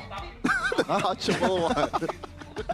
Feel free to touch DJY when he's on the Shout out to stage. DJY. I'm sorry. Oh my God. For roasting you, DJ. You know we love you, man. Or not. You don't love it? No, I mean, or we're not sorry. Oh, we're not sorry. Yeah. Yesterday he was restreaming his own team. Wait, Is that what now? He's restreaming his own team. In the bench? No, Dude, that would have been it is amazing. ours. That would have been amazing. DJY, content idea for you. Get the whole Stream setup. on the bench. That would be so fun. Yeah. Yeah. But No, when you win, just go out in the stage and just like, whoa, we won. You know, that's an my idea, God, right? That bro. should be an idea. MPL MY is wild. Even Rasi, I saw him actually just taunting Gaby. yeah. You know, right in front of his face, like literally in front of his face. Just like Udil did to Repo, I think, back in the day, right? Let's But not talk about Odil. back to the game. What? Back Yep. to the game. Game number 3 of Onyx and Bigatron. That's the real Esports. Kai. Wait, is that? Okay, that's Lupi, right? I thought it was Ryota. Okay. So first big selection here is going to be on Bigatron. Okay. I believe it's still the same, right? It is still going to be the same. It'll be Game first number pick. 2. So, yeah, just like game number 2. Bigatron staying on blue this time despite the loss. And we'll give Onyx time, or not time, but a drafting phase that, really enjoys being on. Yeah. He likes to react. He likes to see, you know, what's going on the other side of the court. This is the thing about Yeb, man. Like, every time the camera pans towards the Onyx boys, they're always just having a blast. When you have someone like that as your leader, it really takes off the load, speaking of he's not going to take his hands off. That's just the playfulness of Onyx there with Yeb in the lineup. It's all fine. It's all fun. It's so good to reset.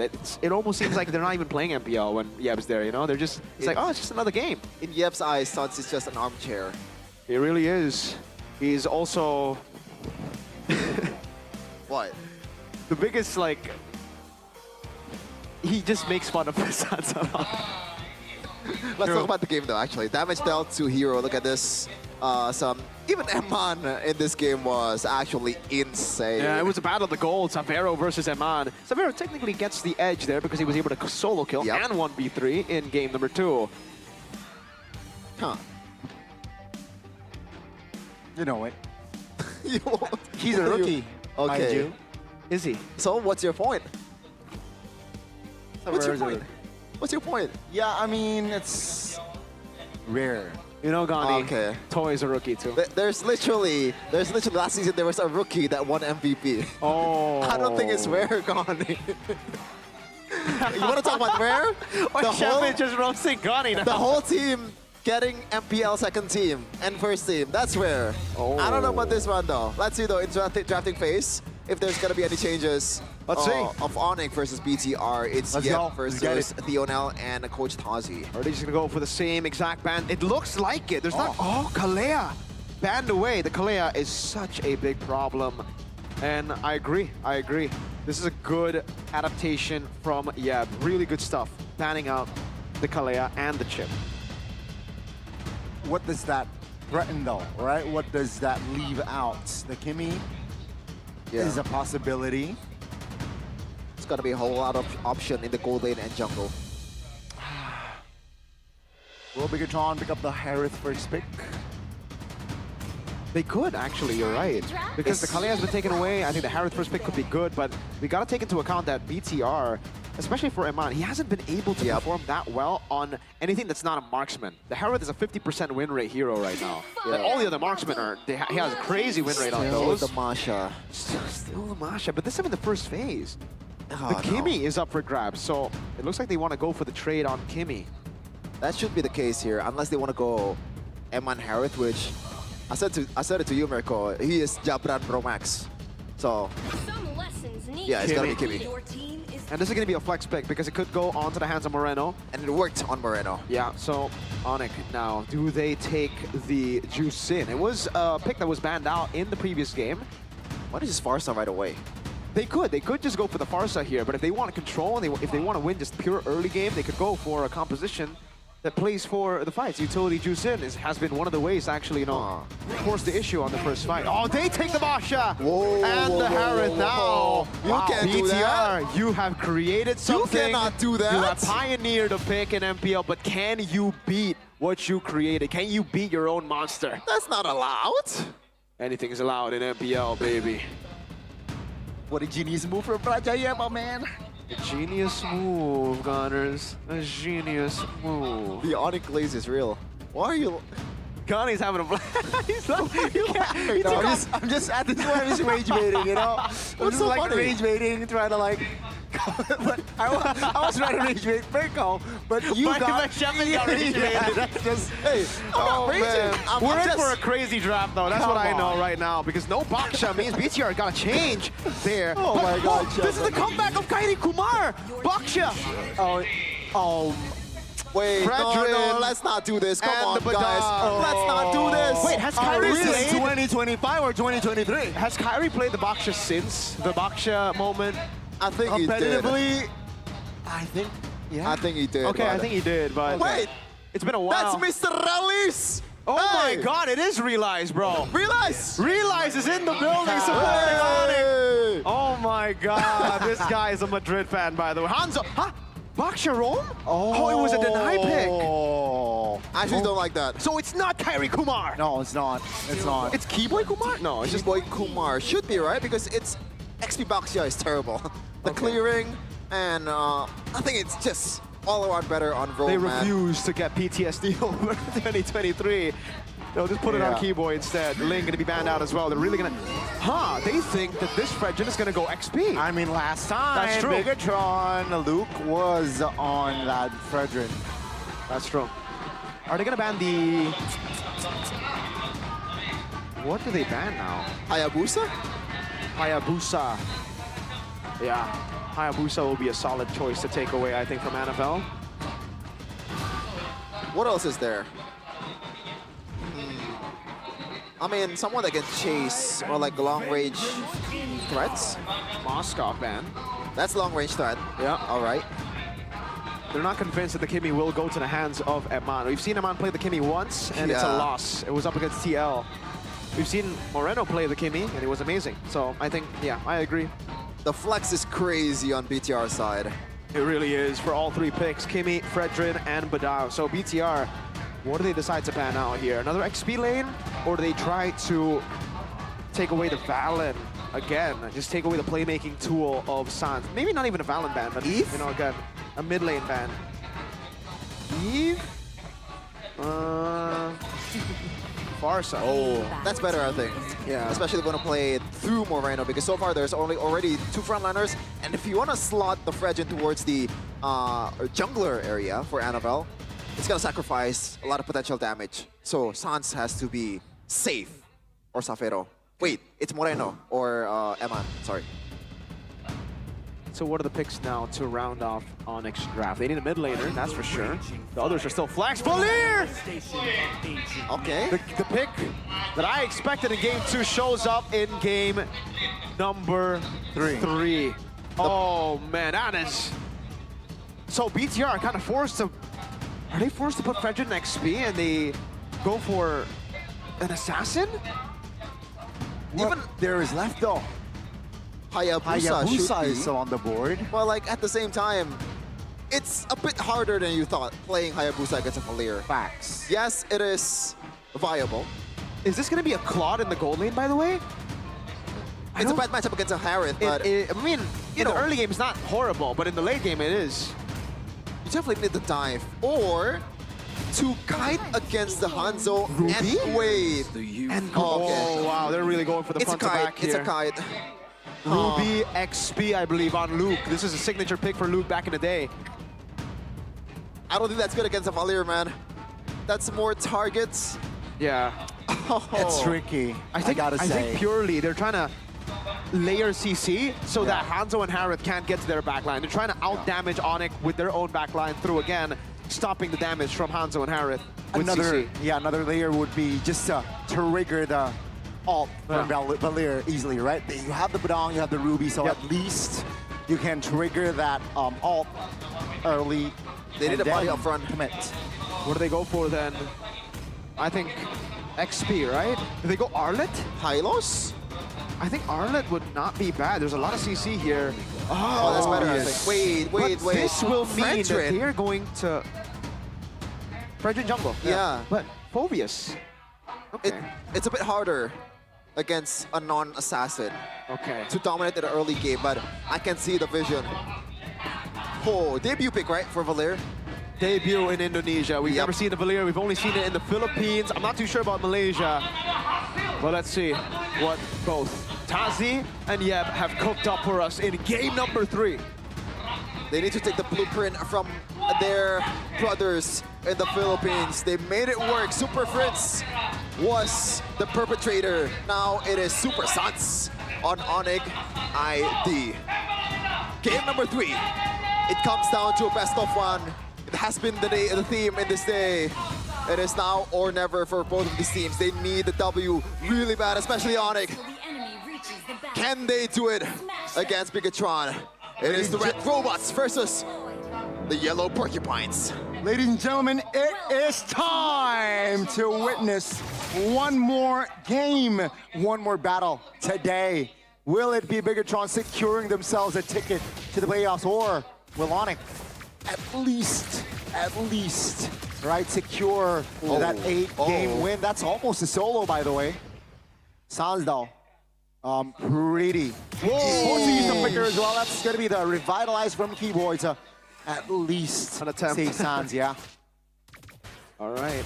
Well, for BTR, it's going to be the concussive blast for Annabelle, trying to go and match up the clear speed of the Hanzo. Obviously, Hanzo will have a better time, but Annabelle should have an okay time as well, clearing the jungle. It won't be too far off, right? But I think early it will, because Kyrie can consume. Let's take a look at the rest of the emblems here. Bargain Hunter and the Rupture for the Kimmy. There's also the Thrill and the Festival of Blood. Nothing too crazy on the other side. Ah, Lutpi. I think we've seen more. When was the last time we've seen Vengeance on Phobius? And you're right. It's been a while. I think most of the time it's Flicker nowadays. So Lutpi's planning, they just go in, become the diversion, I would say, for the rest of the Onyx members to deal damage. Just like he was in the previous game. E-boy. An attempt to find perhaps the first blood here. Findal. Oh, it's a lot of damage, but not enough to take him down just yet. I guess it's the fact that Fredrin is one of the target, and it's not hard to gap close with the Phobias against a Fredrin. I think that's one of the reasons why he went for Vengeance. But obviously, the main reason would be it's Eman and Moreno just DPSing this guy. And Ludby, so far, no contest whatsoever from Kai. First neutral objective. This is more of what we expected, I think, even in game number 2 when Onyx picked up the Hanzo. Early game contest is going to be kind of tough up against a utility jungler, but it's all about the scaling once again for Onyx. Just like game number 2, they're going to have to wait for Kyrie and Severo to hit the item power spikes. Then we'll see Severo pop off again. And Kyrie, just like a setup up top. Luke has the flicker. Oh, good pick. Haunted. All in. That's a good initiation there from the side of Onyx. Annabelle will not be able to survive the heat that Sans brings to the table as well. That's going to be Sans taking the first kill as well. 2 kills on the board for Onyx. It seems like they want to engage more with Sans just burning and slowing the members of Bigatron down. Force Finn to use the flicker as well. They chased them to their own base. My goodness, the chase potential of this Onyx team is crazy. What? That was crazy. Yeah, that was crazy. Are you trying to rage bait again? Is that how it is? I don't get you, bro. You're so weird. Johnny, you're supposed to be rage baiting me. Why is Shepard the one getting caught in the crossfires? I'm puzzled. Onyx though, Kyrie again. Kyrie picking up the lethal wanderer here. This is really good again for Onyx because I think in the early game we would expect BTR to be the ones to control the neutral objectives and take it slow. Sans. This time Sans gonna keep his distance, but with the Vengeance Flame popped, that's info already for Bigatron to perhaps find another attempt. Okay, already cursive side by Kyrie. That's an power spike, but I don't know if that's gonna be enough. Well, combined with Keyboy, quote-unquote DPS and Sansus, it's definitely enough to punish the frontliners. That's gonna be the main weapon of Onyx in this early of a game. Yeah, my question is for Luke. So it's gonna be the War Axe first item that he's building towards right now with the Brave Smite 2. I guess they're just trying to sustain. I think it really comes down to if they're able to also disrupt this front to backish composition. It's kind of weird how to describe Onyx composition. It's not really front to back, it's dive, but with a Valir. Let's see, Ludwig providing info. Keyboy though will try to zone some members away. Annabelle will not be able to survive. That's a big knock-up though. And that's going to be Ludwig taken off the board. Keyboy now should be next as Moreno. It's just free hitting this Roamer. And that's going to be Onyx. Oh, good cancellation. Keyboy actually survived that one. 1 HP and Bigatron, no counterplay whatsoever. Oh man, I think that was the counterplay from Bigatron. It's just It's a solo practically with Onyx. Now, Sans very low, but Kyrie's in the picture. That's a short kill. Sans. Wow, what a... So good. Let me tell you right now, I don't want to be Fredrin. I don't want to be Annabelle in this position. It's so annoying, man. It's hell. This is why... Severo. Severo solo killed Amon in the second game. Seems like this time Amon, he learned. Definitely. Kyrie up top as well. So the split push is going well. The team fights are going well. Seems like for BTR, everything has been derailed aside from the fact that they can play with Moreno and Eman. So now it's actually up to BTR to scale up. Like you said, I wouldn't want to play... Mobilization. Keyboy looks for an angle. 1, 2. Doesn't really find it. That's Finn in the picture now. Look B and Friends has... Oh my goodness, the damage! The DPS from Sans is so annoying. Now, Bigatron, it's hard for them to find the team fight that they wanted. That's just a turret free one for Onyx. Yeah, it is super hard, Gani, especially with the fact that they don't have a proper dive towards a composition that you want to dive on. Because Sans right now, like, you cannot play front to back against this guy. You really can. And again, like you said, I would not want to be Annabelle on a Fredrin right now. This seems like hell. So many ways to CC you and shred you down, dude. Like, Annabelle won't even be able to frontline, I feel. He gets shredded way too easily.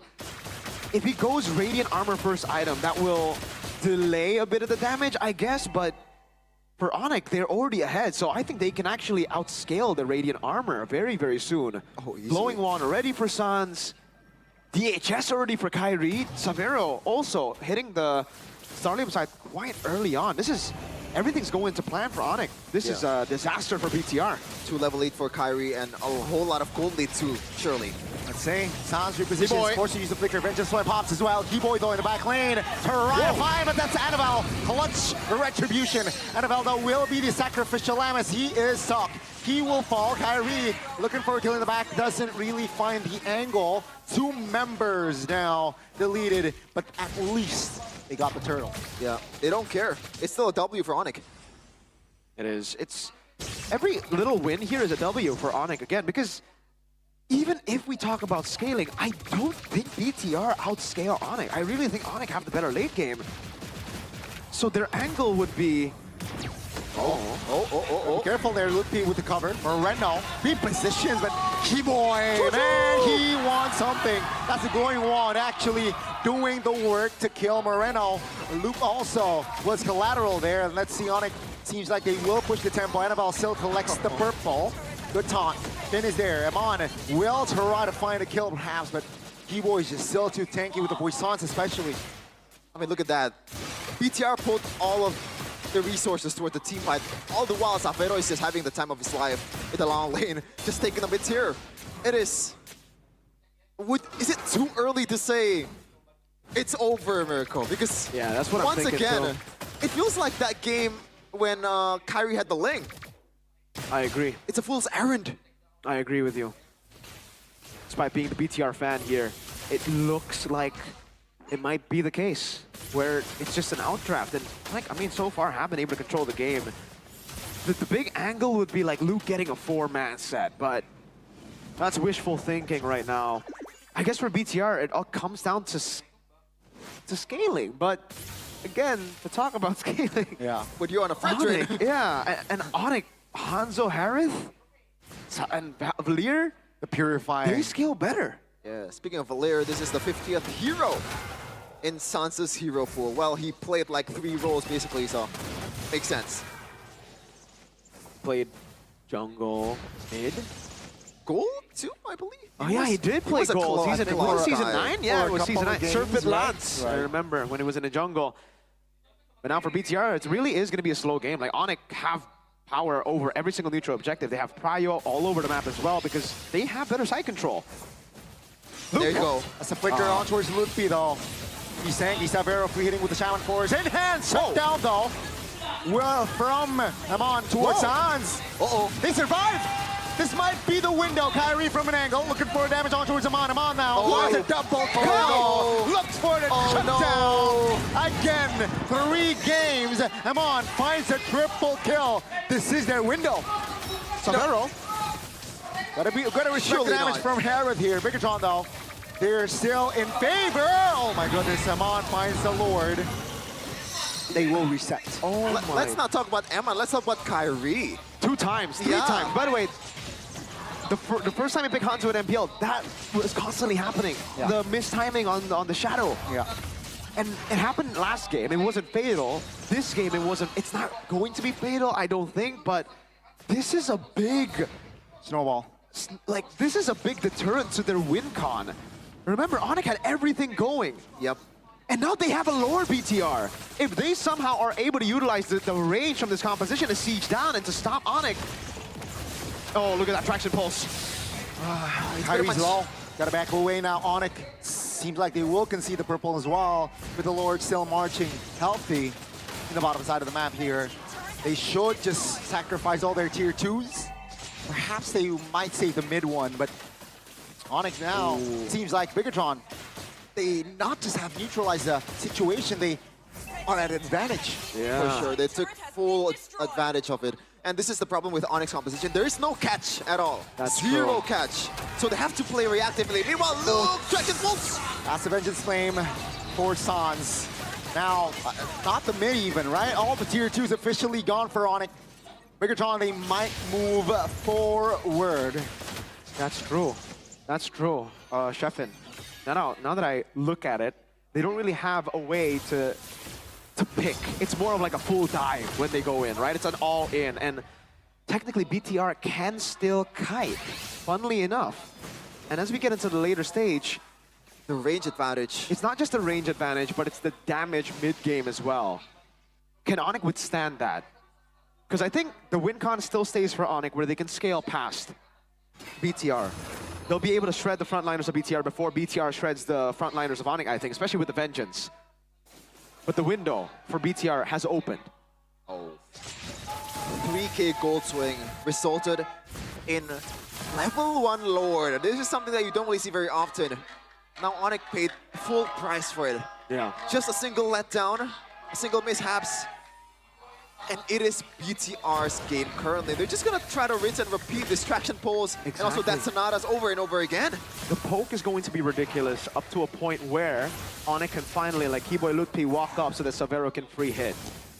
Also, one thing about the Valier is he's pretty horrible at chase. Was Kyrie face checking that bush, but Keyboy almost got punished on but he didn't die. that bush. That's the Kumar bush. That was the, oh my dude, Bakshas and that bush, right? PTSD, man. Agani has real PTSD. He was watching that M5 World Championship Grand Finals. Hey, I think if you're actually a ball knower, you know that that's not Kyrie's fault. Come on. Yeah, I agree. I mean, he wants to open it. It's just iconic. All right, we'll not talk about it here. It's a conversation for a podcast, perhaps. But BTR have pushed the far lane. Onyx have sent Kai to deal with it. Wait, BTR can just go. Ooh, I'm offended. Doesn't land on Keyboy. Litpi, though, on the other hand, 50% HP. No, He's quite low. Savero can. Keyboy. No range. Keyboy, though, trying to buy time. Amon bursts him down. Those Amon force. With a Sky Piercer in hand. It's a 5v4. No Shaman Force. Kyrie, though, is still in play. That's a miscom. They should have just played a proper front to back. I don't understand why Keyboy wants to just flank. I agree. Sans is in front. Savero is in front. You have all the resources there. I think they're thinking now there's too much layered CC. If they go for the dive, BTR, we saw that in the previous fight where Annabelle was able to go for the taunt, baiting out Sans' ult, and then Badang came in to Traction Pulse. Oh, lands on two. Kai is coming. Kai is coming. With the retribution, Savero free hits. Luke will be deleted. Savero! Come on, picks up the unstoppable. Wow. That's a fist crack again to find the window for Annabelle to collect the Lord. Man, Finn again. He is doing a lot of work on this Badang pick, man. 2 games in a row, he's been a big part, despite them not being able to pick that game number 2. He was a huge part of BTR's resilience. The waves, though, the waves. The Lord spawned instantly because the timing of the Lord was right before the 10th second where the minion spawns in. They'll try their best to manage the waves, but I think at most they'll just be able to get the base turrets. I don't think this is going to be a game-ending play, especially with Savero spawning and Luke spawning. Savero will be able to walk towards it, Lord, faster. Let's see, if Onyx makes a mistake, then definitely Bigatron will. Oh my goodness, big one! Lutpi deleted. Kyrie, though, will reset. He still has 4v5. Bigatron still off 5 men on the offense. There's not a big problem, Mirko. The wave clear absolutely. Oh my god, you're right. It's bad for Onyx. Harith, Valier, arguable, but let's see. Bigatron, though, looks for the range now. They definitely can play around it. Savero will clear the top lane. Bottom side will be sacrificed there. Onyx just holding on right now. Bigatron looking for an angle. That's going to be the angle that they wanted. Keyboy, revitalized pods. Kyrie, very low. Moreno is just doing work right there. But again, Onyx, they can and they will fight for another day. Is this, is this gonna be another give the ball to Savero and inshallah? I think so. I don't think, but the thing is, it's 3 frontliners for Bigatron Alpha. It's a much harder game to pull off for Savero, I think. It is, but as we get to the late game, again, very repetitive, 3 games in a row, we've seen similar picks, but Kyrie will have enough damage to be a diversion for BTR to scatter. Once that happens, Savero gets an angle to attack. Again, it really comes down to the execution of these players because just like in game number 2, Onyx find themselves with their back on the wall. BTR are the ones pushing in. BTR have all of the control. And unlike the other assassins, Hanzo isn't good at clearing side lane. This is where it gets tough for Onyx. When the far lane base turret gets taken down and BTR can play with the constant slow pushes because then Onyx will have to make the decisive play on team fights.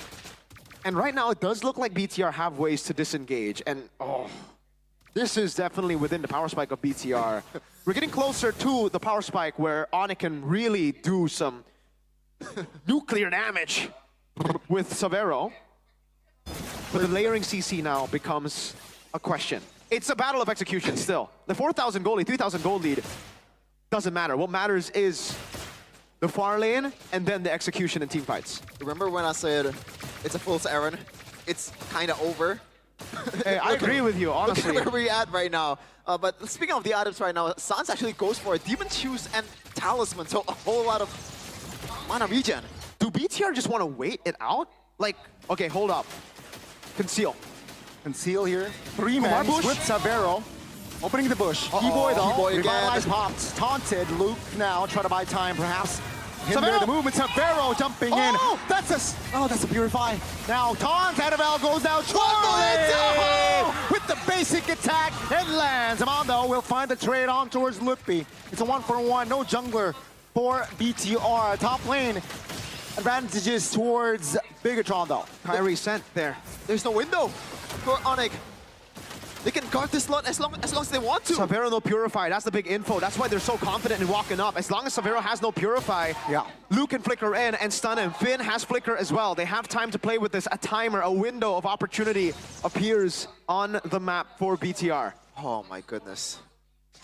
Despite BTR, I think the control is on BTR right now. Yeah. Would you agree with that? With the Annabelle coming in, with the Purify still down, yes, they can all in on Savero in the next skirmish. If Savero does what he did before, like if he shows Oracle though, that will help him. Eman has Immo. Yeah, despite being in control of BTR, I feel like it's still kind of like up in the air. It's not just a 70-30, it's a 60-40 for BTR. Up top. He's going back. Oh, this is gonna be so long. It's not. I think it's free. It's not enough. Keyboy pops the flicker. Annabelle collects the Lord. Onyx might as well just collect bodies if he's available. Annabelle now, Previous Wrath doesn't really do much, but that's going to be Finn disengaging. The damage will be enough to take Finn down from Kyrie. Now the Lord is actually up already, so somehow this might be Onyx with the clear. No, it's an evolved Lord. It's an evolved Lord. There are minion waves coming down. This is their 5th man. Finn down, they have a 5th man in the Lord. Sans no flicker. Would be no vengeance. This is bad. No wave clear for Onyx. This is bad. Let's see. Bigatron, can they pull the series? Lupi down. 4 members only defending with Onyx. No, there you go. That's Savero doing the work. Annabelle still has immortality. Will keep that immortality intact. Onyx just waiting patiently with the clear. Another minion wave though coming in towards the mid. Savero has him on force back up. Let's see. Savero has the Purify as well. Let's see. Onyx will take it patiently here. Bigatron also not hasty with the engage. That's going to be the jump on towards Amon, who has immortality, will keep it as well. Oh my lord. Savero also just doing the work. That's Harith, man. Modern day Natan. Modern day Natan. It is giggable for Onyx. At this point, the gold almost does not matter at all. Looking at the items right now, look at the gold lead on Kai. But at the same time, it's already overflowing. It doesn't matter. The gold does not matter. Aside from, again, item swaps that we will be seeing for sure from Eman, from Kai, from Savero, for even Annabelle and Kimmy Moreno, the items don't matter at this point. We are at what Leo, a young man from the Philippines, would say, critical mass. This is 20 minutes. Everybody has hit full items, aside from some frontliners here and there. What really matters is how they play the macro game, BTR. For Onyx, they can defend as long as they get 1 member down in the skirmish, like before BTR take the Lord. Or if they steal the Lord, obviously, then I think they will just win. 1 Lord can change. Flashbacks to not the M5 Baksha, but the MSC comeback against Echo. You can take all the Lords, 1 big fight, could seal the deal. Keyboy Kufra. It's not really, Baksha can't do that, but yeah, that's the division. True. Hey, maybe like Shield Unity to 5. I don't think Hanzo. That's not possible. I don't think Hanzo can do the Lancelot Kyrie escape, but I feel you, man. I understand. Yeah. Hey, you said something about Macro Miracle. I feel like these 2 teams, the composition, it's not really built for macro play at all. Exactly, and that's why the base turret in the far lane is so massive. That's why the advantage that BTR have right now is that Onyx always have to make the desperate move. Oh man, down. That's a bad trade. Onyx always have to make the desperate move. They have to be the ones to be decisive about the fight. If they don't get the fight, and if the wave goes down below, they're going to be splitting their members back and forth, and it will be another free lord, just like we saw earlier. Then Onyx will have to chase and get one member to defend.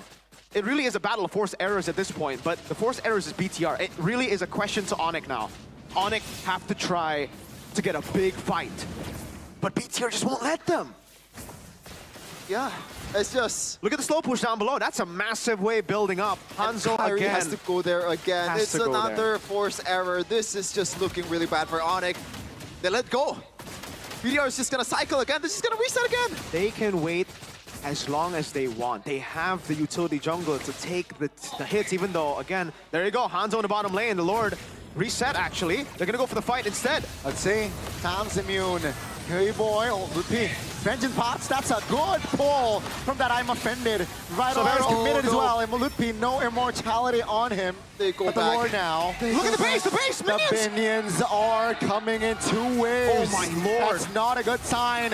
Kyrie will use his flicker on this, so that's just info. Lupi goes back. Sounds very low. Flickers out of danger. Sabero now. Shaman Force 1v5 practically.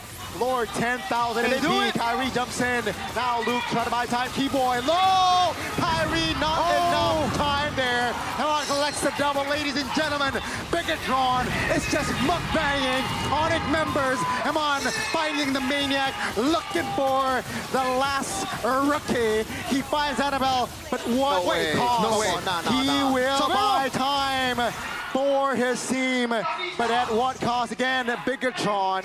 They got the Lord, they got the fight, and they got the series. They've got the icing on the cake with Maniac from Eman, and that is the cherry on top. A W for Bigatron, and Onyx has to wait another day for them to advance to the playoffs. It becomes a much tougher road for the Porcupines. Bigatron, though, welcome to playoffs. Welcome to the Jakarta International Velodrome. A possible shot at redemption for the team who was first place in the regular season of Season 13, where the playoffs were held in Jakarta International Velodrome, where BTR dropped 2 matches back-to-back to be sent home as 4th place despite winning the regular season. See that man right there? That's the maestro. That's Moreno. Yeah, man. It was, yeah, on a tough position, man. You know, 3 base hits down. No, why are you sad, Gani? Gani. It's just a game. This is the pattern. This is the biggest plot twist of the day. The pattern doesn't lie, Gani. What an amazing game Biggest it plot was. twist ever. The biggest plot twist ever. But also, I gotta say, finally, it feels good to glaze my own team because, man, was that beautiful. It looked over so early, but they pulled back, my goats. What a series. Let's go to the stage with BTR.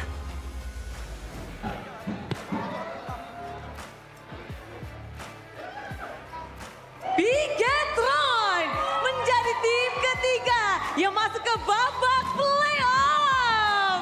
Bigatroopers bersiaplah.